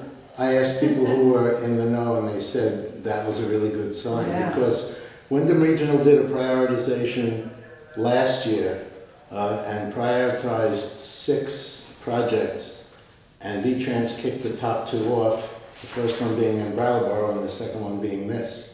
So the fact that it now has a project number means somebody's finally paying attention to this. And I've been asking questions and getting information from various people who are impacted by this. Whoever fills out the survey, it doesn't say who could fill, maybe anybody could fill out the survey. Well, I would suggest that since it was originally went to the town and then it was copied elsewhere, if you take the way we usually find out on emails and go all the way to the top, where did it start? It started at V-Trans and was parallel sent out to other sources.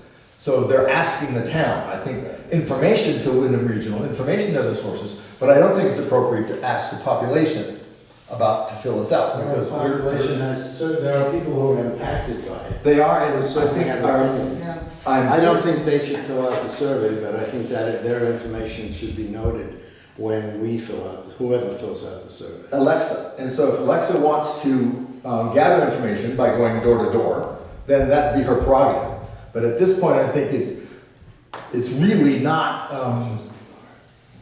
it's not a survey that's going out to the population to say how's it going to be impacted, because a lot of those questions they don't have the answers to, but they might have opinions on. And so would have the answers to how it impacts them. And I think that we can do that. I mean, there are people who live up there who are really, really concerned with the bridge. Yes. And they have a right to have their opinions noted in this, even though they might not fill out the whole survey. Their opinions are certainly welcome. Right. I just want to make sure we understand that this needs to be coming from the town. Well, it needs not from the region. What's that? It's a public document. The request from V-Trans to the town is for the town to give the information to them. So I'd like to kind of consolidate all that stuff. Preferably, we'd have Alexa, because she's the road commissioner, gather it and answer the questions. I'll offer to help, and we certainly are willing to take all that information. I'm pretty confident Alexa has a really good grasp on what that bridge being worked on is going to mean to the people on the other side of it. Yeah, and there are other factors about the bridge, not about the survey, that I've been encouraged to keep pursuing, which is that the Army Corps has some projects, and their projects, if the bridge isn't replaced, would require a temporary bridge. And although it sounded pie in the sky, the people that I know at Wyndham Regional encouraged me to keep pursuing this, which is that the Army Corps could chip in to the V-Trans project if somebody could get them to talk to each other. Mm-hmm. And which would, first of all, because the temporary bridge is going to cost almost as much as the bridge. Sure. And the question of alignment on that, where it says a new bridge in alignment or a new bridge in separate alignment, if it would be easy enough to find a separate alignment, then nobody would have to build a temporary bridge. Because if they build this bridge, they're asking on this survey how it would impact the town. If they build this bridge outright, knock down the bridge and build a new one, there would be no access for a long time, or they would have to build a temporary bridge first. Which would cost. Which would cost a lot of money. So if they could be coordinated so that the Army Corps and V-Trans, and maybe with the town's encouragement, spoke about this together. I know from people I know who are personal friends on the Army Corps that they're very interested in having this bridge fixed. So with some encouragement, maybe we could get this actually done. Yes, this is preliminary. Probably there's not going to be a new bridge there for 3 to 5 years, but at least it's in the works now and has a project number.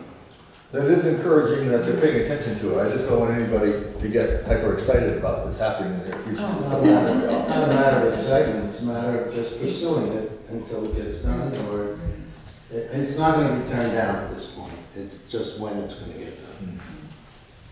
Actually, it would be ideal if we could have it in a different site and still use as we are using it today, the old bridge until the other one is completed. Right, but if you look at the roadway there, where would you?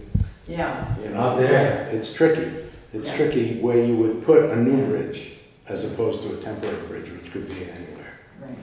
But the project summary, I'm not laughing because it's funny, but they cover all the options.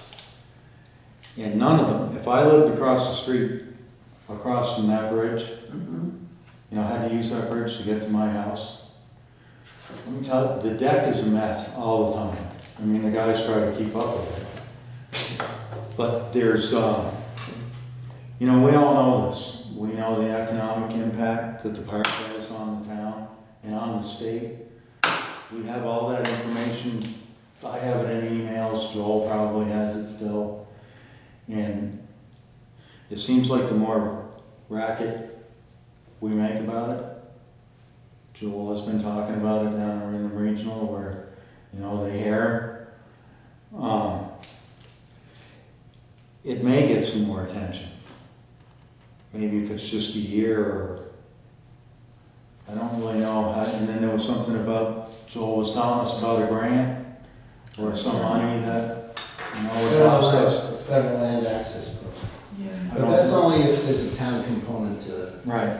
to the payment. But we should be filling out that application. Yeah. And I think Tom Tolbert has the application. I think just filling that out, no matter what happens, just shows that we're. Somebody on the state transportation committee is also, what's the word, proselytizing this for us. She's also interested in this. So it's going in a lot of different directions. That's great. Yeah. And even Chris Campany and the Wyndham Regional, they're aware of this, they know. And thank you for shaking the bushes, because you've been doing a lot of that, which is great. Yeah. Wyndham Regional does have, is it 20%? 20%. Well, it's 20% by their choice, by V-Trans choice. They take into consideration what Wyndham Regional says as 20% of their decision making. But that's not in stone. They can do really whatever they want. So I'm just saying though that, you know, going down there and keep on bringing it up, even if the committee is getting sick of hearing it, then, you know, I can tell you, walking across that bridge, you have to wait, especially if I got my dog with me. I can't be caught, I mean, Joel had an idea, I never thought of it, of just walking down the middle of the bridge, but I have been caught where I had to get off to the side, and somebody, if they're not from Vermont, or maybe they are, you know, I gotta like, hopefully they don't come off the planks and hit me or the dog. that's only Never mind riding a bicycle across it. That's only a car. If it's a camper, and you're trying to get off, you could be caught by their mirrors or. Right. Very true. Most of the time they'll stop if I Yeah. let me get across. You have to make them see you. We did an inspection up there for another committee, and it was interesting watching.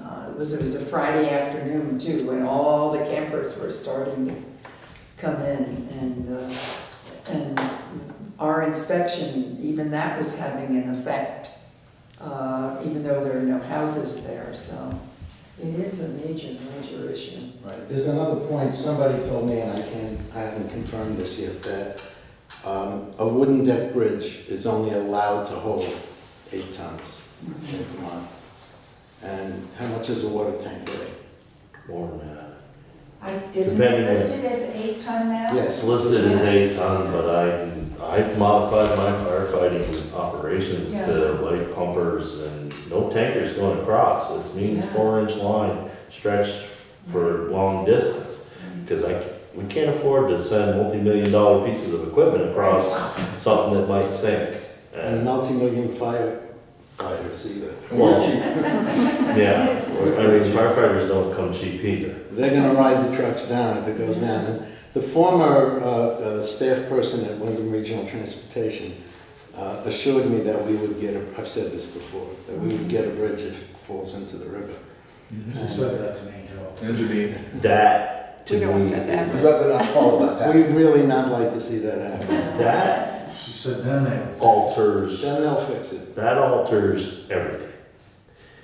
I mean, if we can't be preemptive on this and we reactive to it, and that thing goes into the drink, And what if it's during the summer, and it's busy time? I gotta evacuate people, they gotta leave their cars and leave their homes. And you gotta find homes for these people.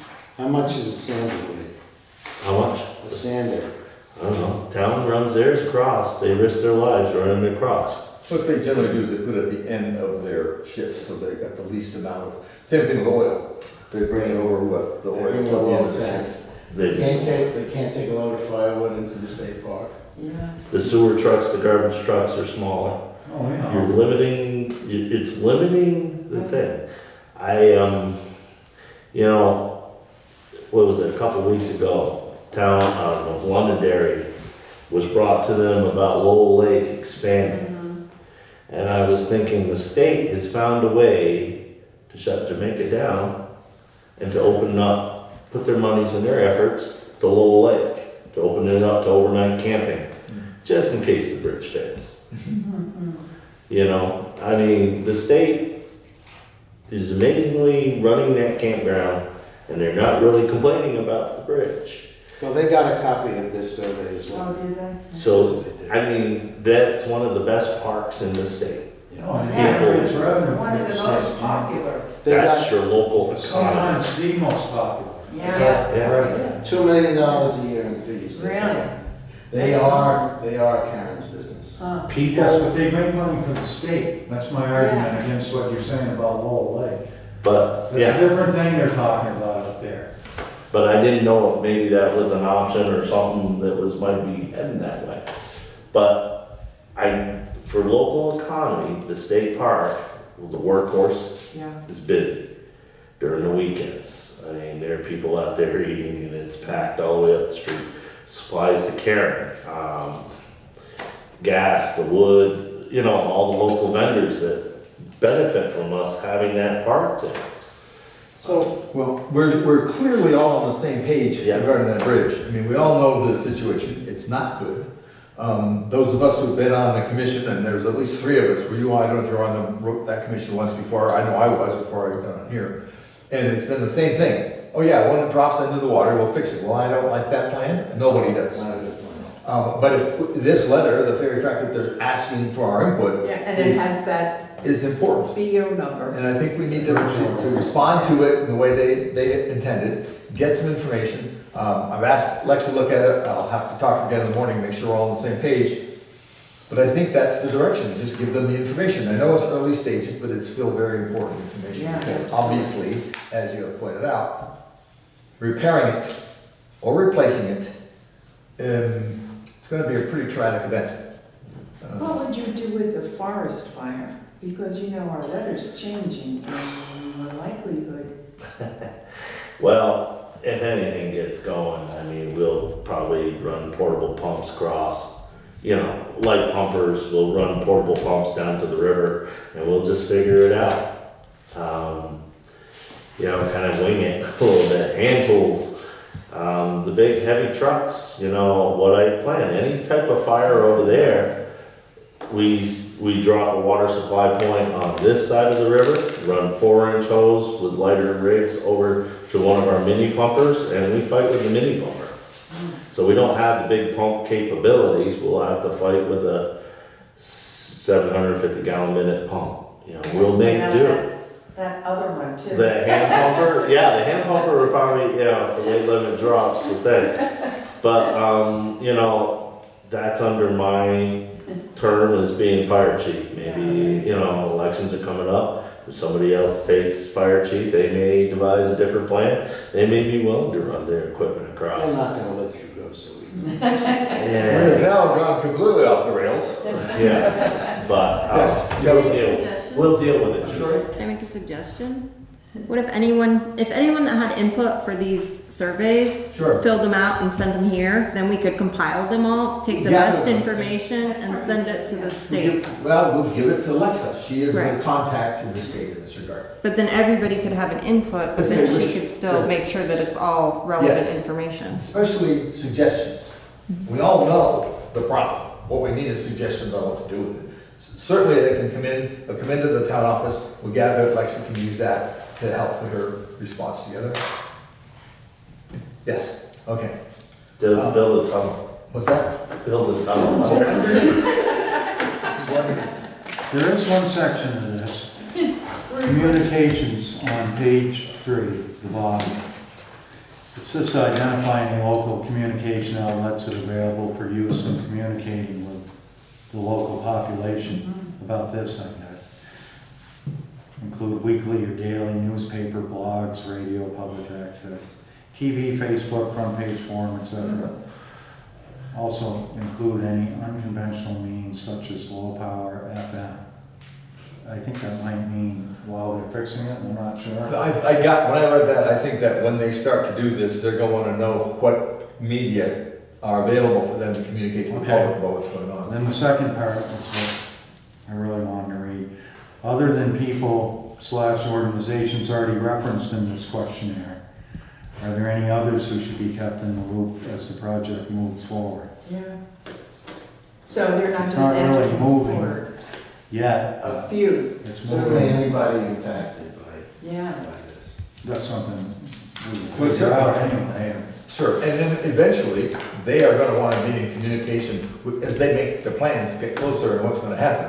Then they're gonna be a media flood, because that's gonna cause a lot of disruption, so they'll need to be able to hit all the, all the little communication networks we have, we can make that out. But, there's gonna be, when it happens, it's gonna be a difficult time, but nonetheless, it has to happen. And the difficult time pales in comparison how difficult it would be should it fail us. Now, this is a hopeful sign. Hopeful signs are always welcome. Yes. The next item is public concerns. Do we have any public concerns? We have no concern public? We already said our concern. I think the concerns have been mentioned. Therefore, I would take a motion. I move that we adjourn. Second. I have a second. Any further discussion? All in favor of the motion to adjourn, say aye. Aye. Aye. Any?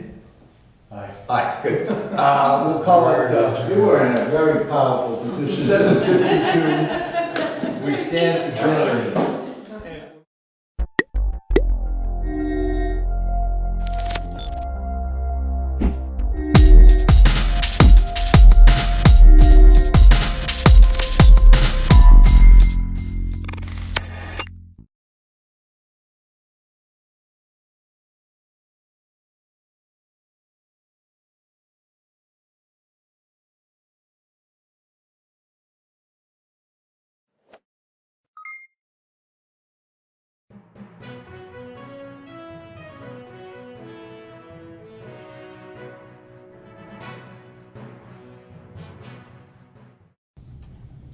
Well, good morning.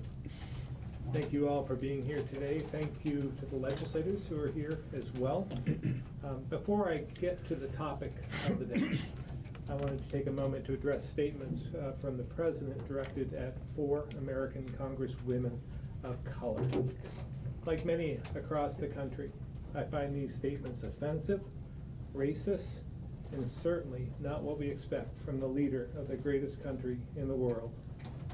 Words matter, and we've seen this same rhetoric used throughout history to discriminate, degrade, and divide. Now, more than ever, is a time for all of us to realize our kids are watching what we do and listening to what we say.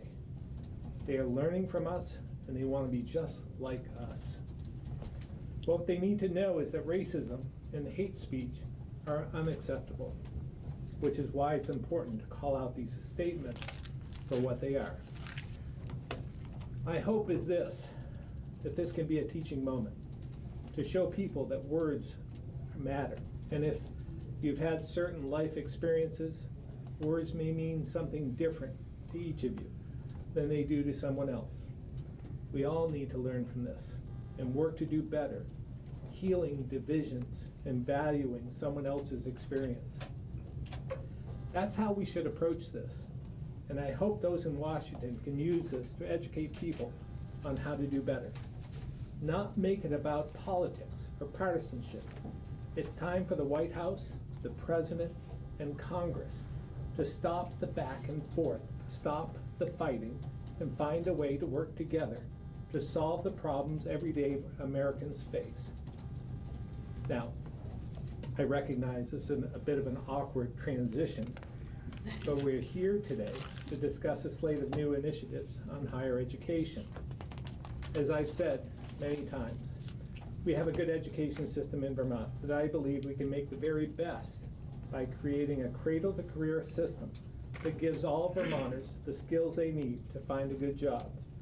If we can, it will be the very best economic development tool we could ask for. To get there, we must continue to make investments in early care and learning, as well as higher and continuing education. This is why I propose increased investment in both areas, and I'm thankful for the legislature's partnership on many of these initiatives.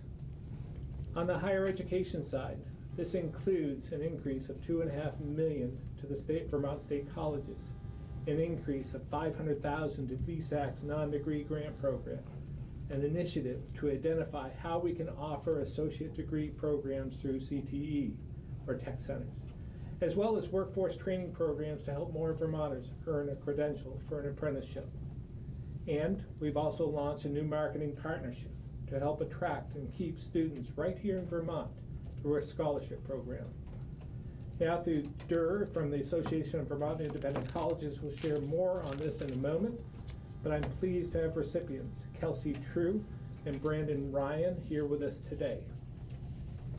As we work to grow our workforce and help Vermonters earn their careers, our higher education system, which includes 2- and 4-year programs as well as trades training, plays a critical role. We're also relying on state colleges and universities to help reverse our demographic trends. I often talk about demographics, and every day we see a new sign of the impact it has on us. Just last week, a major bond rating agency downgraded our state in part because of our shifting demographics.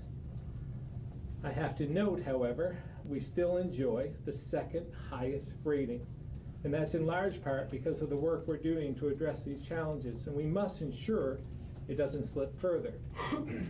I've said for a long time that we can use our colleges and universities to help keep their graduates here. At the same time, we must acknowledge our population trends are also having an impact on these very same institutions. Just like our K-12 schools, our state college system is seeing fewer students. And when you think about it, it makes sense. If we have fewer students graduating from our high schools, that's fewer that will enter our state colleges, especially considering 83% of students enrolled at our state colleges grew up in Vermont.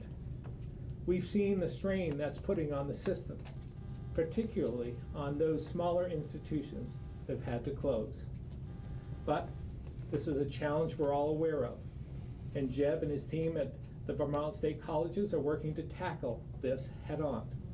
It will take hard work and discipline, but coupled with our work to reverse our demographic trends, I'm confident that we'll come through with a stronger system that's more efficient and continues to provide a better and a great education. While it's clear we have more work to do, the increased investments for higher education as well as adult education and career training give our higher ed institutions new tools to grow our future workforce. Our additional investment in our state colleges will help more Vermonters seeking both non-degree and degree programs. VSAC's Advanced Grant Program will help nearly 300 Vermonters access higher education programs that don't necessarily result in a 2- or 4-year degree. And our emphasis on credentialing and apprenticeships programs means that everyone who wants to work has a meaningful path to employment, whether it's a CDL or a PhD. Again, we have more work to do to strengthen our higher education system while ensuring we maximize the value of taxpayer dollars and leverage the system to address our broader demographic challenges. But we've taken some important steps this year, thanks in large part to the group that we have here today, as well as the legislators across the state. So I'd now like to ask Vermont State College's Chancellor, Jeff Spalding, to share more about how students will benefit from this year's increased investment. Jeff? Thank you very much, Governor. Thank you. And if I could, just for a moment, speak as a citizen in a state I love so much. I so much respect your leadership, Governor. Your humility, your respect, your civility as a role model for our young students in our colleges, in our schools, and our families is really, really something special. So I want to thank you as a citizen for your strong and fine leadership in the state of Vermont. And back to the Chancellor's hat, you know, the hair's kind of gray. I've worked with a lot of different folks around here, and I've never actually had a chance to work with a governor who has a more innate understanding of the importance of public higher education than the governor. And it's important to recognize that, you know, since the Great Recession, 95% of the jobs that have been created required some level of post-secondary education. And I use that term advisedly, some level of post-secondary education. It's not all a four-year college degree, it's not even all bachelor's and master's degree, but some kind of post-secondary education beyond high school is absolutely critical to providing the opportunity for Vermonters to improve their lives and for the state of Vermont to deal with the demographics out there. Because keep in mind, currently 40% of the students that are graduating from high school are not going on to any post-secondary education in Vermont. And the Vermont State Colleges is using a portion of the funds that we got this year, the $250,000, to help Vermont Technical College and our career and technical centers develop associate degree programs delivered at technical centers around the state. And that's important. It's very consistent with one of the macro trends that's out there, and that is that it's more about bringing the education to the people than it is people to the institution. And that's evidenced by, just think about community college for a second. Around 20 years ago, a very, very small percentage of their courses were delivered online. When I started Chancellor 4.5 years ago, around 30% of their courses were delivered online. Today, it's closer to 40%. That's just one way of bringing education to the people. For Castleton to pick up the nursing program that used to be at Southern Vermont College in Bennington is a way for Castleton to bring education to another part of the state. For Vermont Technical College, which, you know, 20 years ago, if you wanted to be a nurse in Vermont Technical College, you had to go to Randolph Center. Now you can become a nurse in a number of locations around the state. So the Vermont State College is strong, but we are doing everything we can to innovate and figure out how we can continue to provide the high quality education that we have to the traditional market, which is getting smaller, and also expand our offerings for the rest of Vermonters that haven't gone to college before to figure out what kind of programs are going to be helpful for them to get them good jobs. And just to mention a couple of them, because I know I shouldn't go on, but between Community College of Vermont and Vermont Technical College, they're starting 6 new apprenticeship programs this year. People can work and get their college education at the same time. Vermont Technical College is starting a new partnership with Global Foundries, where they go directly from high school and get paid while they're working, and Global Foundries is paying for their college education while they're working. So there are all these ways to do things differently than we've done in the past while we are maintaining the quality. And affordability is a major issue. And the $2.5 million that the governor led us and helped us get it through the legislature is going to save Vermonters at least a couple $100. I can't remember by institution, it depends on the institution, dollars this year. So affordability, that's a direct investment, not so much in the institutions, but in Vermonters, and helping them go on to post-secondary education, in this case, most likely a degree program. And I can say that, you know, I talk to the presidents, and, you know, they actually do keep track of why students don't come back after the fall semester. And it's a whole lot of reasons. Sometimes it's family reasons, or it's one thing or another, but many times it's because they just can't afford to come back or to pay off the small amount of money. So to actually be able to lower the tuition increase that had already been approved by the Board of Trustees from 3% to 1% was a big deal, and we thank you for that, Governor. We will make sure that that money goes to needy Vermonters. And I can't think of any other institution in Vermont, any institution in Vermont, that's done more to help Vermonters go on to college than the Vermont Student Assistance Corporation. For decades and decades, they have provided the financial background, but also tremendous outreach and guidance counseling for students to go on to college. And they, over the years, have had to figure out, well, it's not all traditional. There are non-degree grant programs and other kinds of assistance that are necessary. And so I think it's time for me to turn over the podium to Tom Little, representing the Vermont Student Assistance Corporation, to talk about the $500,000 that was in the budget. Tom. Thanks, Jeff. Good morning again, and I, as the Chancellor said, I would echo his response to the Governor's remarks, having lived through the tumult and shouting of the 2000 legislative session where we enacted the civil unions law and survived that. I think I would hope that others can learn from our experience there and track back to civility and actually getting things done. Thank you, Governor, for your leadership in post-secondary education and training and in workforce development. The VSAC non-degree grant program, which the General Assembly has now renamed the Advancement Grant Program, provides adult Vermonters the opportunity to pursue training and credential programs that build job skills needed for a variety of industries and occupations. Nearly every conversation about the economic future of our state begins and ends with the need for more people in the workforce. This will make a difference in helping more people pursue education and training opportunities outside the traditional college track and earn credentials too. This $500,000 one-time appropriation means an additional 300 Vermonters will be able to upskill their careers, and it represents a 25% increase to the program. Too often, the needs of adult learners who need education and training to better support themselves and their families get overlooked. The advancement grant is a proven way for low-income adults to obtain employment and higher wages. You may not know it, but Vermont's non-degree program was the first in the country when it started in the midst of a recession in 1982. Over the last 37 years, more than 38,600 non-degree grants have been awarded, and the demand has nearly doubled over the last decade. In fact, Vermont has helped over 14,600 Vermonters with $25 million in non-degree and advancement grants in the last 10 years. And we know that it works. Nearly 70% of the adults who were unemployed prior to using their non-degree grant were employed or in school after using their grant and completing their studies. These Vermonters are getting training in computer programming, applications, website design, business leadership, healthcare professions like nursing, dental assistants, billing and coding, trade careers, in the wellness field and early childhood development and education, to mention a few. These are Vermonters like Megan Luia, a single mom of two who works part-time and goes to school full-time. She's just graduated with honors from Vermont Technical College with her practical nurse certificate. Next up, she takes her license exam and wants to pursue a bachelor's degree and become a registered nurse, and maybe even go on to become a nurse practitioner. We'd also like to thank you, Governor, and the legislature for this one-time funding to the Advancement Grant Program. Adult learners often need different career and education options. Their financial and family needs are unique.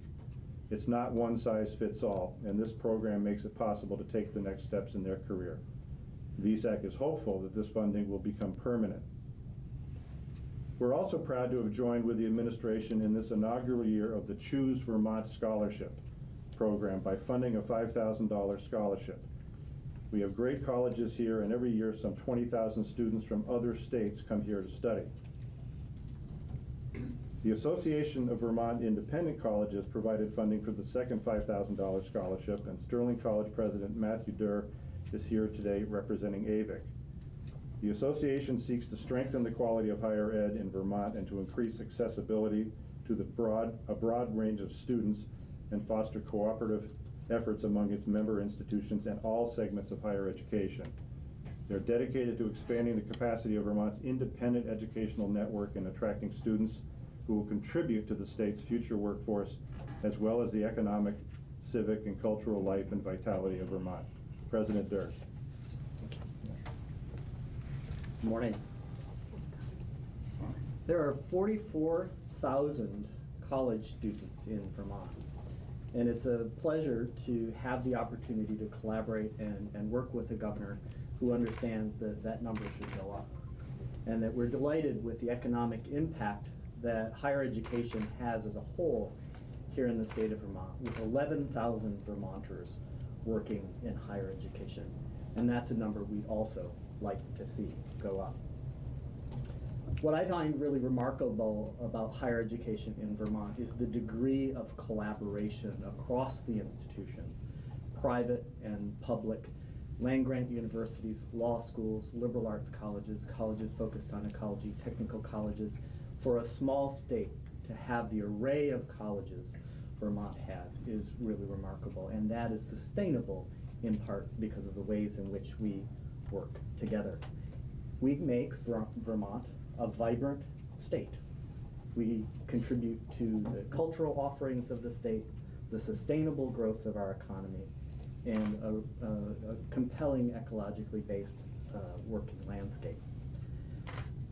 We're delighted to be able to partner as the Vermont Independent Colleges with our colleagues at the state colleges, at the University of Vermont, and with the governor's office to have this inaugural celebration of the Choose Vermont Scholarship. Our work with VSAC across those institutions is critical to the way in which we draw students to Vermont.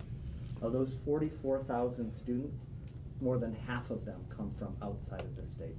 To be able to partner on this kind of project, to bring attention to the opportunity to study at one of the remarkable colleges in Vermont is something that we appreciate and that we want to celebrate with you. But of course, we are 11,000 Vermonters working on behalf of students and the well-being of students. And I'm delighted that we have 2 students who will be here at Vermont colleges this next year. I'm delighted to introduce Kelsey True from Old Saybrook, Vermont, who will be studying, Old Saybrook, Connecticut. Wow, and I used to live nearby there. Welcome to Vermont. Thank you. Who will be studying nursing at the University of Vermont. And Brandon Ryan, who is from Randolph, who will be studying political science at Castleton University. Delighted to be able to acknowledge them and look forward to their studies here in Vermont. And as Vermont needs more nurses, and I would dare say needs more people understanding politics, would benefit from Brandon's work here too. And just to conclude, the voice of the governor in making Vermont a welcoming place to come to college is incredibly important. And so his comments at the top of this press conference are important to the ability of the state to attract students here. So thank you for that work, and we are proud and delighted to have you at Vermont colleges. Thank you.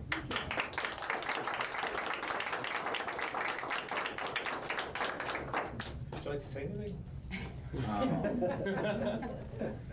First off, are there any questions from the audience? that would kind of prompt me, I guess. You guys are on the spot. I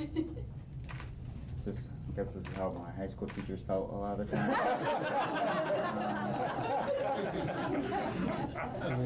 Well, first off, I think I'd just echo everyone with echo the governor at the beginning of this conference and how he is trying to make Vermont a more welcoming place, and such like many high schools around the area are also trying to make Vermont a more welcoming place for their students, so then hopefully they will be able to be encouraged to stay in Vermont.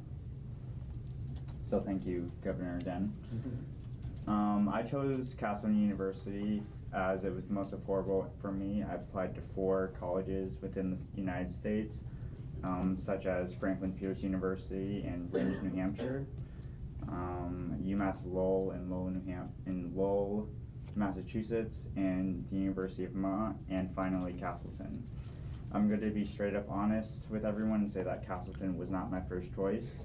I feel like the youth that are growing up in Vermont face a lot of challenges nowadays, and also Vermont being as small and secluded as it is within the other big states, that a lot of youth in Vermont want to try and get out and see the world, but also what I find with that is that a lot of time they come back to where their home is. With that being said, I chose to stay in Vermont because of the affordability and because of my comfortability around Vermont and its places. I just had registration at Castleton, and I talked to a lot of out-of-state people, and they're saying that Castleton was most affordable for them with being an out-of-state cost, and that they liked the vibe that they got from also the Castleton University campus and the other campuses around Vermont. So I feel that our education system is doing very well in preparing college students for the next year's college. Kelsey, anything you want to add? I'd just like to thank everyone who made the scholarship possible. I really appreciate it a lot. And then go on to what he said. I chose Vermont because of the high quality of education, the beauty of our natural surroundings, and then the fact that there's a hospital right on campus was really important to me. So, thank you. Any questions for either one of them?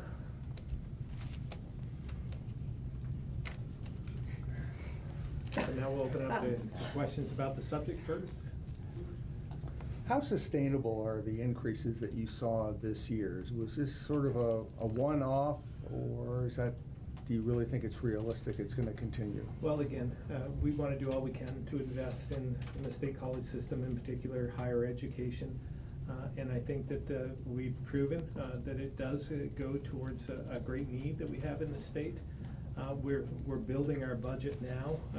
Don't want to get ahead of the process, but certainly want to do whatever we can, and we'll continue to look at that. But as Jeb knows in all of his previous roles, there's a tremendous amount of need in Vermont in a number of different areas. So balancing those needs is something that takes a lot of work, and a lot of work with the legislature as well. So, but we think it's a good investment. It's something that I feel very strongly about. And this cradle-to-career type of education system, I think, is something that we have to address in the future. I think this is part of the answer. Giving them a good foundation is important in early care and learning, but also a career path and staying with them, because we certainly have the need in the state for more in the workforce. So we'll continue to do all we can. Do you think of it? I think New York State has free college tuition or some program along those lines. Do you ever think that that's in Vermont's future? Well, again, we'll do all we can. I do think, personally, I do believe there has to be an investment on both sides. I think it has to mean something, and it makes it more meaningful when you have to invest yourselves in whatever you're trying to follow. So I think it's meaningful when you have some skin in the game, so to speak.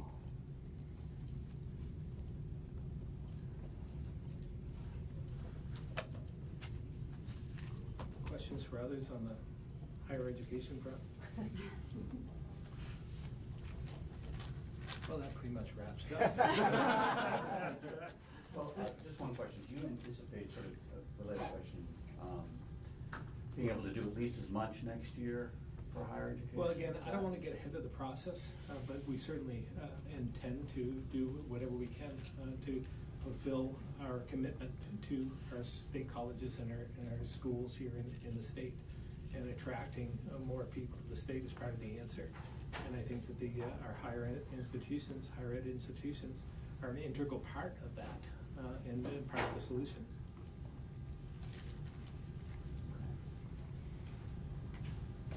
So, at this point in time, I'm sure there's other questions. If you feel free to meander away from the limelight.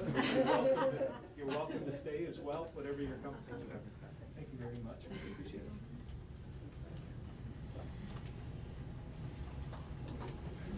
Have you shared your thoughts that you started with the other Republican governors or any other Republican officials around the country? You're the first to hear this.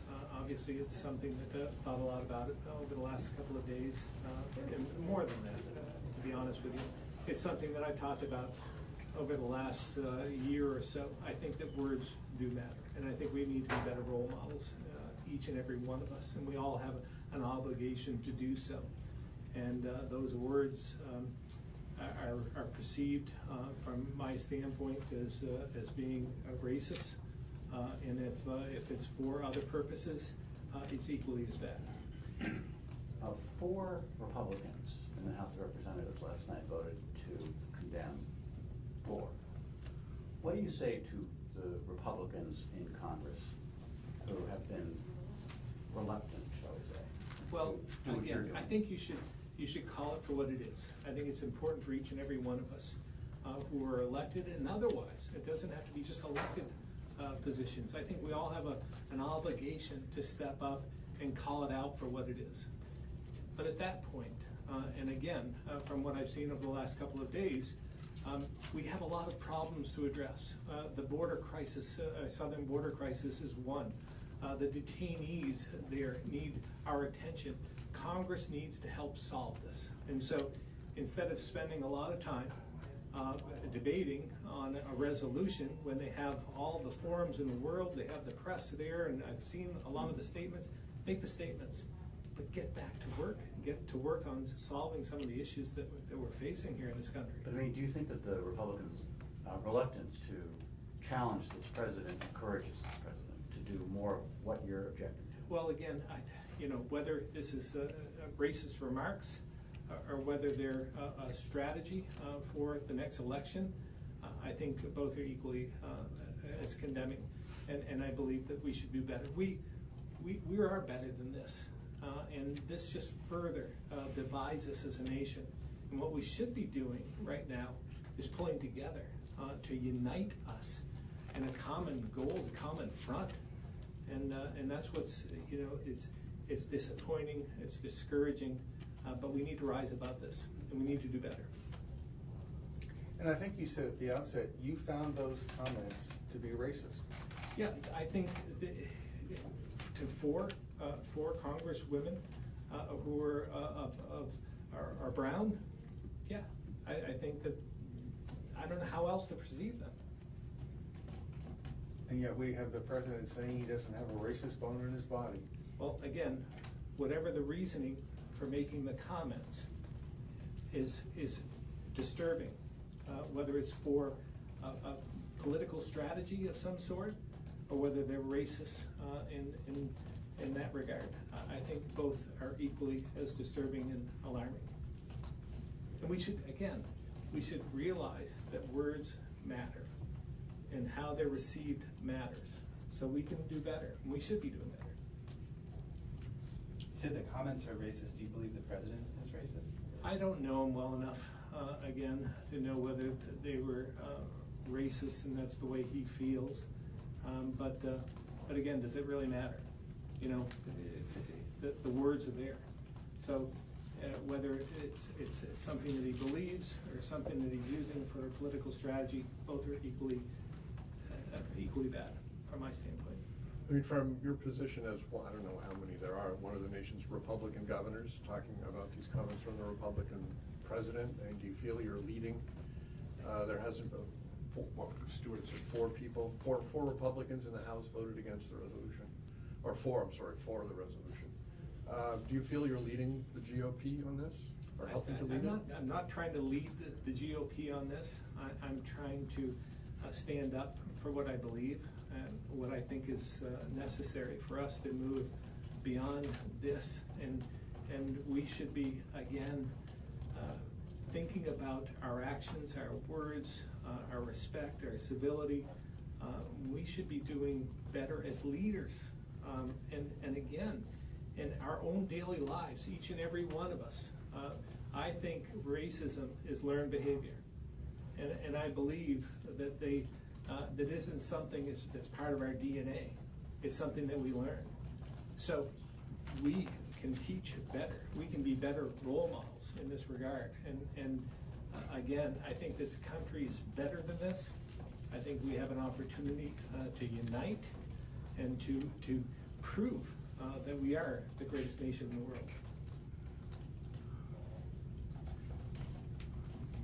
What are your thoughts about Rebecca Holcomb, especially saying that policies of your administration really benefit wealthy people?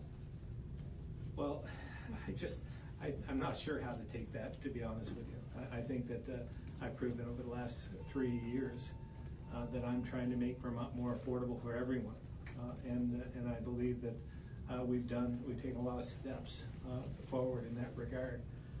No taxes and fees in the first 2 years, doing whatever we can to help low and moderate income Vermonters with Social Security and so forth. I think we've taken a lot of steps in trying to make Vermont more affordable. We have a long ways to go.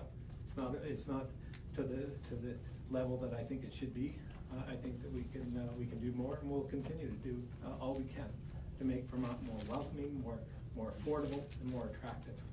Are you gonna run for reelection?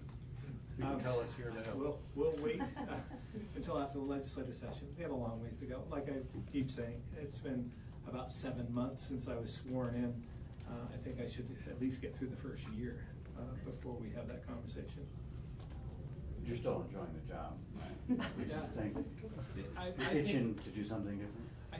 we're doing some good work. I have a good team, and I believe that we'll be able to benefit from some of the initiatives that I'll put forward, some of the initiatives that the legislature has come up with, and working together and trying to make Vermont, again, a better place. What do you think just generally about Holcomb entering the race? Well, I think it's not a surprise to me. I've heard the rumblings for quite some time, so I think it's great. I welcome her to the race, and I would expect that there'll be more candidates for governor before this is all over. Think she was a okay education secretary? Well, obviously, I chose her to stay on from the previous administration for a variety of reasons, and I like her personally, and we'll see how things go from here. Speaking of your team, you have some vacancies. Fast approaching, a couple of commissioners. Right. Expect there will be more.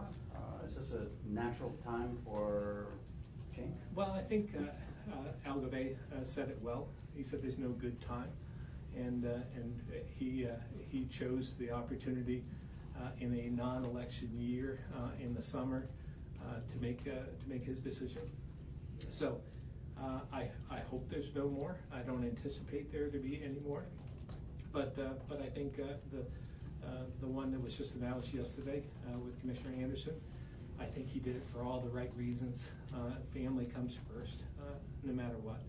And from what he sat down with me to talk about his wife, and the intention was when he became commissioner, which is, in his words, his dream job. When he came back to Vermont, he thought his wife would be following him. Well, her career path has taken off, and she stayed in Washington. So now he had to make a decision, and she's given him so much over the last 2 or 3 decades that he felt the need to give back. And so, it says a lot about his character and his integrity and what I like about him. So I think he did it all for the right reasons. Disappointing as it may be for us and our team, he did it for the right reasons. I understand that there's some members of the St. Albans Co-op who are a little concerned that they may be asked to vote on their future without really knowing what their equity is and the circumstances, all the financial information that they need. Are you aware of that? Is there a role the state is playing in this? Well, I don't know. I've been brought debriefed on that, or briefed on the situation by the co-op board. I think that they have voted as a board to move forward, and I think it's their obligation at this point to educate their members as to what it means. So this is a co-op. They're in charge. This is part of what a co-op is. So I think if the members don't feel as though they have enough information, they should certainly ask. Have you been following the city place development or lack of progress on that? And are you at all concerned that a state's largest development project seems to be stuck in neutral? Yeah, I'm concerned. I don't know any more than you probably do.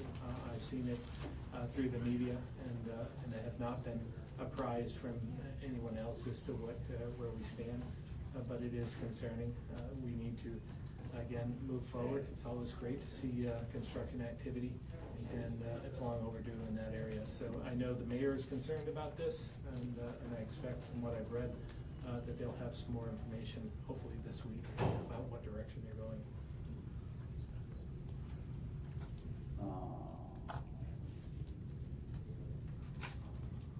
Did you make a list this week, Stuart? No, it's July of 1910. All right.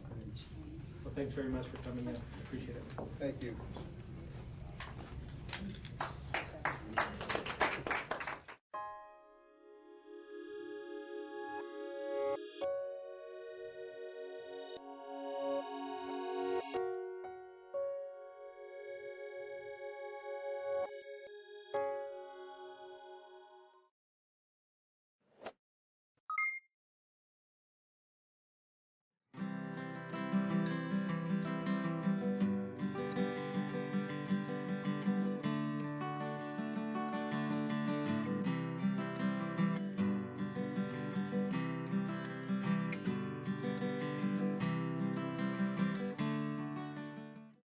Hi, this is Pat McDonald, your host for Vote for Vermont, where our tagline is listening beyond the soundbites. Ben Kinsley is joining me this evening as co-host and co-producer.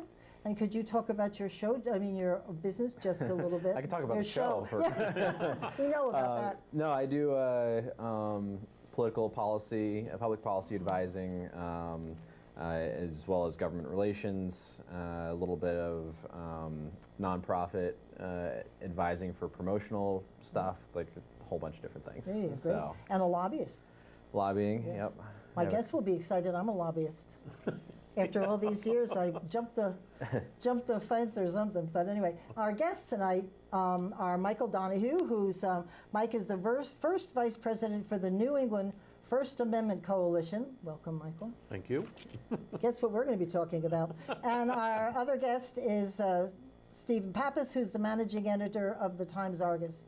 Steve, nice to see you. Thank you for coming. Thank you for having us. Yes, this is going to be quite the evening. We're going to talk about free speech, hate speech, the difference between, this is my favorite, reporters and commentators. And you'll see it's a pretty complicated issue, so we're going to try to wangle through it and see if we can understand it, because I don't, and I think a lot of people don't, do they? So welcome, and we always ask you each to talk a little bit about yourself. Would you like to start, Michael? Sure. No stories about me. That's not allowed. We decided that before the show. Yeah, exactly. And no stories. We told all the good stories ahead of yeah, we can't repeat any No, of those. We got to go to new ones. But no, I'm born and raised here in Vermont. Actually started writing professionally as a senior in high school at South Burlington High School. I was working part-time in the sports department. Moved over to the newsroom while I was in college and just continued through and actually went back to sports for a little bit during the middle of the career and finished up in news and spent a total of 47 years at the Free Press. Really? Wow. I don't think, I've never done that. You've had so many jobs. Well, that's You've right, had that's what I've 47 done. jobs. Yeah, well, in my earlier career, though, I changed jobs within a big corporation. So you were under the same benefits umbrella, but you just kept changing jobs. Yeah. That's sort of my shtick. But good for you, 47 years. Yep. And Enjoyed now, could you talk a little bit about the New England First Amendment Coalition? Sure. It's a 6-state effort to try to help educate the public about the First Amendment. We do work, advocacy work. In addition, go to court in the states when there's First Amendment fights. The board is about a 35-member board, which includes lawyers, journalists, historians, just common citizens who are really interested in the 5 freedoms of the First Amendment. Wow, here's a concept. Yeah. Well, we live by them. Yes, well, we try. We try to understand them, and that's the key. I'm not sure we do that. Steve, you want to talk a little bit about yourself? Sure. Well, proudly, I'm 51 years old. Youngster in the group. I grew up in Barrie and knew that I wanted to be a journalist from the get-go, and ended up going to school for journalism at the University of Maine because they had a daily newspaper there. Right out of college, ended up, I got into actually a legal battle that got me some national attention because I got into a copyright battle with Stephen King at the time, who was an alum of the University of Maine, and that got me my first job at a daily newspaper in Brunswick, Maine, and I made a little circuit of being there, got to bring down City Hall at a very young age in my career. Wow. And then became an editor at the Concord Monitor. So got a front row seat to national politics for 8 years. Yeah. Moved back to Maine for a little while, and then John Mitchell hired me as the managing editor of the Rutland Herald, which I did for 2 years, and then moved up here to take care of an ailing family member, and began reporting again, Great. very briefly. And then they foolishly made me the editor of the paper. So I think that was a good move. So, and I've Good been doing move. that now Yeah. for almost 11 years. Yeah. Steve and I keep in touch in the Price Chopper. That's where. Yeah. That's I where think we that's meet. where all the. It seems like all the politics in Central Vermont happens in it's Price in the Chopper. Price Chopper. Or That's Shaw's where you in meet Montpelier. Or Shaw's, state yes. employees, Right. people you know. Yeah. Well, it may be depending on where you shop. Yeah. Yeah, it's true. No, but true. We've seen each other more there. Yeah. Yeah. Steve, you talked a little bit about what got you into journalism. Mike, what kind of drew you into journalism as a career choice?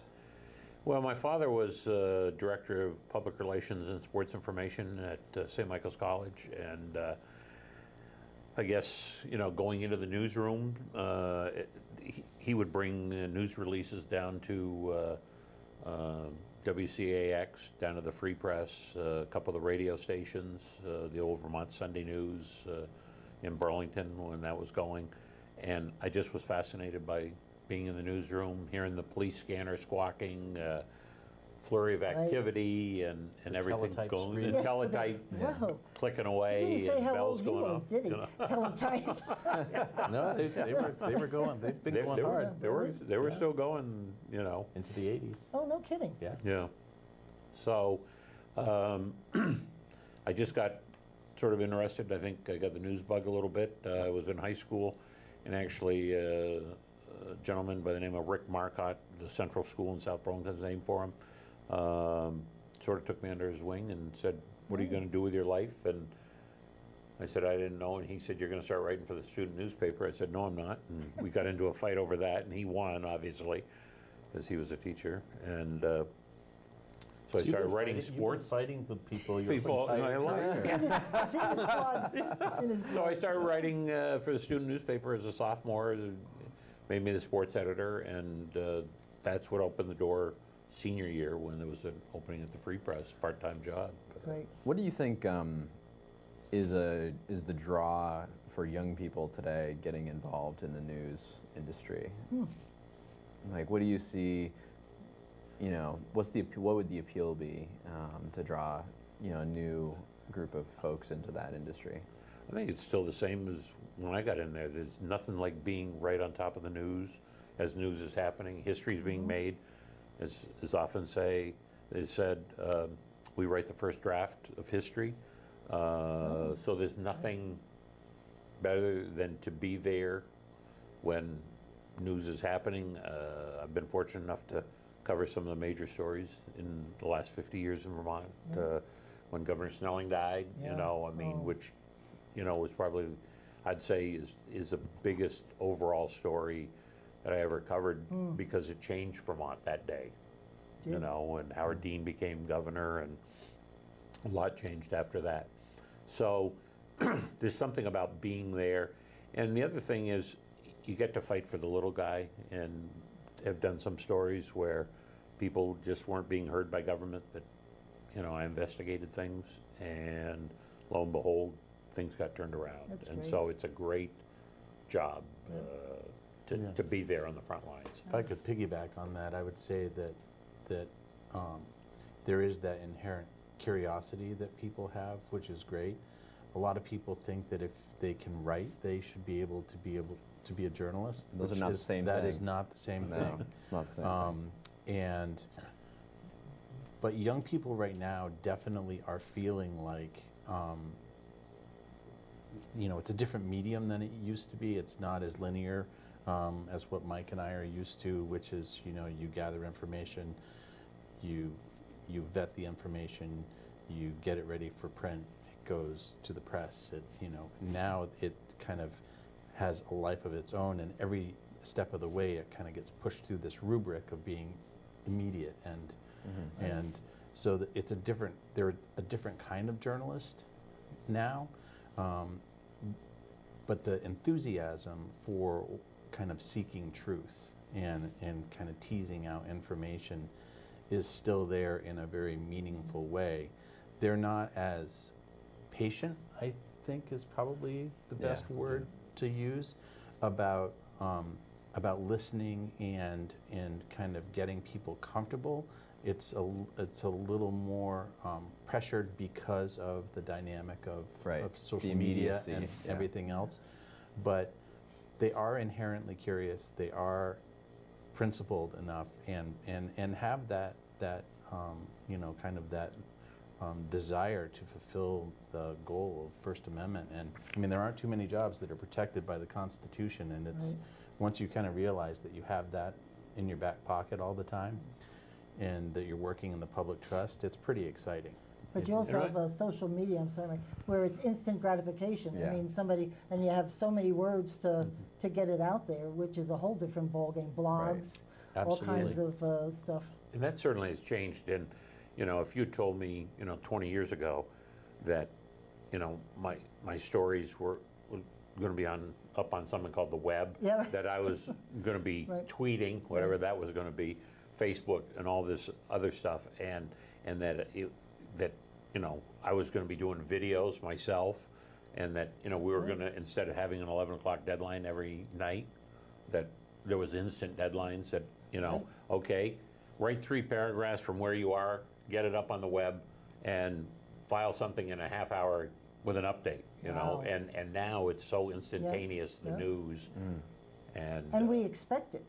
Yeah. Well, you know, we expect it, and we expect it to be right, and that isn't always the case. You know? And that's one of the things I was gonna say, like, because the way I primarily consume news, unfortunately, is in those, you know, 140 character sound bites, which is not the ideal way to do it. But when you're running around all day and in between things, and you have 2 minutes to look at your phone, you know, that's what a lot of people are doing. And you know, and I follow most of the time I follow reporters on Twitter or whatever, and that's what they're doing. They're doing those, you know, here's where I am right now, here's what's happening.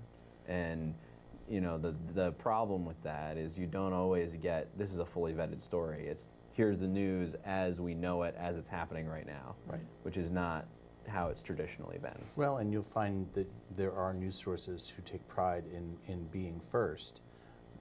What they don't tell you is that as you read through the story, you are then seeing incarnations of the story that were corrected along the way. They don't. They don't tell you about at the bottom. Like this was edited on. This was. They don't tell you. They don't tell you how proud they are of all the adaptations it went through to get you to. Well, that's why we came with along with our tagline, which says "Listening Beyond the Sound Bites," because I think that's all people know is the soundbite. You know, it's free, it's this, it's that, and they don't know the story or the rest of it. And I think one of the things that, you know, we learned and we say in journalism a lot is, you know, how do you know something is true? I mean, when I was at the Free Press, a lot of times on a lot of things we had to have 2 sources, you know, and they had to be named sources and things like that. And we didn't go with unnamed sources. It was very rare in our standard. And there is a saying in journalism, you know, when your mother says she loves you, check it out. I mean, how do you know something is in fact true?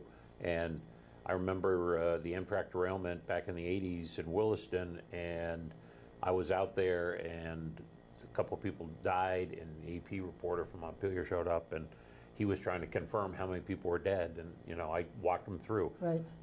There were 3 over here. They had a makeshift, you know, morgue that they were, and I said, there's 3 people that I've seen in there. I know for a fact there are at least 3 dead right there. So, you know, that was the only way. Now, you sure you saw him, you know, and he asked me about 10 different ways. For him, I guess. But you know, because he's putting his name on that story, he's got to make sure it's accurate. Well, and the other piece of that is that people who want to get their side of the story out, because young journalists are so eager for the story, they tend to push things up quickly. So somebody who's trying to manipulate the story, get it out there, get their side out first, they become very expert at doing that and kind of going to the reporters that they know will push things out quickly. and then it becomes kind of a game of catch up to get the, Right, the, because the then other they pieces get of it. they get to get one, because whoever gets their narrative out first, right, Is often controls the narrative from playing offense. Yeah, and exactly. everybody else is playing Wow. defense. So a lot of I'm not in times, your field. well, a lot of times, I tell people all the time that for every story that appears in print, we probably have 2 or 3 other stories that develop over the course of the day that just don't prove to be true, because somebody's calling in or providing a tip that is not accurate in the least. And it could be something that we got from Facebook. People think that Facebook is a source of information. It's a source for some information. Somebody's information. Somebody's information. For us to investigate. Yeah, right. That's all it is Yeah. a It's source a to hint. see if It's it the really is beginning. true. Right, Yeah. it's the beginning. I always check I always, when I see a story and I want to respond, I go and check, is this true? Yes. On the internet, and most of the times it's not. Yeah. So I back off. And the other problem with that is that you can almost find anything you want on the internet. Yes, you can. So That agrees with you or not. Right, but right, yeah, yeah, exactly. Right. Okay. So today we're talking about some of the freedoms that are granted in the Bill of Rights. There are 5 of them in the First Amendment: freedom of religion, freedom of speech, the press, freedom to assemble peacefully, and the right to petition government for the redress of grievances. We're going to mostly focus on 2 of them: freedom of speech and freedom of the press. What do those 2 freedoms mean, and why are they so important that they were put in the First Amendment? I'm going to let the expert kick it off. Well, and some of those are intertwined, those 5 freedoms. I mean, if you go back and look at how this country was founded, I mean, religion was one of the big issues as to whether people would be able to honor a religion or practice their religion, and associated with that is a right to assemble. So you can do it, but you want to do it with friends and everything like that. And then you want to be able to speak. You want to be able to print. Yeah. And it is all there. They are sort of I never thought of it that intertwined way. if you start looking at the history of it. And so, that I always love to tell people that's why it's the First Amendment, because it's the most important. And freedom of the press, when they're arguing about, right to a fair trial, I go, now that's not in the First Amendment. That's further back, so. Yeah. Cool. One of the interesting things, too, that is an important historical context for the First Amendment is that the Constitution was only ratified because the founders agreed that there would be a First Amendment. They'd already drafted the language for it when the Constitution was ratified, and that was one of the deals for getting it ratified, is that they were going to have to go back and amend it with the First Amendment. This was already... it was already such a core concept to the Constitution that they knew they were going to have to go back and do this as they were signing it. Well, I mean, and there's a reason that, as you point out, it's the foundation of democracy, because all of those things that Mike just described and the important role that we have allows for, it's all integral to community building, but it's all integral to openness, right? I mean, that's what it comes down to, is that we all have that ability to be able to stand on the corner and express ourselves however we want to. You start getting into freedom of speech, and you start getting into some pretty, complicated areas. Freedom of the press is pretty straightforward. I mean, that is, that we have that right. Like I said, it's great to have a job where you feel like you're... Turn around, there's a whole country behind you. Yeah, exactly. That says, somebody needs to be gathering the information. And what I tell people who call up and say, hey, you're doing a crummy job, I thank them for calling, always. And I thank them for disagreeing with me. And I thank them for challenging the kind of reporting that we're doing, because they have as much a right to do that as I have to put the information out there. And communities are only as strong as the dialogue that they have. And in this day and age of all this instant, information and everything else, we actually have distanced ourselves from offering perspectives and having discussions. And I don't think, we don't think critically enough, and we don't discuss things critically enough. I mean, we do in certain forums where it's forced, like the legislature and forums where there's a public safety issue and things of that nature.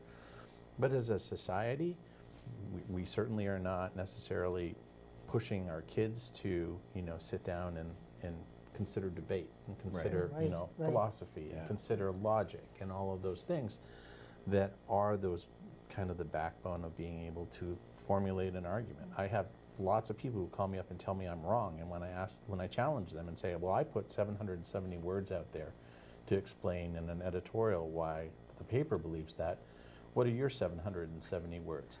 They usually give me 2 words that I can't use on the air, and Exactly. and what are the other what they are. 768? But they don't want to be able to do that, and that so we can talk a lot about freedom of the press and freedom of speech, but we then have to talk about, conversely, kind of this trend that I think we're all seeing toward ignorance and arrogance. Right. So I'm sorry. that's an interesting question, because do you think that's mostly being driven because people don't understand their own thoughts about an issue, or is it that they don't know how to communicate their own thoughts, or is it that they don't feel like they have the time or energy to explain their thoughts on an issue? Yes. All of the above. I think it's all of the above, but I think a lot of it is that, so we'll fall back to what Mike kind of started off talking about, how they're all integrated, and freedom of assembly and all of these things are geared toward building community. Community is a dialogue of the people and an interaction of the people, and I think that we've gotten pretty far away from that idea of community. You can find a community of corgi lovers on Facebook, and that's that community, but that's a bubble. Right. That's different than the broader community. I just see it as people are so angry, they don't want to discuss. Right. In many cases, it's my way or the highway these days. That's what's happening. The challenge. And I think what I've seen is, in the old days, when I first started, say, newspapers and radio stations, I mean, there was broadcasting. Right. It was a broad audience. And now, with newspapers, with TV, with radio, it's narrowcasting. I mean, they have focused solely, depending on, you can, on Sirius radio, you can get whatever kind of music you want, and you can listen to Beatles all day, or 60s all day, or whatever, instead of, by some chance, hearing music from another era or some other artist or something like that. So we're in a situation where people just are listening to what they want to listen to, and same with and same with TV. With some people watch Fox, some people watch CNN, MSNBC, whatever your political bent may be. And I go back to, I told this story the other day to somebody. I remember when the CBS Evening News was 15 minutes long with Walter Cronkite, and in 1963 they announced they were going to 30 minutes. And I remember talking at the dinner table, how will they ever fill this 30 minutes? They're going to double their amount of time. Dad, how will they ever do it, and everything like that. And they'll have enough. Well, but, Walter Cronkite, Huntley Brinkley, I mean, they were respected journalists, and they just told it. And as I was taught, when you write stories, you write with nouns and verbs. You don't write with adjectives and adverbs. And you don't label people. You just put it out there. You don't have to, Rush Limbaugh. You don't have to say conservative commentator Rush Limbaugh. Let somebody listen to him, then let them say he's conservative, or something like that.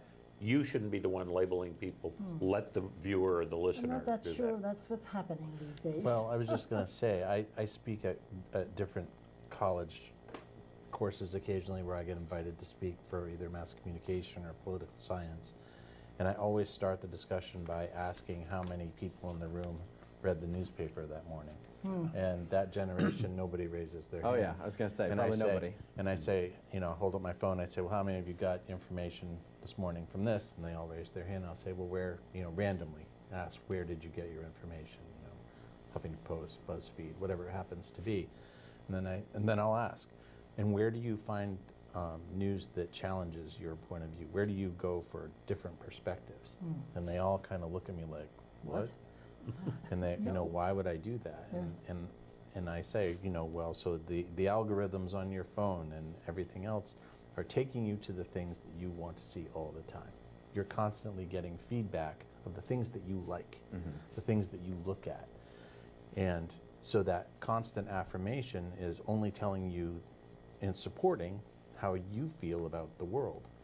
And that constant affirmation is, you know, that's great, and it makes you feel like you're included and you have a community, right? But you're in a bubble. But it's not challenging. It's not challenging you, and you're not broadening your perspective at all. And you know, and then I'll say, well, so, you know what it's called when you get constant validation and you're just regurgitating the same thing you hear all the time? That's a cult. And then they all, you know, no, it's not. It's not a cult. And you know, you get into this little debate. And you know, I'm taking it to an extreme on purpose, exactly, right? yeah. But that's good. And then 15 minutes into it, some kid will always turn to the other kid and go, "Is it a cult?" And then they realize, and then they start to feel like I'm not, you know, because then I always segue into, you have a civic obligation. And, you know, the newspaper is very much that civic obligation of being a utilitarian tool to bring community. It needs to be a reflection of the community, good, bad, ugly, political party, whatever. So if we're doing our jobs well as a news organization, then we're providing different perspectives, whether people like them or not. And they need to know what's going on in their community. And that's what I find scary, is that people have no idea. And you mentioned like something coming up at town meeting. I live in South Burlington, and somebody's like, what? Yeah. You know, and it's like, yeah, we're having a big vote on, Till you know, a they dig the $3 ditch in million their front bond yard. vote or Right, something, right. and people are just, they're not informed, No. and that's what's. How can we change that? I mean, what can your group do, and what can we all do? Because really, it's bad. I'm going to take notes on this one. Yeah, really. Pay attention. E.F. Hutton speaks. If I had the answer, I'd be further along. No, seriously, people have to be interested. They're only interested, I was saying, when somebody comes along and starts digging in their front yard, and they're going, hey, right? But otherwise, they don't pay attention. Yeah, no, I mean, I think that's I'm working on a story for a newspaper that suddenly something is going to happen, and it's like, well, when did you guys all agree on this, you know? And they're taking something down that may be historic, and, you know, so there's a big fight going on now that's starting to erupt when apparently this was out there a year ago or something like that. Well, So we did. We were covering Act 46 a lot on this show, and we were going out to meetings and stuff. And just now, after it's been on the books, people are realizing the specifics of it, like you have to give your building for $1 to the new superintendency and a few other things, and they're going nutty. And I'm like, you know what, people? Maybe a year or two ago you might have changed this, but this train has left the station. Well, and if you had been reading the paper, you know, or something like and that. they haven't. So when you were talking earlier and you said, you know, in your generation, I have, regrettably, I'm going to say this out loud, I have kids your age, I'm assuming, and they are doing the same thing that you do. My kids don't want to read longer form anything. They want to just flip through, but they challenge me and they say, Dad, I'm willing to bet that anything that you tell me I can find faster than you can read the article. You know, find the information on it. It's a different way of consuming information. Yeah. It's not that it's different. We're affronted by it because it's so much different, and we've done it for so long that, you know, we want to sit down with the paper, and that's part of our routine. And, you know, I tell this story about my daughter who went to a job interview, and she put the New York Times under her arm into the job interview, and the only reason she brought it was she wanted them to think that she was smarter than she was. She brought the newspaper as a Wow, prop. good for her. She got the job. There you go. But didn't read it. Had no interest But in knew reading enough it. to know it was Went back to the store and asked for a refund. Exactly. That's funny. Unused. So what I think, so the interesting thing is one of the freedoms in here is the freedom to assemble, right? And that's arguably what a lot of these digital platforms are doing, right? Mhm. Is they're allowing people to assemble in a way that they weren't able to before, right? So connecting people across the country, suddenly your community, and this is one of the things I think we're seeing in Vermont to some extent, suddenly the community is not the physical town or the physical county or the physical state that you're living in. Suddenly the community is broader than that. It's like-minded people. It's like-minded people in a lot of cases because those are the people who you're oftentimes most comfortable around. It's people who think like you, who act like you or talk like you, people who love corgis, and are so. Suddenly we have these. By the way. Yeah, I love dogs in general, but We don't care I don't what. discriminate. But those are the communities that we're now starting to have, and especially this generation of millennials and the generation after them that are the digital natives that have grown up with this, and this is just normal to them. Yep. Right. And the problem, and you kind of alluded to it, is that you end up in these echo chambers of, so you may think a certain way, you may not have a strong opinion of it, but then you start hearing other people saying the same thing and it reinforces it. And that's one of the things I think that leads to that two-word depth. When you actually challenge them, there's nothing there because they haven't really thought about it. Right. They had, maybe a year ago, they had a thought about it, but they haven't thought about it since because everyone that they've seen say something on this particular issue has all agreed with them, and they haven't had to go deeper than that. Right. That's right. So one of the things I'm very conscious of when I'm following people on social media is I make sure that if I see an interesting debate on Twitter, I follow both people on both sides of that issue. It's like, okay, both of these people are talking, make a lot of sense. They make strong arguments for their case. And maybe I do agree with one over the other, but I make sure I follow both of them, so that you're getting two sides, two perspectives on an issue. I spoke at a college graduation a couple years ago, and one of the things I had talked about is, make sure that you find the information that you need and look at multiple sources. Don't just go with one. And I use the example of during the debates between Hillary and Trump, my wife and I, after the debate, we would tune into CNN, say for 15 minutes, 10 or 15 minutes, and hear how great Hillary was and how terrible Trump was. And then we'd flip it over to Fox, and Trump was so stupendous and put her in her place, and Hillary was terrible, and what was she thinking, and everything like that. And so you get these two sort of extremes, and then maybe flip over to MSNBC for 10 minutes and get a third perspective. But it was interesting because you just have these TV stations now on the channels that have just one opinion and you're only getting it. And the fact that you're actually trying to find the second opinion is really what we need. Yeah, that mindfulness is commendable because that is not what's happening. And when you have to produce news, newspapers aren't newspapers anymore. We're news organizations. So everything we do from the beginning of a story to the end. In the end, that's subjective, whatever the end is at this point. But everything goes through a rubric. You only give out this much on Twitter. You only put this much out on Facebook because it's free. And we want people to pay for, what we're doing. Right. You put some out on the web in front of the paywall. You put some behind the paywall. The last thing we do is produce a newspaper, and it comes out the next morning, and that news is typically 36 hours old. It's the most dated thing that we do, and the demographic that reads it is dying every day, literally. That demographic is old people, an older population. And if we have a heavy day of obituaries, that's cringeworthy because those were subscribers. Oh, interesting.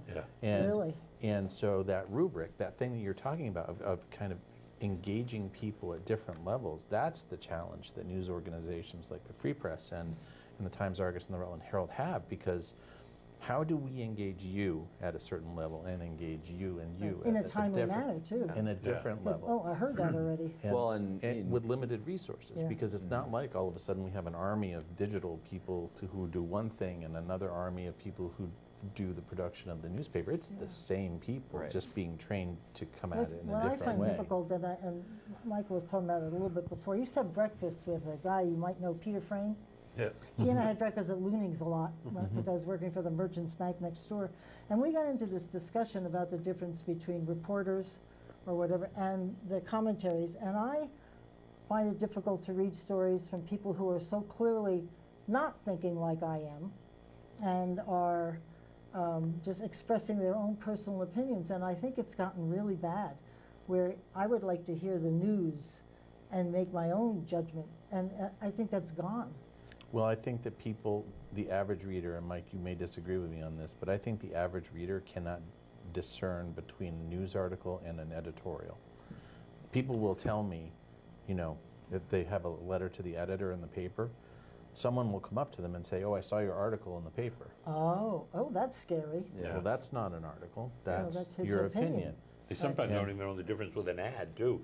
Well, that's true. I saw your article in. Article? Okay. No, it turns out it was Was an it ad? advertisement Oh, my word. for something. You know, Serious. they just. Yeah, people don't, you know, and people assume, and this is one of the biggest problems. People assume that if it's in the newspaper, that it's automatically coming with a bias. But that's new. That's not from years ago. Do you think, or is it farther back than I think? Well, certainly in the whole time that I've worked for the Times-Argus and Rutland Herald, the perception has been that we are a liberal rag, which has nothing to do, I believe, with the news. It has to do with the editorials. Maybe because I historically. knew individual reporters from the State House. I knew, and I mentioned one in particular to you, straight down the middle. And after he left reporting and went to work for one of the water quality things, I realized that he was very liberal, and I had no clue all the time he was reporting. Because and of I how think that's professional he was. As it should be. Yes, I thought that objectivity, and people don't think about that anymore. And people think that we're sitting around scheming about, well, how are we going to screw somebody over with our liberal agenda? We don't have time to do that. Nobody's sitting around doing that. We're too busy chasing stories every day to sit around and contemplate. That's Go the ahead. thing. They think you have these great. You know, you sit in the back room and everybody's conspiring with one another. the What back can we room, do right. about this, that, or the other thing? And you know, and just you're right. trying to push It's the great. thing out. Yeah. To be honest with you, they give us a lot more credit than we should be getting because.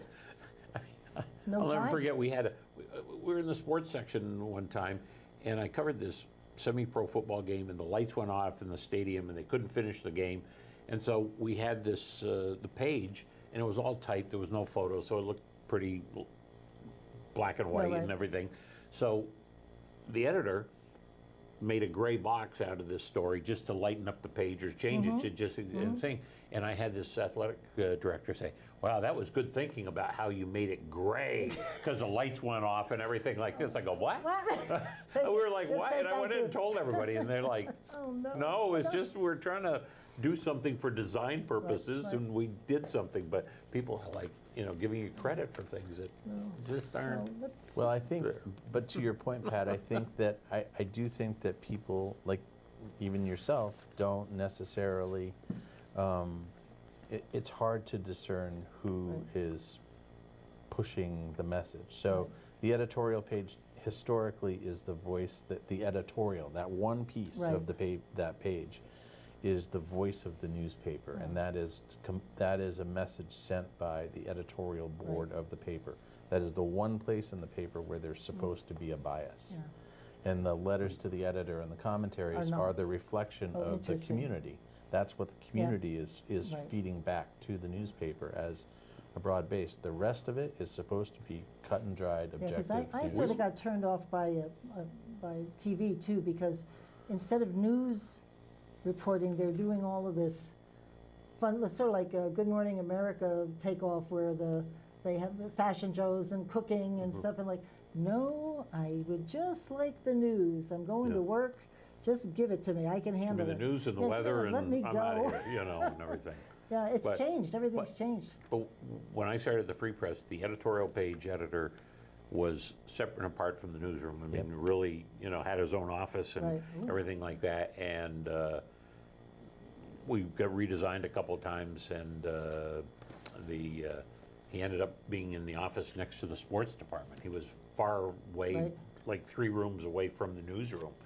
And it always was funny. The governor would come in to meet the editorial board, and the only way we knew he was in the room or it was in the office, in the private room off the publisher's office, when you'd walk by, one of the state police was pacing. with troopers, his drivers, was sitting there on the couch outside the publisher's office, and I go, must be the governor's in with the Oh, no editorial kidding. board. Oh. But we literally, that's how separate and apart Wow. the editorial page at the Free Press was for a long, long time, is that it was way away from the newsroom, so Interesting. that they were not, and I think a lot of people thought, oh yeah, well, is that editorial written by the reporter that covered it? And that most newspapers have a ban on Interesting.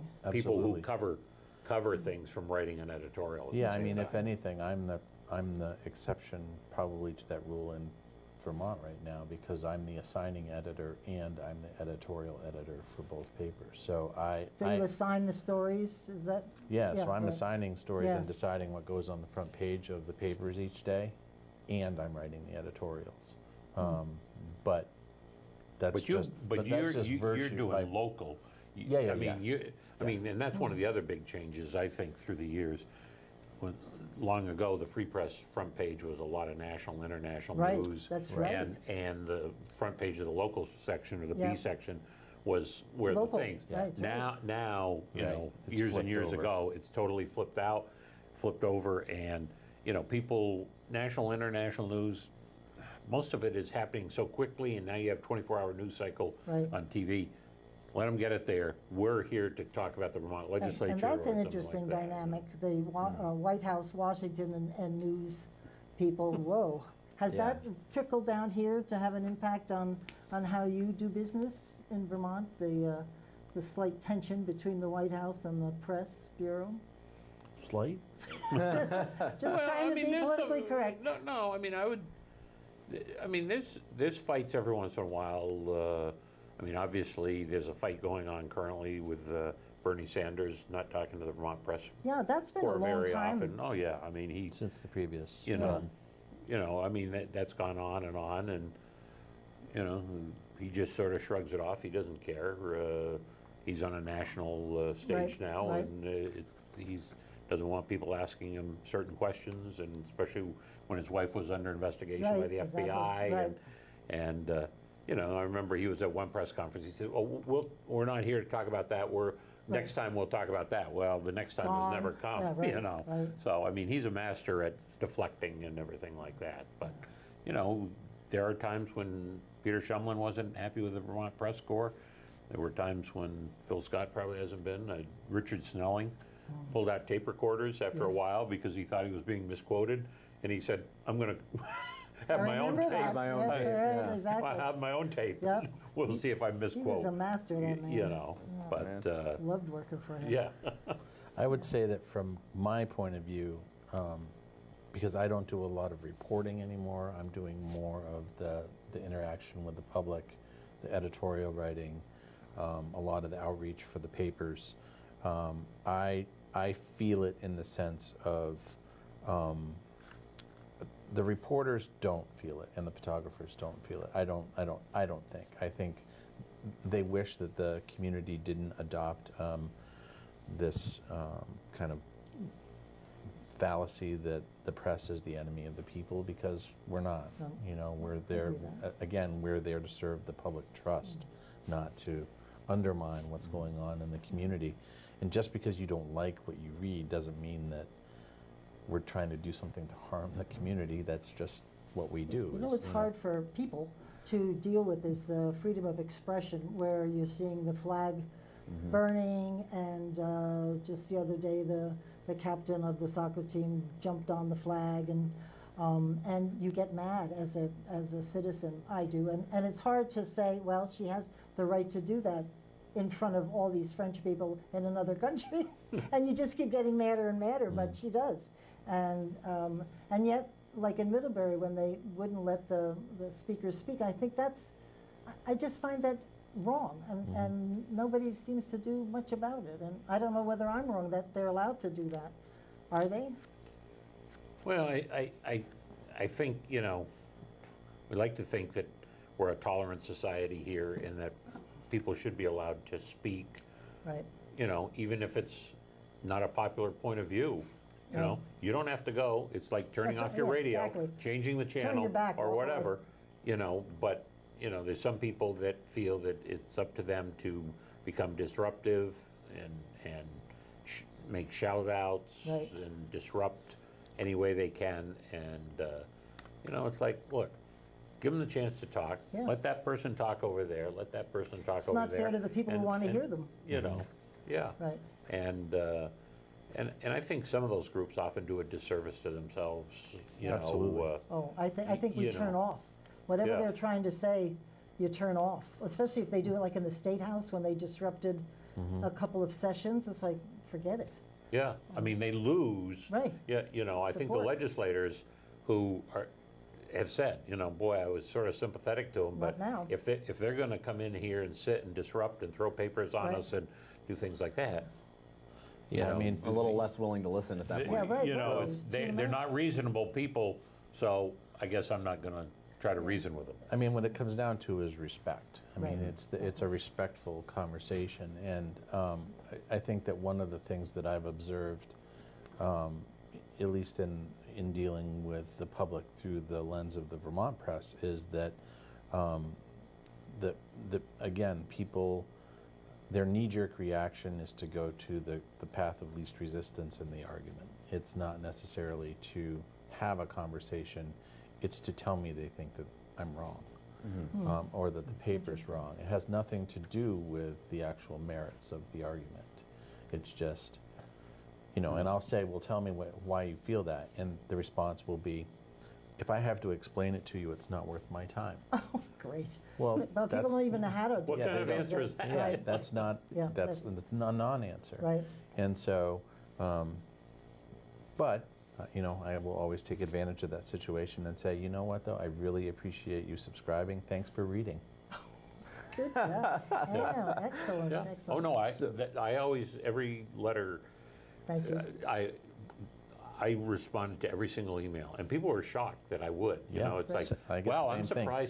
I'm surprised you took time to respond to me. And I go, you wrote me? Right. I'm going to take time to write you for you, back Michael. and That's everything good. like that. And I always good. signed off saying, thank you very much for reading the Free Press. You know. I just get, there's certain things that bother me, like the flag, because it's a symbol of the United States. It's people crashing crosses in cemeteries and knocking down. There are just certain things that really bother me, and I wish they wouldn't do that, and there's no way to stop people. Or as you just said, the impact it has on me, if they're trying to get me to do something, they lose, Yeah. you know, because I don't get that. So how do you balance that? Because obviously, you know, if say you have a speaker coming to speak, that speaker has the freedom to say what they're going to say. The crowd that comes to see them has the freedom to assemble, and then if someone comes to protest, they also have the right to say what they're going to say. But how do you make that balance, or how do you draw that line on you know, where what one person is trying to say is infringing upon the rights of other people? Right. Like, where is that line? How do you figure out that balance? If you're talking about in public, in an assembly, I mean, it comes down to somebody has to take control of that situation, and the organizers have to be the facilitators, because it is still important to, you know, recognize there's a protest happening, but we're here for this thing. And as Mike said, if people don't want to hear the message and they protest, they just made a choice to leave because they're going to be escorted out. Yeah. So you can protest in the corner out there. You have every right to protest there. Absolutely. Right. Because you still have your say. Yeah. But again, you know, there is a certain level of civility and respect that has to come with Right. the discourse. And to your point, though, Pat, there's nothing wrong with being offended. You should be offended by a lot of the things that are happening. Thank you for that, Steve. And I'm offended. And I think that, you know, it's within your right. I mean, the whole reason Right. we're sitting here Right. having this discussion is because you should be irritated by some of the things Right. that are being said and the things that are being Especially, done. we were down in Charlotte, North Carolina, when they had the big, people just went crazy and broke windows and set stores on fire from their own neighborhood. Yeah. And we went the next day to kind of ride through. It was like a war zone, and I'm thinking, what purpose did you serve here? You felt good for a couple hours because you broke your neighbor's, put him out of business? I mean, I don't understand, and I mean, Yeah. that's just, I don't even know what that is. I mean, besides Well, that's just criminal. That's Yeah. criminal. But Yeah, and I don't get it. You know, you're out celebrating Red Sox or Yankees or Right, whoever right, exactly. Well, win next thing you know- World Series or the Set the NBA cars or on whatever, fire. and they're setting cars on fire, turning them over. Yeah, what Even is up at that? UVM, when the Red Sox won, they, you know, knocked Did down they? posts. Yeah, knocked knocked down down. posts and everything like this. And you just sit there and burning the flag. You Right. mentioned everything like that. I know an awful lot of people that don't like that or see that happening. And, you know, it's like, we got to do something. And Vermont Right. tried to pass a law, and nationally they've tried to pass a law, and it's always been struck down as just. Oh, it's- not to burn yeah, the flag or not to- disrespect the flag? Not to disrespect the flag, Yeah. and I get it, and I especially, you know, the military people Right, well, we have fully that on my understand family. that, you know, and it's just one of those things that, you know, freedom of speech really does mean freedom of speech. Right, And right. there may be some that will be offensive to you and But and I have the everything like right that. to say to you, like you're That saying, I'm what I, offended by what that. I, that I'm offended. Yeah. Yeah. and And, the expectation should be that you would tell me why. Right, exactly. And Right. and you know, I didn't know you came from a military family. I didn't know that you have, you know, roots, and you should be able to say those things Right. to me, and I should be able to say, you're right. I understand that. Megan Rapinoe also has the right, given what she's Yeah, going through, right. to stomp on the flag. Right. Right. Well, and Colin Kaepernick is another example Exactly. of that. Absolutely. You know, And is he's got the right to kneel, and you know he has good reasons for doing that, and why, and trying to get attention for it. Right. So, in talking about freedom of speech, though, again, conversely, our president is exercising the freedom of speech multiple times a day. More so than anyone before. And he's well within his Yeah. right to do that, you know, regardless of what it does to the stock market and foreign Right. policy Yeah, and what the everything heck. else.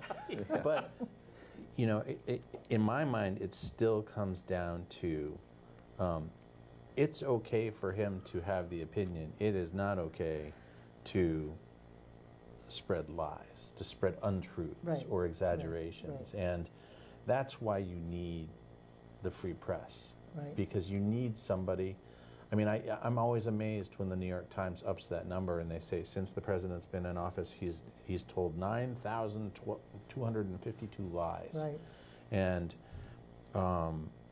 somebody has to be doing that. Somebody who is a Call him on respected, it. Right. a respected entity needs to be doing that hard work. And even if you don't agree with it and you don't like it, you know, Fox News isn't keeping track of how many lies he's told. But somebody has to, Yeah, and somebody- just yeah, because I they have, agree. you know. This diatribe today about Britain was quite interesting. So I mean, one this is the other United thing we should talk about, you know, is where is that line, and how do you deal with hate speech? Like when someone takes that freedom of speech so far that they're directing what they're saying at someone else in either condescending or even an outright hurtful way. Like where is the line, and you know, what is the recourse for that? Because you know, it's not okay for people to go out and start disparaging other people. And how specific should it be? Right, I mean, and how- I've heard some politicians want the president to his life to be ended pretty much, and so what could you say to make that hate speech? I mean, where's the, as Ben said, where's the line? I don't know. Well, again, it comes down to civility. Right. The web has become the place for anonymity and being able to hide behind the veil of the keyboard, right, and say whatever you want to say, and not necessarily answer for it. Actually, Pat, you responded to some comments online today about the homelessness issue here in Montpelier, and that thread went off the rails. It went sideways, with people basically saying that it came down to people saying, we should not take care of the homeless, get rid of them, I don't want to look at them. We don't want to look at them. Yeah. Well, that is... David Kelly should take care of it. Yeah, it very... Unbelievable. But the comments almost always devolve. Right. Right, for sure. And all of a sudden, that becomes the new normal, is that you can have a legitimate debate that becomes a very explosive debate instantly, and people pay attention to the explosive debate instead of to the merits of it. Yeah. And so what's the line? The line is, you know, with hate speech, I mean, there's a difference between disrespect and hate speech. If it turns into a personal attack and name calling and, you know, gender bias and race bias and sexual orientation bias all starts to become the target of the conversation, in my mind, you've crossed the line into hate speech. If you're talking about the issue, you know, people are having a hard time getting their head around gender neutrality and you know, gender neutral pronouns and things like that, and they're not getting it and they're frustrated. That's, you know, that's a legitimate concern. Yeah, that is actually an interesting discussion to have. But if you start attacking the person who's raising the issue and accusing them of things that are just, you have no idea. You don't know this person from Adam or Eve. And, you know, the personal attacks start you very quickly down that road. So once you start seeing those personal attacks, that's kind of edging towards, you know, hate speech. What can you do as, you know, an editor of a newspaper, or what can you do, what can the public do? Because there's protections for someone saying those things in a public square. Like, what recourse do you have to stop that? They do it. They alert us pretty quickly. I mean, I can tell because I get email alerts when there are a lot of comments on. I can tell when something starts getting a lot of comments. I know, all right, here we go. And I start monitoring the comments online, and when it starts to get to that point, I'll either shut it down, shut off the whole thing, or start blocking certain people who are... I've done that a lot lately. It's just terrible. People that you've known for years, there's this explosion. I'm like, what? You look where do they come from? But then I get accused of censorship. Then I get accused of trying to control the debate the way that I feel like it needs to be resolved, which isn't it at all. I mean, almost every news organization's policy about interacting on online forums is be respectful, be civil. The governor's office had a problem with that, didn't they, on their website, because people were expressing how they felt, and I think some of the comments were so bad. Last year. They did it, and now I think was it today? I just saw a federal judge said Trump couldn't do that either. Right. Oh, to take Trump was blocking or doing something. So this was an issue of they were blocking specific people as opposed to just cutting off comments, right? That was the issue. Well, people were I just saw the headline as I was coming in. Yeah. So. Oh, no, you're talking about the governor. I'm talking about the governor. Yeah. So the governor, there were people who were being critical of the governor's position, and they allowed a certain number of them, and then it just became many of them. Yeah, right. And they said, all right, enough. We get it. You hate us. You hate the governor. We're going to we have a good sampling of those. Now we're just going to shut it down. I do the same thing with the letters to the editor sometimes, where if there's an issue and somebody brings something up, then if we get 4 letters that are the same thing, I may not publish 3 of them. Because how many just publish the one that's the best written or whatever. So I have to break the news to you. We are out of time. Does that go fast or what? It went Michael, real thank you fast. very much No problem. for being here. Thanks. This was a Thank great you. It's a conversation. pleasure. Steve, thank Yeah. you. Ben, Thanks thank so you much. very much. Pleasure. Thank you for listening. We'll see you next week, and in the meantime, keep listening beyond the sound bites.